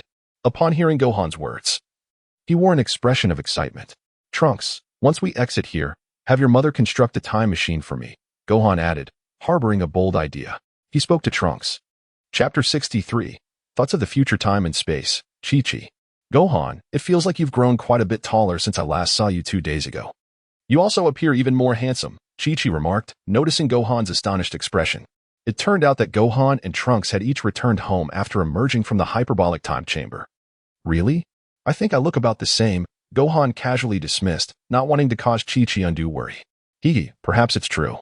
Your mother must be so delighted to see you," Chi-Chi said with a blissful smile, overjoyed to see her son again after his absence. During Gohan's 2-day absence, Chi-Chi felt an emptiness in her heart, a sense of longing and uncertainty. The thought of Gohan returning to his own time left her feeling alone. Suddenly, a bold idea emerged in her mind, to accompany Gohan back to his time, ensuring they could be together forever. "Gohan, actually." Chi-Chi hesitated, her gaze lingering on him, her expression filled with shyness. "Mother, do you have something on your mind?" Gohan observed Chi-Chi's embarrassed demeanor. He could not help but inquire, "Gohan, I have given this a great deal of thought over the past few days. When you return to that timeline, would you be able to bring me along? My existence in this timeline is profoundly sorrowful. I often pondered whether it would be better to perish alongside you and Goku, rather than to live here in solitude, utterly forsaken and desolate. However, upon encountering your former self from the past timeline, I have rekindled a flicker of hope for life. I yearn to live alongside you and start anew." Kiki finally mustered the courage to voice the thoughts that had been troubling her for the last couple of days. After speaking, she anxiously awaited her son Gohan's reaction. "Of course, that is not an issue at all. As long as you wish for it, we shall return together." Gohan replied, taken aback by Kiki's desire to visit the past timeline. Yet, he quickly found solace in the notion. After all, he had finally reunited with his son. Resurrected from death, even if he hailed from a previous timeline, no mother would wish for anything less than to be with her child. Moreover, in that timeline, his mother could not frequently be by her side, while his father, Goku, was a fervent practitioner of martial arts. Bringing Kiki from the future timeline to the primary timeline seemed wise. The two mothers could provide each other with companionship and support. much like the characters in the anime, where the Xeno from both timelines could enjoy their time together. He believes that two mothers can coexist harmoniously. Is that truly the case? How wonderful. However, my youth has long faded. Will Wukong find me unappealing? Chi-Chi did not anticipate Gohan's swift acquiescence. Tears flowed uncontrollably from her eyes. There could be no better news than this. Yet, she was reminded of her age. He. How could Dad possibly find you undesirable? If you were to bring him another wife, he might even awaken with a smile in his dreams. As for the issue of youth, that is hardly a concern. Mother, have you forgotten that our timeline still has the existence of the dragon? Son Gohan remarked nonchalantly. The two timelines have now become independent entities, unaffected by one another. Even if Chi-Chi were to traverse back, it would not alter history. Father, son Wukong, surely has no objections, right? If we were to find him another mother, he could embrace both sides. That would indeed be the epitome of bliss. You two should consider retiring and enjoying life at home. Indeed. How could I have overlooked that detail? You little rascal, all you do is tease me. Chi-Chi's spirits brightened instantly. She now eagerly anticipated returning to the past and living alongside Wukong and his son. Time flew by. A year passed in the blink of an eye. Chi-Chi packed her belongings and instantaneously transported to Bulma's residence. What? Chi-Chi, are you planning to return to Gohan's timeline with him? Bulma expressed her surprise upon hearing this news. He admired Chi-Chi's boldness and her open-mindedness. If it were him, he might not have the same carefree spirit to act upon his desires. However, reflecting on Chi-Chi's situation in this timeline, she has shed all attachments. With her husband and son gone, Chi-Chi remains resilient, finally emerging from her struggles. Indeed, he has come to a profound realization. In this timeline, he has lost everything. Now that he has a rare opportunity to start anew, he does not wish to let it slip away. A glimmer of hope sparkled in Chi-Chi's eyes, filled with a thirst for life. Aunt Bulma, shall we return together? Son Wukong teased Bulma with a playful tone. You cheeky boy, I am not nearly as audacious as your mother, Bulma replied with a smile, playfully chiding him. In this timeline, she still has Trunks as her pillar of strength, unlike Chi-Chi who is free of any ties. Here are your time machine's universal capsule and the Dragon Ball radar. Come by whenever you have time to play, Bulma said, handing them to Son Wukong. After all, the Dragon Ball radar is no longer of use in this timeline. Perhaps Chi-Chi will find it beneficial in her own. Bulma's thoughtfulness was indeed commendable, and Son Wukong accepted the items with a smile. He cast a universal capsule into the air. With a resounding bang, a time machine abruptly manifested. Son Gohan and Chi-Chi boarded the time machine together. Master Gohan, allow me to instruct you on its operation, future Trunks said to Son Gohan. He leapt to the side of Son Gohan, elucidating the functions and operations of the time machine. In no time, Son Gohan grasped the intricacies involved. The time had already been set. All one needed to do was press this button. The time machine would traverse through the fabric of time, returning to a previous era. Trunks declared, pointing at the crimson button. He has now thoroughly introduced all the functions of the time machine. Bulma, Trunks, take care. We are heading back. If you encounter any difficulties, do not hesitate to seek me out, said Gohan and Chi-Chi. Soon, the time machine began to ascend slowly. Take care, Mr. Gohan. I will miss you both. Bulma and Trunks waved goodbye to the two as they boarded the time machine. Whoosh. In an instant, they vanished into the future. Main timeline. Suddenly, a time machine appeared in the sky, gradually descending. The hatch slowly opened, and two individuals jumped down. Mom, we have arrived, Gohan said, holding Chi-Chi's hand as they exited the time machine. He sensed a familiar aura, one that belonged to Gohan. After a year apart, the intensity of his energy had remarkably grown. At this moment, the Dragon Ball warriors scattered across Earth also felt Gohan's presence. Piccolo, Krillin, and others turned their gazes toward a single direction. This energy. Gohan had returned. They were astonished by the magnitude of his power. Goku wore a broad smile. Proud of his son, Gohan, let us first seek the Dragon Balls. I wish to avoid displaying my current state before Goku. Chi-Chi expressed her anticipation tinged with concern, not wanting to leave a negative impression in front of everyone. All right, let me locate the Dragon Balls. Gohan stored the time machine away and retrieved the Dragon Ball radar to ascertain their whereabouts. Mom, I found them. Let us set off. Gohan bent down to speak to Chi-Chi. He was fully aware that Chi-Chi was incapable of mastering the art of air dancing. In an instant, the two vanished from their location. With the Dragon Ball radar in hand, Son Wukong and Chi-Chi swiftly located the Dragon Balls. They gathered the 7 orbs together, summoning the Eternal Dragon to grant a wish. In the future, Chi-Chi would remain eternally youthful. Chapter 64. The request from King Kai of the North. At Baozi Mountain. Sun Wukong and the rejuvenated Chi-Chi from the future timeline utilized instant transmission to return home. When the Chi-Chi of the primary timeline beheld Sun Wukong alongside her future counterpart, they exchanged glances for several seconds. Ahem, allow me to elucidate. Sun Wukong promptly clarified the entire situation to Chi-Chi and Sun Wukong of the primary timeline. Upon hearing the tale, the primary timeline's Chi-Chi expressed profound sympathy for her future self. Ultimately, they all resolved to coexist harmoniously. Sun Wukong, ever carefree, was indifferent to the matter. He is now solely focused on his training, preparing to defeat the androids. Gohan, it is truly wonderful to have you back. Let us engage in battle, Son Goku exclaimed with great excitement. He felt an irresistible urge to compete when he encountered a more formidable opponent. No worries.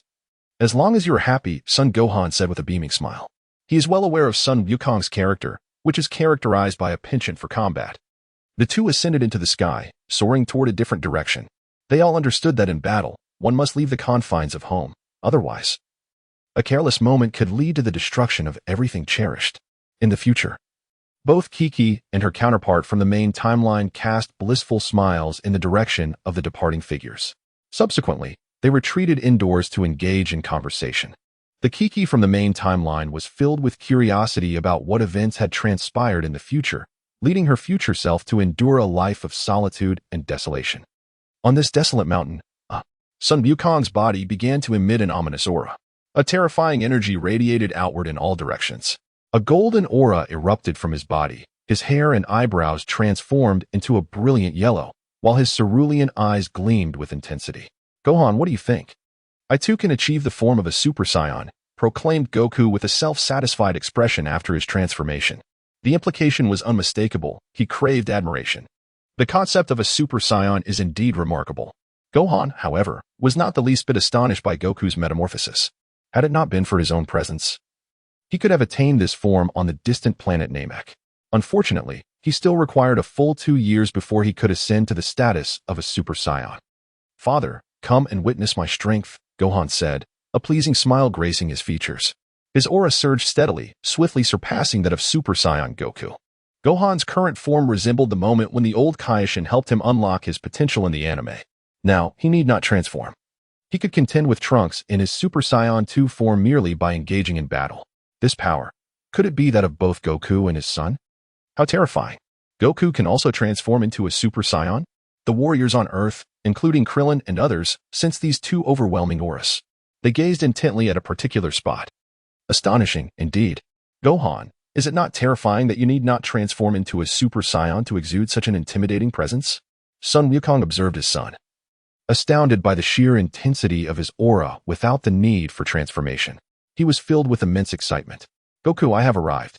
The Super Saiyan's son Goku brimmed with fighting spirit. He issued a reminder, and suddenly his body vanished from the spot. Father, feel free to come at me. Allow me to witness the extent of your progress over these past 2 years, Son Gohan proclaimed with unwavering confidence. Adopting a combat stance, he remained vigilant, attuned to the movements around him. I am here, echoed the voice of Sun Wukong. Suddenly, he materialized to the left of Sun Wukong and unleashed a powerful punch. Boom. The two fists collided. Sun Wukong remained rooted in place, as if his feet had taken root in the ground. Conversely, it was Sun Wukong who was propelled backward by an immense force. A notification chimed, indicating a drop in combat power by 1 million. Father, you seem a bit weak. Sun Gohan remarked, observing that Sun Wukong had been sent staggering several dozen meters back. He chuckled and said, I never expected that after a year, you, this little rascal, have improved your combat prowess so swiftly. Sun Wukong, unfazed, lavished praise upon his son, and then charged at Sun Gohan once more. Bang! Bang! With a swift movement, Sun Wukong appeared before Sun Gohan, unleashing a flurry of punches with wild intensity. Dad, could you exert a bit more effort? Your speed is rather lackluster. Sun Gohan deftly dodged left and right, effortlessly neutralizing Sun Wukong's attacks. As he dodged with agility, he jested, Impossible. I have transformed into a Super Saiyan. There is no way you can hit me. Goku's speed reached its zenith, yet it appeared to have little effect. Nothing is truly impossible. Is it only you who has progressed? He retorted. Now it is my turn to strike. Gohan, in his regular state, could effortlessly contend even against a Super Saiyan 2. To Goku, in his Super Saiyan 1 form, this was merely child's play. As soon as his voice faded, a dull thud resonated, and a sharp pain pierced Sun Wukong's abdomen. He gasped and expelled a bitter liquid, clutching his stomach with both hands. The agony contorted his body into a shrimp-like curve. Gradually, he regained his composure. "Father, are you all right? Allow me to tend to your wounds," Son Gohan said as he approached Sun Wukong to administer aid. He momentarily lost control of his strength. In the blink of an eye, after receiving treatment, Sun Wukong was rejuvenated, his injuries completely healed. "Gohan, I never anticipated your combat prowess had grown so formidable. I couldn't withstand even a single punch from you. I must redouble my efforts in training," he declared, undeterred and with eyes brimming with resolve. His mind is now solely focused on cultivation. Sun Wukong believed that by transcending to Super Saiyan, he would be able to battle alongside Son Gohan. Little did he anticipate that Gohan's combat prowess would also escalate at such a rapid pace. Following this encounter, the two returned to Baozi Mountain, where their family lived joyfully together. In the future, Chi-Chi has conveyed all the events that transpired in the alternate timeline to the Chi-Chi of the primary timeline. Her insistence on forcing her son Gohan to study and prohibiting him from training in the future timeline ultimately resulted in their son's arm being severed by an android, leading to his demise at the hands of the enemy. Thus, the future Chi-Chi laments her earlier decision to prevent Gohan from training, for otherwise, the future timeline would not have fallen under the control of the androids. Presently, Chi-Chi has relinquished her demands on Gohan and no longer compels him to study. Time flows swiftly, and a year has passed. For an entire year, Gohan has lived happily with his family. "Gohan, greetings, I am King Kai." A voice suddenly resonated in Gohan's mind from afar on Earth. King Kai possesses the ability to communicate telepathically with anyone, regardless of their location. Moreover, during the Majin Buu saga, when Sun Wukong sought to gather energy to obliterate Majin Buu, King Kai could also address all the inhabitants of Earth telepathically, enabling them to hear each other's words. "King, what brings you to contact me?" Gohan inquired, somewhat surprised that King Kai would reach out to him. Currently, the Southern Universe is experiencing rampant destruction caused by Super Saiyans. Ding. Telepathic communication attribute activated. Soon, this will pose a threat to our Northern Universe, King Kai expressed with a worried countenance from his home planet. "I wish to request your assistance in resolving this matter." He was aware of the formidable strength possessed by Son Gohan, certain that he would be able to resolve the matter at hand. Just as the North Kai spoke, a prompt resonated within Son Gohan's mind. Chapter 65. The Transcendence of Super Saiyans, Broly. Earth. "No problem. I shall set forth to investigate immediately," Son Gohan affirmed. In the anime, there is a scene where Goku is compelled by Chi-Chi to don formal attire for a job interview. However, during his journey, he receives a call from the North Kai, alerting him to a cosmic threat. Goku then utilizes instant transmission to vanish, leaving Chi-Chi in a fit of rage. "Then I shall extend the universe's gratitude to you," the North Kai concluded before hanging up the call. Upon retrieving the information, Son Gohan was overjoyed, for he had not anticipated that this call from the North Kai would yield such unexpected rewards. He utilized the recently acquired telepathic communication from the system to inform his family. He yearned to venture outside for a stroll. Son Gohan soared into the cosmos, beginning to sense the essence of distant planets, as if in search of something elusive. Whoosh! In an instant, Son Gohan's figure vanished into the vastness of space. On an unknown planet, lush foliage thrived all around, teeming with vitality. It was a remarkably habitable world. With a swift motion, Son Gohan's form materialized on this vibrant planet. He inhaled the essence of this planet, only to discover an absence of human presence. Only a few animals roamed, indicating that this place had yet to be explored by mankind. Indeed, it was a splendid planet. Son Wukong smiled and nodded. His form vanished once more from this celestial sphere. He appears to be scheming something on another planet. Ah, a young man, tormented, clutches his head. An overwhelming and terrifying aura emanates from him. This is troubling. Broly is once again losing control over his own power. Paragus hears Broly's cries. He rushed forward with remarkable speed, pressing the remote control in his hand. Crackling sounds erupted as the golden collar around Broly's neck emitted a powerful surge of electricity. Under the immense current, he felt a wave of weakness wash over him, causing the formidable strength within him to gradually dissipate. He slowly rose from the ground. In his usual state, Broly appeared with a dim gaze, frail and vulnerable. Perhaps it was due to being under the control of Paragus at this moment. Broly had always been compelled to follow the path laid out for him by his father. The slightest hint of disobedience would result in the press of a remote control, sending electric shocks through him. Broly had ultimately become nothing more than a tool for Paragus' vengeance. He is not particularly robust, possessing long arms and legs, with a stature exceeding 2 meters. His upper body is bare, adorned with golden gauntlets and a necklace. This is the creation that Paragus commissioned scientists to tailor for Broly. He sought to harness the formidable power residing within the other for his own ends. Paragus yearned for vengeance. Although King Vegeta had perished, his son Vegeta remained. For years, he had traversed the cosmos with Broly in search of Vegeta. Upon his birth, the Prince of Vegeta possessed a battle power exceeding a mere 1,000. In stark contrast, Broly emerged with a staggering battle power surpassing 10,000. Goku was born alongside Broly, with a battle power of just 2. The two resided in close proximity. And Broly's overwhelming aura instilled fear in the infant Goku, who wept due to the disturbance caused by Broly's slumber. Consequently, as Broly matured, the mere sound of Goku's voice would provoke his temper. Fearing for the security of his throne, King Vegeta secretly ordered the execution of Broly and his father, Paragus. However, when Frieza suddenly attacked, King Vegeta hastily discarded the bodies of the father and son into a refuse heap, never anticipating that they had not perished completely. When the tyrant Frieza obliterated planet Vegeta, Broly miraculously revived at the brink of death, leading Paragus in their escape from the doomed planet. Although Scions possessed the potential to transform into Super Scions through rigorous training, Broly was a once-in-a-millennium Super Saiyan. His strength is innate, requiring no cultivation whatsoever. As he matures, his combat prowess naturally escalates, evolving into a Super Saiyan. However, Broly, lacking the means to harness the ferocious power within him, frequently succumbs to madness, transforming into a figure of sheer destruction. When Broly descends into fury, entire planets face devastation. Paragus seeks to exploit this formidable strength to dominate the universe, thus commissioning scientists to devise a specialized apparatus capable of regulating Broly. Paragus remains ever vigilant, knowing that should Broly defy his commands, chaos will ensue. He pressed the remote control in his hand, inflicting torment upon Broly. Suddenly, with a flash, Son Gohan's figure materialized on this planet. "Who are you?" Paragus exclaimed, his face contorted with astonishment at Gohan's unexpected arrival. He had not anticipated the sudden appearance of this individual, without any forewarning. The weakened Broly was equally perplexed, bewildered by the unexpected presence of a stranger in this place. He felt a sense of familiarity with the individual before him. Yet he was certain he had never encountered this person before. "Come with me," Gohan exclaimed, swiftly seizing the weakened Broly and vanishing from the spot. No. The events unfolded in the blink of an eye.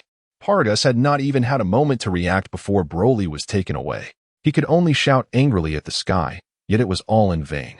The loss of Broly signified the dissolution of his dreams.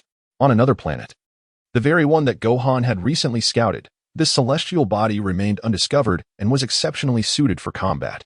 Suddenly, 2 figures materialized, Gohan and Broly, having utilized instant transmission. "Who are you? Have we met before?" Broly inquired, breaking free from Gohan's grasp, his expression betraying caution. "Hello, Broly. Allow me to introduce myself. My name is Gohan, the son of Kakarot." Gohan regarded Broly with keen interest, pondering if this was indeed the legendary Super Saiyan. In the anime, Broly transforms into the fabled Super Saiyan, a form against which even Super Saiyan Goku, Vegeta, future Trunks, and others, including Gohan and Piccolo, could not prevail. This illustrates the terrifying nature of the Super Saiyan, a rarity that appears only once in a millennium. Kakarot, Broly's mind echoed with the cries of a child, his energy surging ever upwards. He incessantly uttered the name Kakarot. True to the anime, Broly would erupt into a frenzy upon hearing it. Son Gohan was not the least bit surprised. This was precisely the effect he desired. Broly's presence had always been akin to a ticking time bomb, ready to detonate at any moment. "Kakarot," Broly bellowed. Now, devoid of Paragus's remote control that had kept his fury in check, Broly succumbed to his rage. An overwhelming and terrifying combat power surged forth from within him. The device around his neck detonated instantaneously. Broly's muscles expanded dramatically, transforming him into a veritable colossus. Debris from the ground began to levitate, and at a certain threshold, it disintegrated into dust, carried away by the wind. The earth could scarcely withstand this formidable force. Cracks spread across the ground, unfathomably deep. The sky darkened, laden with ominous clouds, as thunder rumbled and lightning flashed. The very planet trembled under the weight of his power. A vibrant green aura erupted from Broly, and his black hair transformed into a striking shade of emerald. Kakarot. Broly had ascended to the legendary Super Saiyan, unleashing a terrifying presence that soared into the heavens. He is now in a frenzied state, having completely lost his sanity. Chapter 66, Acquiring the Legendary Super Saiyan Bloodline. With a powerful thrust of his legs, Broly caused the ground to instantly cave in. He charged fiercely towards Sun Wukong, undeterred by the challenge that lay ahead. Sun Wukong stood his ground, displaying unwavering resolve. A formidable aura erupted from his being, causing the ground to instantly cave in, revealing the terrifying prowess of both combatants. With a thunderous crash, they collided, unleashing a powerful shockwave that radiated outward. The earth was swiftly transformed, forming a vast crater beneath them as they engaged in a fierce struggle. The sounds of impact echoed, bang, bang, bang. A notification chimed, indicating a loss of combat power by 1 million, followed by an increase of 1 million. As their battle raged on, Sun Wukong's mind was inundated with the relentless alerts of his system. The legendary Super Saiyan proved to be indeed formidable. Sun Wukong, in his ordinary state, matched the future Trunks in his Super Saiyan 2 form blow for blow. Yet, the current Broly was capable of holding his own against him. In mere moments, they exchanged hundreds of blows, ascending from the ground to the heavens, where the air was filled with the muffled sounds of their clashing forces. Broly landed a punch that penetrated Sun Wukong's form, yet there was no bloodshed or injury. Instead, the latter's body began to dissipate, revealing it to be but a mere afterimage. Suddenly, with a resounding boom, Sun Wukong reappeared behind Broly. With a sweeping kick, he sent his opponent flying. Boom.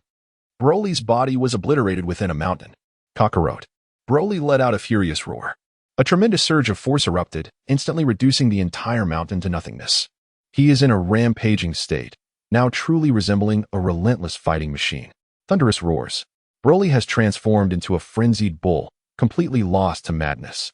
In his hand, a vibrant green energy orb continuously coalesced, which he unleashed upon Son Gohan in a chaotic barrage. In an instant, Son Gohan transformed into Super Saiyan 1 and charged towards Broly. The incoming energy blasts were deftly deflected with his swift movements. Boom. The ground reverberated with explosions everywhere. Son Gohan closed the distance to Broly and delivered a powerful punch. With a resounding thud, his fist collided with Broly's body. Ding. A combat power attribute of 1 million dropped. Combat power attribute increased by 1 million. Broly's form was sent hurtling away like a kite severed from its string, soaring into the distance. In a flash, Son Gohan teleported ahead to await him. Boom. With another kick, he sent Broly flying into the air. The frenzied death ray net ensued as Son Gohan employed Frieza's ultimate technique. Countless beams of death emanated from his hands, coalescing into a net that ensnared his opponent's movements, inflicting harm upon contact. This technique was immensely draining on energy, yet during his time in the future, with the aid of the system, Son Gohan persevered. He has acquired the attributes of infinite energy from the android. Thus, Son Gohan is now utterly indifferent to energy consumption. The air is filled with Broly's heart-wrenching screams. He now resembles a trapped beast, frantically struggling. Yet, with every contact his body makes with the net, he sustains injuries. Kakarot. Broly's attempts to break free only result in further harm. His body is now marred with wounds and bruises. The aura surrounding him surged once more. It appeared that Broly's formidable power had been suppressed for far too long by the equipment adorning his neck. Now, liberated from such constraints, his body was poised to transcend its limits once again. The entire planet trembled violently. The ominous clouds in the sky swirled incessantly. The sea surged ominously, as if heralding the apocalypse. The ground was marred by unfathomable fissures. A sharp chime echoed, signaling the awakening of the transcendent bloodline. At that moment, Gohan's mind was flooded with the system's notification. He felt an overwhelming joy within. He instinctively gathered all that he could. The attributes of battle power and the legendary bloodline surged into his body. The fabled Super Saiyan is truly formidable. The legendary Super Saiyan and the ordinary Super Saiyan are entirely incomparable. There is a scene in the anime where Broly transforms into the legendary Super Saiyan. With his arms crossed, he stood there enduring an onslaught from Super Saiyan Son Goku and Piccolo. Yet, their attempts felt no more than a gentle scraping against his skin, inflicting not the slightest harm upon him. Ultimately, Broly grasped one of them in his hand, pressing both into the ground with a relentless force. The proud Prince Vegeta, who had always held himself in high esteem, trembled in fear at the sight of Broly's transformation into the legendary Super Saiyan and his ensuing display of power. He completely relinquished his resistance, succumbing to despair. It was Piccolo who unleashed a torrent of scorn upon Vegeta, even going so far as to press him into the ground. Ultimately, he succeeded in pulling Vegeta back from the depths of his despondency. Broly, in his Super Saiyan form, could easily dominate Goku, Vegeta, future Trunks, and Gohan, all formidable Super Saiyans, along with a Namekian like Piccolo. The legendary Super Saiyan's prowess is evidently terrifying. Gohan, too, merged with the recently acquired lineage of the Super Saiyan bloodline. He sensed that his physical condition was gradually transforming. The legendary Super Saiyan, a phenomenon that occurs once in a millennium. With a thunderous roar, Gohan eagerly channeled this newfound power within him. He has relinquished the use of the Death Beam to confront Broly. He steadies himself in a firm stance, his fists clenched tightly. A surge of terrifying power emanates from Gohan's body as the golden aura gradually transforms into a verdant green flame. His hair, eyebrows, and even his iris is transformed into a vivid shade of grass green. Is this the legendary power of a Super Saiyan? No wonder he possesses the strength to rival 3 or 4 ordinary Super Saiyans. This power is truly formidable. He sensed that he had not lost his sanity due to this terrifying power. The current Sun Wukong is a transcendent being, having neither become feral nor belligerent. His transformation into a Super Saiyan seems as natural as water flowing into a channel. It is likely that his ordinary physique has already enabled him to attain Super Saiyan 3. Consequently, his body has become extraordinarily resilient, capable of enduring the terrifying power bestowed by the Super Saiyan bloodline. Gohan continues his pursuit of breaking through to the second tier of Super Saiyan. He yearned to discover the extent of his limits. The grass-green aura transformed into a mist-like form, its intensity surging several-fold. Sun Wukong appeared to navigate this transformation with remarkable ease, ascending to Super Saiyan 2. The verdant flames morphed into a nebulous spray, adorned with streaks of lightning. Occasionally, the crackling sound of thunder echoed in the air. The power of this Super Saiyan 2 transformation was truly terrifying.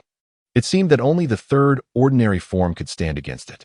It became evident that the Super Saiyan forms of Super Saiyan were engaging in battles beyond the capabilities of the regular Super Saiyans. He sensed a surging power within his body. The King of the North gazed upon Son Gohan, who had transformed into his Super Saiyan form, and could not help but marvel silently. Is this the true extent of Son Gohan's strength? This young man manages to astonish with each encounter. What are the limits of his power?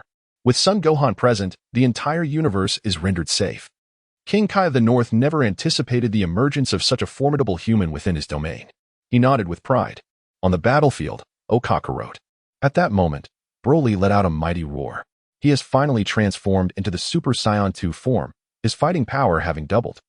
The grass-green aura has transformed into a misty spray, accompanied by crackling lightning. His presence has become extraordinarily formidable, and it appears that Broly's injuries have also significantly healed. He gazed at Sun Wukong with a fierce countenance. Chapter 67, The Fall of Broly. On the battlefield, Broly now resembled a frenzied machine, consumed solely by the desire to combat and devastate. The crackling of energy resonated around him, accompanied by sporadic bursts of lightning. Broly unleashed a multitude of energy spheres, delivering an all-encompassing and intense assault. Countless grass-green energy orbs materialized in the sky, densely packed together. With a sweeping gesture, he unleashed a barrage of energy blasts directed at Sun Wukong. A mere trifle of skill, Sun Wukong observed the dense swarm of energy projectiles approaching him. The protective shield surrounding him instantaneously expanded. Boom, boom, boom. A myriad of energy blasts were thwarted by the energy barrier, which stood resolute like an impregnable fortress. Not even hundreds or thousands of energy projectiles could breach its defenses. Instead, the detonations of the energy blasts generated billowing clouds of thick smoke. Broly had completely lost his sanity at this point. He revealed a sinister smile amidst the billowing smoke. Now in his Super Saiyan 2 form, Gohan utterly disregarded the oncoming energy blasts. It was now my turn to strike. As the smoke dissipated, Gohan's figure emerged. He bore no injuries, and the protective shield dissipated as well.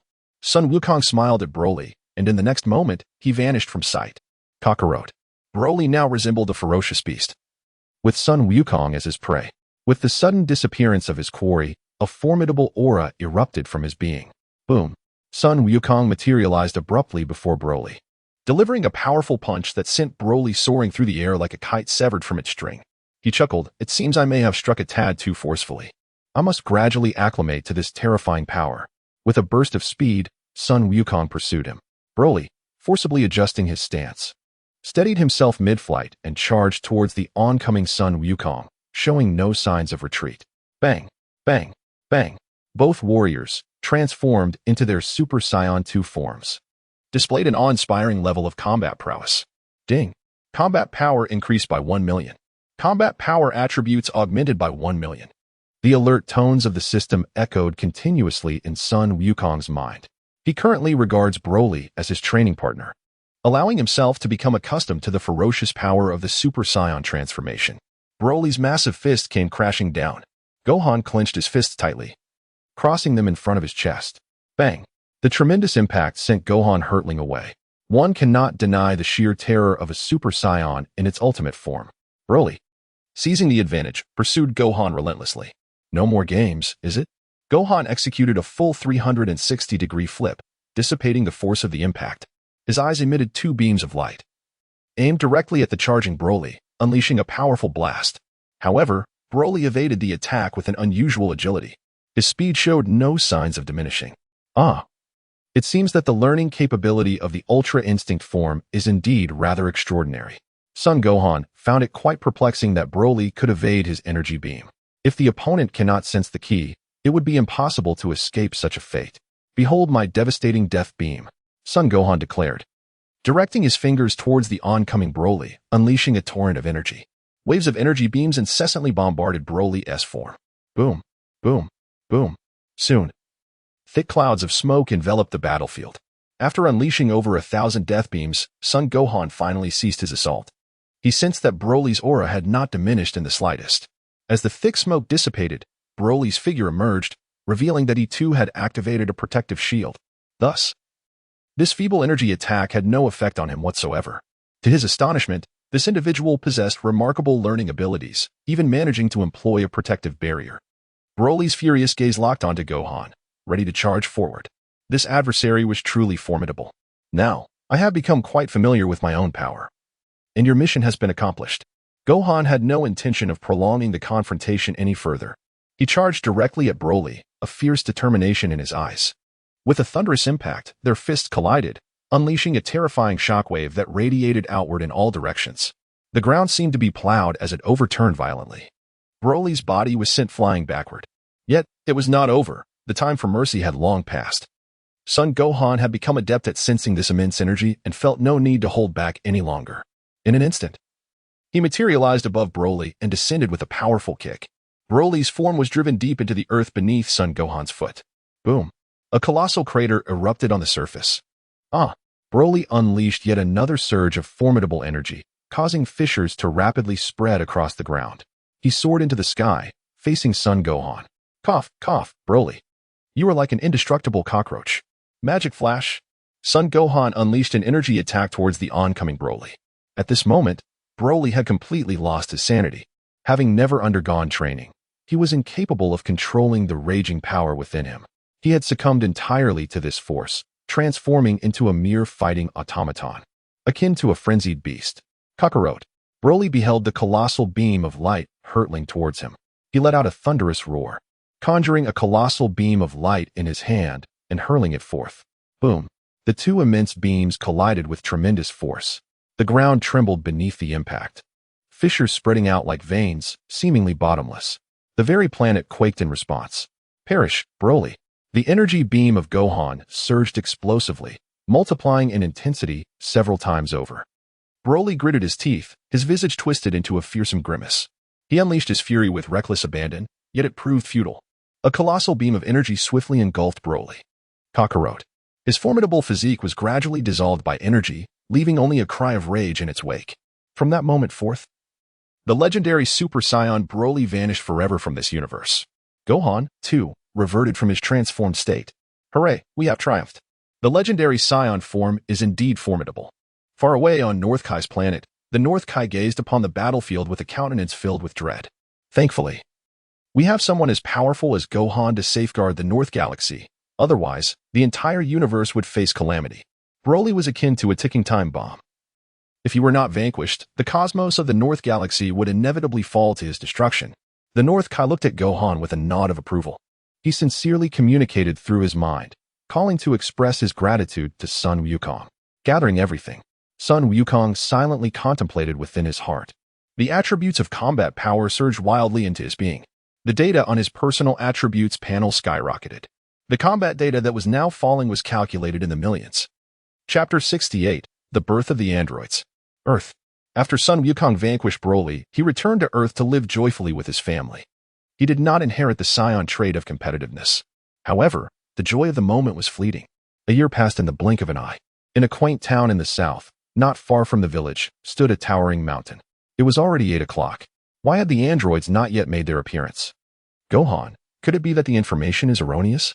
Indeed, my fists are itching with anticipation. Except for Vegeta, all of Earth's Dragon Ball warriors had gathered together.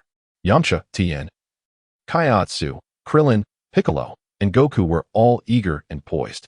The group, both excited and anxious, gazed at Gohan. For the fruits of 3 years of arduous training would be revealed today. They are martial artists who revel in challenging their limits. Among the crowd, only Sun Wukong has ventured into the realm of the future, and it is he alone whose strength is unrivaled. Thus, all eyes are drawn to Sun Wukong. The information is accurate. The androids are indeed machines, devoid of any life force. Let us now disperse and search, should we encounter the androids. Do not engage in protracted battles. I shall utilize instant transmission to swiftly provide support. Sun Wukong is aware that the foes emerging now are Android 19 and Android 20. They are both robots. Robots, you say? No wonder they are imperceptible. Hence, we shall heed Gohan's counsel. Everyone, stay vigilant and refrain from engaging in combat. Await reinforcements. Upon hearing Gohan's explanation, the group experienced a moment of clarity. It turns out the androids are indeed robots. Whoosh. They all soared towards the small town. Soon, they arrived at the town, dispersing to search for the androids. Gohan, meanwhile, was attuned to the fluctuations of their energies. Should any anomaly arise, he would swiftly teleport to the location. Half an hour later, Yamcha's energy rapidly waned. A subtle smile graced Gohan's lips. Suddenly, his body vanished without a trace. In a flash, Son Gohan materialized before the android and Yamcha. Yamcha, upon witnessing Gohan's sudden appearance, was filled with a profound desire to survive. He believed he was on the brink of death. To his astonishment, Son Gohan could genuinely sense his life force rapidly diminishing. It turned out that Yamcha's body had been ensnared from behind by an elderly figure, a cyborg. One of the old man's hands was clamped over Yamcha's mouth, preventing him from uttering any cries for help, while the other hand was draining his energy. The elder's attire bore the insignia of the Red Ribbon Army. Dr. Gero, remove your filthy hands. In an instant, Son Gohan appeared beside them, executing a swift maneuver to seize the cyborg's arm and yanked it forcefully. With a resounding crash, the entire mechanical arm of the cyborg was torn away by Son Gohan. Once human, Dr. Gero had desired eternal life and a formidable physique. He first crafted a mechanical body, then extracted his memories from his physical form. By infusing them into this mechanical vessel, he attained eternal life. Curse be you. Wretched little imp, Dr. Glow snarled menacingly. Some oil oozed from his arm. Being a robot, he felt no pain. Taking advantage of the moment, Yamcha delivered a powerful elbow strike to the android's chest. Bang! The android's body was propelled several meters before coming to a halt. Thank you, Gohan, Yamcha thought, experiencing a sensation akin to a narrow escape from death. Had it not been for Son Gohan's timely intervention, he might have met his demise. Damn humans! I will not let you off so easily, Dr. Gero exclaimed, his face contorted with rage, having not anticipated that he would lose an arm upon their first encounter. The more he pondered, the more his anger and frustration mounted. Damn it. It seemed that awakening the dormant 17th and 18th units was the only way to triumph over this group. However, those two were failures, utterly resistant to commands. It was uncertain whether they could be successfully reformed this time. Reluctantly, I shall not release these disobedient beings. Dr. Gero's mind whirled rapidly. He descended to the ground and swiftly concealed himself. Gohan, shall we not pursue? Yamcha inquired as he watched the android vanish from his sight. He spoke anxiously. It's of no consequence. He cannot escape. This is merely an appetizer. The main event lies ahead. Sun Wukong remarked with profound significance. No sooner had his words left his lips than his form vanished from the spot. Is there truly more to come? Could there be even more formidable androids? Yamcha gazed at the place where Sun Wukong had disappeared, utterly bewildered.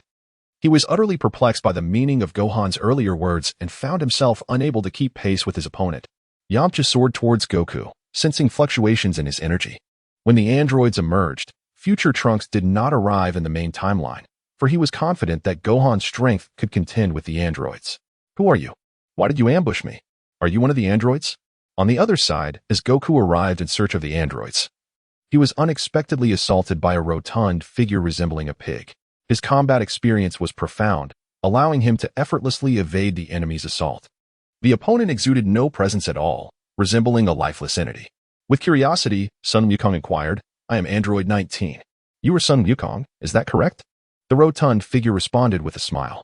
Dr. Gero had already implanted the information of everyone into their minds. Their primary objective now was to eliminate Sun Wukong. Wow, an android? Then that is indeed correct. There are far too many people here. Let us find a suitable location to engage in battle. Sun Wukong exclaimed with excitement, swiftly taking flight away from the town. He understood that a confrontation in this area could potentially devastate the entire settlement. The rotund figure, upon witnessing this, refrained from uttering a word. He soared into the sky, pursuing with remarkable agility, defying any assumptions about his weight. Whoosh, whoosh, whoosh. This unmistakable aura belonged to Sun Wukong. It seemed he had detected the androids. Piccolo and the others sensed the intense energy emanating from Sun Wukong and swiftly moved aside. The group hurried towards his location. He, let us engage in battle right here. Sun Wukong descended and halted in a desolate area. He turned to face the rotund figure and declared, Son Goku, it matters not where we battle. You shall simply succumb to your fate. With a sinister grin, number 19 gazed upon Son Goku.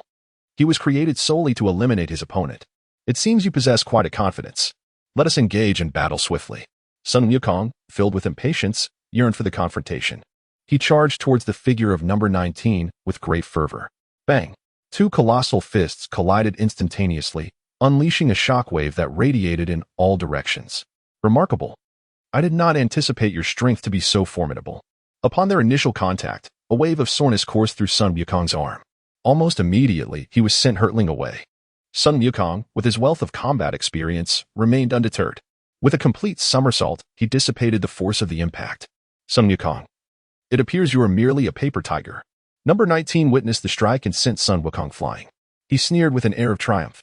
At that moment, Piccolo and the others arrived on the scene, observing from a distance as Sun Wukong confronted a portly adversary.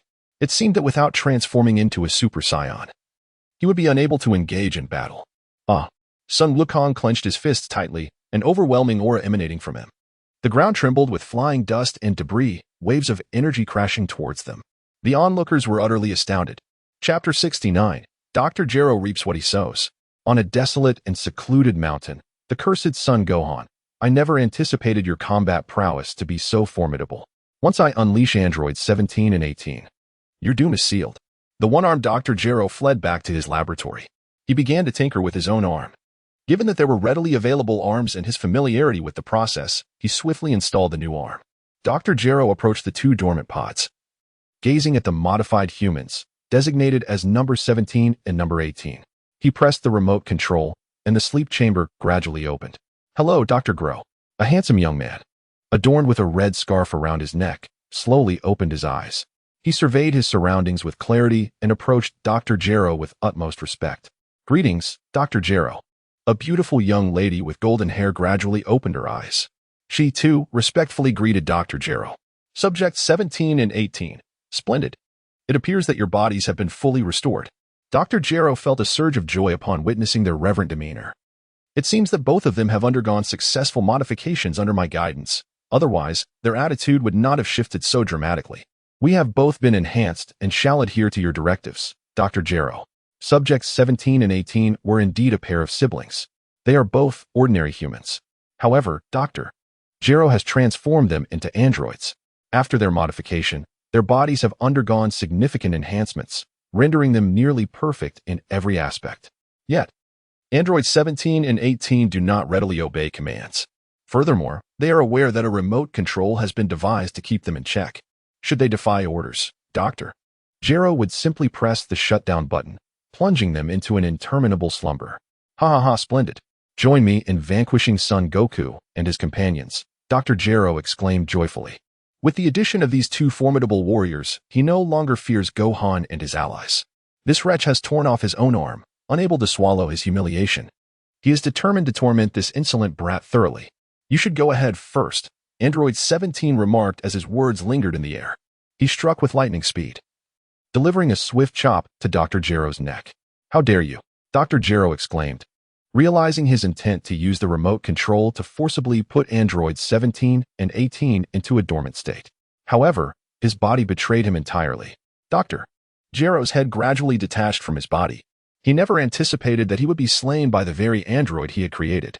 With a resounding thud, Dr. Gero's head fell to the ground. Huh. Number 17, you did splendidly, she exclaimed. This old scoundrel had even concealed a trick up his sleeve.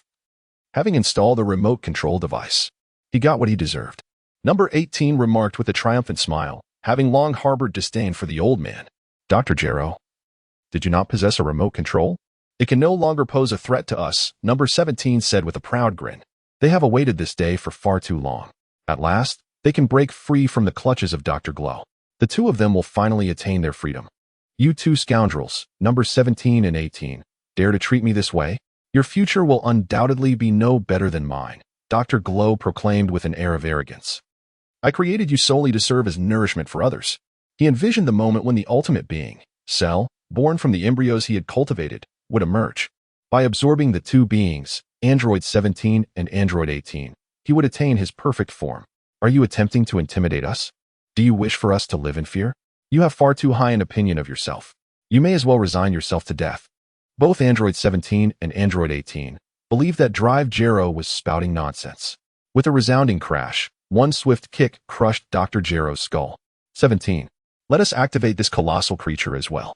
Android 18 noticed the designation Android 16 inscribed on the nearby stasis pod. She observed a massive figure, towering over 2 meters. With a remarkably robust physique. No issue here. Android 17 approached and pressed the button beside the pod. The stasis chamber slowly opened. The giant gradually opened his eyes, remaining silent as he stood up from the pod, slowly surveying his surroundings. Could Android 16 be a failure? Why is he not speaking? Android 17 inquired with a perplexed expression. He had rescued this being, yet received not even a word of gratitude. He still regarded Number 16 as a flawed creation. Number 18 gazed at Number 16 with an expression of deep regret. Just how many androids had Dr. Gero transformed? Ahem, have you resolved your matters? At that moment, a young man entered the room. Indeed, it was Son Gohan, who had been stealthily following Dr. Gero all along. Son Gohan had arrived here long ago. He has just stored all the instruments and valuable items from this location into the system space. Oh, what a handsome young man. Number 18 was momentarily taken aback upon seeing Son Gohan, as she had not anticipated his arrival at the base. Neither of them noticed. Son Gohan, I never anticipated you would arrive here. Android 17 showed no surprise at all. After all, a mere child could not possess formidable fighting prowess. They had simply overlooked the presence of others in this vicinity. Son Gohan, your combat strength is impressive. Upon seeing Son Gohan, Android 16 remarked this. He could sense the formidable combat prowess of his opponent. Big guy, I thought you couldn't speak? Both Number 17 and No. 18 cast their eyes upon this imposing figure simultaneously. They initially believed this was a defective product, one that could not speak at all. However, now this individual has astonishingly uttered a phrase upon seeing Son Gohan. It appears you are familiar with me, so I shall forego further introductions. If you wish to eliminate Sun Wukong, you must first contend with me, Son Gohan stated, gazing at the three individuals. In the realm of animation, the androids Number 16, 17, and 18 in this timeline have not engaged in indiscriminate killing. They were merely created to eliminate Sun Wukong. Young man, your filial piety is truly commendable. I deeply admire your courage. Android 18 approached Gohan and bestowed a playful kiss upon him, intending to tease him. What you are doing is quite perilous, Gohan remarked. As he touched his flushed cheek, the spot where he had been kissed felt cool and unexpected, leaving him astonished at the playful jest. I recall in the anime, Android 18 similarly teased Krillin, ultimately leading him to fall head over heels for her. Hee, is it dangerous? If you possess the capability, then bring it on. Android 18 said with a mischievous smile, reveling in Gohan's reddened face. Chapter 70, The Doubts of Androids 17 and 18 After Being Beaten. Within Dr. Gero's laboratory, 17 expressed to 18, enough of the games. Let us first defeat Gohan before we seek out Son Gohan. He yearned to swiftly vanquish Son Gohan. Ha ha ha, defeat me? Son Gohan laughed as he gazed at Android 17 and Android 18. As he strolled through the laboratory, anything touched by his hand vanished without a trace. It turned out that Son Gohan had absorbed everything into the system's space. Androids 17 and 18 exchanged bewildered glances, utterly confounded by Son Gohan's actions. What is happening? Is he robbing us right before our eyes? Son Gohan's power was overwhelmingly formidable. You simply cannot defeat him, 17. The voice of 16 echoed softly. He could sense the formidable fighting prowess of Son Wukong. Am I unable to defeat him? Absurd. I am the most powerful android. Android 17 exclaimed in frustration. It was one thing to be looked down upon by the enemy, but now even this oaf disregards him. Truly, this is intolerable. Today, I shall demonstrate my might. Son Wukong, your arrogance is astounding. Watch as I deliver a blow so fierce that even your mother would struggle to recognize you. With that, Android 17 charged towards Son Wukong, throwing a punch. Unflinching, Son Wukong retaliated with a strike of his own. Boom. The overwhelming shockwave instantly reduced everything in the vicinity to ashes, leveling the entire mountain. No, this cannot be. How can your combat power be so immense? Android 17 observed Son Wukong standing firm, as if his feet were rooted to the ground. He recognized the magnitude of his previous blow. Yet Son Wukong effortlessly absorbed it without so much as shifting his stance. Android 18 watched in disbelief as the two fists collided. She too was astounded by the strength of this little brat. Meanwhile, Android 16 gazed at the two with a stoic expression. Ding. Combat power diminished to 1 million. Android 17, is this truly your strength? It appears to have no effect on me at all. A smirk crept across Son Wukong's face as he spoke with pride. He had yet to exert himself. Otherwise, his opponent might have been obliterated. Son Gohan, I shall not spare you. Android 17 launched a fierce assault on Son Gohan. Yet each of his strikes was deftly countered. I had anticipated your prowess to be formidable. You wish to eliminate Son Goku? First, you must surpass me. Son Gohan refrained from retaliating as the two ascended from the ground to the sky. How infuriating. This cannot be. Android 17 exclaimed in disbelief. Son Gohan's combat power cannot possibly be this formidable. With a fierce countenance, he unleashed a relentless barrage, yet no matter how agile and swift his strikes were, he could not land a blow on Son Gohan. Android 16, I underestimated your words. Son Gohan's power truly is extraordinary. Android 17 had not even managed to graze his opponent's attire. Observing the aerial clash, Android 18 felt a sense of trepidation. Son Gohan's strength had far surpassed their prior data. Unleash your ultimate techniques, if you must. Otherwise, once I intervene, you shall have no chance. Son Gohan remarked with a smile to the relentless Android 17. Were it not for the fact that the androids in this timeline had committed no malevolent deeds, he had long since eliminated his opponent. Android 18, seeing that Android 17 was utterly incapable of dealing with Gohan, soared into the air with a single leap and charged towards them. You are all the same, Gohan remarked, observing Android 18 rushing towards him. His usual state has surpassed that of Super Saiyan 2. Now, dealing with the androids seems like child's play. The exchanges of blows between the two are akin to a tempest. Yet, all of it is effortlessly thwarted by Gohan. After such a prolonged engagement, it is now my turn to strike. Gohan has no desire to continue this frivolous game. As soon as his words fell, his figure vanished from their sight. What? Disappeared? Androids 17 and 18 were taken aback, their expressions shifting to one of heightened vigilance as they scanned their surroundings, for neither of them could sense any aura. I am here. The silhouette of Gohan materialized behind Android 17. You. Android 18 attempted to warn him, but it was too late. Gohan's movements were astonishingly swift. Bang. Android 17's body was sent flying like a kite severed from its string. Gohan, take this. Android 18 unleashed a barrage of energy blasts at him, seeking to deplete Gohan's seemingly limitless energy reserves. The energy blasts were unleashed with reckless abandon. Ding. Combat power reduced by 1 million. Ding. Combat power attribute increased by 1 million. Boom. A thick cloud of smoke enveloped the area, swiftly consuming Gohan. Good, let us wear him out. Android 17, witnessing Android 18's relentless assault on Gohan, shouted in agreement. He too directed a series of energy blasts into the smoke. The explosions echoed incessantly, and the smoke thickened. The two unleashed thousands upon thousands of energy blasts before they finally felt at ease. Ceasing their onslaught, they gazed proudly at the devastation they had wrought. They fought with the ferocity of a tiger, yet they could not escape the law of smoke and injury. After a considerable time, the smoke began to dissipate, revealing a hazy figure.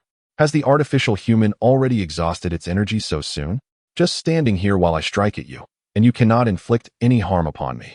Gohan's voice resonated softly. His lips curled slightly, and with an air of arrogance, he declared, "No, that's impossible. How could your combat prowess be so formidable?" Number 17 and number 18 gazed at Sun Wukong with an expression of disbelief, as if they had encountered a devil. They had just launched a merciless assault. How could it possibly have caused no harm whatsoever? Not even a tear in her clothing. It turned out that Son Gohan had activated the protective shield moments ago. After you finish your assault, it is now my turn. In an instant, Son Gohan appeared before Android 18. With a powerful punch, he struck her in the abdomen. Gasped. Android 18 expelled a mouthful of bile. A sharp pain radiated from her stomach, causing her body to curl up like a shrimp. Android 18. Android 17 witnessed his sister writhing in agony, clutching her belly. He charged directly at Sun Wukong, exclaiming, "You are but a clay Buddha crossing the river. Barely able to safeguard yourself, yet you still have the audacity to shout here." The arrival of Android 17 was swift, and his departure even swifter. It turned out that Sun Wukong had delivered him a punch. Thunderous echoes resounded. His body resembled a cannonball, instantly obliterating a mountain. 16, will you not lend your assistance? Son Gohan inquired, gazing at the ever-watchful 17. Chapter 71. Son Goku's Audacious Plan. Gohan, I am not your adversary, 17 stated with a stoic expression. Within his body, he possessed the ability to calculate the combat prowess of his adversaries. However, at this moment, Son Gohan's fighting strength was beyond any measure he could ascertain, significantly exceeding the limits of his calculations. The wise recognized the opportune moment as a sign of true brilliance. Son Gohan gazed at number 16 and smiled. Gather it all. The combat attributes from the ground surged fervently into his being, causing Son Gohan's power to escalate exponentially. His system has entirely secured the instruments and results from Dr. Gero's transformation of the androids, which will be handed over to Bulma for further research in due course. Suddenly, a tremendous energy wave surged skyward, reducing the entire mountain to dust. Gohan, I will fight you to the end. In a fit of rage, Android 17 charged once more at Gohan. Ever since their creation, they had never encountered a true adversary. He could hardly withstand the blow. Android 17 and Android 18 had always believed themselves to be the most formidable beings in existence. Little did they know they would be defeated by Son Gohan. How could they endure such humiliation? After a brief respite, the pain in Android 18's abdomen subsided, prompting her to charge at Son Gohan. Come on, let me demonstrate the true extent of our disparity. A faint smile graced Son Gohan's face as he stood motionless. The two androids unleashed a flurry of attacks upon him. Clang. A drop in battle power attributes. 1, 0, 0, 0, 0, 0, 0. Battle power attributes. 1, 0, 0, 0, 0, 0, 0. Haven't you eaten? Put some effort into it. Son Gohan said, arms crossed, wearing a smug grin. Even standing here, I can accrue battle power attributes. The three were not even on the same level. Android 17 and Android 18 appeared like mere children before him. No matter how they struck, they could inflict no harm whatsoever. Curse you, Son Gohan. How could you be this strong? It's impossible. We are the strongest. The duo exerted all their strength, landing heavy blows on Son Gohan, as if they were merely scraping him. Allow me to show you just how vast the difference truly is, Son Gohan remarked, a smirk playing on his lips. Boom. A white gas erupted from his body, unleashing a terrifying force that sent number 17 and number 18 hurtling away. No. It cannot be. This is impossible. Number 17 gazed in disbelief at Gohan, who was roaring with fury. He has never endured such a blow. They were engineered to overthrow Sun Wukong, yet now they cannot even contend with his progeny. 17, 18, cease your aggression, implored 16. Observing the futile efforts of 17 and 18, all eyes turned towards 16, acknowledging the veracity of his assertion. 17 and 18 refrained from further assault. Be prudent. If you desire to confront Sun Wukong, first best me, declared Son Gohan, his aura gradually dissipating. 16, 17, and 18 spoke in unison. Will you truly allow us to depart? 18's eyes sparkled with surprise, unable to believe her ears. Son Gohan was indeed offering them an exit. Should you seek vengeance? Feel free to find me at Bowsy Mountain, he stated, choosing not to engage in further discourse with the androids. His body vanished into thin air. We departed. The androids exchanged astonished glances, and then the three of them soared away from that place. When Son Gohan's form reappeared once more, he had arrived in the underground laboratory of Dr. Gero, where he beheld the still embryonic creature. Cell? You wretched little insect. How unexpected it is for you to face demise before your very birth. Son Gohan meticulously collected all the research findings and blueprints into his own system space. Then, with a flick of his wrist, he unleashed a wave of energy that shattered the loathsome creature into smithereens. Bang, bang, bang. The battle between Son Goku and Android 19 raged with fervor. Although Android 19 was portly, his agility was remarkable. Initially, he was no match for Son Goku. Yet he possessed equipment capable of absorbing energy. As he fought, he simultaneously siphoned energy from his opponent. He has gradually grown stronger and is now able to hold his own against Sun Wukong. However, something feels amiss. This rotund fellow was clearly outmatched by Sun Wukong just moments ago. Yet now, he fights with increasing ferocity. Piccolo, perceiving the flaw, exclaimed in astonishment. He has consistently kept a watchful eye on the battle between the android and Sun Wukong. I recall that just moments ago, an android launched an assault against me. Its hand possesses the ability to absorb energy. Had it not been for Gohan's timely intervention, I fear I might not have returned. Upon hearing Piccolo's words, Yamcha, he suddenly recalled the moment when the old man attacked him, drawing energy from his very being. Was this the nature of energy absorption? Indeed, the androids were truly abnormal. Piccolo and the others came to a realization. It turned out that the androids possessed this uncanny ability. If this continued, they would be in serious trouble. Number 19. I never imagined you would grow more formidable with each battle. I truly admire your tenacity. Allow me to demonstrate my technique. Sun Wukong unleashed a barrage of energy blasts directed at number 19. Boom, boom, boom. Remarkably, number 19 effortlessly caught each energy blast with his bare hands. The blasts vanished instantaneously within his grasp, as though absorbed by him.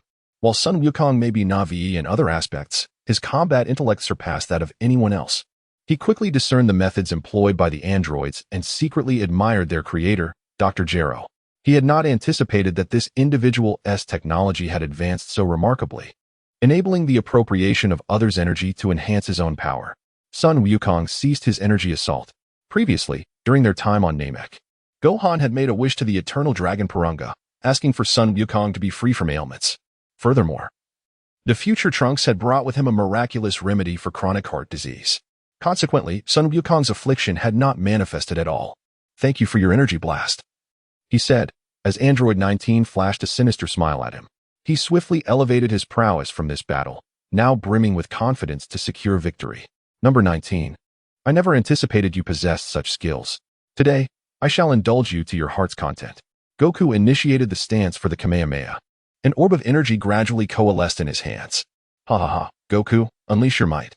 Number 19 gazed eagerly at the energy wave, realizing that his opponent was aware of his ability to absorb energy to augment his strength. It seems I have underestimated his intellect.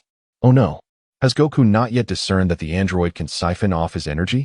No, this fellow is anything but careless in battle. He must have uncovered the secret to the android's strength enhancement. So why does he still resort to the Kamehameha? Krillin and the others observed Goku's actions, their faces a canvas of confusion as they deliberated. Now, even the androids can engage with Goku in a tit-for-tat. If this hefty opponent continues to absorb energy, peril may loom ahead. Goku intends to overwhelm the android. This rascal is undoubtedly astute in combat. Piccolo, witnessing Goku's maneuver, grasped his intentions. The adage rings true. Sometimes, the one who knows you best is not a friend, but an enemy. Will Goku's plan culminate in success? Chapter 72, Super Saiyan Vegeta. Kamehameha. Goku bellowed, propelling the concentrated beam of energy forward. Ha ha ha. Goku, I shall gladly accept your energy. Number 19 laughed heartily upon seeing the colossal energy beam hurtling towards him, spreading his arms wide to embrace the formidable wave. Boom. Number 19 fervently absorbed the energy with both hands. The onlookers watched in trepidation as this fierce confrontation unfolded. After all, Goku had only transformed into a Super Saiyan 2 years prior. No one was certain of his true capabilities. Meanwhile, in the sky, a figure was approaching the battlefield. He is our proud prince, Vegeta. What a remarkable coincidence it is. The androids number 16, 17, and 18 unexpectedly encountered Vegeta in midair. You scoundrels. You are androids? Vegeta was utterly oblivious to the presence of the three.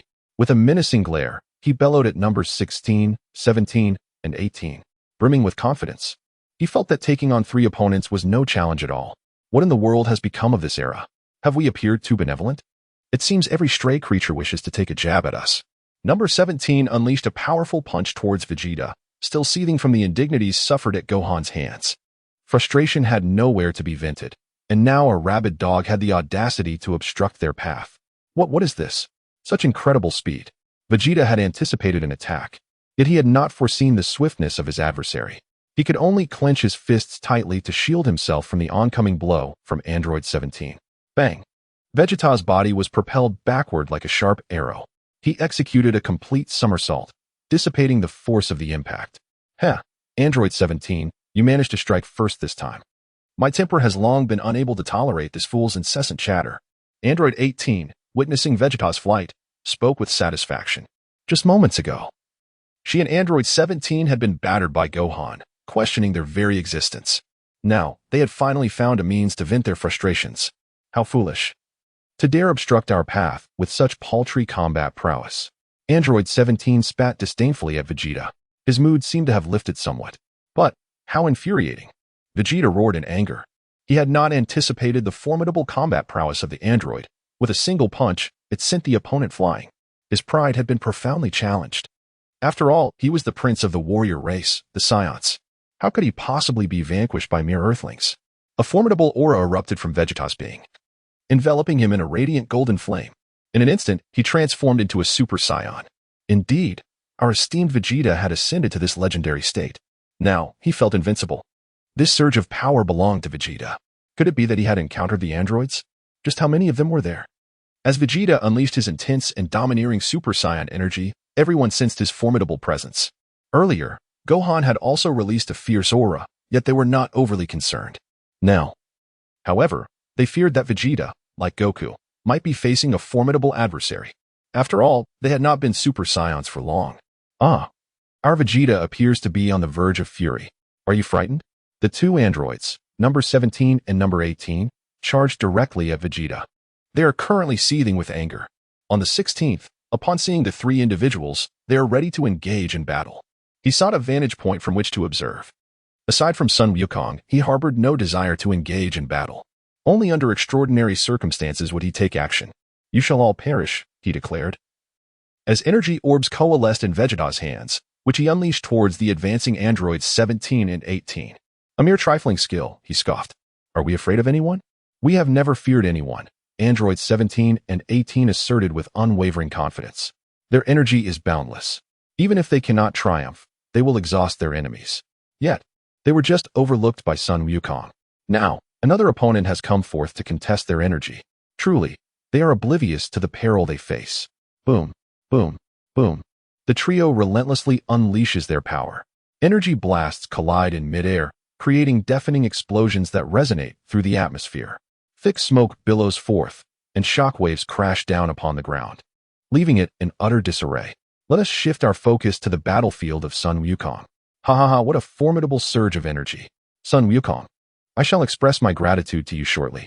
Number 19 chuckles with delight, continuously absorbing the energy from the Kamehameha wave. His combat prowess is continuously on the rise. Alas, this time he has ventured too far. Sun Wukong distinctly feels his stamina waning. The energy of the Kamehameha is gradually diminishing.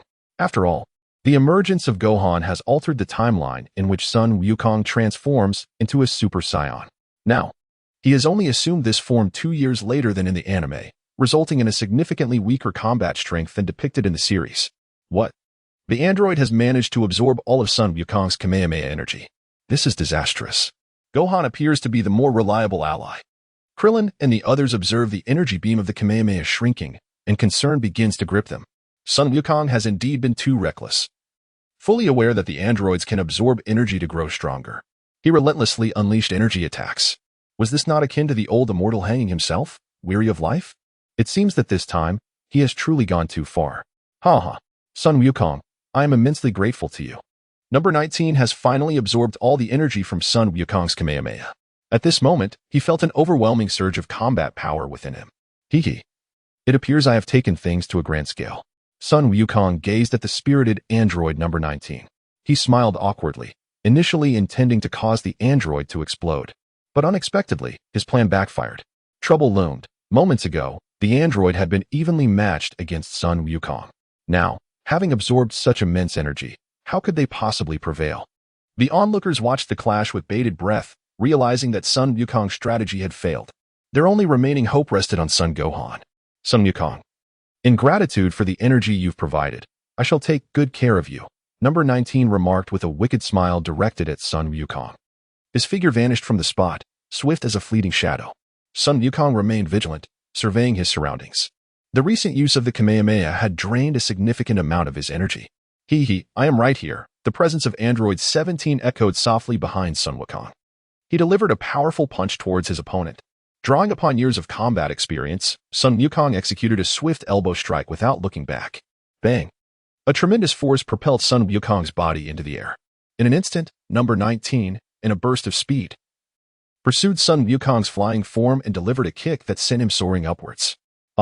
Sun Wukong let out a cry of anguish as he struggled to regain control of his body after being knocked back. Just then, Number 19 struck him squarely on the rear, causing him to grimace in pain. But that was not the end. In a series of blinks, Number 19's corpulent figure appeared above in the sky. He stood here with his fingers interlaced, arms raised high, awaiting the arrival of Sun Wukong. Bang! Once again, Sun Wukong's abdomen was struck by a powerful blow from Number 19. He emitted a piercing scream, ejecting a spurt of crimson blood. His body plummeted toward the ground like a cannonball unleashed from its chamber. Boom! The earth was instantly struck by Sun Wukong, creating a colossal crater. Remarkable. Gohan, hurry up. As Krillin witnessed this scene, beads of cold sweat incessantly trickled down his forehead. He trembled in fear. After absorbing Sun Wukong's energy, the disparity in strength between them had become exceedingly vast. Gohan, where are you? Hurry. Chapter 73, The Might of Android 19. On a desolate and uninhabited mountain, Vegeta found himself under the relentless assault of androids 17 and 18. Ultimately, the power of a single individual is limited. The trio's confrontation revealed that Vegeta had overestimated his own capabilities. As the saying goes, 2 fists cannot contend with 4 hands. The energy waves he emitted were far inferior to those of the androids. With a thunderous roar, the energy blasts from androids 17 and 18 effortlessly shattered Vegeta's energy.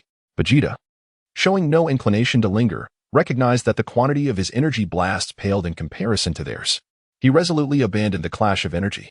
In a swift motion, he appeared behind the android, executing a sweeping kick aimed at the head of android 17. Bang! 17 raised his arm to block Vegeta's incoming leg. What? You are capable of withstanding my assault? Vegeta was taken aback, as this reality starkly contrasted with the scenario he had envisioned. After transforming into a Super Saiyan, his combat power surged dramatically, leading him to believe he could easily overpower 3 androids alone. Little did he anticipate that the android would be able to counter his attack. Vegeta, you fool, with such feeble strength, do you really think you can ambush us? Regrettably, your prowess is utterly inadequate. Android 17 mocked him. With his other hand, he conjured an energy sphere and hurled it towards his opponent. You scoundrel, you underestimate me far too much.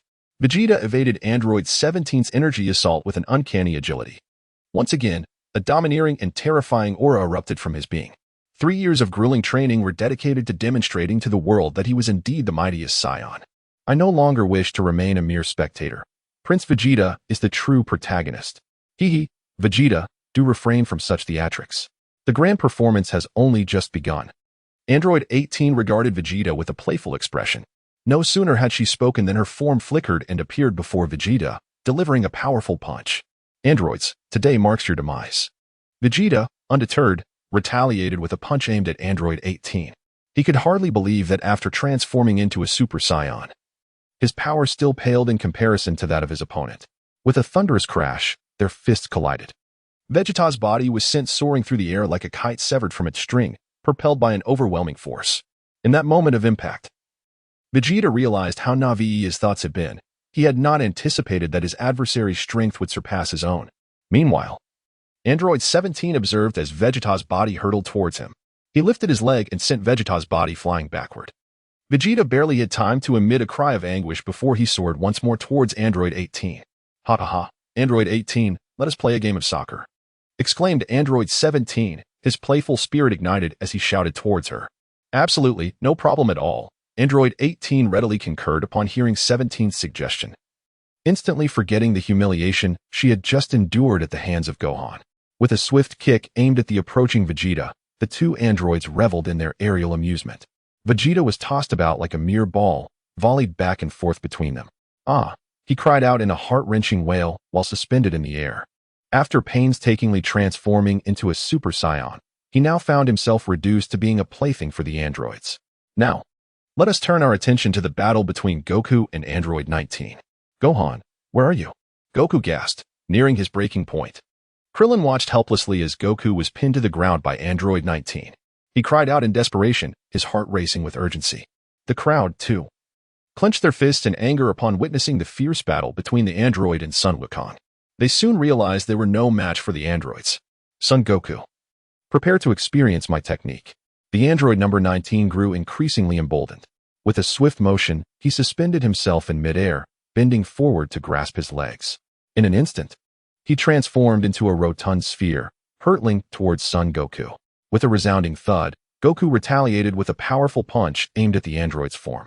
The immense force sent the android hurtling away. Once again, the ball that was the android charged towards Goku. Having learned from his previous encounter, Goku chose not to endure the impact head-on. He evaded the ball attacks with an unusual agility. Thud, thud, thud. The ground was pockmarked with deep craters. Incredible! The android could actually engage in such a manner? Yamcha observed as Son Wukong deftly dodged the assaults of the portly android. He was taken aback, utterly astonished by the overwhelming strength of his opponent. The last time Son Wukong unleashed the Kamehameha, a significant portion of his energy was expended. Moreover, the android had absorbed that energy, resulting in a stark contrast between their powers. The combatants were no longer on the same level. Son Wukong unleashed a barrage of energy blasts towards Android 19, yet his adversary effortlessly deflected them as if they were mere playthings, showing no fear of such attacks. Was the android truly that formidable? What could they possibly do? The onlookers were drenched in cold sweat, having absorbed Son Wukong's Kamehameha. The android's power had surged at an alarming rate, reducing Son Wukong to a mere toy in his hands. Suddenly, Son Wukong was struck by the massive form of Android 19, causing him to spit blood as he was smashed into the ground. This was dire. Son Wukong gasped for breath, realizing that every major attack drained a significant amount of his strength. Son Wukong, I've had my fun. Now prepare to meet your end. Android 19 declared, swiftly regenerating and conjuring a colossal energy sphere in his hands. What shall we do? Where's Gohan? This is truly exasperating, the spectators lamented, feeling powerless to assist due to their own inadequacies. Just as despair settled among them, a flash, Gohan-esque figure suddenly materialized before Son Wukong. He just sensed that Son Wukong's energy was greatly depleted. In an instant, he arrived. Cough, cough, cough. Gohan, you're here. Son Wukong coughed while greeting Gohan. Had it not been for his miscalculation, he would not have found himself in such a predicament. He was overly confident in his own strength, aiming to overpower Android 19. Little did he know, he ended up creating a garment for others. Father, are you all right? Gohan completely disregarded Android 19. He turned around and crouched down to tend to Son Wukong's injuries. After receiving treatment, Son Wukong's energy was instantly restored. Damn it. You little brat dared to ruin my plans. The android number 19 was taken aback by the sudden appearance of Son Gohan in front of Son Wukong. However, he was infuriated to see that Son Gohan dared to disregard his presence. You little rascal, how dare you ignore me? Die. With a sinister expression, number 19 unleashed a fierce energy blast, which surged exponentially. The overwhelming energy barrage was hurled towards the father and son duo. Chapter 74, Vegeta's Reluctance and Fury on the Battlefield. Son Gohan countered the energy blast from number 19 with a powerful Masenko. A colossal beam of light clashed against the descending energy barrage, halting its momentum. Ding. Battle Power Attribute 1-0-0-0-0-0-0. Battle Power Attribute 1-0-0-0-0-0-0. The two forces collided in an instant. The system's voice echoed in Son Gohan's mind, continuously providing notifications. He, you all shall perish. Number 19 observed that the massive energy blast did not descend. Instead, it was pushed back by Son Gohan's radiant beam of energy. Once again, he exerted every ounce of strength to unleash a frenzied assault on the energy blast, striving to suppress its power. Boom. A brilliant white aura erupted from Son Gohan's form, emanating a formidable and domineering presence. Even Sun Wukong, standing nearby, was propelled backward by the sheer force of this overwhelming energy wave. Astonishingly powerful. Who could have anticipated that Gohan, without transformation, could wield such terrifying strength? Could it be that Gohan in his base form surpasses even Super Saiyan Sun Wukong? Onlookers gazed at Gohan in disbelief, taken aback by his rapid advancement. His untransformed state was already comparable to that of Super Saiyan Sun Wukong. One could only ponder the extent of Gohan's power should he choose to transform into a Super Saiyan. The thought was simply unfathomable. In an instant, Gohan's energy beam surged dramatically, effortlessly repelling the energy blast from Android 19. But how infuriating! Android 19 stared in disbelief at the retreating super energy blast. He reacted decisively, evading the range of the energy blast. Number 19, weren't you quite boastful just now? Why the sudden retreat? Son Gohan taunted number 19. He felt no surprise at Sun Wukong's defeat by the android, as it was a consequence of his own delay. Sun Wukong had taken 2 full years to transform into a Super Saiyan. It was entirely reasonable that he could not contend with this portly adversary. Son Gohan, do not be too arrogant. I was merely holding back, number 19 asserted, feigning calmness, though internally he was quite unsettled, having narrowly avoided being struck by the energy wave. Ha ha, such audacity. The onlookers were amused by the android's bravado, incredulous that even a synthetic being would be so concerned about face. Had it not been for his swift escape, the energy blast would have reduced him to mere ashes. Silence. Son Gohan raised his hand. A surge of purple energy coalescing instantaneously, hurtling towards number 19. This was Frieza's death beam. Bring it on, number 19 declared upon witnessing the energy in Son Gohan's hand. The corners of his mouth curled upward, revealing an unexpected intelligence deficiency shared between father and son. Yet again, another individual sought to empower himself. As long as he absorbed energy to enhance his strength, no one would stand a chance against him. Number 19's heart swelled with delight as he raised his hand, intent on absorbing Gohan's energy.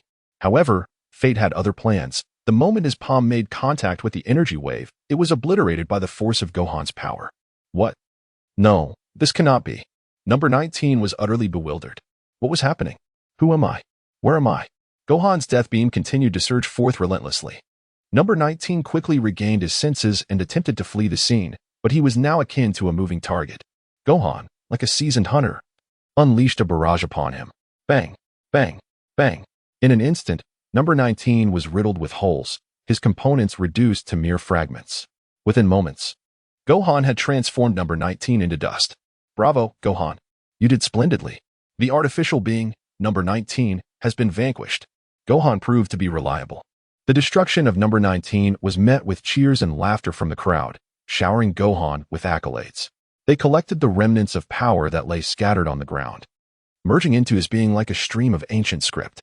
The battle data fluctuated incessantly. Meanwhile, the androids 17 and 18 were toying with Vegeta, tossing him around like a mere ball, leaving him disoriented. Ha ha ha, this is amusing, exclaimed 18, her long legs striking Vegeta's back, with a twisted expression of rage. Vegeta gathered energy into a sphere and hurled it at 17. He could hardly believe that after 3 arduous years of training, he had finally ascended to Super Saiyan only to be treated like a plaything by these androids. Bang! In a swift motion, 17 deflected the energy blast away. He delivered a powerful punch to Vegeta's abdomen as he soared through the air. A wave of excruciating pain surged from his lower belly, leaving Vegeta feeling as though his stomach were in turmoil. He clutched his abdomen and expelled a mouthful of bile. Truly, what a reckless individual. Down he went. Android 17 delivered a powerful blow to the back of Vegeta. His body plummeted to the ground like a missile. Boom. Dust and debris erupted, creating a vast chasm in the earth where Vegeta had struck. At this moment, he had reverted to his normal state, completely devoid of combat capability. Android 17. Your strike was excessively harsh, admonished Android 18 as she soared to confront him. Her previous fury had dissipated entirely. You're always preoccupied with play when Son Gohan arrives. We shall have no choice but to be the playthings. Android 17 replied, contemplating the commotion they had just caused, knowing full well that Son Gohan would certainly be aware of it. If he were to arrive, they would be in quite a predicament. Hee, true enough. I almost forgot about that little rascal. Let us depart from here, Android 18 remarked playfully, sticking out her tongue. After all, she was merely a young girl at heart. With that, Android 17 and 18 took Android 16 and left the scene. Meanwhile, Vegeta, seething with rage, pounded the ground from within the deep pit. After finally attaining the Super Saiyan form, he found himself utterly powerless against these lowly androids. It was an unbearable humiliation. He could not endure such a blow, and his vision blurred as he fell into a complete unconsciousness. Gohan, the aura of Vegeta was exceedingly feeble. Let us go take a look. He may have encountered the androids as well. At that moment, Son Goku approached Son Gohan and spoke. He just sensed a fluctuation in Vegeta's energy. Indeed, let us hasten to investigate. If there are still androids present, it would pose a significant problem. Gohan, let us depart swiftly. Absolutely, saving lives is of utmost urgency. We shall set forth immediately. The group reached a consensus with lively exchanges. In an instant, Gohan utilized instant transmission, and they vanished from their location. Chapter 75, Methods for Rapidly Enhancing Combat Power. On board a spray-type aircraft, Bulma piloted while Yajirobe held a plump little child in the back. They all hastened toward the battlefield. It turned out that Yajirobe had been dispatched by the Cat Immortal to deliver the magical beans to Son Wukong and his companions. However, he could not locate them and instead encountered Bulma. The two quickly found common ground and decided to head to the battlefield together. With a swift motion, Son Gohan and his group arrived near Vegeta using instant transmission. They were met with the sight of utter devastation on the battlefield. The ground was pockmarked and ravaged, and Vegeta lay helplessly in a deep pit, unconscious, leaving his fate uncertain. Piccolo and the others exchanged glances, their expressions reflecting a mix of astonishment and resentment towards Vegeta. Their lingering animosity was palpable, stemming from the last invasion when this very individual had been responsible for the deaths of Piccolo, Tien, and others. Even if he had not been the one to deal the fatal blows. In Yamcha's eyes, there was a glimmer of schadenfreude. If not for this man, Bulma would not have parted ways with him. This scoundrel deserved to perish. Son Wukong rushed forward, reaching Vegeta's side. He lifted him and placed him gently before Son Gohan on the ground. He will be fine. He will recover quickly. Upon seeing Vegeta's battered state, Son Gohan's eyes welled with tears of frustration. It was evident that Vegeta could not accept defeat at the hands of androids 17 and 18. He crouched down and placed his hands upon Vegeta. Waves of energy instantly permeated into his body, and the wounds healed at a visible pace. In the blink of an eye, Vegeta was fully revived, and his fighting power had significantly increased. As for the androids, Vegeta sprang up from the ground with sudden vigor. He glanced around but saw no sign of the androids. Vegeta, were you attacked by the androids? When we arrived, we only found you lying in a deep pit. And there were no androids in sight. How many androids are there, exactly? Son Goku inquired, a look of confusion etched upon his face. He had not anticipated the formidable combat prowess of the androids. Kakarot, you scoundrel. Vegeta's forehead throbbed with veins, and his eyes were bloodshot.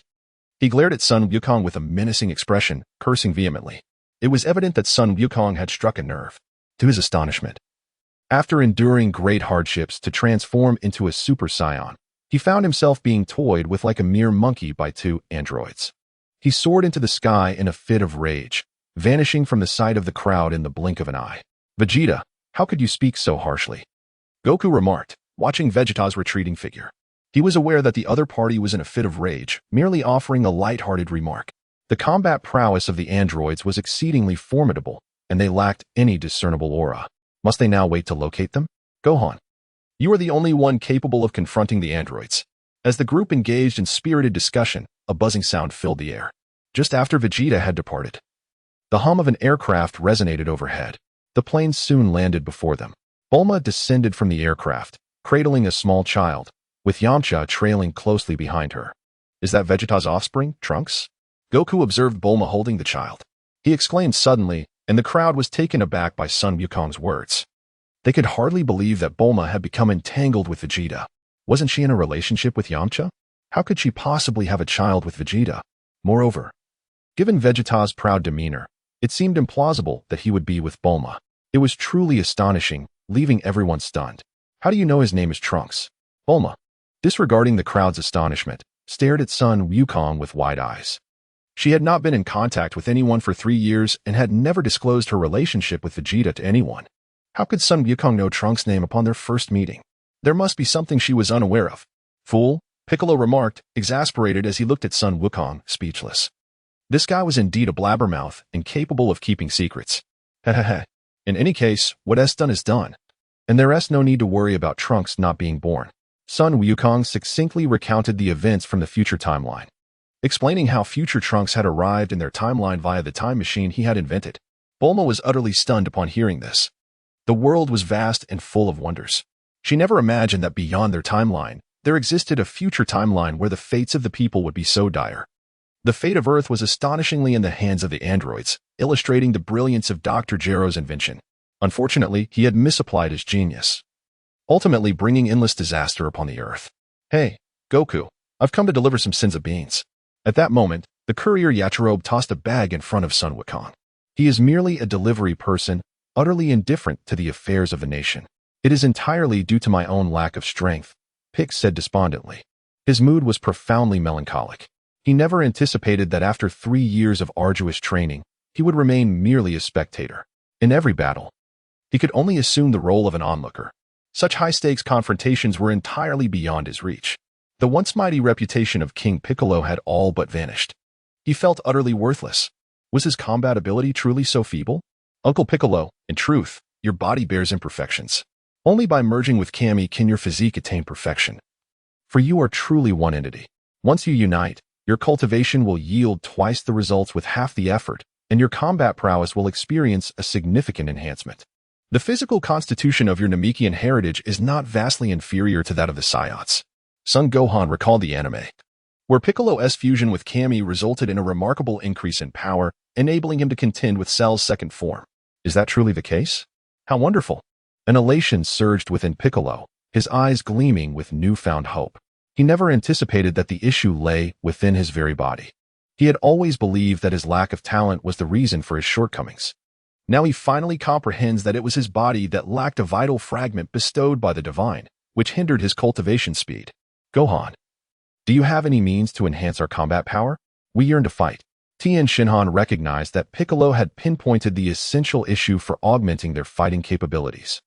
He yearned to discover whether there existed any means to augment his combat prowess. In truth, the Celestial Temple harbored a sanctified ground ideally suited for cultivation. Should everyone venture there to train, their fighting capabilities would experience a significant enhancement. Sun Wukong's gaze swept across the crowd. Their current strengths were still woefully inadequate. He revealed the cultivation method of the Spirit Time House. Does the Heavenly Temple truly possess such a sacred place for cultivation? We must not delay. Let us embark at once. The crowd wholeheartedly believed in Sun Wukong's words. They all soared towards the Heavenly Temple. Chapter 76, The Birth of the Super Namekian. The Heavenly Temple. I am already aware of your intentions. Allow me to guide you into the room of spirit in time for your training. The wrinkled deity, grasping a staff, spoke kindly to the crowd. Beside him stood Mr. Popo. It turns out that Vegeta had also arrived at the sacred temple. This was because Gohan, while on his way to the temple, had reached out to Vegeta via a telepathic communication technique, essentially giving him a call. Upon hearing Gohan speak of a swift method to enhance his combat prowess, Vegeta eagerly made his way to the sacred temple. His foremost objective now is to subdue the androids, to reclaim the honor that has been lost. As the mightiest Scion, how could I possibly be defeated by mere earthly constructs? I, Vegeta, shall not permit such an affront to occur. My gratitude extends to the Lord of the Gods. The crowd followed closely behind the deity and Bobo, soon arriving at an ancient, grand door where they halted. Upon opening this door, they would enter another dimensional space, which we refer to as the hyperbolic time chamber. The gravity within is tenfold that of Earth, and time flows differently. 1 day outside equates to an entire year inside. Each entry accommodates 2 individuals, allowing them to train for 2 years, which corresponds to merely 2 days in the outside world. However, should they fail to exit before time elapses, the door to the chamber will vanish forever, trapping them in this dimension for eternity. The deity succinctly explained the temporal laws and usage of the hyperbolic time chamber to the assembly. We all comprehended the significance, nodding in disbelief. Indeed, this is an exceptional training facility, albeit with the limitation that each person can only train for 2 years within. Now, you must decide who shall enter first for their training. The deity cast a glance towards Son Goku and the others. He has articulated the remarkable aspects of the 2-dimensional space. Now, it remains to be seen how the personnel will be allocated. Kakarot and I shall enter first. Your group of inept individuals would be of no use inside, Vegeta declared imperiously. He perceives these individuals as mere onlookers. Even if they were to cultivate for 2 years within, What difference would it make? You are not a waste. You would still be at the mercy of being outmatched. Yamcha, undeterred, stands firm amidst the throng of spectators. What could Vegeta possibly do in this situation? He had long found this fellow displeasing. You scoundrel. Vegeta's body flickered and he appeared before Yamcha, delivering a powerful punch aimed directly at his opponent's face. He intends to shatter this fellow's mouth. Yamcha observes as Vegeta makes his sudden move. He was gripped by an icy terror. Bang! Just as Vegeta's fist was mere centimeters away from Yamcha's face. It was firmly seized by Gohan, preventing it from advancing even a fraction further. Vegeta, enough! Gohan's gaze turned icy, causing the very air to chill several degrees. He gently exerted a push, causing Vegeta to stagger back several steps. TCH. Vegeta disregarded the others and directly approached the entrance of the hyperbolic time chamber. He pushed the door open and stepped inside, while no one seemed inclined to train alongside him. Well then, my apologies to everyone. Vegeta and I shall enter first. Goku discerned that the others were unwilling to remain in Vegeta's company. He could only follow along. The door slowly closed. Thank you, Gohan. Yamcha expressed his gratitude towards Son Gohan. The fear he felt moments ago was merely a primal instinct. In truth, he had already calculated that with so many people present, Vegeta would not dare to act against him. Yamcha, you are being too polite. Focus on your training. The Earth will rely on your guardianship in the future. Son Gohan encouraged, giving Yamcha a reassuring pat on the shoulder. Yamcha, we can also train outside. Let me spar with you. Krillin suggested in an effort to ease the awkwardness among the group. He proposed to engage in battle with Yamcha right here, without hesitation. For he had long felt the urge to fight. Yamcha quickly accepted Krillin's invitation.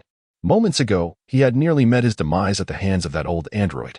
His pent-up frustration had yet to find an outlet. The two soon commenced their fierce duel. A notification echoed in Son Gohan's mind. Power level attribute of 10,000 has been dropped. Power level attribute 10,000. As their battle ignited, Son Gohan heard the system's alert. Gohan. I understand that Piccolo has now embraced the path of righteousness. Earth is in peril, and I must rise to the occasion. I am willing to merge with Piccolo once more, but Earth cannot be without a guardian. Will you assume the role of Earth's deity? The guardian of Earth spoke earnestly to Son Gohan. His foremost concern now lies in the safety of the Earth. After having endured the invasion of the Saiyans, his perspective on Piccolo has undergone a transformation. Once again, the Earth finds itself under the relentless persecution of the androids. He chose to empower Piccolo. Now, the latter requires a more formidable strength to safeguard the Earth. Divine Lord, I am not truly suited to be the deity of Earth. However, I have a more fitting candidate in mind, and that is Dandy from planet Namek. It would be splendid for him to assume the role of Earth's deity. Son Gohan declared with unwavering confidence. In the anime, after the fusion of the Earth's deity and Piccolo, the position of Earth's deity became vacant. Son Wukong utilized instantaneous movement to summon Dandy from planet Namek to take on the role of Earth's deity. Dandy also upgraded the Dragon Balls, allowing them to grant 3 wishes, akin to those of the Namekian Dragon Balls. Gohan, I entrust you with the position of Earth's deity. The Divine Lord expressed gratitude towards Son Gohan, his eyes brimming with admiration. At such a young age, his combat prowess was extraordinarily formidable, promising an unlimited future ahead. Do not worry, Divine Lord. I will protect the Earth from now on. Son Gohan nodded, silently affirming his resolve as he consolidated all his combat attributes. Divine Lord, I cannot bear to part with you, Bobo said with teary eyes, gazing at the Divine Lord. For so many years, he has remained by the side of the celestial being. Now, as they are to part ways, he feels a tinge of reluctance. Foolish, I am not dead after all. There is no need for such sorrow. After my fusion with Piccolo, you will still be able to see me just the same. The celestial being chided Bobo with a smile. This fellow is acting as if it is a matter of life and death. He was most fearful of such a scene. Turning to face Piccolo, he said, Come on. All right. Piccolo nodded. He was not one to dither. In an instant, he appeared before the deity. The two figures spun continuously. A flash of white light erupted as the deity's essence merged with Piccolo's being. A formidable aura emanated from within, causing the entire temple of the deity to tremble. A shockwave radiated outward in all directions, akin to the onset of a tempest. Krillin and Yamcha had long since abandoned the fight, both settling into a stance. What a powerful presence, they remarked. This aura rivaled that of a Super Saiyan. As the crowd beheld the fusion of the deity and Piccolo, they were enveloped by the overwhelming energy that enveloped them both. They were utterly astonished. Is the potential of extraterrestrials so terrifying? Chapter 77. Another dimension of Cell Planet Namek. A group of inhabitants from planet Namek toiled diligently in their fields. Laughter and conversation filled the air as they coexisted harmoniously. Once again, everything here had returned to its former tranquility and peace. On their planet, there has been no occurrence of war or aggression, nor has any audacious extraterrestrial dared to covet the Dragon Balls. This tranquility is attributed to the demise of the cosmic tyrants Frisia and King Cold on Namek. Consequently, neighboring planets have been abuzz with tales of the formidable guardians stationed on Namek, deterring outsiders from approaching. Suddenly, with a flash, Gohan's figure materialized on Namek. "Hello, everyone." Gohan greeted the assembly. It turns out he utilized his instant transmission technique to arrive on the planet. "Gohan, it has been a while. You've grown taller," remarked the inhabitants of Namek, who were all familiar with him. They greeted one another. Indeed, in the blink of an eye, 3 years have passed. Son Gohan smiled at the crowd, who welcomed him warmly, particularly the inhabitants of Namek. In another timeline of Cell, due to future Trunks time travel, 3 parallel worlds emerged: the future timeline, the past timeline, and the timeline of Cell. The Earth in this timeline mirrors the future timeline precisely. Son Wukong has succumbed to illness, and Vegeta along with others have been sequentially eliminated by the androids, leaving Trunks as the solitary warrior. A peculiar phenomenon occurred in a small town where, overnight, the entire population vanished without a trace. The city resembled a desolate wasteland, devoid of any signs of life. Suddenly, a monstrous figure emerged from one of the houses. His entire body is adorned with mottled spots, featuring a tail adorned with spines intended for the absorption of human essence. Resembling a verdant insect, were Son Gohan present, he would undoubtedly recognize it at a glance. This is the pest he speaks of, Cell. Dr. Gero has cultivated this ultimate android from the collected cells of formidable fighters. Initially, it begins as an embryo and then transforms into a larva. However, once Cell absorbs androids 17 and 18, he undergoes a profound metamorphosis. His appearance and physique shall undergo a tremendous transformation, with his strength experiencing a qualitative enhancement. He will evolve into the ultimate form of an artificial being. At that time, the android will conquer the entire Earth and even the cosmos. "Where are you? Androids 17 and 18? I miss you dearly. Come and merge with me," he roared towards the heavens. Due to Gohan's influence, a butterfly effect has caused Cell to emerge prematurely. In this timeline, androids 17 and 18 have yet to meet their demise at the hands of Trunks. This energy. It is the clash between Android 17 and Trunks. Suddenly, Cell sensed 2 powerful presences colliding. He immediately sensed Trunks' presence. Cell was eager to absorb Androids 17 and 18, transforming into his perfect form. A brilliant white aura erupted from his body, swiftly soaring towards the direction of the 2 combatants. This presence is incredibly potent. It approaches with astonishing speed. Could it be another android? Unthinkable. Androids do not possess any aura. No matter, I must first deal with the android before anything else. Future Trunks had sensed its presence when Cell unleashed his energy. At this moment, he is engaged in battle with Android 17. A strategy for a swift resolution must be devised, regardless of whether the impending arrival is foe or ally. The immediate priority is to subdue Android 17. Android 17, prepare to face your demise. Trunks charged fiercely towards Android 17. His current strength can only contend with one of the androids. Haha. Trunks, it has been a few days since we last met. I wonder if your skills have improved. However, your tongue has certainly become quite eloquent. If you seek my life, we shall see if you possess the capability to do so. Android 17 also charged toward Trunks. In this timeline, there is no one left to oppose the androids. If we can eliminate Trunks, the Earth will become our playground, and we shall indulge in our whims. Bang, bang, bang. The 2 soon engaged in combat. Trunks is the sole warrior of this timeline. Reality has dulled all his edges. His strikes are always swift, accurate, and ruthless, dispatching his foes with astonishing speed, extinguishing danger in its infancy. Unlike other Scions, Trunks does not display recklessness. Boom. Android 17 was struck by Trunks' left hook. His body was propelled to the opposite side. It was not yet over. Trunks let out a fierce roar, his form shifting like a phantom, instantly appearing on the other side, awaiting the arrival of Android 17. With a resounding thud, a powerful punch struck 17's form. Whoosh! Android 17's body plummeted towards the ground. Boom! The Earth was instantly shattered, creating a vast and deep crater. Rat-a-tat-tat. Trunks relentlessly unleashed a barrage of energy blasts into the gaping pit. The explosive sounds were deafening, and clouds of dust erupted into the air. The ground was rent with a massive fissure, unfathomably deep. This time, Android 17 was in for a rough experience. Observing the battle from the sidelines, Android 18 sighed in exasperation. She had no intention of intervening. She wanted 17 to endure some hardship. Otherwise, he would incessantly vie for her prey. Trunks ceased his assault, slightly panting for breath. He turned his gaze towards another direction. The immense power was drawing near. Android 18 seemed to sense the impending danger approaching her as well, and she looked in the direction Trunks was facing. Just as Android 18 was momentarily lost in thought. Whoosh! Trunks quickly gathered his focus, unsheathed his sword from his back, and charged into the thick smoke on the ground. Android 18 realized this too late to intervene. Trunks understood that this attack could not possibly eliminate Android 17. He must act decisively and eliminate Android 17 before the unknown formidable presence arrives. He plans to use the thick smoke as a veil to evade Android 18's interception and support. The visibility in the smoke is severely limited. Both Trunks and Android 17 rely on their years of combat experience to confront their adversaries.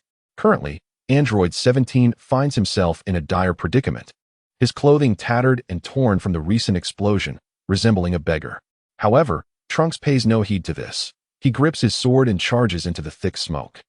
His intention is to resolve the conflict swiftly, using the smoke as cover to snuff out Android 17. Android 17, prepare to meet your end. Trunks cries as he begins to slash wildly. Unprepared for the onslaught, Android 17 is still reeling from the previous bombardment, barely catching a glimpse of a shadow rushing into the haze. Their line of sight obstructed, Trunks wields his sword with lethal intent, slicing through the smoke with precision. Chapter 78. Despair in another dimension. On the battlefield, Android 18 is overwhelmed. Sweat beads on her forehead as she instinctively retreats several steps. Sensing the imminent danger, the ground trembles slightly and debris begins to levitate.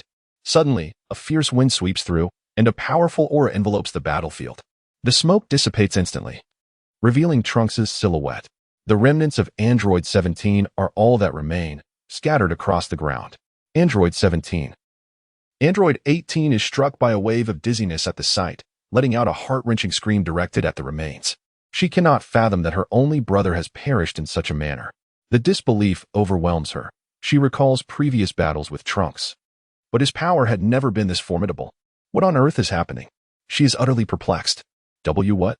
Android 17 is dead? My complete form. The newly arrived cell, having just reached the battlefield, is taken aback by Android 18's anguished cries. He appeared as though he had been struck by lightning. Charred on the outside, yet tender within. To his astonishment, he had arrived too late. Number 17 had already met his demise at the hands of Trunks. What then shall become of my perfect form? Who are you? What brings you here? Trunks gazed upon the green creature, speckled like an insect. He became instantly vigilant. The aura of this creature was exceedingly formidable, undeniably on par with that of an android. Athaha. Sharu was roused by the sound of Trunks' voice.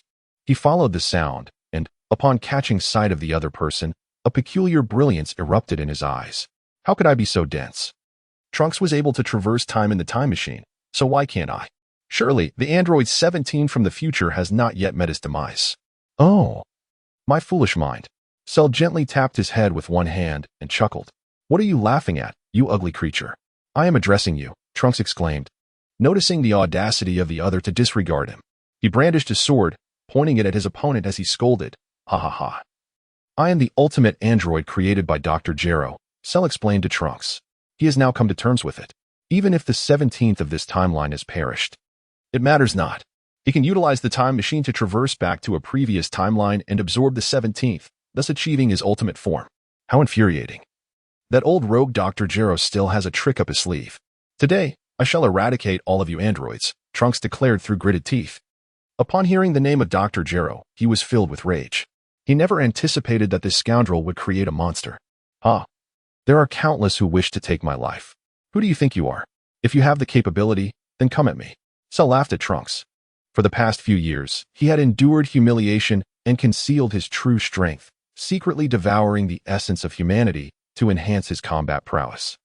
All of this was in preparation to ultimately defeat androids 17 and 18, absorbing them to achieve his perfect form. Now, the moment he had awaited had finally arrived. Despicable. Come and face me. Trunks charged at Cell. He intended to strike first, catching his opponent off guard. With swift movements, Trunks unleashed a series of sword techniques. What? Have you forgotten to eat? With such speed, you think you can defeat me? It is utterly impossible. Amidst the flashing blades, Cell nimbly evaded Trunks' assaults, effortlessly dodging his attacks while taunting him. You scoundrel! Trunks erupted with an even more formidable aura, his speed increasing significantly. Nevertheless, Cell continued to evade his strikes with ease. With such meager speed, do you truly believe you can slay me? You might as well retreat, Cell scoffed. He delivered a kick towards Trunks, seeking to end his life. In response, Trunks aimed a sword at this grotesque figure. He aimed to sever his opponent's leg. Ah! Sheru let out a cry as his entire leg was cleaved off. However, one of his tails lashed out towards Trunks' body. Boom! Trunks suffered a devastating blow, spitting out a mouthful of blood. His body hurtled directly towards a building. With a thunderous crash, the entire structure collapsed instantaneously, burying Trunks within its debris. He never anticipated that the tail of this monstrous creature possessed such formidable attacking power. Boom! The structures buried beneath Trunks were reduced to mere dust. Golden light erupted from his body. With each leg, he launched an attack, and I did not suffer a loss. Trunks wiped the blood from the corner of his mouth, a smirk of schadenfreude gracing his face. The opponent was no longer a formidable threat, even if this monster's speed was unmatched. It was a delusion to think a single leg could triumph over him. Trunks, how naive you are. Do you truly believe I would be so foolish? That was merely to amuse you. Cell exerted great force, the muscles of his entire leg shifting. Boom! A brand new leg sprouted from the wound. What? You possess regenerative abilities? Trunks was taken aback by this unexpected turn of events. He was taken aback by the creature's astonishing ability to regenerate. Rare and extraordinary. This is the essence of the Namekian cells. It can sever its limbs and regrow them anew. Seeing Trunks' expression, Cell felt an overwhelming sense of satisfaction. He is merely attempting to flaunt his superiority before his adversary. Trunks, perish. At this moment, Android 18 finally regained her composure amidst the sorrow. She vowed to avenge Android 17, launching a colossal energy blast towards Trunks. Upon witnessing Android 18's assault, Cell's eyes gleamed with excitement. Although Android 17 had been vanquished, Android 18 remained. I shall absorb her now, and then seize the time machine to return to the past and absorb Android 17. Let me proceed. Trunks brandished his sword and charged forward, striking at the massive energy blast with fervor. Slash, slash, slash. The energy blast was instantly fragmented into countless pieces. I will fight you to the end. Seeing that her energy attack had no effect on Trunks, Android 18 resolved to charge in recklessly. This is dire. Android 18 is prepared to risk everything. I must absorb her quickly, or it would be a pity if Trunks were to fall. In a swift motion, Cell positioned himself between the two. With his palms spread before his face, he bellowed, solar flare. A blinding radiance enveloped the scene, rendering both Android 18 and Trunks unable to see. Ah, I cannot see. Trunks cried out, wildly swinging his sword in front of him. He feared that his opponent would launch a surprise attack. My eyes. The defense of the 18th position shielded me from the blinding light. A wicked smile curled at the corner of Shala's mouth. With a swift movement, he appeared beside number 18's. The needle at the tip of his tail expanding instantaneously into a trumpet shape, poised to engulf her. Ah, what are you doing? Let me go. Number 18's body was suddenly ensnared, as if being consumed by some unseen force. She emitted a cry of terror. Do not struggle. Merging with me is your ultimate honor. Haha. Cell laughed heartily, the tail writhing as it swallowed number 18 whole. A formidable aura surged from his being, and Cell's form and appearance underwent a dramatic transformation. He successfully evolved into the second stage. His form still retained a tail, yet his physique appeared robust, increasingly resembling that of a human. His visage began to take on human-like features, with notably large lips and the ability to modulate his voice. Chapter 79. The Last Warrior Has Fallen. Earth. The Divine Palace. Suddenly, the figures of Son Gohan and Dandy from Namek appeared here. Greetings were exchanged among everyone. It turned out that Son Gohan had traveled to the Namek planet to inform the Grand Elder and Dandy about the situation on Earth. In gratitude for Son Gohan and his companions, the Namekians sent Dandy to Earth to serve as the guardian deity. Thus, the two returned to Earth, and Dandy naturally assumed the role of the Earth's guardian deity. In another timeline of Cell, where is Android 18? What has this monster done?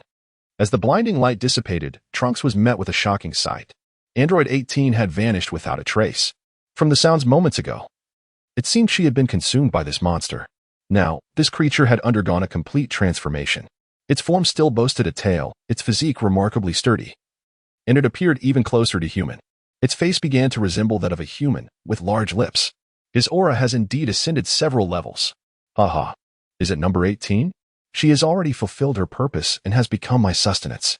Cell licked his lips with his tongue, revealing an expression of sheer delight. If it weren't for that scoundrel Trunks killing number 17, I would have attained my perfect form. However, it matters not. I shall eliminate Trunks shortly. I can still travel back in time, absorb number 17, and become complete. What? This wretched monster. Trunks charged at Cell with fury, swinging his sword aimed directly at his head. Clang. Cell extended 2 fingers, effortlessly catching Trunks' descending blade. No, this cannot be true. Trunks struggled fiercely to break free from his grasp. A brilliant yellow aura erupted from his body. However, it was utterly impossible to wrest the sword from Cell's grasp. Trunks. Nothing is beyond possibility. Your current strength pales in comparison to mine, akin to that of a mere child. Within Cell's being resides the essence of Scion cells. He also inherited the pride of the Scions, attempting to impress Trunks. Yet here I was, merely instilling fear. Trunks resolutely released his grip, launching a flurry of punches and kicks at Cell. However, Cell stood as unyielding as the Eiffel Tower, unmoved by the ferocity of Trunks' assault. No matter how fierce the strikes were, Cell remained unperturbed. Die! Trunks exclaimed, unleashing his signature move, the special beam cannon. Realizing that his attacks were futile against this monstrous foe, he decisively resolved to unleash an energy wave as an attack. Such trivial skills. Do you dare to challenge my energy? The creature unleashes the Kamehameha. Cell relaxed his grip on the sword, positioning both hands at his waist to perform the energy wave stance. What? This is the aura of a Scion. You monster, I shall end your life. Trunks' energy surged dramatically in his hands, launching towards Cell with ferocity. Wave. Cell too propelled the energy of his Kamehameha forward. Boom. A colossal beam of energy collided instantaneously, sending rubble and debris flying, as if a tempest had been unleashed. Cell's Kamehameha held the upper hand. Prepare to perish. Future Trunks summoned every ounce of energy within him to its fullest extent. He cannot afford to lose. Should he falter, the entire planet would inevitably suffer. Trunks, do you wish to end my life? You are still far too inexperienced. Allow me to demonstrate the chasm that lies between us. Cell 2 unleashed a torrent of energy towards the luminous beam. The colossal beam of light emanating from his hand gradually overpowered Trunks' energy column. Cell expertly controlled the energy, knowing that the moment to obliterate Trunks had not yet arrived. After all, the time machine was still in his possession. No, I refuse to accept this. I cannot be defeated. Trunks let out a furious roar as he was struck by the energy beam. Boom. The Kamehameha wave erupted with a tremendous force, sending Trunks hurtling through the air. Spitting out a mouthful of blood, Trunks instantly reverted to his normal state, having exhausted all his energy to maintain his Super Saiyan form. His body plummeted from the sky. Thud. Trunks crashed to the ground, gasping for breath. It appeared he was gravely injured. Trunks, did you ever anticipate such a fate? Were it not for your slaying of Android 17, I would have attained my perfect form by now, said Cell, hovering beside Trunks with an air of superiority. A hint of regret lingered on his lips.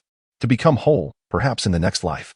Although Trunks now lacked combat prowess, he retained his unwavering pride. He would never bow to malevolent forces. Ha ha ha, you are so Navi. Have you forgotten about the time machine? Cell remarked with a sly grin. He had long contemplated the possibility of utilizing the time machine to return to the past in search of number 17. You shall not succeed. Trunks attempted to reach into his pocket to destroy the time machine contained within the universal capsule, but he was a moment too late. Boom. Cell had been prepared, and 2 beams of lethal energy obliterated Trunks' shoulders. Trunks let out a wretched scream, blood gushing from his severed arms. The agony contorted his features into a mask of rage. Damn, you, may you meet a wretched fate. The pain caused beads of cold sweat to trickle down Trunks' forehead, his silver teeth clenched tightly, and his eyes filled with bloodshot fury. He seemed as though he were about to devour Shalu. Trunks understood that losing this battle would signify that the entire Earth would fall under the dominion of this monstrous creature. He was unwilling to accept his fate, yet powerless to change it. For now, he could only indulge in verbal expressions of his frustration. Trunks, whether I meet a good or bad end is a matter for the future. Regardless, your demise is imminent. With a swift motion, Cell raised his hand, directing it towards Trunks' head, energy coalescing at his fingertips.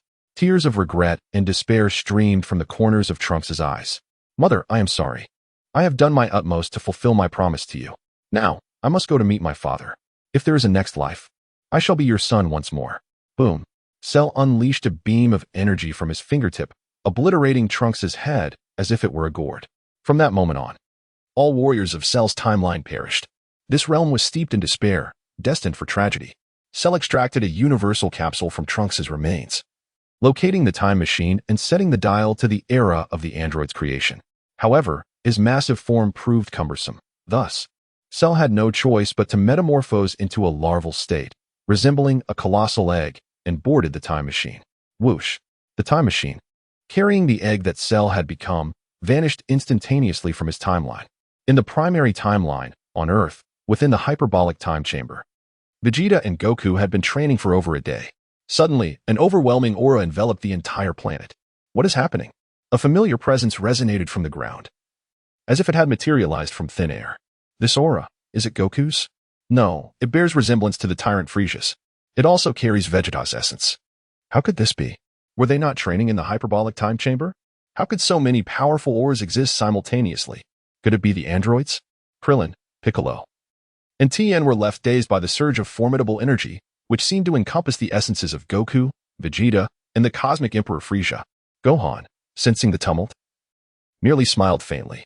Chapter 80. The Crisis of Android 17 in the Primary Timeline on Earth. Suddenly, a time machine materialized, gracefully descending to the ground. Boom. The colossal egg of larval Cell emitted a burst of energy, shattering the time machine, and the egg leapt to the surface. Crack. The egg exploded instantaneously. Haha. Android 17. I have arrived. Prepare yourself for my arrival. A hearty laugh echoed as Cell emerged, exuding a formidable and domineering presence. He instantly evolved back into his second stage form. Cell was eager to locate Android 17, intending to absorb him and achieve his perfect form. A radiant white aura erupted from his being, soaring towards the southern direction. The Temple of the Gods. Gohan, what on earth is happening? Why are there so many presences emerging? All eyes converged upon Son Gohan, for he alone had ventured into the realms of the future, possessing knowledge of the events that unfolded. This individual was an ultimate artificial being, crafted by Dr. Gero, utilizing the cells of numerous formidable warriors. Hence, everyone could sense the presence of others. Son Gohan recounted the situation in broad strokes. That scoundrel, Dr. Gero, is truly a scourge upon this world. How could he create a monster using the cells of so many powerful beings? Krillin exclaimed, his face a portrait of indignation. He never anticipated that Dr. Gero could descend into such madness. Gohan, it has been quite some time since I last engaged in physical activity. This creature, allow me to handle it, Piccolo declared with unwavering confidence. He has now become one with the divine being, his entire being infused with power. Piccolo's confidence has been restored. There is no problem. As long as Uncle Piccolo is happy, that is all that matters. Son Gohan readily agreed, eager to be a mere spectator while also reaping the benefits of combat attributes. Why not indulge in such an opportunity? One wonders where this formidable creature is headed. Let us wait a moment and join in the observation. Tien and the others are filled with fighting spirit, even if they do not engage directly. Merely witnessing the battle will greatly assist their future training. Such high-level confrontations are rarely encountered. Very well, let us bide our time. We shall set forth once the creature comes to a halt. Piccolo has now fully integrated himself into this circle. He is no longer the lofty Majin Buu of yesteryears. 17, 18, where on earth are you? Shouted Cell loudly at the sky. His voice resonated like a loudspeaker, echoing for miles around. It was none other than Cell who had arrived at Dr. Gero's research facility. What he beheld was a desolate wasteland, clearly a site of intense conflict. Cell, however, was unconcerned with such matters, for the data in his mind indicated that at this particular juncture, Goku's fighting prowess was rather diminished. He intends to lure his adversaries into his trap, preferably summoning androids 17 and 18 as well. Shara buzzed about like a headless fly, shouting and flailing in chaos. Meanwhile, androids 16, 17, and 18 leisurely strolled through the mountains, taking in the scenery. What a stroke of bad luck, remarked android 17. to emerge only to be soundly thrashed by Sun Wukong. The resentment within him has yet to subside. Sun Wukong's son, Gohan, is acutely aware that we are the product of Dr. Gero's modifications, designed to eliminate Sun Wukong. To be thoroughly beaten by us would be a mere trifle. Had it been anyone else, we would likely have met our demise long ago. Android 18 reproached Android 17, astonished by Gohan's formidable strength, which starkly contrasts with the information available. This individual is shrouded in an aura of enigma. Indeed, his combat prowess is overwhelmingly potent. In his presence, we feel as diminutive as children. Android 17, contemplating this, wore an expression of palpable fear. He believed that after being transformed by Dr. Gero, his combat prowess was unparalleled on Earth. To his astonishment, he was swiftly struck down by Gohan. Android 16, just how formidable is Gohan's strength? Are you capable of measuring his power? The gaze of Android 18 turned to the taciturn Android 16. She sensed that he was not as simple as he appeared.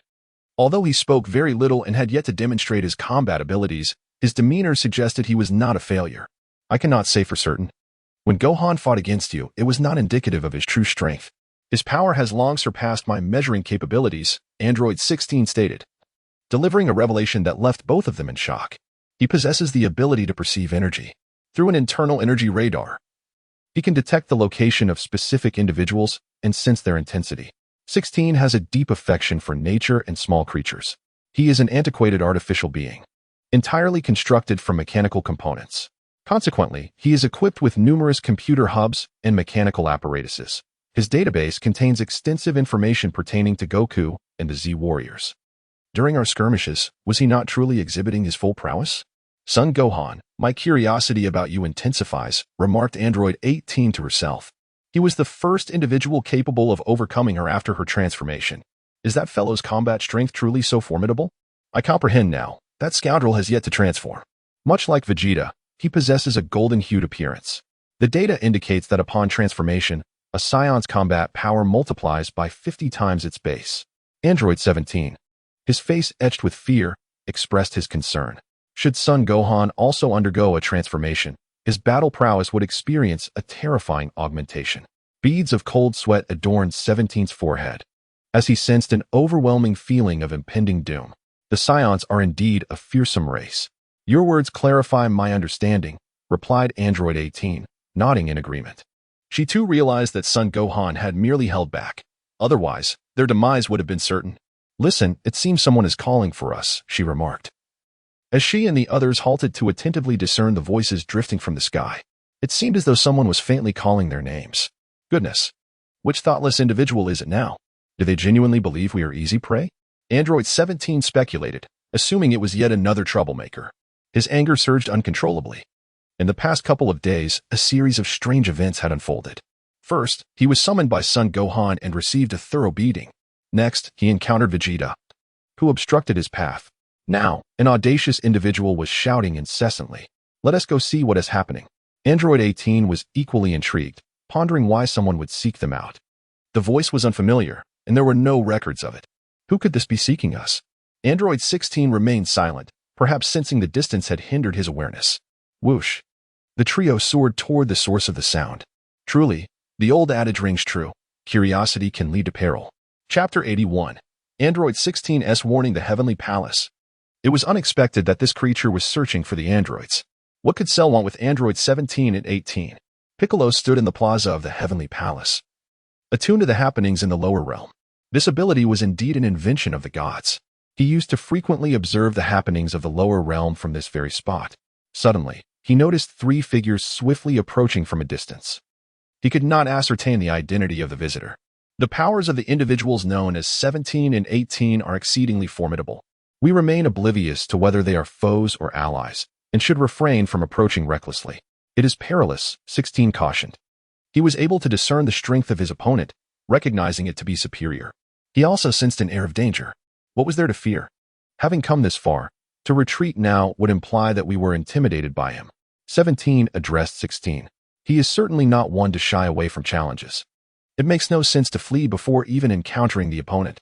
16's perspective is indeed wise. It is prudent for us to exercise caution. We have only just been activated, and there are no allies to be found. This must undoubtedly be an adversary. Perhaps it would be best for us to remain discreet for the time being and reassess the situation later. 18 remarked to 17. The circumstances have escalated beyond their control, and this world is rife with uncertainties. Take the matter of son Gohan, for instance. It has served as an alarming reminder. Not everyone will show mercy towards individuals like us. 16 has already indicated that this individual possesses formidable strength. Therefore, there is no need for us to take unnecessary risks. 18 planned to select the easier targets, but she was taken aback by 16's assertion regarding this individual's significant power. Very well, I shall heed your counsel. 17 also recognized the apprehensions held by 16 and 18. He uttered no words, for the principle of majority prevails. After all, just the day prior, he had been soundly defeated by Sun Wukong. The trio altered their course, soaring towards the opposite side. However, their presence did not go unnoticed by Cell. Regardless of who it was, arriving meant there would be no escape. A powerful aura emanated from Cell as he pursued the three with relentless determination. He is currently indifferent to who approaches. He will first seek someone to inquire and then proceed. Alas, that fellow has caught up. 16 reminded. He soon sensed that someone was pursuing him from behind. Goodness, do they truly believe we are made of clay? Number 17 had no choice but to cease fleeing. Being chased in such a manner was utterly stifling. He came to a halt, awaiting the arrival of his adversary. Let us assess the situation before proceeding. If we truly cannot prevail, we shall retreat. The thought of fleeing in such a manner is rather ignoble for number 18. After all, they have yet to engage in combat, and to retreat would be to abandon their youthful vigor. The three paused, anticipating the arrival of Cell. Cackling. It is number 17 and number 18. How splendid. Cell's face could not conceal his delight upon seeing the androids. Meanwhile, he disregarded number 16 entirely. What a grotesque creature. Number 17 and the others regarded the newcomer with evident wariness. This monster, neither fully human nor ghostly, bore an intimidating countenance. It seemed that the visitor harbored malicious intent. His eyes glinting with avarice, saliva dripping from his lips, a repulsive sight indeed. In an instant, Cell's speed reached its zenith, and he found himself before the androids. Yet he did not pause, launching himself toward number 17 as if he were a primeval beast pouncing upon its prey, eager to seize control. To their astonishment, this fiend showed no intention of halting. The trio quickly sidestepped in alarm as the monstrous figure barreled towards them. He, how delightful it is to see you. I was genuinely concerned for your safety. Cell missed his target. He halted, turned around, and patted his chest, grinning lewdly at the cyborgs, number 17 and others. To his astonishment, the clumsy method he employed had indeed summoned the very being he had long yearned for, the fully realized number 17. This time, the prospect of achieving completeness seemed within reach. Are you cursing us? Damn you, may your entire family perish. Who are you? What do you want from us? Do we know each other? Number 17 and number 18 responded with a barrage of taunts and inquiries directed at the creature. They became vigilant in the presence of this entity. Meanwhile, number 16 remained silent, ever watchful for a sudden ambush from the monstrosity. He could sense the danger emanating from the other party. Ha ha ha. I am the ultimate android, Cell, created by Dr. Gero. I have traversed from another dimension in search of you. Cell proudly introduced himself. He has now set down the heavy stone that once burdened his heart.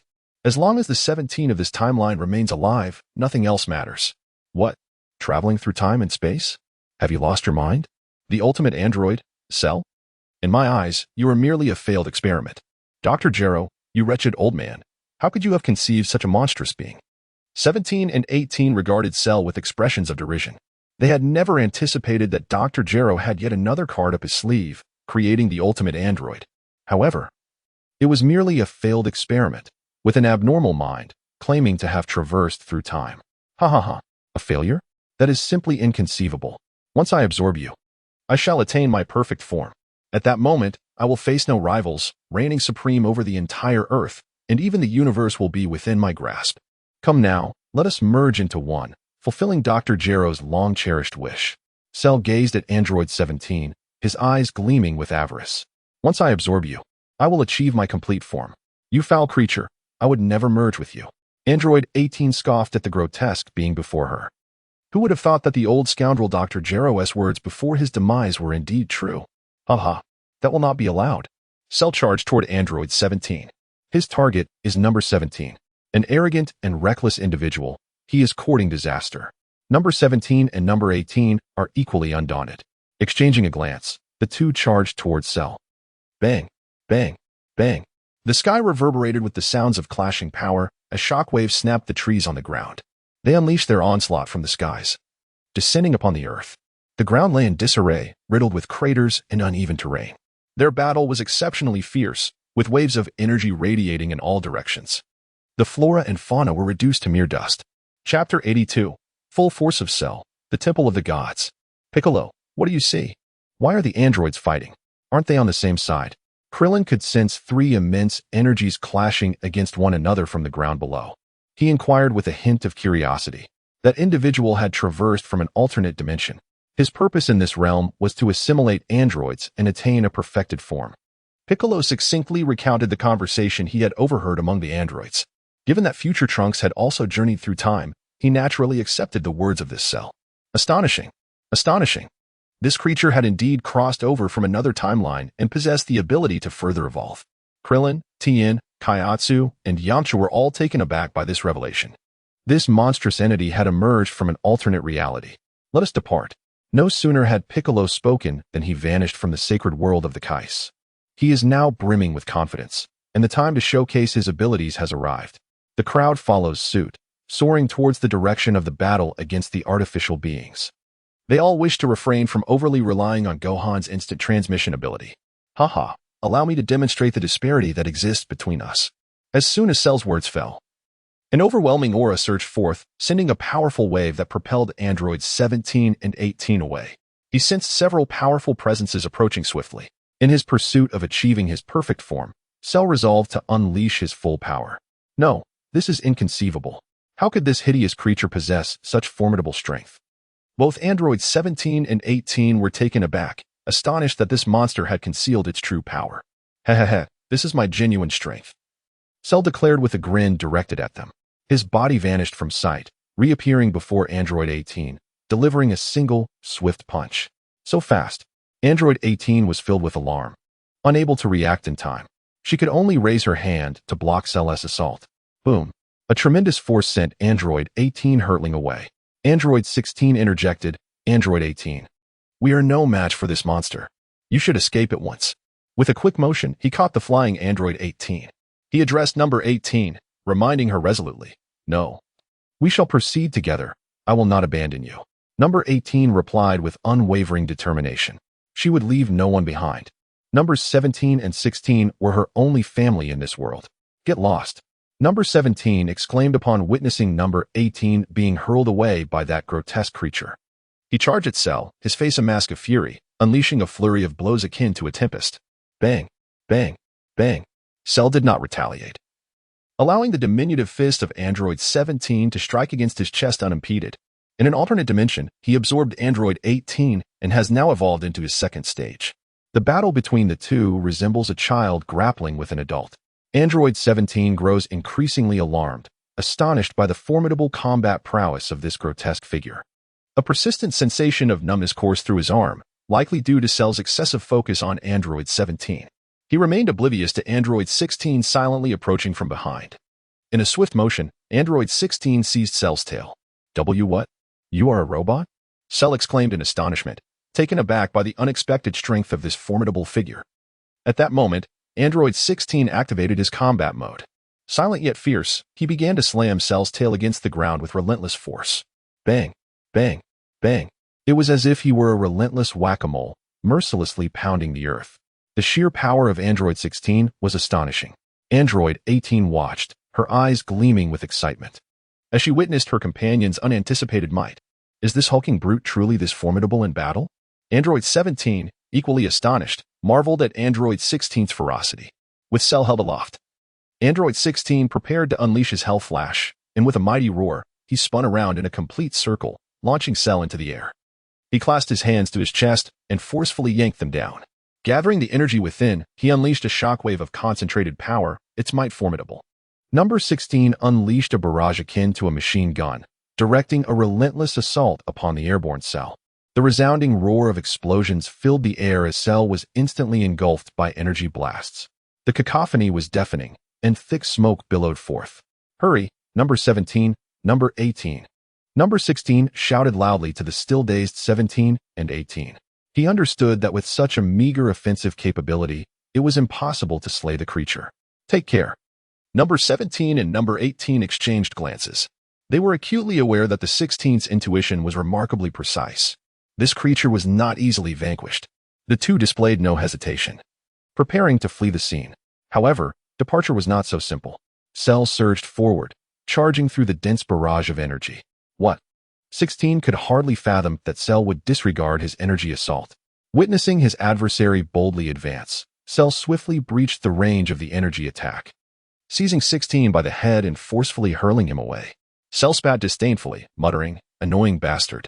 His palm emitted an energy blast aimed at the discarded number 16. With a resounding boom, number 16 was instantly reduced to mere fragments, its parts strewn across the ground. The disparity in combat power was unmistakable. At this point, even Cell had ascended to his second form, making the task of vanquishing number 16 an effortless endeavor.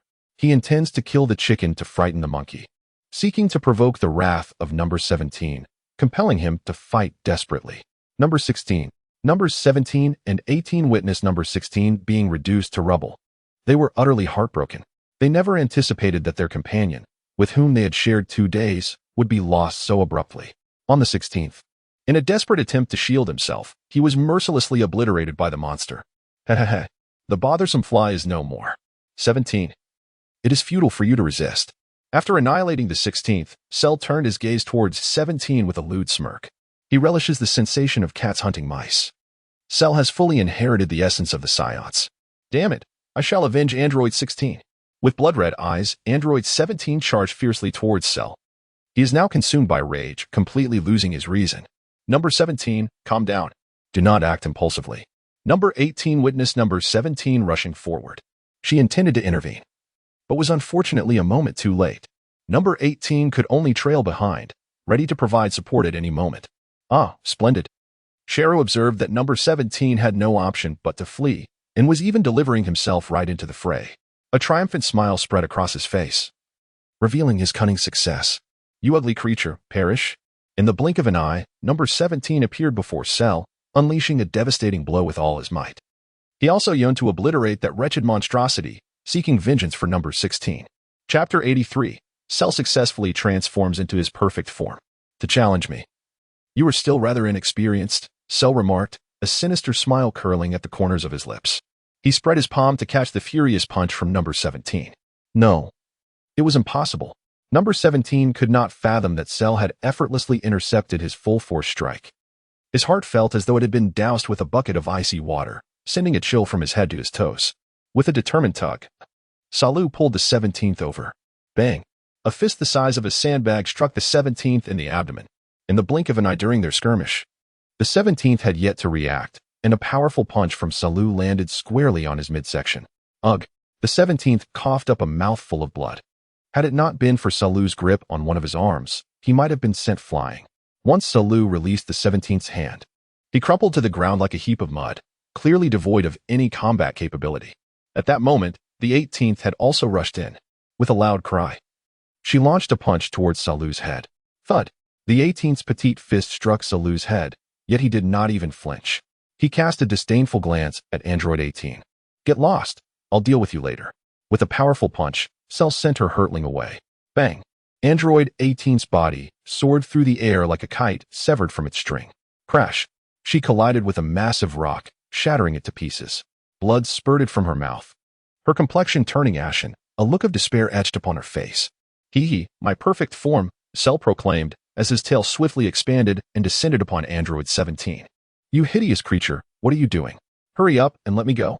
The anguished cries of Android 17 echoed relentlessly. He has now been consumed by Cell's tail, with half of his body engulfed. Android 17.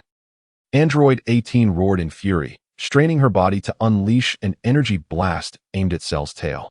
She intended to sever the appendage of this monstrous creature. Ha! Cell disregarded Android 18's energy assault entirely. He inhaled forcefully, instantly engulfing the entirety of Android 17. Boom! A column of energy surged skyward.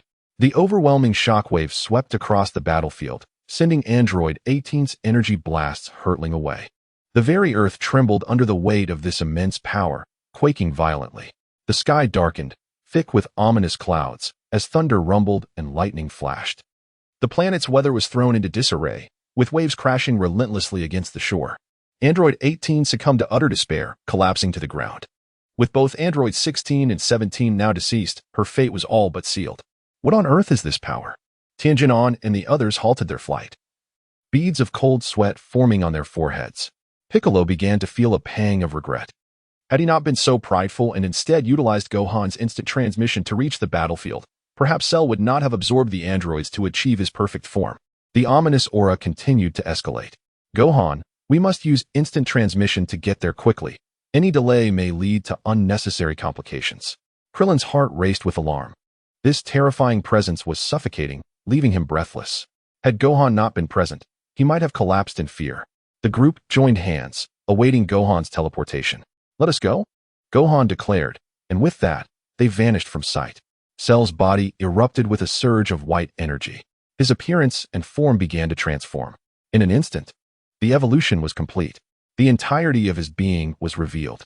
He sprouted wings, tucking his tail within them, which could be utilized to release small Cell. And if Cell so desired, he could extend and absorb others. His feet resembled those of a human, and his face bore little difference from that of a human being. Ha! Is this the perfect form? This power is truly magnificent. Cell clenched his fists, feeling the surging combat prowess within him. He joyfully unleashed a series of consecutive punches, stretching his newly acquired form. This monster, shall not meet a good end. Upon witnessing Cell absorb Android 17, Android 18 felt as if she had undergone a profound transformation. The pressure was so overwhelming that it rendered her breathless. Ha!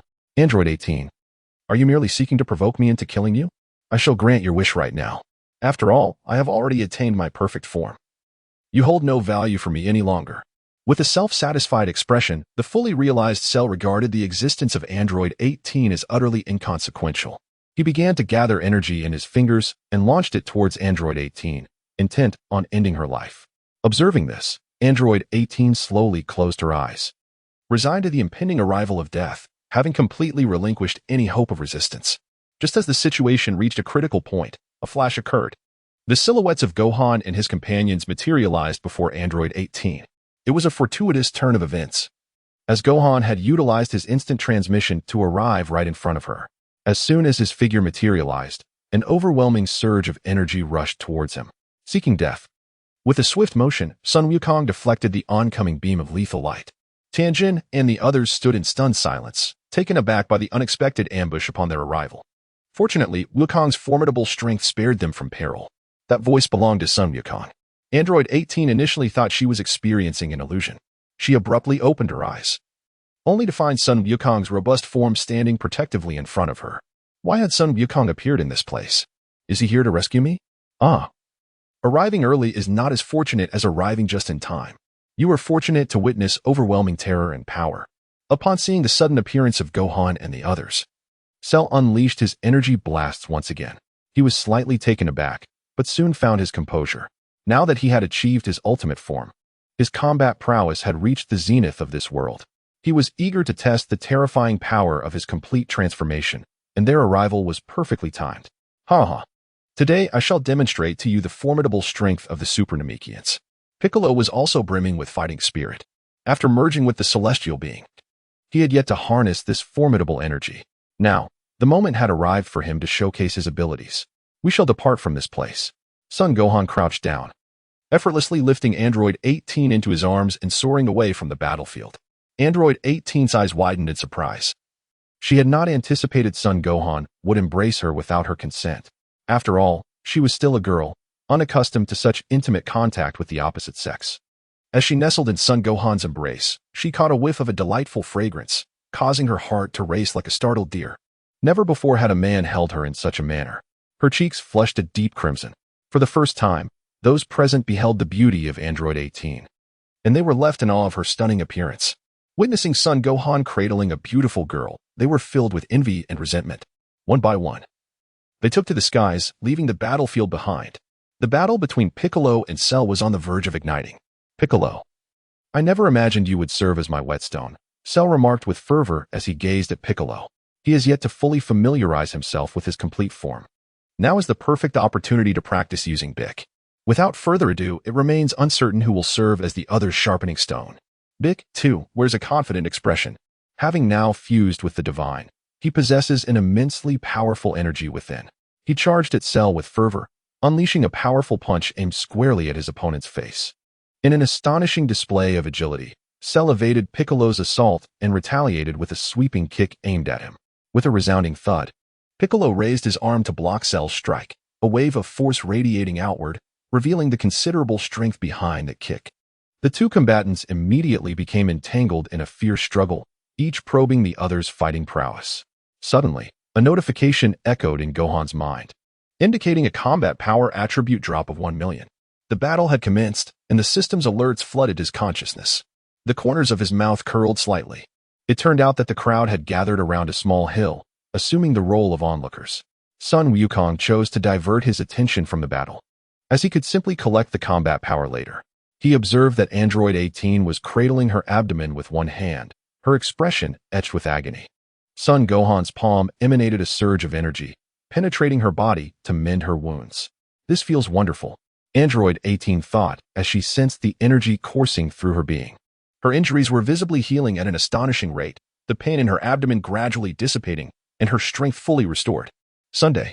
Gohan.Th. Thank you. I'm fine now, please set me down, she said, her cheeks flushed with embarrassment.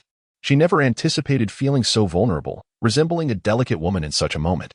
If Android 17 were to witness this scene, he would undoubtedly emerge from Cell's belly in disbelief, questioning. Is it truly appropriate for you to be in such a state when I am being consumed by our enemy? All right, Son Gohan replied, gently placing Android 18 down, before turning his attention back to the ongoing battle. Boom, boom.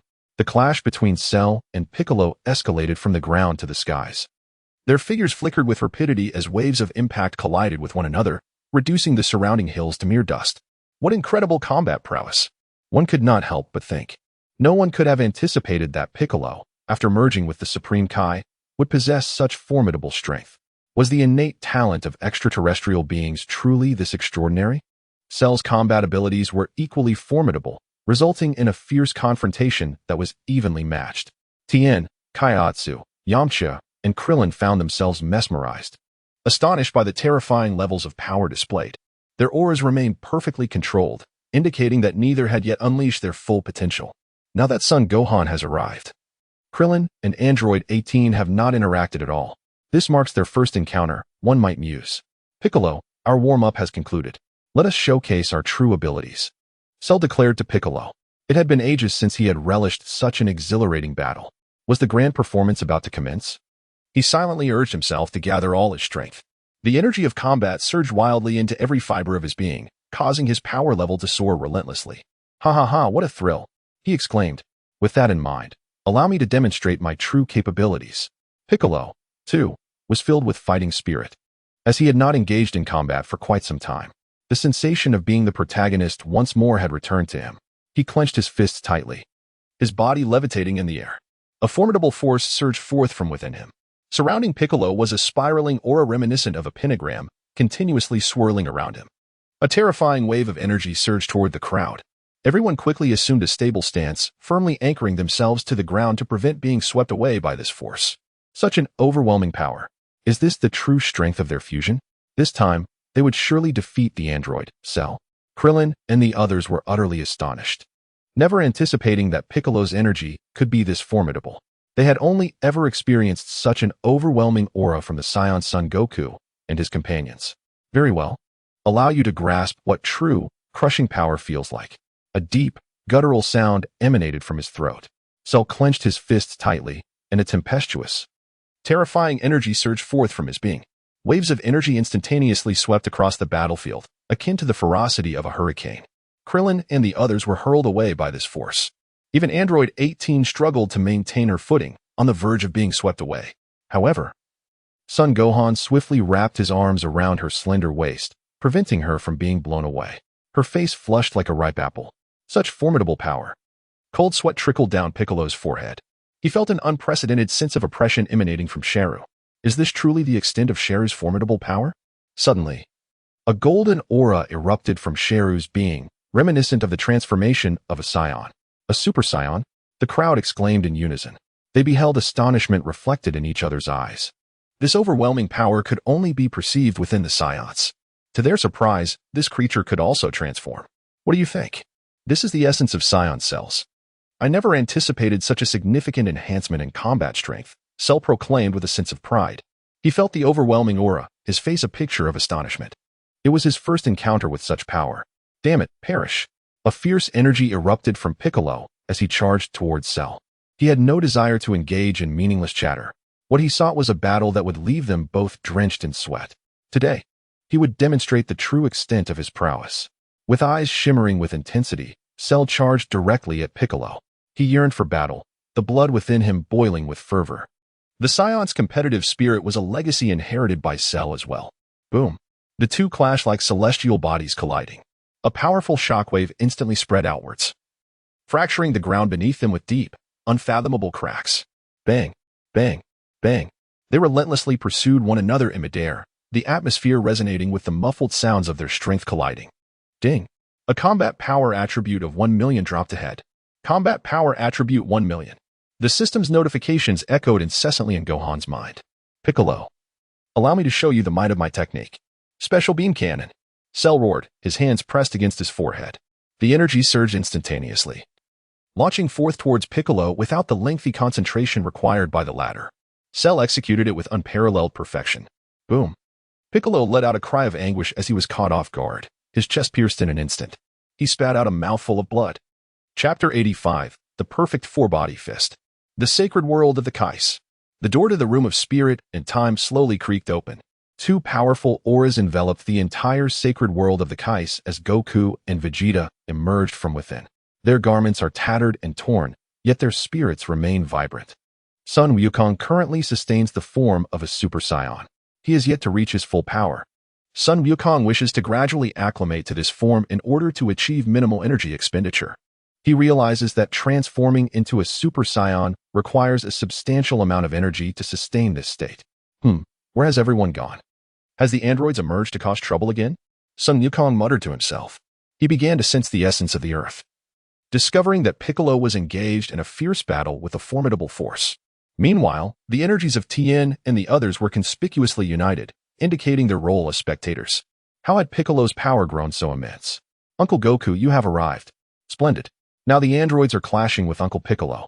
At that moment, the Earth's deity, Dend, approached Goku to extend his greetings. He had long heard others speak of Sun Wukong and Vegeta training within the hyperbolic time chamber. Oh, Dandy, what brings you here? Super Saiyan Sun Wukong inquired, scratching his head in confusion. What on earth was happening? Why was Dandy from Namek present in this place? Whoosh. A surge of white energy erupted from Vegeta, propelling him toward the battlefield. He has cultivated himself in the realm of spiritual time for 2 years and now feels ready. The moment has arrived for him to reclaim his dignity. He must not dawdle like Sun Wukong. Vegeta, you are exceedingly cunning. Sun Wukong called out loudly to the swiftly departing Vegeta. Little did he expect that the opponent would make a move to seize his prey without so much as a greeting. Dandy, we shall discuss this later. I will rush ahead to assist. Sun Wukong's feet danced restlessly in place. His spirit also stirred with anticipation. After enduring 2 arduous years of training, he yearned for a battle that would allow him to sweat profusely. He exchanged a few words with Dandy before pursuing Vegeta, hoping for everyone's safety. Under Mr. Bobo's guidance, Dandy had now attained the ability to perceive events occurring in the lower realms, much like the former Kai. Piccolo. Upon witnessing the energy wave pierce through Piccolo's chest, the crowd anxiously sought to rush to his aid. Remain calm. Uncle Piccolo can regenerate from severed limbs. He is not so easily defeated. Son Gohan, noticing the heightened emotions of the crowd, began to elucidate. After all, he too bore the bloodline of the Namekians. Is that true? Splendid. You nearly frightened me to death. The restless hearts of the crowd gradually settled. They held an unwavering trust in Son Gohan's words. Oh, what an overwhelming aura. The energies of Sun Wukong and Vegeta resonated powerfully. Just as the crowd's emotions began to stabilize, they sensed 2 formidable auras approaching their direction. Upon hearing the commotion, Android 18 realized that Sun Wukong was nearing the battlefield. Her beautiful eyes involuntarily turned towards Son Gohan. Her feelings at that moment were complex. Piccolo, cease your pretense of being lifeless. I too possess your cells, Cell remarked sarcastically at the pitiful Piccolo. This scoundrel was acting so convincingly. occasionally spitting out purple blood, that anyone unaware of the truth would surely be deceived. Never had he encountered such shamelessness. Very well, I shall reveal my hand. In truth, I was only pretending, Piccolo said, shrugging his shoulders, and with a forceful tug, the gaping wound on his chest instantaneously healed. He had not anticipated that this monster possessed its own cells, fully aware of its surroundings. You wretch, reveling in your charade, I shall allow you to indulge to your heart's content. Cell clenched his fists tightly, a radiant orb of white light illuminating his form. The orb flickered incessantly as his body began to split, first into 2, then into 4, resembling a quartet of cells. What? Tien's ultimate technique, the 4-way fusion. It was astonishing that this monster's body had also assimilated Tien's cells. Utilizing the 4-way fusion, Cell mirrored the essence of siblings. With none of their energy diminished, Tien and the others stood in sheer astonishment. Truly, this was a monster of unfathomable power. Witnessing Cell execute the 4-way fusion with such flawless precision left everyone in awe. Well, not frightened, I trust? Cell remarked with a smug grin. He now seeks to flaunt his prowess before the crowd. The 4 identical cells surround Piccolo in an instant. Ha ha, I was utterly startled. How frightening. Piccolo gazes at the 4 identical cells, amused by this audacious individual's antics. Never has he encountered such shamelessness, showcasing the techniques of others. Special beam cannon. The 4 cells mimic Tien Shinhan's signature pose, their hands converging to form a triangular shape aimed directly at Piccolo. Their palms unleashed 4 powerful pillars of energy, targeting the encircled Piccolo. That cunning creature, Cell, disregarded conventional tactics, employing others' techniques without the need for preparation. Having learned from a previous encounter, Piccolo was well prepared this time. He soared forcefully into the sky. Thunderous roars echoed as the energy beams of the Kamehameha collided instantaneously, resulting in a colossal mushroom cloud that ascended into the heavens. Nowhere to escape. Cell bellowed, his gaze fixed upward. For of Cell's 8 eyes emitted beams of energy, sweeping towards Piccolo. A mere trick. Piccolo dodged and weaved in midair, evading the onslaught of energy beams. These were techniques he had mastered himself, and yet this foe dared to wield them against him. Perish. Cell observed that the energy beams proved ineffective against Piccolo. His palm coalesced into a slender disk of light, which he hurled forth. This was the ultimate technique employed by Frisia on the planet Namek, the cutting disk. What? The key sphere slash? How many cells from various beings has this monster assimilated? Each technique is executed with such mastery. Dr. Jero, what manner of creature have you unleashed upon us? The onlookers were profoundly astonished by Cell's display of prowess. They had not anticipated such formidable strength from this creature. Nowhere to run. Cell gesticulated below, commanding the airborne cutting discs. Meanwhile, Piccolo soared through the air, desperately attempting to evade them. Yet, these cutting discs seemed to possess a tracking ability, relentlessly pursuing him. Whoosh. Suddenly, 2 powerful presences arrived on the scene. Androids? Vegeta charged directly into the fray. He has had little interaction with the inhabitants of Earth. Vegeta, Goku, I never anticipated your arrival. Cell had long sensed the approach of 2 formidable energies heading this way. He has now transformed into his complete form, showing indifference to the number of challengers that dare to approach him. You wretched creature, brace yourself for my wrath. Huh. Vegeta is not one for idle threats. He unleashes his fury without hesitation. In an instant, he ascends to Super Saiyan, enveloped in a radiant golden aura. This power far surpasses that of just 2 days ago. It appears that his training in the hyperbolic time chamber has instilled him with an overwhelming confidence. He feels an overwhelming urge to press the android down and rub it against the ground. He charged directly at Cell. Bang, bang, bang. The 2 soon found themselves engaged in fierce combat. Ding. A battle power attribute of 1 million dropped before him. Battle power attribute increased by 1 million. The sound of the system's notifications echoed incessantly in Gohan's mind. A pleasing curve graced the corners of his mouth, heralding yet another opportunity to reap the rewards from the unsuspecting. At that moment, Son Goku descended from the skies, witnessing 3 identical figures orchestrating disc attacks against Piccolo, while another engaged in combat with Vegeta. What could this possibly mean? Could it be that they are quadruplets? Chapter 86. The complete form of Cell. 1 against 3. Father, you have emerged. Goku is here. This is truly wonderful. The crowd gathered around the Super Saiyan Son Goku. They had not anticipated that Son Wukong would transform into a Super Saiyan without engaging in battle. Android 18 also cast her gaze upon the Super Saiyan Son Wukong. For it was this man who had been captured and transformed into an android by Dr. Gero. What could possibly be the explanation for this? How could Piccolo's strength have surged so dramatically? The Super Saiyan Sun Wukong observed curiously as Piccolo was relentlessly pursued by the cutting discs. Currently, Piccolo appeared quite disheveled. He had merged with the Supreme Kai, resulting in a significant enhancement of his combat prowess. The Supreme Kai of Earth was now denned from Namek. Summoned by Gohan through instant transmission, Piccolo was locked in battle with the ultimate android, Cell, who possessed the cells of numerous individuals, including those of the Saiyans. Soon, the group elucidated the situation to Sun Wukong. Alas, it seemed Piccolo was on the verge of collapse. Suddenly, Krillin shouted. Everyone turned their attention towards the battleground. At that moment, one Cell was engaged in combat with Vegeta, while 3 others manipulated the cutting discs. Ha! Piccolo, I shall chop you into pieces. Cell taunted. Accelerating the speed of the discs he controlled. I must lend my assistance, Sun Wukong declared, unable to contain himself upon witnessing Vegeta already in the fray. His heart was filled with immense excitement. After 2 arduous years of rigorous training, he could finally witness the fruits of his labor. No sooner had he spoken than Sun Wukong charged into battle, unleashing a furious barrage upon the remaining 3 Cell Juniors. He sought to disrupt his opponent's rhythm. Boom! The deafening sound of explosions echoed, thick smoke billowing forth. The cutting disc lost its control over Cell.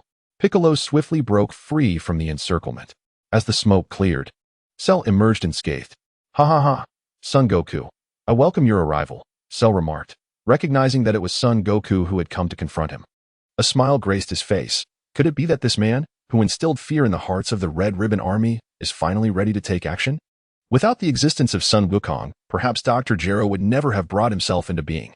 Presently, Cell embodies the essence of a triumphant victor, eager to take on 3 opponents simultaneously.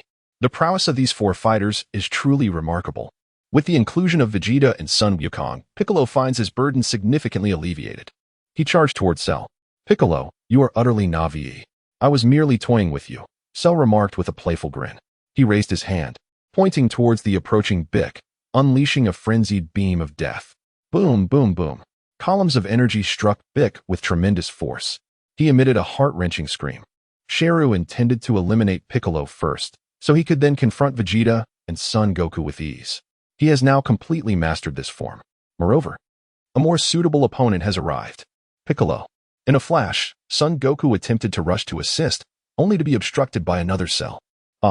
Piccolo emitted a heart-wrenching scream. The disparity in their fighting prowess was indeed overwhelming.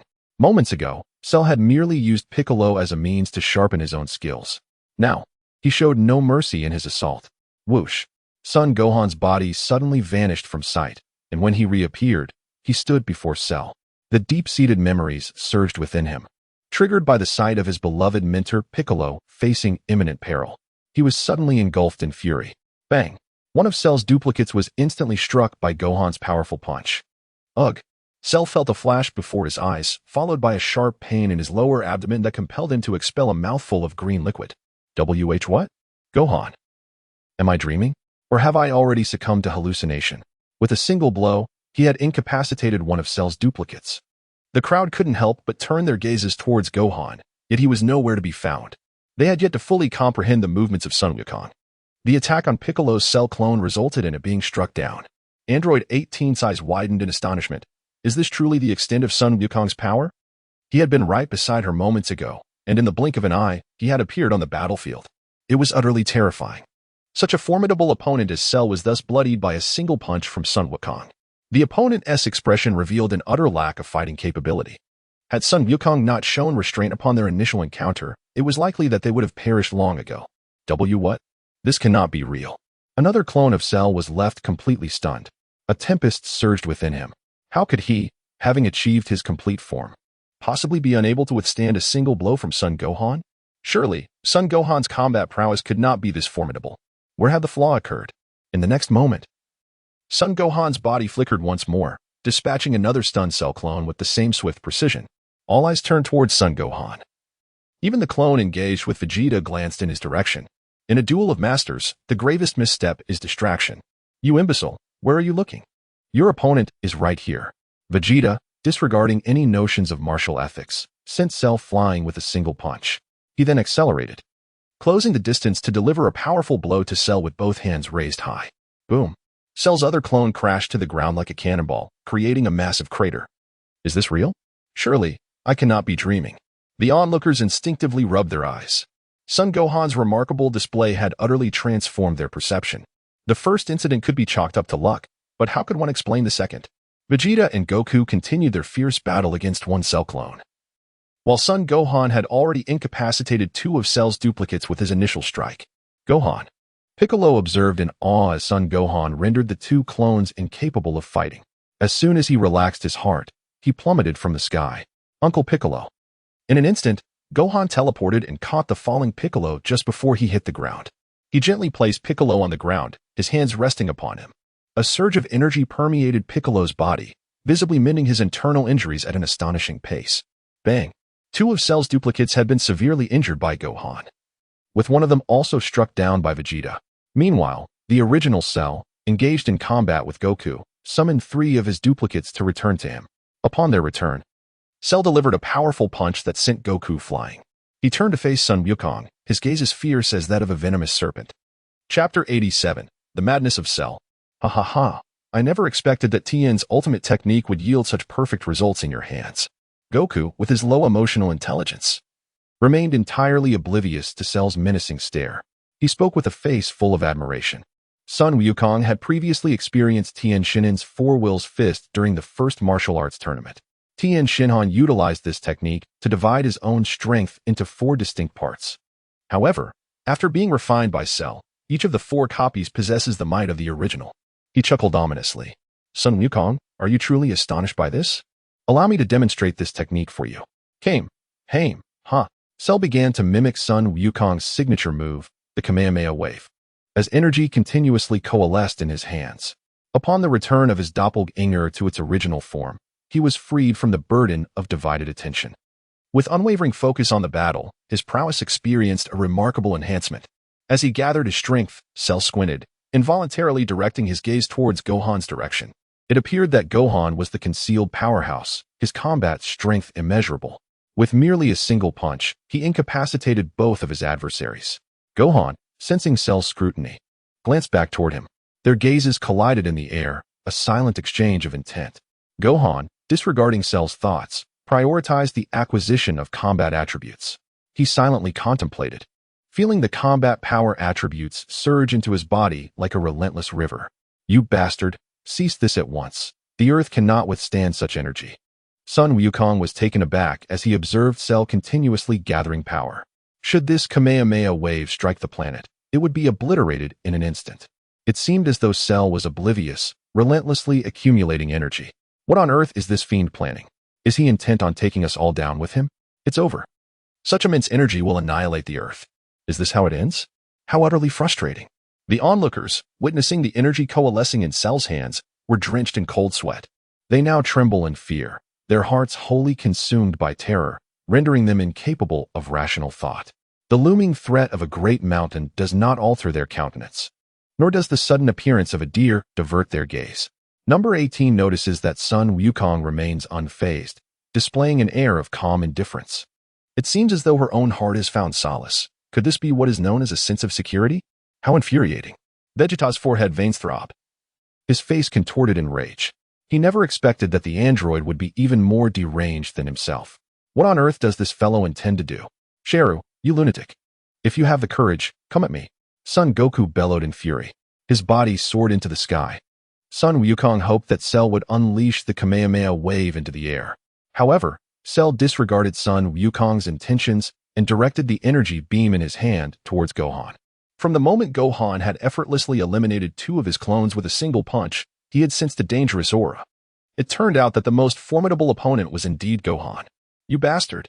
Son Wukong, suspended in the air, found himself at a loss and shouted at Cell.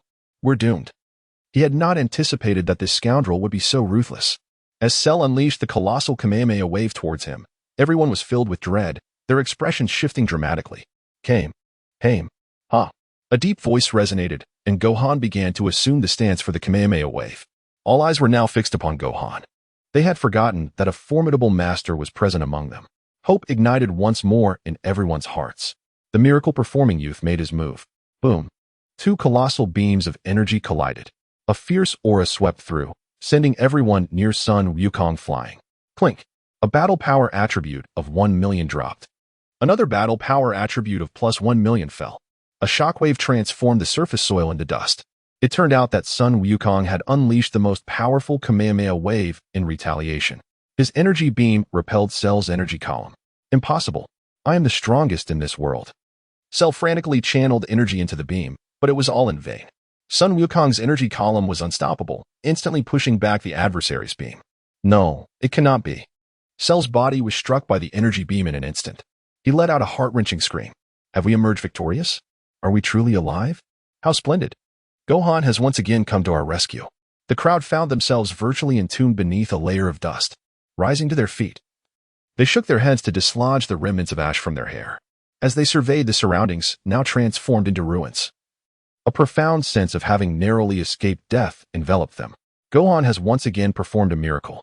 Hush, that was perilously frightening. It nearly frightened me to death. Goku wiped the cold sweat from his brow, feeling a weight lift from his heart. He had not anticipated Gohan's power to escalate to such terrifying heights. Bah, how infuriating. At that moment, Vegeta also rose from the mound of earth. He spat out the dust from his mouth, his face contorted with rage as he cursed vehemently. Never could he have anticipated that the accursed brat, Son Gohan, possessed such terrifying combat prowess. Before he even transformed, he was already capable of defeating the monster as a Super Saiyan. To his surprise, Cell's presence had not yet dissipated. Piccolo quickly realized this, sensing Cell's lingering energy. He had not anticipated the tenacity of his fiend's life force. Despite sustaining such colossal energy attacks, Cell still managed to cling to existence. The onlookers gazed skyward, witnessing a shocking scene. Cell appeared utterly disheveled, his body marred by injuries of varying severity. One leg and one arm had vanished without a trace, evidently obliterated by the energy wave. How could this be? How can your power be so formidable? Cell trembled with rage. The records indicated that Goku was the strongest. He had never envisioned that this timeline's Gohan could be several times more powerful than Goku himself. It seems my assumptions were not mistaken. Gohan is indeed the key to this battle. Cell had merely been testing Gohan's strength moments ago, nearly being obliterated in the process. Nothing is impossible. Today, you are destined to perish. Gohan's piercing gaze fixed on Cell, his expression devoid of emotion as he spoke. His current state is comparable to that of Super 2. Audacious. What I just displayed was not my true strength, exclaimed Cell in fury. He wore a grimace that resembled the agony of constipation. The muscles from his severed limbs writhed. And in an instant, arms and legs sprouted forth from the places of dismemberment. His injuries healed completely. Could this creature truly enhance its power? Surely. It cannot be merely an attempt to intimidate us. However, the cells of the Mechans are indeed extraordinary, capable of instantaneous recovery from such grievous wounds. Even severed hands and feet could regenerate. Upon witnessing this, the onlookers were filled with envy and bitterness. As for Cell's assertion that he could further augment his combat prowess, the crowd dismissed it. No matter how formidable this creature's abilities may be, we still have Gohan with us, who has attained a near-mythical status in the eyes of the people. As long as he is present, everyone feels an overwhelming sense of security. There is no adversary he cannot conquer. Gohan, prepare to witness my true strength. Cell clenched his fists tightly and unleashed a furious roar towards the heavens. An immense surge of energy erupted skyward, shrouding the atmosphere in dark clouds, accompanied by thunder and lightning. The entire planet trembled violently, instilling a profound sense of terror among humanity. Is this the onset of the apocalypse? How terrifying. An energy enveloped the earth in an instant. Chapter 88. One Punch Man Gohan. Such terrifying combat power.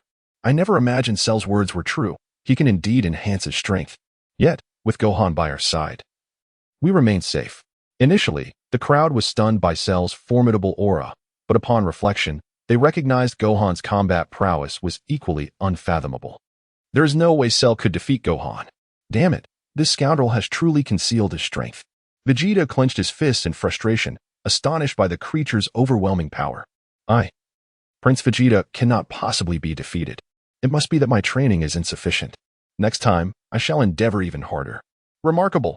I had no idea Cell's combat power was so immense. Goku's face lit up with delight, astonished by the strength of the androids. Dr. Gero is truly remarkable. Behold, this is my true strength. After Cell unveiled his full combat capabilities, he proudly flaunted this terrifying power, But reality swiftly delivered a harsh reality check. He saw no trace of shock on Sun Wukong's face. This power is not merely for boasting. You are truly inexperienced. Allow me to demonstrate my strength. Huh? Sun Wukong said with a look of disdain. He clenched his fist tightly, an instant surge of fury igniting within him. A powerful wave of energy erupted skyward, causing the very earth to tremble beneath its might. The shockwave radiated outward in all directions, while the soil, which had just been reduced to dust by the energy pulse, was swiftly swept away. A white aura erupted from his being, reminiscent of the form in which the ancient Supreme Kai awakened the latent potential within Gohan in an anime. You little brat, I refuse to believe that your combat prowess surpasses my perfect form. I have now attained the utmost perfection, with both power and speed enhanced to their fullest potential. With that, Cell charged fiercely towards Gohan. He believed his strength far surpassed that of Son Gohan. As the ultimate android, he was certain he could never be defeated by a mere human. Son Gohan unleashed a punch, and the two fists collided with a resounding crack. In an instant, Cell's arm was shattered. Son Gohan stood unwavering, as a notification chimed, revealing a battle power attribute of 1,000,000. Ah, my arm! You monster! Cell cried out in agony, clutching his severed limb. He had never anticipated that Sun Wukong's strength would be so formidable. Merely exchanging a single blow resulted in the shattering of his own arm. Such combat prowess is utterly astounding. With one punch, he had completely incapacitated Cell's arm, demonstrating an overwhelming superiority over his opponent. Gohan's power had indeed intensified. Even without transforming into a Super Saiyan, he was already terrifyingly powerful. If he were to ascend to Super Saiyan form, the magnitude of his strength would be beyond comprehension. The crowd, engaged in spirited discussions, expressed their astonishment. Utterly indifferent to the fact that Cell had lost an arm, they all wore expressions of envy and resentment. Why is there such a vast disparity among individuals? How many years has Sun Wukong truly cultivated? His combat prowess had escalated to an alarming extent. Android 18 was utterly astonished by the overwhelming aura exuded by Gohan. In her heart, Gohan's figure was elevated to an infinite height. She never anticipated that he could possess such extraordinary talent. How infuriating! I am the strongest. Cell ruthlessly tore off Gohan's broken arm, discarding it like refuse. A new arm swiftly regenerated from the severed stump. Incredible! To possess regenerative abilities is to be utterly audacious. This creature could sever its own limb without a flicker of hesitation, displaying a merciless nature towards itself. Indeed, he is a formidable adversary. Onlookers at the battlefield winced at Cell's brutal actions, lamenting his ferocity. Cell relentlessly amplified his strength, his muscles bulging like those of a bodybuilder. This technique, reminiscent of future Trunks in the anime, was solely focused on enhancing power, yet paradoxically diminished speed. No matter how formidable the strength, if one cannot strike the enemy, it is all in vain. Currently, Cell was utterly disoriented, having lost the capacity for rational thought. He relentlessly sought to enhance his power solely to vanquish Son Gohan. Cell charged at Son Gohan once more. Goodness, his physique is even more robust than Master Roshi's. Is this monster's strength truly inexhaustible? How can he continue to amplify his power? This aura is overwhelmingly potent. The onlookers were repeatedly astounded by Cell. Is this really the pinnacle of human technology? To have conjured such a terrifying beast? Son Gohan, prepare to meet your end. Attack, attack, attack. Cell unleashed a flurry of wolf-fang fish strikes, assailing Son Gohan with a tempestuous barrage. Yet, Son Gohan effortlessly thwarted his onslaught. Ding. Combat Power Attribute 1, 000, 000. Combat Power Attribute 1, 000, 000. As the battle commenced, the system's notifications echoed in Son Gohan's mind. Cell gritted his teeth, pushing his speed to the utmost limit. Son Gohan deftly dodged left and right, evading Cell's strikes without so much as a scratch on his clothing. You scoundrel, how can your speed be so extraordinary? Do you intend to merely retreat like a coward? You cannot hope to defeat me this way, Cell snarled, glaring at Son Gohan. He was entirely confident that he could bring Son Gohan to his knees with a single punch. However, this confidence hinged upon landing a hit. Cell believed that Son Gohan was evading his attacks out of fear of his power, which prompted him to taunt in hopes of inciting Gohan to engage him. Cell, it is not that my speed has increased, but rather that you have grown sluggish. In your relentless pursuit of strength, you have sacrificed your speed. No matter how formidable your power may be, it is futile if you cannot land a blow, Son Gohan explained while deftly dodging. He also desires to put on airs in front of others, critiquing the flaws of his adversary like a seasoned master. Son Gohan, cease your futile prattle. Should I strike you even once, your fate would be sealed. Cell, however, remains utterly impervious to Son Gohan's words.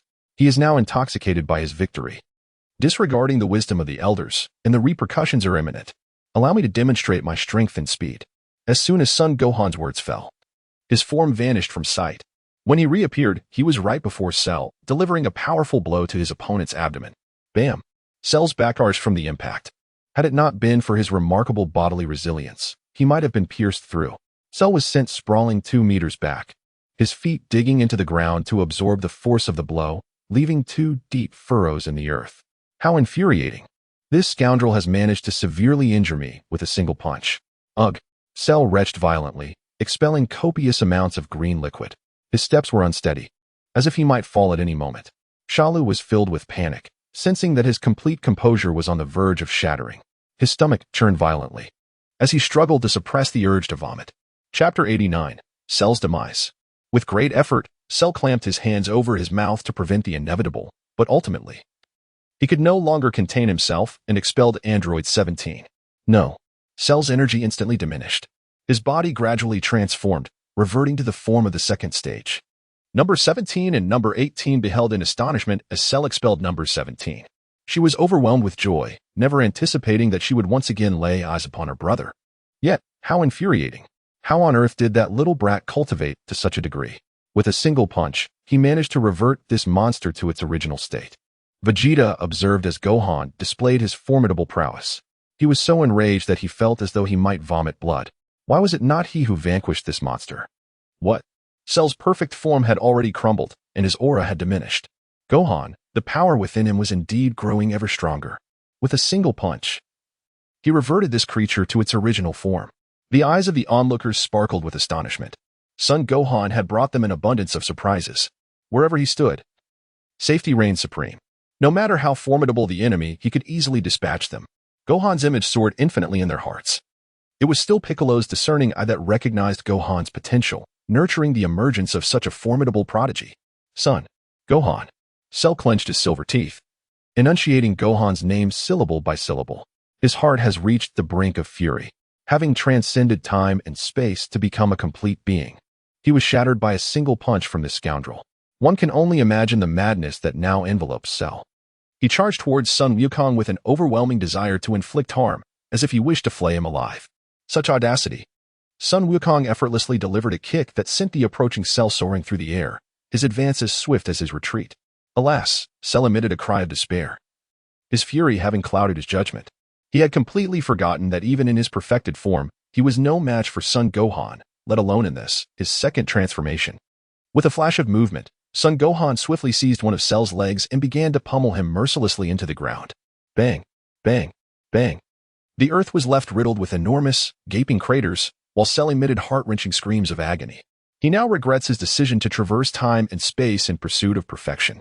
Little did he anticipate that this version of Son Gohan would be so formidable. Even the ultimate androids are no match for him. Gohan is undeniably ruthless. Yet I find it appealing. I never expected him to possess such a violent side. The spectators, witnessing Gohan seize one of Cell's legs and mercilessly slam him into the ground, felt a pang of pain themselves. It was as if an adult were bullying a child. Cell, I shall alleviate your suffering immediately. With a dazzling flash, Gohan executed a complete turn, launching Cell high into the air. He raised his hands above his head, channeling a colossal beam of energy directed at the airborne Cell. In an instant, the energy beam engulfed Cell, leaving behind only a haunting screen. Cell's form gradually disintegrated under the immense power of the beam. Even the core of his head ceased to exist. Resurrection would only be possible through the aid of the Dragon Balls. As the energy beam dissipated, Cell had been reduced to mere cosmic dust, scattering with the wind. Little did Cell anticipate that his pursuit of perfection across time and space would lead to his demise at the hands of Gohan. Hooray! We have triumphed. Earth is finally saved. Well done, Gohan. The crowd erupted in joyous celebration, rejoicing over Gohan's valiant rescue of the planet. All the energy attributes from the battlefield surged into him, continuously enhancing his power. Number 17. As the battle concluded, number 18 cried out in distress. She rushed to the battlefield to assess the condition of number 17. Lying unconscious and battered, number 17 still managed to breathe. Gohan, please help save number 17. Number 18 pleaded with an expression of desperation, knowing Gohan possessed the ability to heal. If he intervened, there would be no injury beyond repair. Not a problem. Gohan knelt beside number 17, placing his hands upon him. A surge of energy instantly permeated his body, gradually mending his wounds and restoring his strength. Seeing Gohan willing to save number 17 filled number 18 with excitement. In a matter of moments, number 17 was revived, staring blankly at Gohan and number 18. Number 18. Where am I? What on earth happened? Was I not devoured by that grotesque creature? Number 17 awoke with a mind full of questions, bewildered by the turn of events. Let me explain. Number 18, overjoyed, recounted the events that had transpired. At that moment, the others gathered around Gohan. Gohan, well done, Piccolo said, patting Gohan's shoulder with a smile. This is the disciple I have trained. Androids, prepare to meet your end. Vegeta roared at numbers 17 and 18, furious that they had tarnished his reputation. He has cultivated within the time chamber for 2 years. Now it is time to restore his dignity. Vegeta, is the last lesson I imparted to you still insufficient? It has only been 2 days since we last met, and already you seem to be itching for a fight. 17 has been consumed by Cell, and I wonder how Vegeta's strength compares to his former self. He regarded Vegeta with a countenance filled with derision and disdain.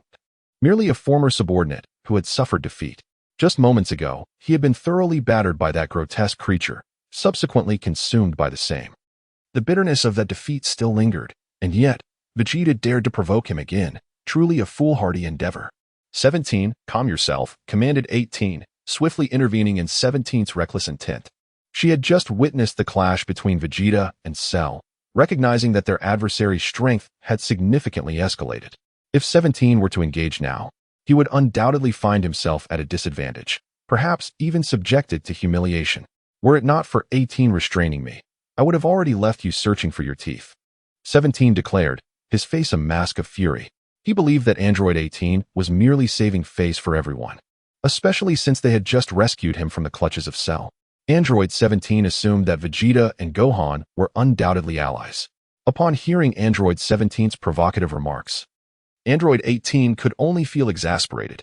With one hand resting on her forehead, she thought, oh, my foolish brother, it is you whom I am protecting, preventing others from harming you. How could you possibly misconstrue my intentions? We are siblings, for heaven's sake. Why is there such a lack of understanding between us? You wretched fool, I shall put an end to you. In that instant, Vegeta transformed into a Super Saiyan. He is certainly not affected by this trivial matter. Do you think I am still the Vegeta from 2 days ago? The onlookers were baffled, unsure of what had transpired. What deep-seated animosity exists between these two? Observing Android 17 and 18, they hardly appear to be malevolent beings. Moreover, Gohan has even intervened to assist them. These androids have not been witnessed committing any wrongdoing. What is the true nature of this situation? Vegeta, I have no fear of you. Android 17 immediately shifted into combat mode, and the atmosphere bristled with tension. In Chapter 90, the method of resolution among men. If you are unsatisfied, then let us battle. Android 18, witnessing her foolish brother's demeanor, was at a loss for words. If we are to fight, then let us do so. It seems inevitable. Gohan, what exactly is happening? The crowd was equally perplexed by the confrontation between Vegeta and the androids. In this day and age, which young person lacks a hint of pride? The swiftest resolution among men is to engage in combat if there is disagreement. Gohan stated with a sense of gravity, though secretly, he was quite pleased. Another opportunity to harness combat power was at hand. Indeed, Gohan is correct. If one is unsatisfied, then let us battle. Let us clear some space for them. The crowd, comprised of warriors at heart, found Gohan's reasoning compelling. Men are simply that straightforward. A fight will suffice. Piccolo and the others promptly vacated the battlefield. However, Android 18 chose to remain. She resolved to fight alongside Android 17. Android 18, what are you doing here? I can handle this defeated foe on my own, proclaimed Android 17, cracking his knuckles with an air of confidence. Even after 2 days, he believed he could easily overpower Vegeta. Arrogance. Today, I shall demonstrate my true strength to you. Vegeta could no longer endure the situation. He had not anticipated that this fool would underestimate him to such a degree. With a powerful thrust of his feet, the ground beneath him instantly caved in. Vegeta surged forward like an arrow released from its bow. charging at the two adversaries. Come forth, and witness how I shall utterly defeat you. Number 17 met the oncoming Vegeta with a fierce punch. The two colossal fists collided with a resounding crash. Boom. Both combatants opted for a direct confrontation. Number 17 was propelled backward, several meters away. At that moment, number 18 also rushed in. Bang, bang, bang. The two engaged in a fierce battle in an instant. He is not as headstrong as number 17. Ding. A battle power attribute of 1 million has dropped ahead. Battle power attribute 1 million. The battle among the three has commenced, and the sound of the system's notifications resonates continuously in Sun Wukong's mind. The corners of his mouth curved into an attractive arc, heralding the potential for yet another surge in combat prowess. How could this be? How could Vegeta's power escalate so rapidly? To his astonishment, his foe sent him hurtling away with a single punch. Number 17 executed a swift roll, dissipating the impact and promptly rejoining the fray. Bang, bang, bang. With number 17's arrival, number 18 felt a significant alleviation of pressure. She had not anticipated Vegeta's strength would reach such heights. Now, she was engaged in a rapid exchange, matching speed with her adversary. Remarkable. It was unforeseen that 17 and 18 would coordinate so harmoniously on the battlefield. Vegeta appeared to grow more formidable with each skirmish. As the onlookers remarked on the prowess of the trio, the sheer strength displayed by both sides was astonishing. Get lost, Vegeta roared, seizing the moment to unleash a punch at 18. She was taken aback by Vegeta's increasing ferocity, his speed and strength amplified by the combat. Unable to evade in time, she could only brace her arm to block his powerful blow. Bang! 18's body was sent flying as if a kite severed from its string. 18. Number 17 witnessed her flight, his movements and force intensifying in response. Yet, Vegeta remained unfazed, adeptly countering each of 17's attempts with ease. Android, weren't you aiming to leave me scattered? Why not exert yourself a bit? Last time, you seemed to enjoy it. A wicked grin spread across Vegeta's face, relishing the chance to reclaim his dignity. No sooner had he spoken than he vanished from sight. When he reappeared, he was already behind 17. Bang! Ah! 17 cried out, his form hurtling away. Vegeta sought to pursue him, but 18 had been biding her time, launching a barrage of energy blasts toward Vegeta. Boom! Boom! Vegeta was instantly engulfed by the onslaught of energy, the explosive sounds deafening amidst the rising clouds of smoke. The three had exchanged blows for hundreds of rounds without managing to subdue Vegeta. Instead, they found themselves at a disadvantage. 18 perceived the futility of matching Vegeta's agility. Victory through sheer speed was unattainable. Their only hope now lay in exhausting him with boundless energy. 18. I shall assist you, 17 shouted, unleashing a flurry of energy blasts aimed at Vegeta overhead. Combat Power Attribute 1, 000, 000. Combat Power Attribute 1, 000, 000. As the 17th and 18th unleashed a relentless barrage upon Vegeta, their battle prowess descended like a torrential downpour, scattering across the ground.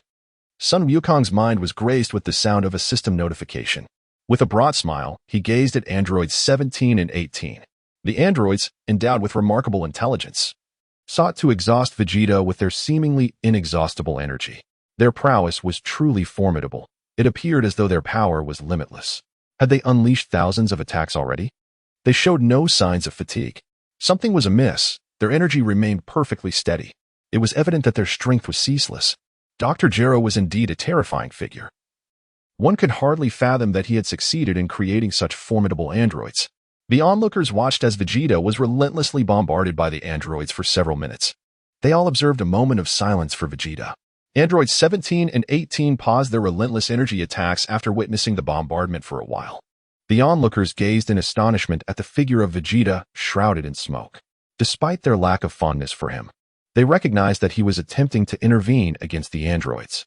It was this very individual, along with Nappa, who had previously inflicted grievous harm upon them during the Scion invasion of Earth.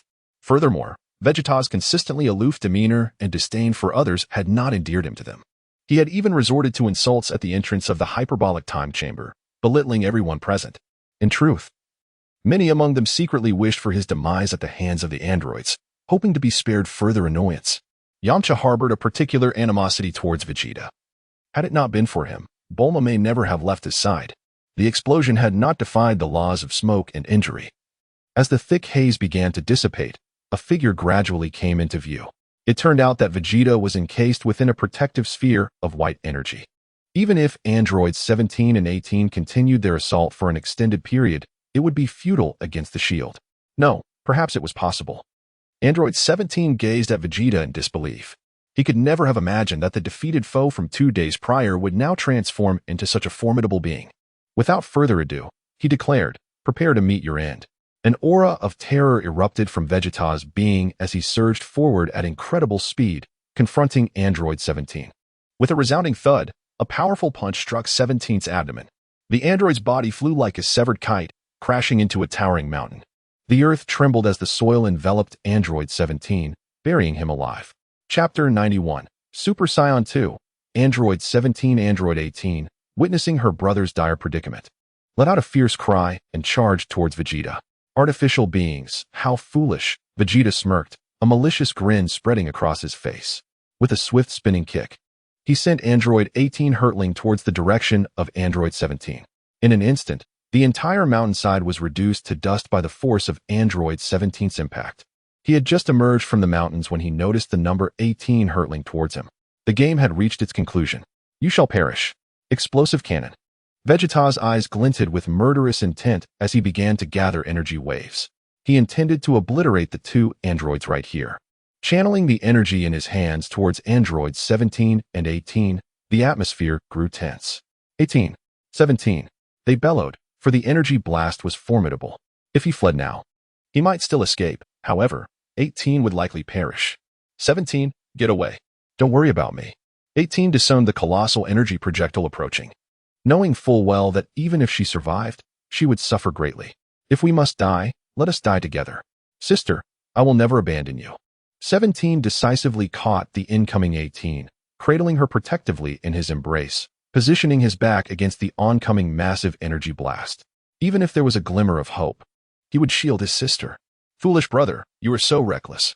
18 refrained from further protest, recognizing that it was too late to escape. Was this the end? She gazed at the enormous energy sphere drawing ever closer. Suddenly, a figure appeared behind 17. 18 clearly recognized him, Gohan. With a swift motion, he kicked the approaching energy blast away as if it were a mere soccer ball, executing the action with grace and elegance. 18 couldn't help but recall the moment Gohan had saved her from Cell, a smile gracing her lips. Vegeta, enough, Gohan declared. Having sent the energy blast flying with a single kick, he cast a glance towards Vegeta and spoke in a subdued tone. Vegeta's lips involuntarily twitched twice. He did not anticipate that Gohan would intervene in this matter. Gohan's strength was truly formidable, capable of effortlessly deflecting the energy blast launched by Super Saiyan Vegeta with a single kick. Gohan, might we witness the full extent of your true power? As the crowd observed Gohan's intention to spare the androids, it became evident that this battle could not continue. Whispers erupted among them, speculating on the magnitude of Gohan's prowess. Thank you, Gohan, expressed androids 17 and 18 in gratitude. They were astonished that their adversary had once again come to their rescue. No need for thanks, Gohan replied nonchalantly. Allow me to tend to your injuries. His gaze ultimately settled upon the figure of number 18. That will be troublesome, he remarked. Number 18's delicate face flushed crimson, her voice barely audible, akin to the faint buzz of a mosquito. Number 17, wearing a perplexed expression, directed his attention towards number 18. What is going on with you? Sister, could it be that Vegeta has rendered you dazed? Number 17, still an innocent youth, was utterly bewildered by the situation. Soon, Gohan swiftly healed their injuries, and the others gathered around him. Gohan, just how formidable is your true strength? Might you showcase it for us? Ideally, we could engage in a few sparring exchanges. Goku, unable to discern the depths of his son's concealed power, remained in a state of confusion. He is also curious about the true strength of son Wukong. Indeed, Wukong, just how powerful are you? Let us engage in a few exchanges in your most formidable form. Piccolo echoed his sentiment. He was equally curious about the extent of his disciple's combat prowess. The crowd nodded in agreement, their expressions filled with anticipation as they turned their gaze towards Son Gohan. Vegeta's eyes also sparkled with intrigue. He too is eager to discover the limits of this insufferable brat. Even number 17 and number 18 were expressions of keen curiosity.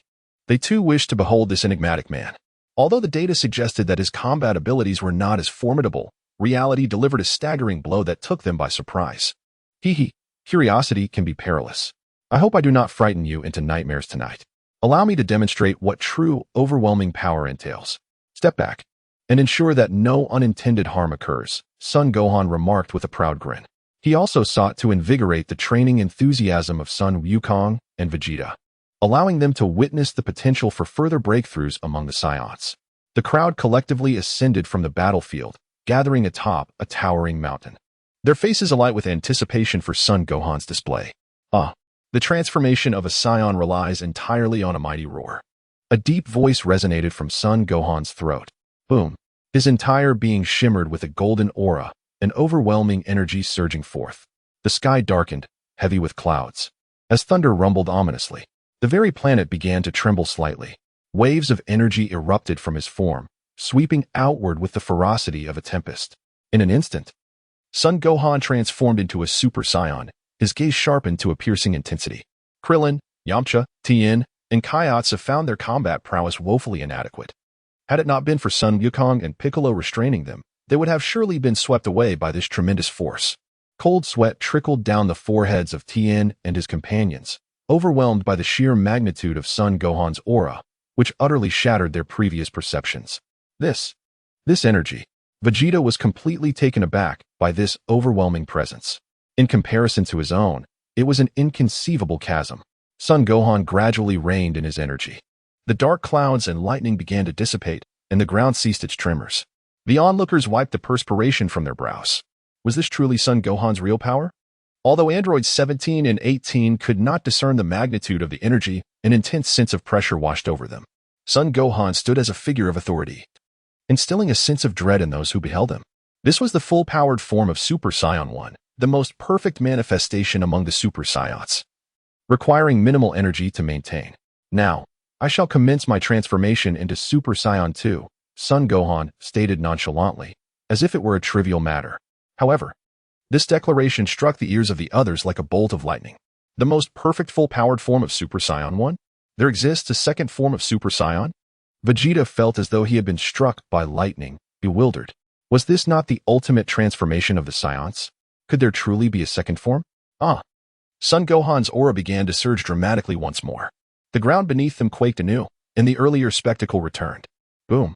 During the transformation to Super Saiyan 2, a rapidly expanding energy sphere would emerge, capable of sweeping away any objects unable to stabilize themselves with energy. The crowd found themselves pushed back, their footing compromised by the force of the energy waves. A powerful sense of oppression bore down upon them. In the blink of an eye, Son Gohan had transformed into Super Saiyan 2. His aura transforms into a jet-like form rather than a flame, with his hair standing more erect, and as he emanates energy, lightning dances around his entire being. The electric sparks serve as a symbol of the rate of energy release. The more ferocious the release, the more frequent the sparks appear. Son Gohan's muscles slightly swell, and it seems as if his entire physique has gained several inches in height. He becomes more formidable, with his gaze sharpened to a piercing intensity. Chapter 92. The Clash of the Three Super Saiyans. Goodness, how terrifying. Is this truly Gohan? This power is utterly fearsome. My word, I feel as though I might faint from fright. The sense of oppression is nearly suffocating. The onlookers tremble in fear at this overwhelming force, their speech faltering. Son Gohan emanates an aura akin to a demon emerging from the depths of hell. His mere glance instilled a profound sense of dread among the crowd. The intensity of his gaze was nothing short of piercing. It was as if a primordial beast had fixed its stare upon them. An aura of unapproachability enveloped him, transforming Son Wukong into an embodiment of ruthless indifference. The atmosphere turned several degrees colder, sending shivers down the spines of those present. Particularly, those who dared to meet his eyes felt a chilling sensation creep along their backs, as if a single glance from him could extinguish their very existence. This suffocating feeling was utterly overwhelming. Such was the essence of Super Saiyan 2, a form that magnified his combat prowess to 100-fold of his usual strength. After transforming into Super Saiyan 2, Son Wukong addressed the assembly with clarity. His piercing and cold gaze swept across the crowd. Krillin, Yamcha, Tien, and Kaiotsu, all individuals with lacking battle prowess, felt a shiver run down their spines as they instinctively retreated. My goodness, that look is utterly terrifying. It was as though they were being scrutinized by a ferocious beast from the primordial era, sending chills through their very beings. Androids 17 and 18, sensing the formidable pressure emanating from Gohan, silently expressed their relief. Fortunately, during their initial encounter, he had not unleashed his full strength upon them. Otherwise, even 100 lives would not suffice against such a monstrous level of power. Wow, Gohan, you are truly remarkable. I had no idea that Scions could achieve a second form, exclaimed Goku with palpable excitement. He had not anticipated that Gohan had ascended to an even higher realm. Well done, Gohan. Piccolo wore a look of profound satisfaction, never imagining that his cherished disciple possessed such remarkable talent. Even in dreams, he would awaken with a smile. What an extraordinary feat. Is this truly Super Saiyan 2?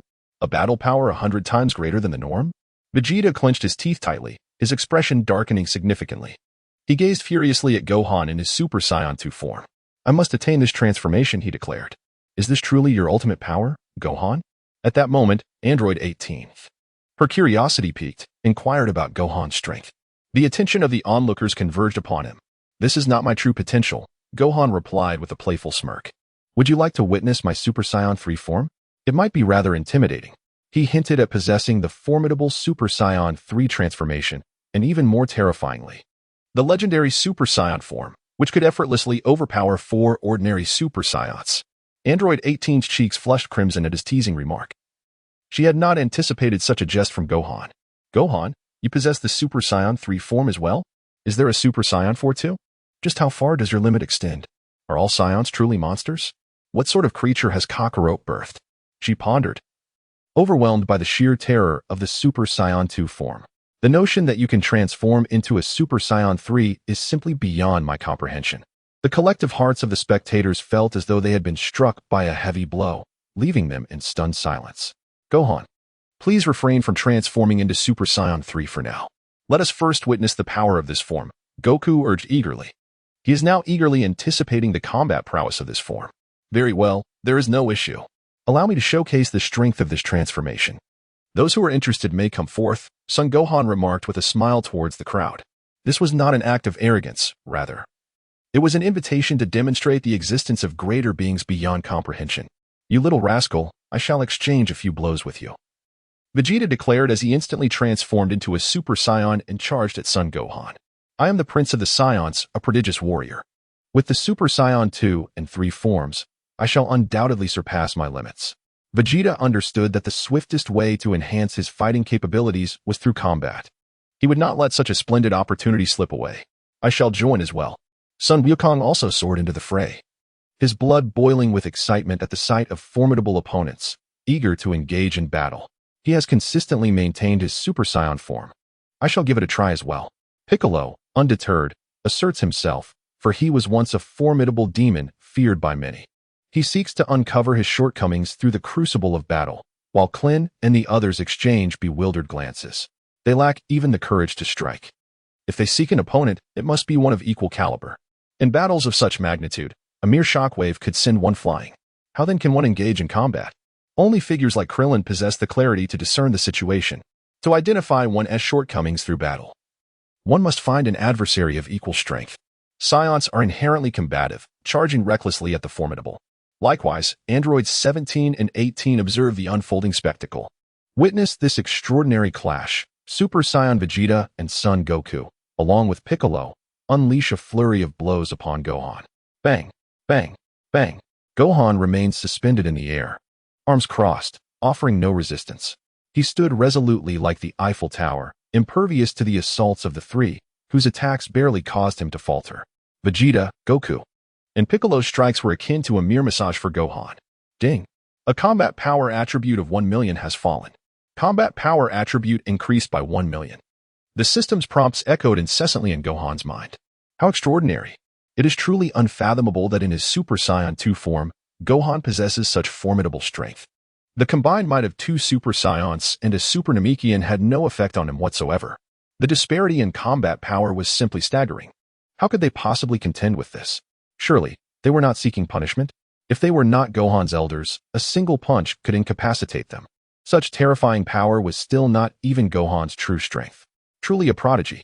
The onlookers were left utterly astounded by the spectacle before them, their mouths agape in astonishment. Large enough to hold a duck egg. How infuriating. You little brat, do not be so arrogant. Come at me. Vegeta's eyes were bloodshot. His strength and speed pushed to their limits. Gohan did not retaliate, an affront to his dignity. I am a talented warrior, the prince of the Saiyans. And yet I am underestimated. Yes, Gohan, do unleash your power. Treat us as enemies. We won't hold it against you.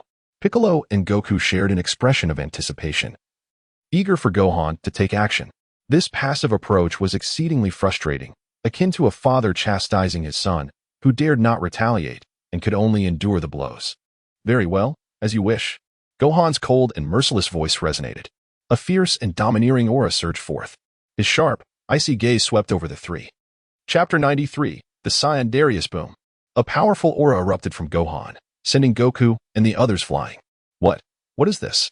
Such a terrifying aura. It was enough to blast us away with a single surge. Goku, Vegeta, and Piccolo were taken aback. The Super Saiyan 2 form is indeed formidable. Here I come. A surge of energy erupted from within Gohan, instantly transforming into a barrage of energy blasts aimed at the three. Get out of the way, Goku exclaimed in shock, realizing the immense power of the energy blasts. He had not anticipated that Gohan could repel them merely by unleashing his aura. Now, with a single roar, he could condense energy blasts to attack them. Whoosh, whoosh, whoosh. Vegeta, Piccolo, and Goku incessantly evaded the onslaught of energy blasts. Suddenly, a combat power attribute of 1 million fell from the sky. Combat power attribute increased by 1 million. Prepare to receive my attack, Gohan bellowed, charging like a wolf among sheep, delivering a powerful punch towards Vegeta. How is this possible? I cannot keep up with this brat's speed, Vegeta exclaimed in shock, crossing his arms to block Gohan's assault. However, he had overestimated himself. The moment Gohan's fist made contact with Vegeta's body, the latter lost his composure. A tremendous force propelled Vegeta's body through the air. Bang! He soared like a kite severed from its string, crashing down onto a small hill. His body crashed through the small hill, rolling along the ground for several meters before finally coming to a halt. Vegeta, Goku bellowed. With his hands, he conjured a barrage of energy beams directed at Gohan. It is said that there are no familial ties on the battlefield. Goku, a true combat fanatic, recognized his son's formidable prowess and showed no mercy. The energy blasts erupted like they were free, relentlessly bombarding Gohan. Here he comes. With unwavering courage, Gohan charged towards his father's energy projectiles. He was utterly unafraid of the assault from the energy blasts. Boom, boom, boom. The sound of explosions echoed as the energy projectiles struck Gohan. Thick smoke billowed forth, yet it did nothing to hinder his advance. Goku was taken aback. As the encroaching smoke drew ever nearer, he was aware that his son was approaching, intending to evacuate from this place. Suddenly, a colossal hand emerged from the billowing smoke. What? So soon? Before Son Wukong could make his escape, he was seized by the neck by this enormous hand. Following closely, the owner of the hand, Son Gohan, also appeared from the haze. In that moment, Son Wukong was lifted as if he were a mere child by his own son. Bang, bang, bang. Son Wukong unleashed a powerful kick at Son Gohan, yet the latter effortlessly blocked the strike with his hand. A chilling sense of impending doom washed over Son Wukong's entire being. His face flushed crimson from asphyxiation, the specter of death looming alarmingly close. Son Wukong. Piccolo observed the sudden reddening of Son Wukong's countenance. With a thunderous roar, he charged forward. Kakarot. Vegeta rose from the ground, emanating an even more formidable aura. He soared towards the direction of Gohan. Bang! Gohan released his grip from Goku's neck and delivered a powerful punch to his abdomen. Goku's eyes bulged as he coughed up a mouthful of blood. The immense force caused his hair to revert to its normal state in an instant. Goku hunched over, clutching his stomach like a large shrimp. How brutal! Is this the terrifying power of Super Saiyan 2? Does its battle prowess surpass that of Super Saiyan 1 by 50-fold? A single punch capable of annihilating the Super Saiyan 1 form. The spectators below were left in shock, their scalps tingling at the sight of Gohan incapacitating Goku in his Super Saiyan 1 form with just one blow. They all felt a sharp pang of pain. Fortunately, I just participated in the battle. If Gohan had momentarily lost control of his power, a single punch could have obliterated me. Off you go. Gohan executed a spinning kick, launching Goku towards Piccolo. Goku, are you alright? Piccolo inquired, catching the flying Goku in his arms. Ever since Piccolo fused with Kami, his demeanor had softened considerably, shedding his previously aloof nature to reveal a more humane side. Cough, cough, I'm fine. Gohan's Super Saiyan 2 form is indeed formidable. I couldn't withstand even one of his punches, Goku replied, coughing a few times, his face marked with relief. He never anticipated that his son possessed such a terrifying fighting prowess.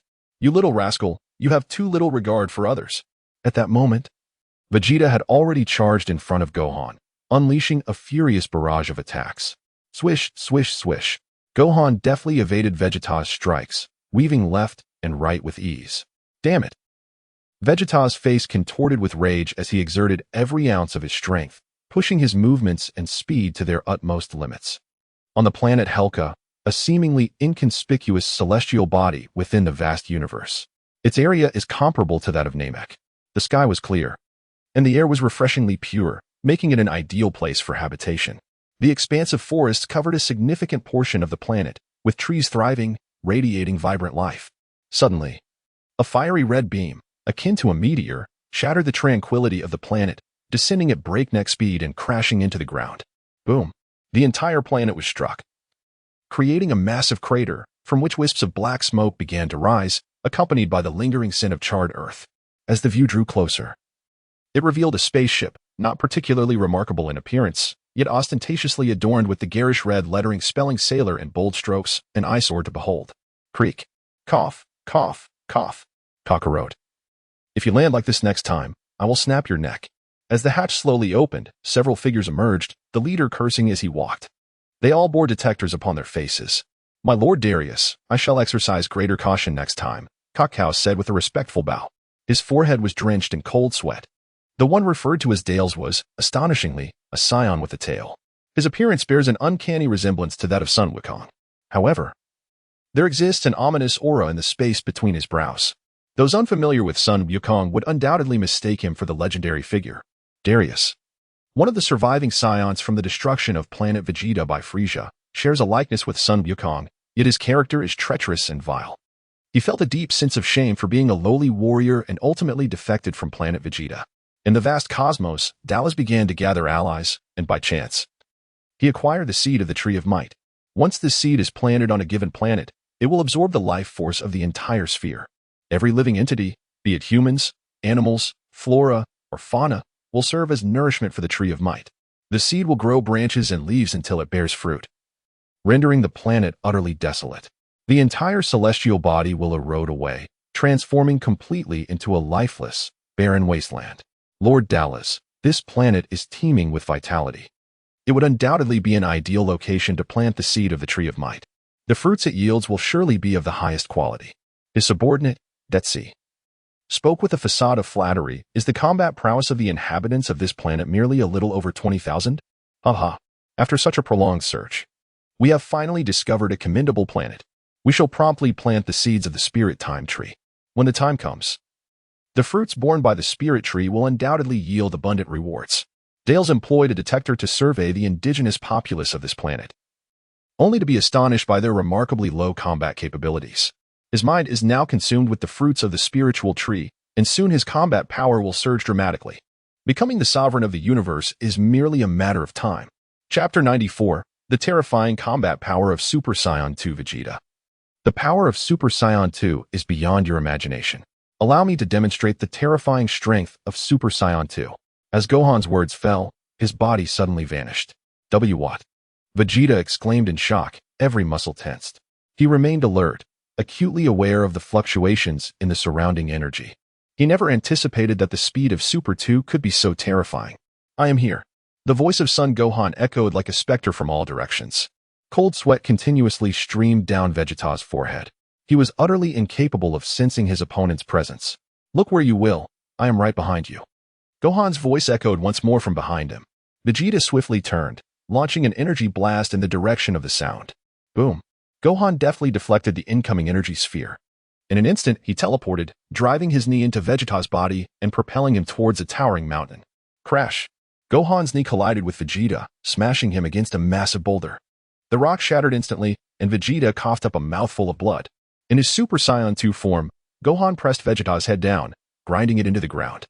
At this moment, Vegeta had reverted to his normal state, his entire body rendered limp, indicating he had reached his limit.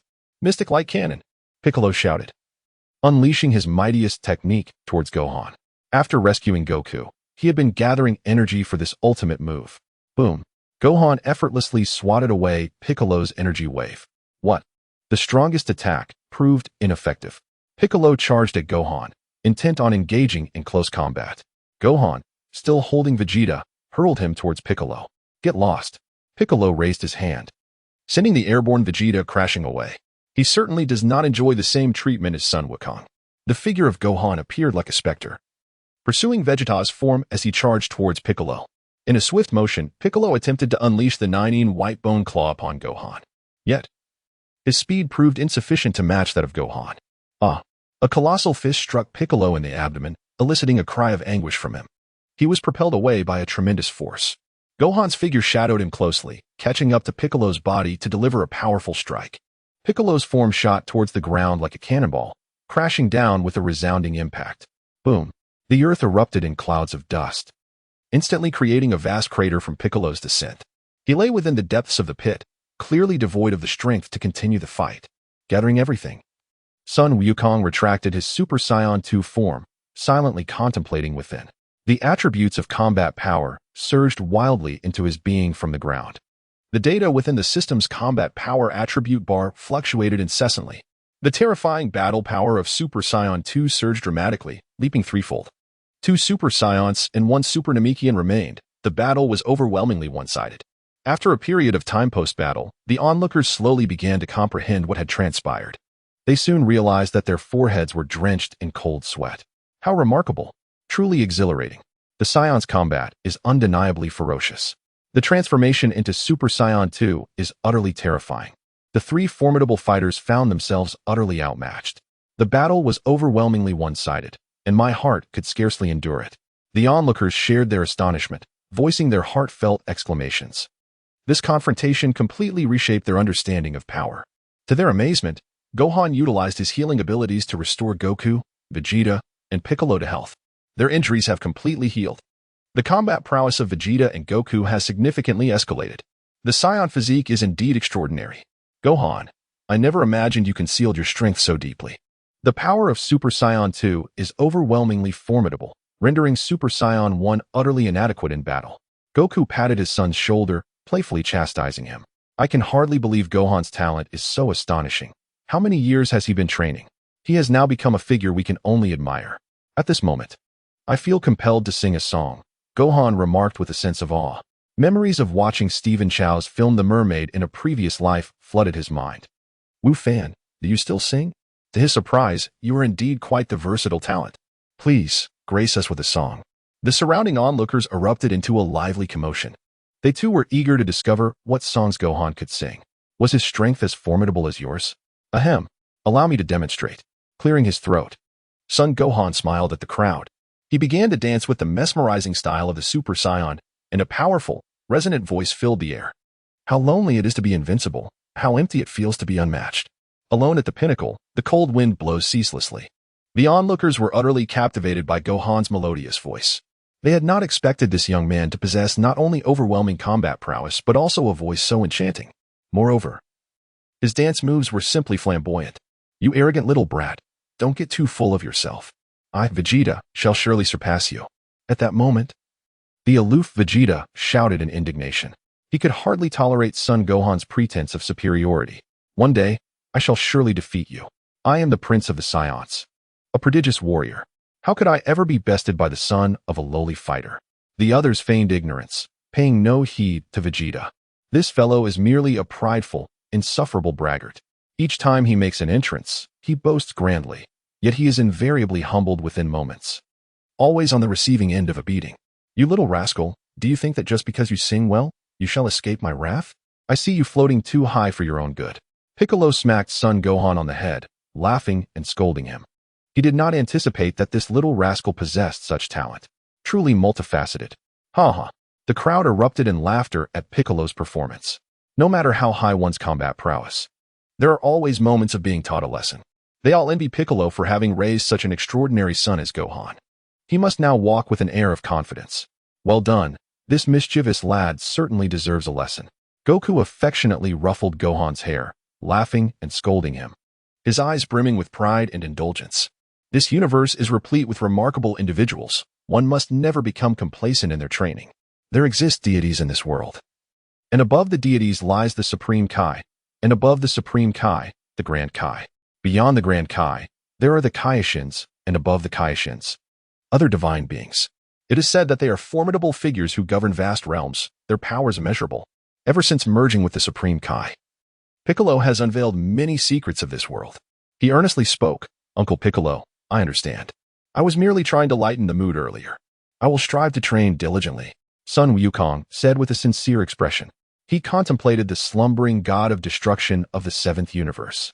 In the anime, Beerus stands as the counterpart to the deities of creation, akin to the Supreme Kai. He is not a malevolent individual, although he may erupt in fury when provoked. He often reveals an endearing side. His interests are diverse, with a particular fondness for savoring exquisite cuisine.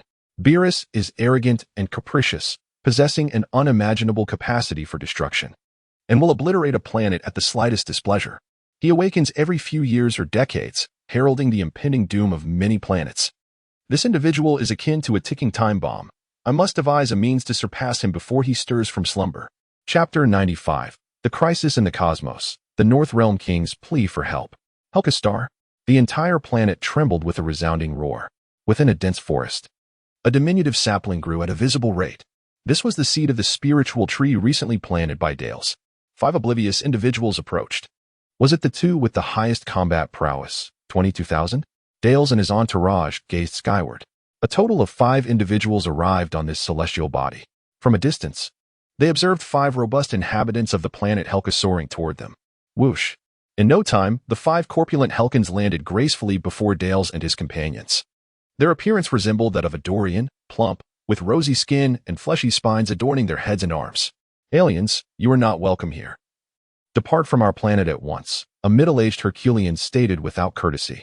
He did not inquire about the purpose of the visitor's presence and instead issued an immediate eviction order. He had distinctly sensed a sudden tremor throughout the entire planet moments earlier, undoubtedly a result of some insidious scheme devised by these extraterrestrials. "How audacious! You lack the standing to converse with Lord Darius," chided Chares, a subordinate of Darius. "Why should we depart? You shall all perish," declared another of Darius's followers with a swaggering demeanor. They had already discerned from the detector that the combat capabilities of these terrestrial inhabitants were rather modest. "Damn it. It appears that the newcomers harbor ill intentions. You are invading our planet, and we shall not back down." The Helkarans activated their combat mode and charged towards Dales and his companions. Each side consisted of 5 individuals, and soon everyone had found their respective adversaries. The sounds of confrontation echoed as figures darted back and forth. Dales' subordinates were merely toying with their opponents, akin to a cat playing with a mouse. Their combat prowess far surpasses that of the Helka aliens by an immeasurable factor. However, at this moment, they have chosen not to immediately annihilate the Helka. "Extraterrestrial, prepare to meet your end," declared the middle-aged Helka man, unleashing a wave of energy towards Dales. He intended to take down his opponent in one fell swoop, for he had discerned that Darius was indeed their leader. He understood the principle of capturing the king before the pawns. However, the plans of man often fall short of the design of fate. "How audacious of you to disturb the earth on such an auspicious day. It is as if you have grown weary of life itself," Darius remarked with a scornful expression. With a mere gesture, he sent the approaching energy wave flying. "What? How can your combat prowess be so formidable?" exclaimed the middle-aged leader of the Helker Star, utterly astonished. He had not anticipated the formidable combat prowess of his opponent. "Ha! I shall discreetly reveal to you that my strength is derived from consuming a fruit of the spiritual tree, a delicacy reserved solely for the divine. I have planted this tree upon your planet, and soon, the vital energy of this realm will be entirely absorbed by the spiritual tree. All living beings on this planet will serve as sustenance for its growth," Dallas proclaimed with a hearty laugh. He did not conceal his intentions. After all, when the time comes, the spirit tree would absorb the life essence of all beings present. "Curse be you, wretched demons. I shall confront you all." The leader of the Helkarans charged directly at Dales. He was determined to perish alongside these demons, even if it meant sacrificing himself. The lives of the entire planet's populace rested upon his shoulders. With a swift motion, Dales raised his hand and seized the opponent's arm, yanking it forcefully. In an instant, the middle-aged man from Helka had his arm wrenched off, blood gushing forth as he let out a heart-wrenching scream. The remaining 4 Helkins witnessed their leader's arm being severed with alarming speed. They yearned to rush forward and effect a rescue, yet were thwarted by Darius's subordinates, who were unwilling to allow their prey to escape. Dare you challenge me? What do you possess to contend with my might? If one must assign blame, let it be to your own lack of combat prowess. This world is governed by the principle of the survival of the fittest. Should my strength falter and you vanquish me, I would have no choice but to accept my fate. Remember, in your next life, strive to be a formidable force. Only then can you seize control of your own destiny. Darius cast aside the severed limb in his hand, as if discarding refuse. He mocked the Helkarans, exclaiming, "Curse it! Even in death, I shall take you with me." The middle-aged man from Helkara began to self-destruct. An overwhelming aura instantly enveloped the entire battlefield. He sought to perish alongside Darius, thereby safeguarding this planet. Wishing for death? Such a desire is easily dismissed, Darius remarked disdainfully. With a flicker, he appeared before the Helkers. Boom! A single punch obliterated his opponent's head. Dales's subordinates, witnessing their king's prowess, realized the battle was decisively won. They too are rapidly yielding results alongside other inhabitants of the Helkastar. The spirit tree is wildly surging, while some of the flora on this planet withers away at an alarming pace. Earth. Everyone remains astounded by Gohan's battle. At this moment, King Kai employs telepathy to make contact. The warriors of Earth, including androids 17 and 18, can hear the voice of King Kai. Greetings, I am King Kai. Gohan. Can you hear my words? The 2 antennas atop King Kai's head, stationed far away on King Kai's planet, point in the direction of Earth. Recently, an unusual phenomenon has occurred in the universe. One planet after another has inexplicably transformed into a lifeless orb. The entire surface is devoid of life, eroded away. For some time, King Kai has been observant of the events unfolding in the universe. Now, he has finally identified the instigator. King Kai? Who could that be? I have never heard of him before, androids 17 and 18 remarked with expressions of bewilderment. The 2 had never heard of the North Realm King, let alone that his voice resonated within their hearts. However, they quickly regained their composure, for none among the crowd appeared surprised or astonished. It was evident that everyone was familiar with him. It was merely their own ignorance that had left them uninformed. Greetings, Lord King of the Realms. They all said in turn, their gazes converging upon son Gohan. They were all unaware of the reason why Lord Kai sought Gohan. Lord Kai, I can hear you. What has transpired? Gohan responded through telepathy. He understood that the North Ko would not reach out to him without cause. Presently, a scion named Dales had emerged, leading a band of criminals that roamed the universe in search of planets to sow the seeds of a spiritual tree. Should such seeds be planted on a planet, the life force of all living beings would be absorbed by the spiritual tree, rendering the planet desolate. I implore you to take action and eradicate Dales. The North Ko articulated the severity of the situation with urgency. No problem, I shall depart at once, Gohan readily agreed. The North Ko expressed his gratitude to Gohan before ending the call. He was exceedingly pleased, realizing how fortunate it was to have a formidable warrior like Gohan under his command. Was Dales truly a being capable of consuming the fruits of the spirit tree, reserved only for deities? Gohan recalled the individual who bore an uncanny resemblance to Goku. This character had made his appearance when Gohan was merely 6 or 7 years old. Perhaps it was his unprecedented journey into Gohan's existence that delayed Dale's emergence. Chapter 96, Planet Helka, the Spirit Tree. Earth. Astonishingly, there are scions as well? Gohan, take me along. I wish to assist too. I yearn to witness the events unfold. Everyone clamored excitedly, expressing their desire to observe the scion Dales and the Spirit Tree. As mentioned by Lord Kai, they joined hands, joy radiating from their faces as they looked at Gohan. At last, they would have the opportunity to explore the vastness of the universe once more. Scion? Dales? Vegeta also wished to join, yet felt too proud to reach out to the others. Vegeta, just go, Goku encouraged, noticing Vegeta's desire to participate, but his reluctance to voice it. He approached and pulled the other person closer. Kakarot, remove your filthy hands, Vegeta remarked with an expression of disdain. Yet, his body betrayed him, allowing Goku to grasp him. Android 18 observed the group with curiosity. Why is everyone holding hands? She inquired, as they shouted at Gohan, seemingly seeking his approval. Is holding hands really the way to go? Android 17 said to 18, I, too, wish to see. Perhaps you should speak to Gohan about it. He understood that the likelihood of success would be greater if the beautiful sister took the lead. As a strong man, if you wish to go, just say so. Is it appropriate for a delicate lady like me to step forward? 18 rolled her eyes at 17. Nevertheless, she approached Son Gohan. A delicate lady? You, 18. A delicate lady? Aren't you afraid of making others laugh with you? 17 internally scoffed, rolling his eyes as he followed 18. Son Gohan, please, we too wish to join. 18 and 17 implored with earnest expressions. Very well, take my hand and let us all embark together, Son Gohan replied to 18. He began to seek the essence of Dale's. Grab your hand? Number 18 was taken aback. What is going on? I am someone who maintains an aloof demeanor. How dare you ask a girl to hold your hand? Stop dilly-dallying, 18. It's merely holding hands.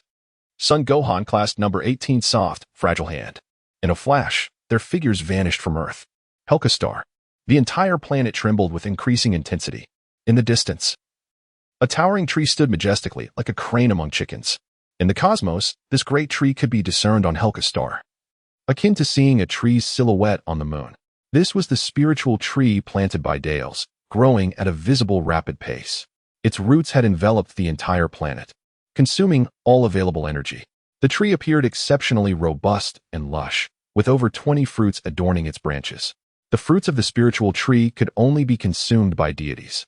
Once the spiritual tree takes root, it absorbs the earth's nutrients, depleting them to nurture its fruits, leaving the land lifeless. The area where it is planted rapidly drains the soil's vitality, resulting in the demise of other plants in a barren landscape. A bite of the fruits from the spiritual tree can enhance one's strength manifold. Now, the entire flora of Helkastar had perished. The vitality of the beings and animals on this planet had collapsed as they were drained by the spiritual tree. Once the fruits ripen, this planet would be utterly forsaken. Haha. This planet is indeed an excellent place for nurturing the spiritual tree. I never anticipated it would bear over 20 fruits this time, Dales exclaimed with exhilaration. If the spiritual fruits can be mass-produced, a formidable army could be forged. At that point, the dream of dominating the entire universe would be within reach. This was the reason Dales had been traversing the cosmos in search of fertile planets. The richer the planet's resources, the more fruits would emerge. Congratulations, Lord Dales. Who would have thought that this planet holds such abundant nutrients? To bear so many fruits all at once. Dietz observed his king's elation.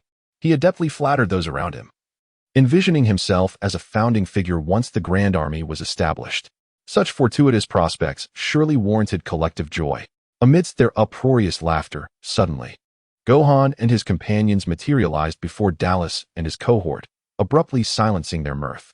The unexpected appearance of so many individuals left them momentarily bewildered. How had they arrived here?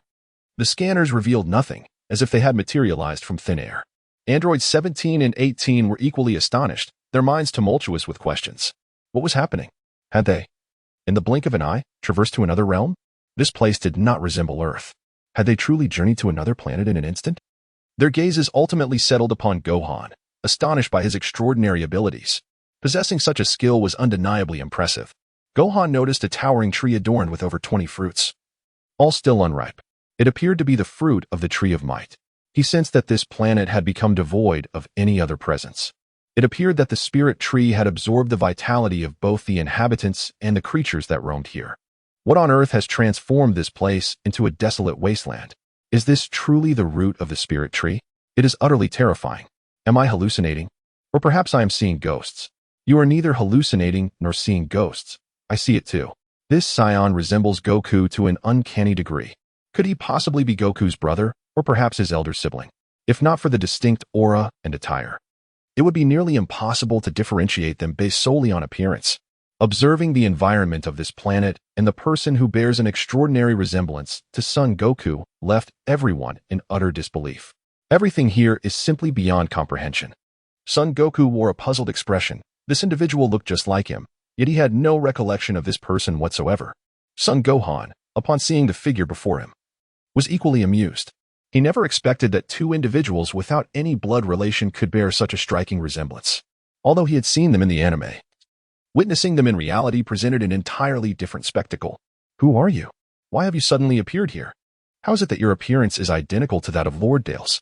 Daze was the first to react, his face mirroring the astonishment of the others. The unfolding events were simply too rapid for them to comprehend. Dales, equally astonished, gazed at Son Goku. This person's appearance was astonishingly similar to his own. Who would have thought that there could be such a doppelganger in the world? Hehehe, I am a scion born on Earth. My name on Earth is Son Goku, while my scion name is Kakarot. Son Goku politely responded to the inquiries posed to him. He is a person devoid of cunning, embodying a remarkable honesty in his character. A scion, Dales was utterly astonished by Sun Wukong's appearance. However, upon hearing that the other party was also a scion, he became exhilarated. Particularly, when he beheld Son Gohan and Vegeta, his expression was one of sheer astonishment. He had never anticipated encountering his kin after so many years. A bold plan began to take root in Dale's mind. Chapter 97. The fruit only the divine can consume? Helkastar. Many regions here have succumbed to erosion. The flora and fauna have withered away entirely. Yet, one towering tree thrives, lush and vibrant, standing out remarkably amidst the desolation. The roots of the spirit tree have spread across the entire planet. He was fervently absorbing the essence of this planet. The tree bore around 20 fruits, nearly ripe. These fruits bore a striking resemblance to the devil fruits of the Pirate King, though they were entirely crimson. Why not join me, Sun Wukong? I will lead the Scions to prosperity and dominance over the entire universe. When Darius discovered that Sun Wukong, Son Gohan, and Vegeta were all Scions, he aspired to unite the Scions in order to dominate the entire universe, thus initiating the Scion dynasty. His ambition was to empower the Scions, ensuring their perpetual reign over this cosmos. However, such aspirations were met with disdain. To invade others' planets and devastate their homes is a most disgraceful act. I hold no desire to ally with you. Our purpose is to vanquish you. Upon witnessing the utter devastation of the planet, Sun Wukong was engulfed in fury and exclaimed vehemently. He had never contemplated the annihilation of another's planet. Ha! To defeat me? Perhaps in your next life. Dales sneered with disdain. As long as I possess the spirit fruit, you are all but insignificant. Dales, you are a traitor to planet Vegeta. Vegeta bellowed in fury, gritting his teeth as he witnessed Dales' maniacal laughter. He had heard of this individual since his early childhood. Dales felt humiliated due to his status as a lower-ranking warrior, prompting him to flee from planet Vegeta. Thereafter, he vanished without a trace, and he never anticipated encountering anyone here now. Who are you? How do you know me? Dales inquired, his expression a blend of confusion and familiarity as he gazed at Vegeta, increasingly sensing a resemblance. Suddenly, the shadow of King Vegeta materialized in his mind, the two figures merging into one. I am the Prince of the Scions, Vegeta. Upon seeing me, do you not hasten to kneel? Vegeta proclaimed with an air of arrogance. He never anticipated encountering this scoundrel here. If this fellow could regard himself as king, perhaps he might be spared from death. Prince Vegeta? Do you believe this is still planet Vegeta? As for the Saiyan Prince, it's time to cease your daydreaming. Planet Vegeta has been utterly annihilated by Frieza. Furthermore, I have long since escaped from planet Vegeta. Why should I kneel before you? Dallas retorted with the rapidity of a machine gun.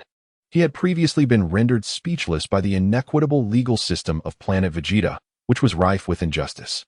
The classification of warriors into categories such as elite, intermediate, and lower ranks was particularly disheartening. From the moment of birth, one's combat prowess was assessed, leading to disparate treatment. Vegeta found himself at a loss for words. It appeared he had been overly lenient, entertaining the notion of granting this individual a chance for redemption as his subordinate. To his astonishment, the individual seemed not to value his own life. Vegeta, do not be too despondent.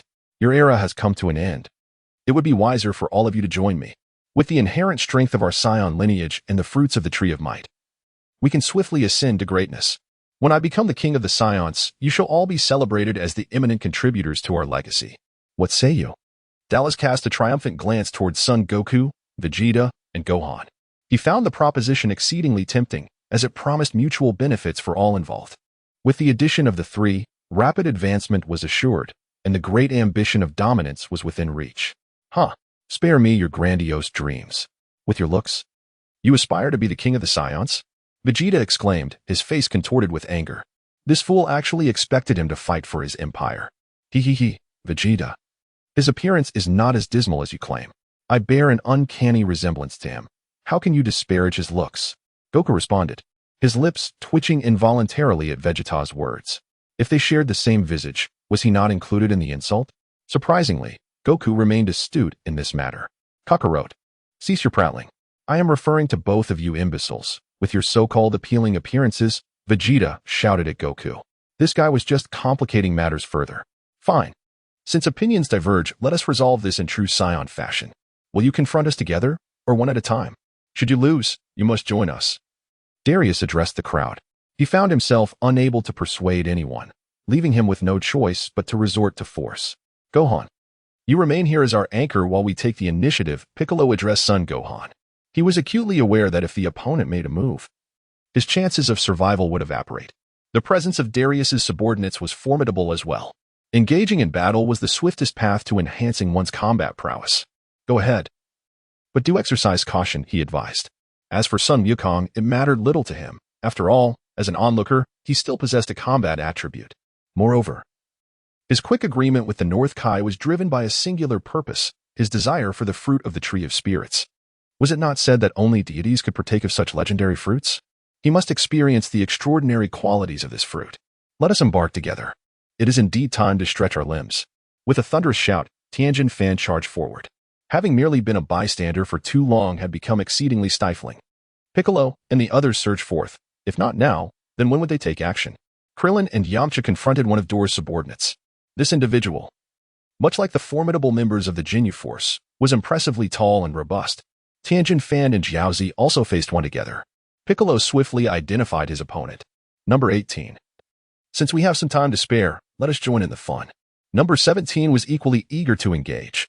He also wished to join in the excitement, rather than merely being a bystander. If you want to go, then go ahead. I have no interest, said number 18, waving her hand. Her eyes furtively glanced at son Gohan. Do as you please. I'm on my way, number 17 remarked before dashing off. He is indeed a restless soul.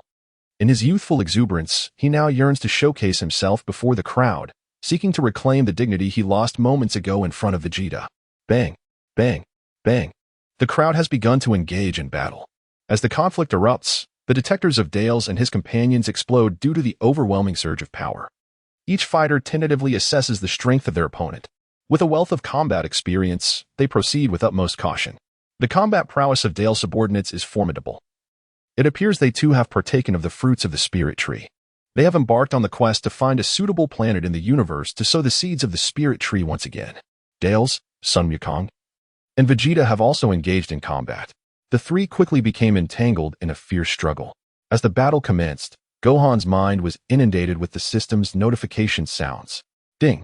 A combat power attribute of 100,000 has fallen ahead. Combat power attribute 400,000.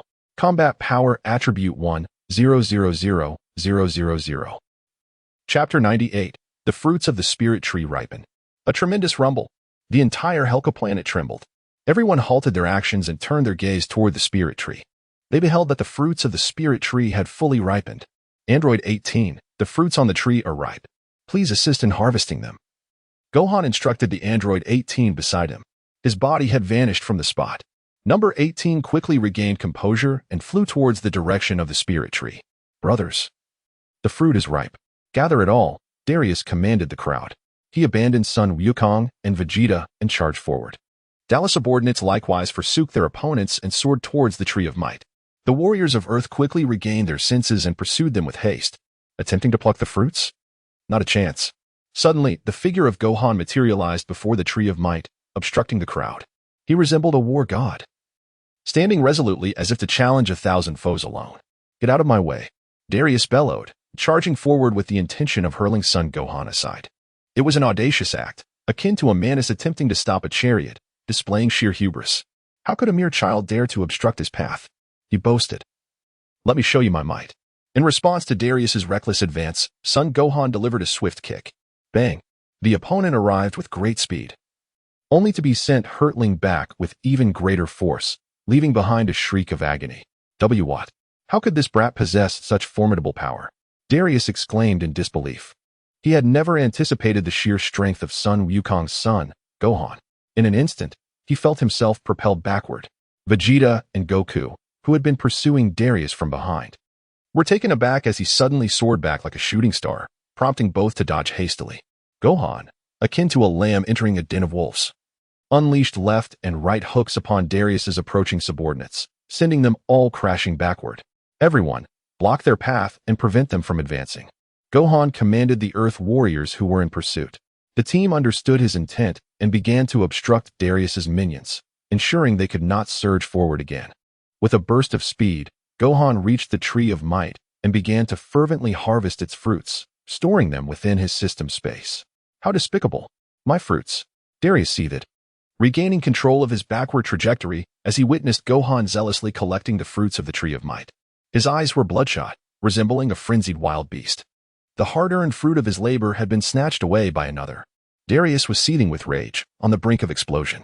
A formidable aura erupted from his being, sending powerful shockwaves radiating in all directions. Dust swirled around the scene as he summoned all his strength to engage in battle. This power stemmed from the fruits of the spiritual tree he had consumed over the years. Darius had never endured such humiliation. He had always been the one to intimidate others, never the victim of bullying. You shall face me, he declared. Son Wukong and Vegeta charged towards Darius, determined not to let their prey escape once more. Their own auras surged rapidly in response. They sensed the aura of Darius intensifying. Go to hell. He charged towards the two individuals. He is now consumed by a murderous intent, yearning to obliterate his opponent with a single, devastating blow.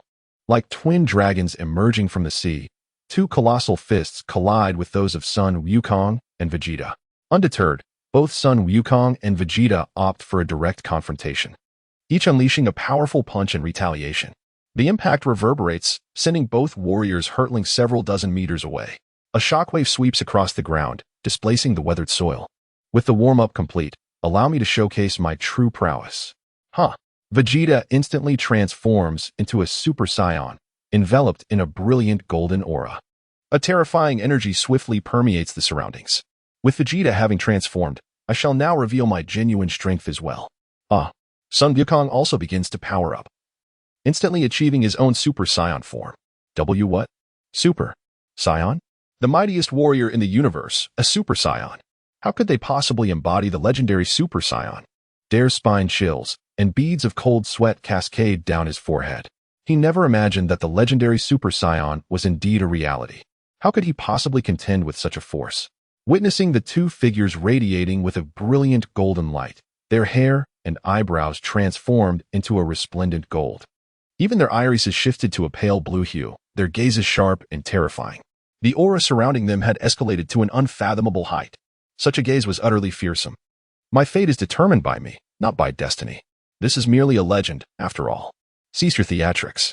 Dares reassured himself, attempting to bolster his resolve. Surely, there cannot truly exist a Super Saiyan in this world. Dares, perish. Vegeta bellowed, his form moving with the swiftness of lightning, appearing instantaneously before Dares. What? How can your speed be so extraordinary? Dares gasped in astonishment, taken aback by Vegeta's sudden increase in velocity. Before he could react, a powerful punch struck his abdomen. With a thunderous sound, it turned out that Vegeta had sent Dales flying towards Son Goku with a single blow. Dales spat out a mouthful of blood. He never imagined that Vegeta's speed and strength had undergone a significant enhancement. Now, the disparity in combat power between the two was nothing short of astronomical. Bang! Goku delivered a powerful punch that sent Darius flying back. A piercing scream echoed across the battlefield.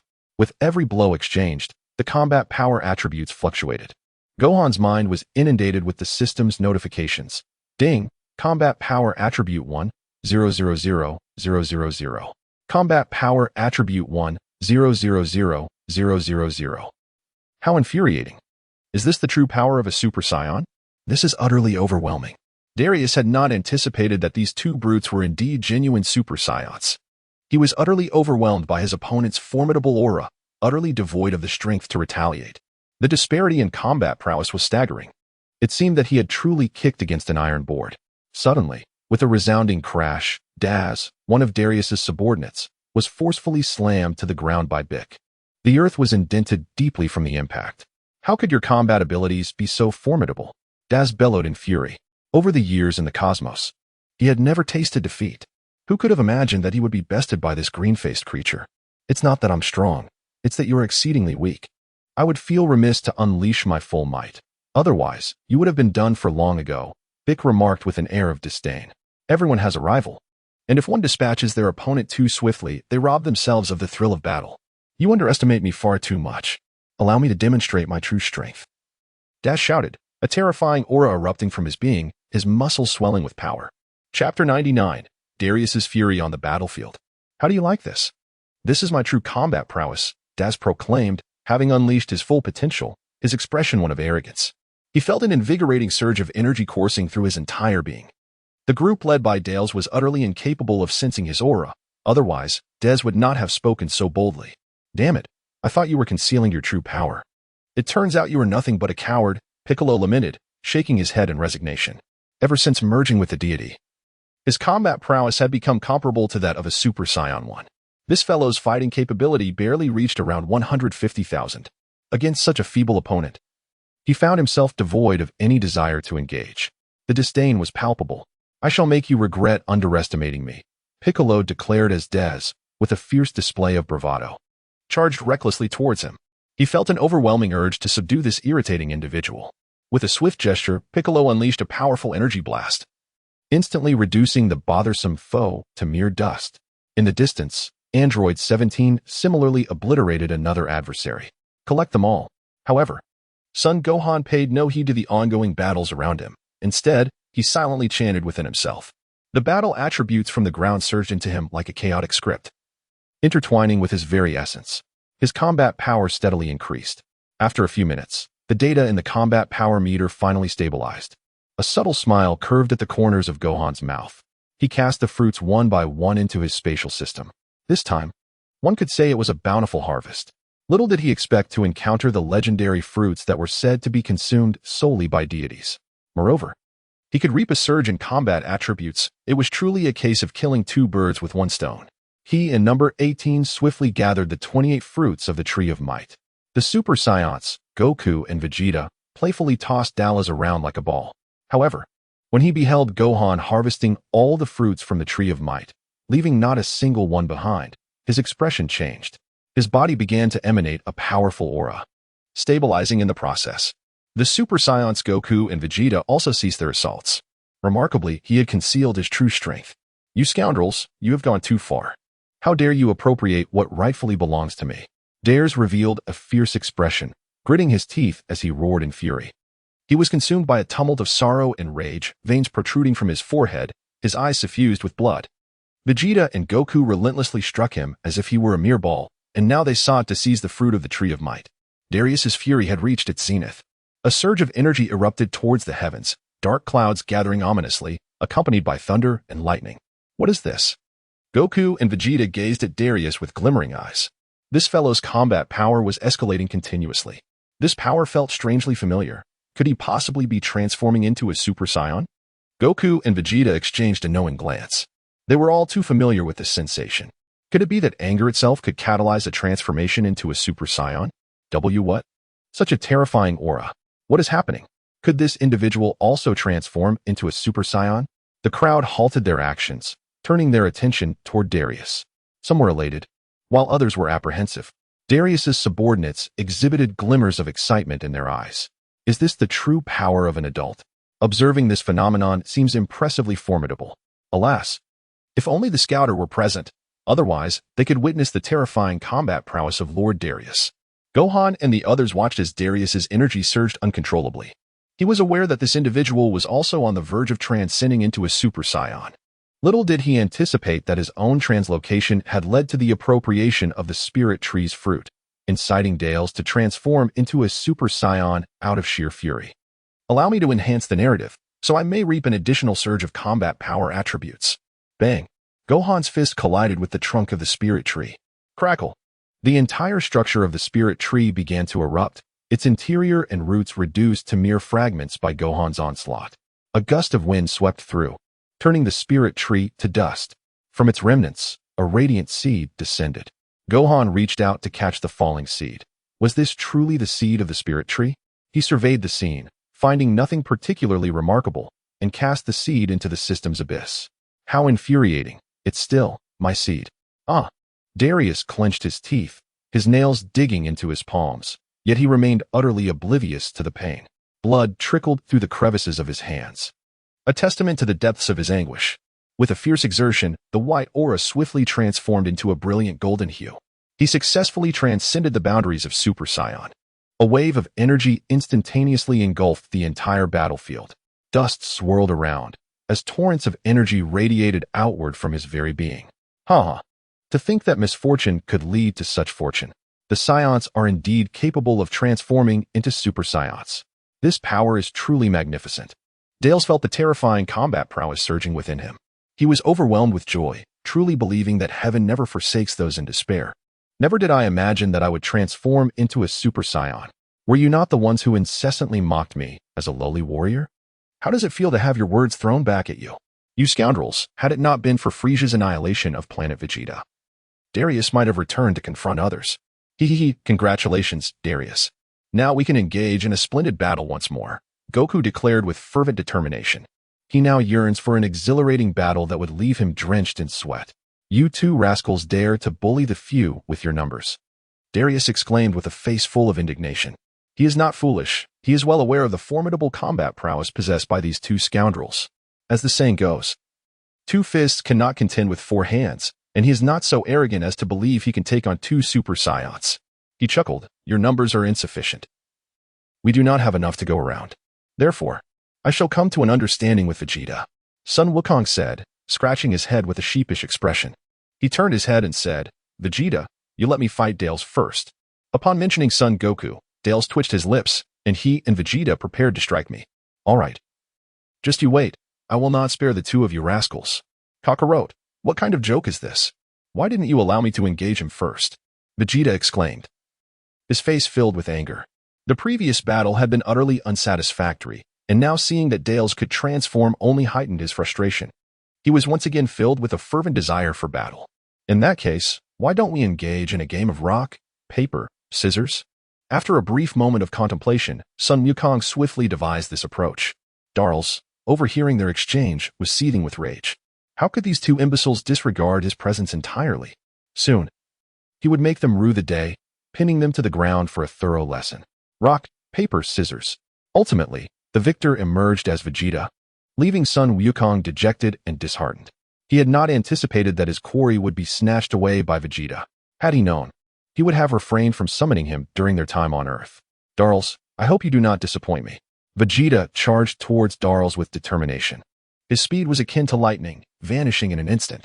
Chapter 100, a single move to determine victory. Vegeta, spare us the trivialities. If you possess the capability, then unleash your might, roared Darius, filled with fury. Now transformed into a Super Saiyan, he had experienced a significant enhancement in both strength and speed. With formidable energy coursing within him, he felt invincible. The transformation had profoundly altered his mindset.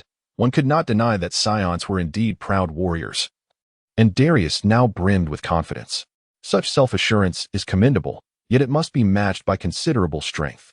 Vegeta's voice echoed ominously, reminiscent of a demon rising from the depths of hell. In response, Darius launched a powerful punch to the right. Bang! The clash of their immense energies reverberated through the air. Bang, bang, bang. They engaged in furious combat. The sounds of their power colliding filled the atmosphere. The ground lay in disarray, swept by the force of their energy waves. With each collision, a tremendous gust of energy erupted. Ding! A combat power attribute of 1,000,000 fell before them. Combat power attribute 100. The battle between Vegeta and Darius was extraordinarily intense, akin to a torrential downpour of combat power attributes cascading down. Gohan's mind was inundated with the system's notifications. This surge of combat power was exhilarating. He had not anticipated Darius's transformation into a Super Saiyan. In the anime, this individual had been reduced to mere remnants by Goku's Spirit Bomb. On another battlefield, Krillin and Yamcha had also vanquished their opponents. Although both bore injuries, they were exceptionally elated, having not experienced such exhilarating combat in quite some time. Tien and Kaiatsu demonstrated remarkable synergy, successfully neutralizing their adversary. The group gathered to witness the duel between the 2 Super Saiyans. Vegeta, I am profoundly grateful to you. Were it not for your humiliation, I would not have ascended to Super Saiyan. I shall surely express my gratitude to you in due time, Darius declared with an air of arrogance. He now perceives the terrifying power of the Super Saiyan. Such trivial chatter. I was merely jesting with you moments ago. As soon as Vegeta's words fell, a powerful kick, akin to the force of a diamond, struck towards Darius' head. He realized that this fellow was becoming increasingly pretentious. When I transformed into a Super Saiyan, you were still unaware of where to plant trees. Now, with a modicum of power, you have begun to swell with arrogance. Dallas observed the leg that Vegeta was kicking towards him. He confidently raised his arm to block the attack. With a resounding bang, a wave of pain surged through his arm. and he was propelled away by an overwhelming force. Dales was utterly bewildered. Vegeta's power had not been this formidable moments ago. Had this individual concealed his true strength? Utilizing an enigmatic agility, Dales dissipated the impact and steadied himself, unleashing a barrage of attacks reminiscent of the prince's fighting style. The energy orbs in his hands fired off like a machine gun towards Vegeta. The thunderous explosions reverberated, quickly engulfing Vegeta's form in a cloud of energy blasts, reminiscent of a fireworks display. To his astonishment, Dales realized that Vegeta had not revealed his full potential. This individual simply relished in the pretense of superiority. Spectators, while captivated by the unfolding battle, exchanged quips about the spectacle. On the battlefield, Dales mockingly exclaimed, "Ha ha ha, Vegeta. You could never have dreamed that you would fall to my hands." He gazed upon the billowing clouds of thick smoke.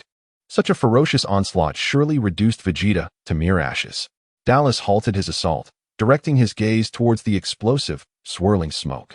"Dallas, have you rejoiced too soon?" As the haze began to dissipate, Vegeta's silhouette gradually emerged.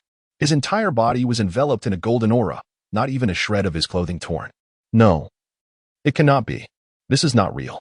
To withstand such a ferocious attack without a scratch is beyond belief. Darius gazed incredulously at Vegeta. He could hardly believe this was true.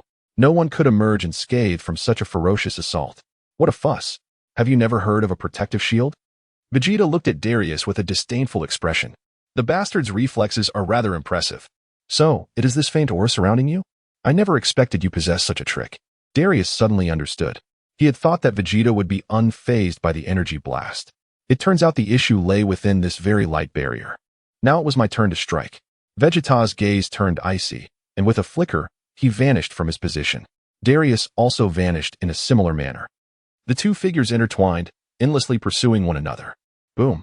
A surge of energy erupted as Vegeta's speed escalated dramatically, swiftly closing in on Darius. He had no inclination to continue this game of hide-and-seek with that scoundrel. Goodness, the speed of that rascal seemed to have increased. Darius gazed at Vegeta blocking his path and unleashed a powerful punch. Vegeta seized his opponent's hand and executed a shoulder throw, slamming him towards the ground. This is bad. Darius was taken aback, not anticipating that Vegeta's movements had also improved significantly. His body was plummeting rapidly towards the ground. Vegeta, like a shadow, thrust a knee toward Dales. The two of them descended like meteors, hurtling towards the earth. "You bastard!" Dales exclaimed in a panic, cursing vehemently. Yet, his body was forcefully pinned beneath Vegeta's knee. With a thunderous crash, the ground was struck, creating a massive crater. Dales coughed up a mouthful of blood. He swiftly launched a kick towards Vegeta, only for the latter to evade his attack with an uncanny agility. "Vegeta, I shall tear you to shreds." With a sudden roll, Dales sprang to his feet, wiping the blood from the corner of his mouth, and shouted furiously at Vegeta, who hovered in the air.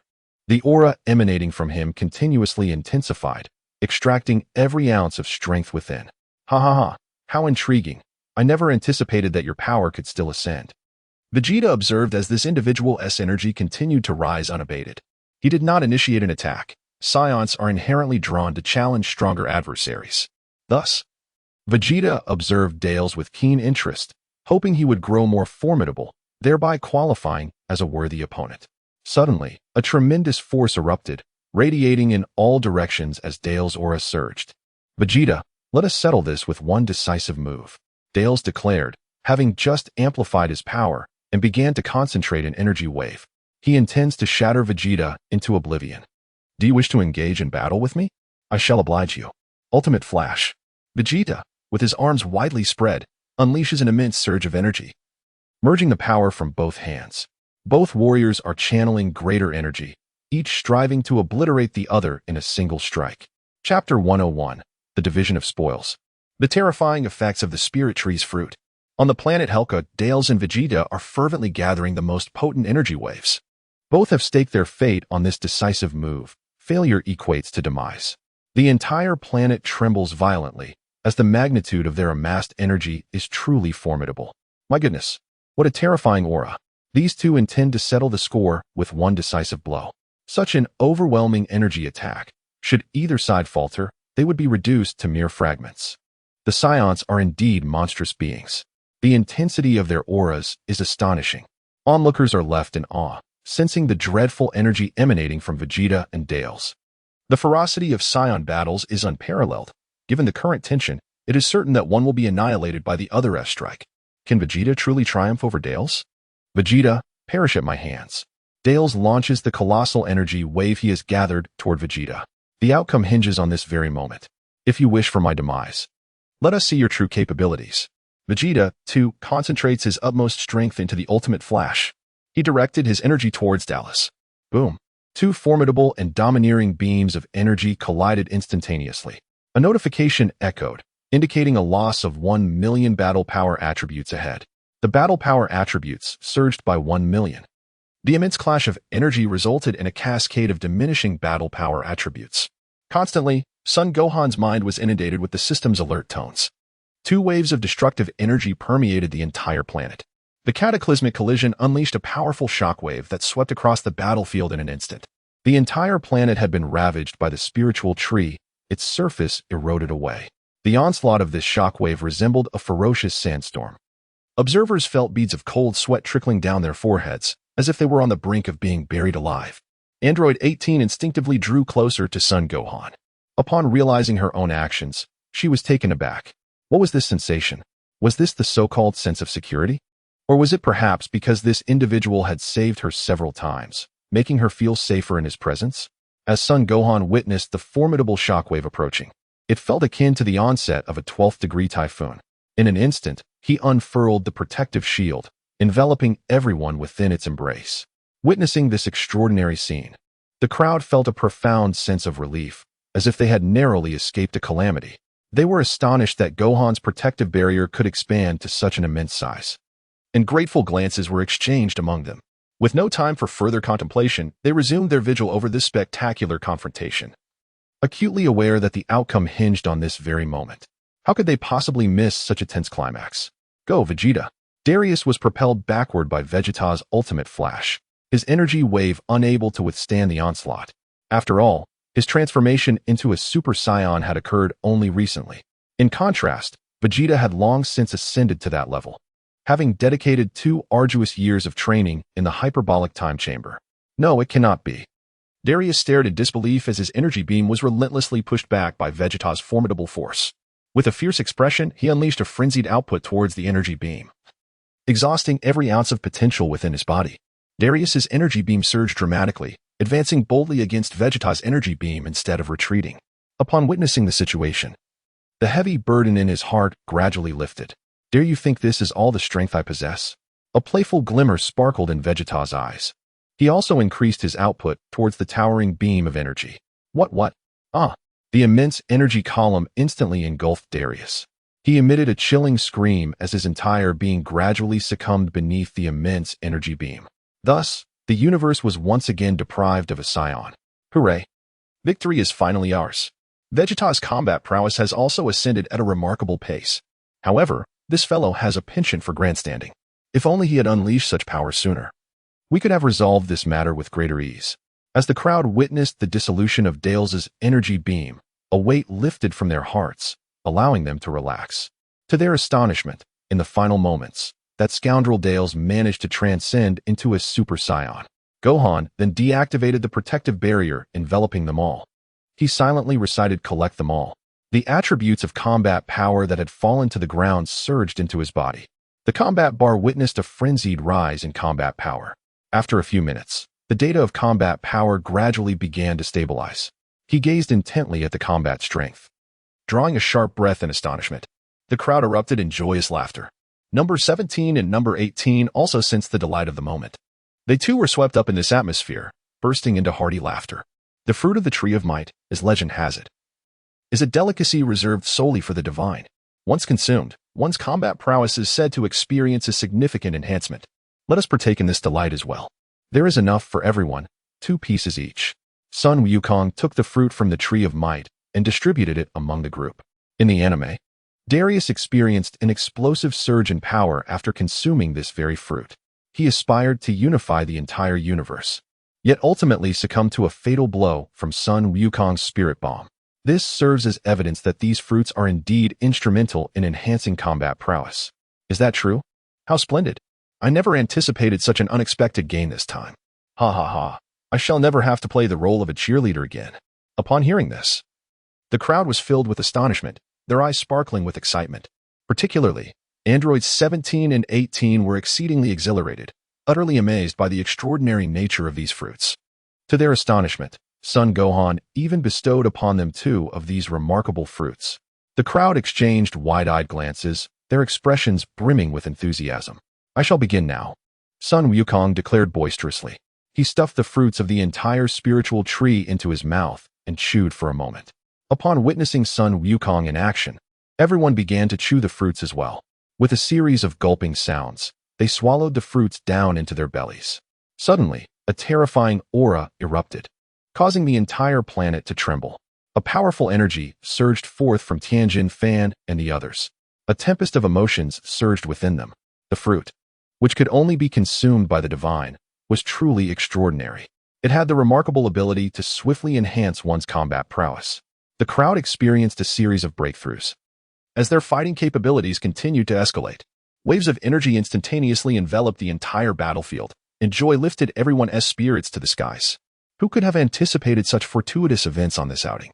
Henceforth, all could partake in the battles, no longer relegated to the role of mere spectators. "Am I truly not dreaming? I feel an overwhelming surge of power," exclaimed Krillin, his face alight with excitement. He had never imagined that his strength could reach such terrifying heights. After consuming the fruit of the spirit tree, the collective combat strength of the group experienced a significant enhancement. Had a detector been present, it would reveal Krillin's combat power at 1 million, Yamcha at 1.07 million, Tien Shinhan at a staggering 1.8 million, Kaiatsu at 50,000, and Piccolo at an unfathomable 30 billion. Chapter 102, Bulma's Astonishment Earth. Gohan utilized instant transmission to bring everyone back to Earth. A total of 28 spirit tree fruits had been harvested. There were 10 individuals who journeyed to planet Hercule, and Gohan distributed 2 fruits to each. 8 remained in his possession. "Let us part ways here. I must return to the hyperbolic time chamber for training." Piccolo addressed the group. Following the recent battle against Cell, he felt compelled to train even harder. The foes emerging now possessed increasingly formidable combat power. To engage in battle, one must become ever stronger. He was unwilling to resign himself to being merely a bystander, thus he felt compelled to strive. "I shall join as well. We shall all embark together. Is it not true that anyone can cultivate their skills for 2 years? I shall partake in this journey too." The spirits of Yamcha, Krillin, Tien Shinhan, and the 4 of us are brimming with determination. They also aspire to contribute to the welfare of the earth. Whoosh. The 5 bid farewell to the crowd and soared toward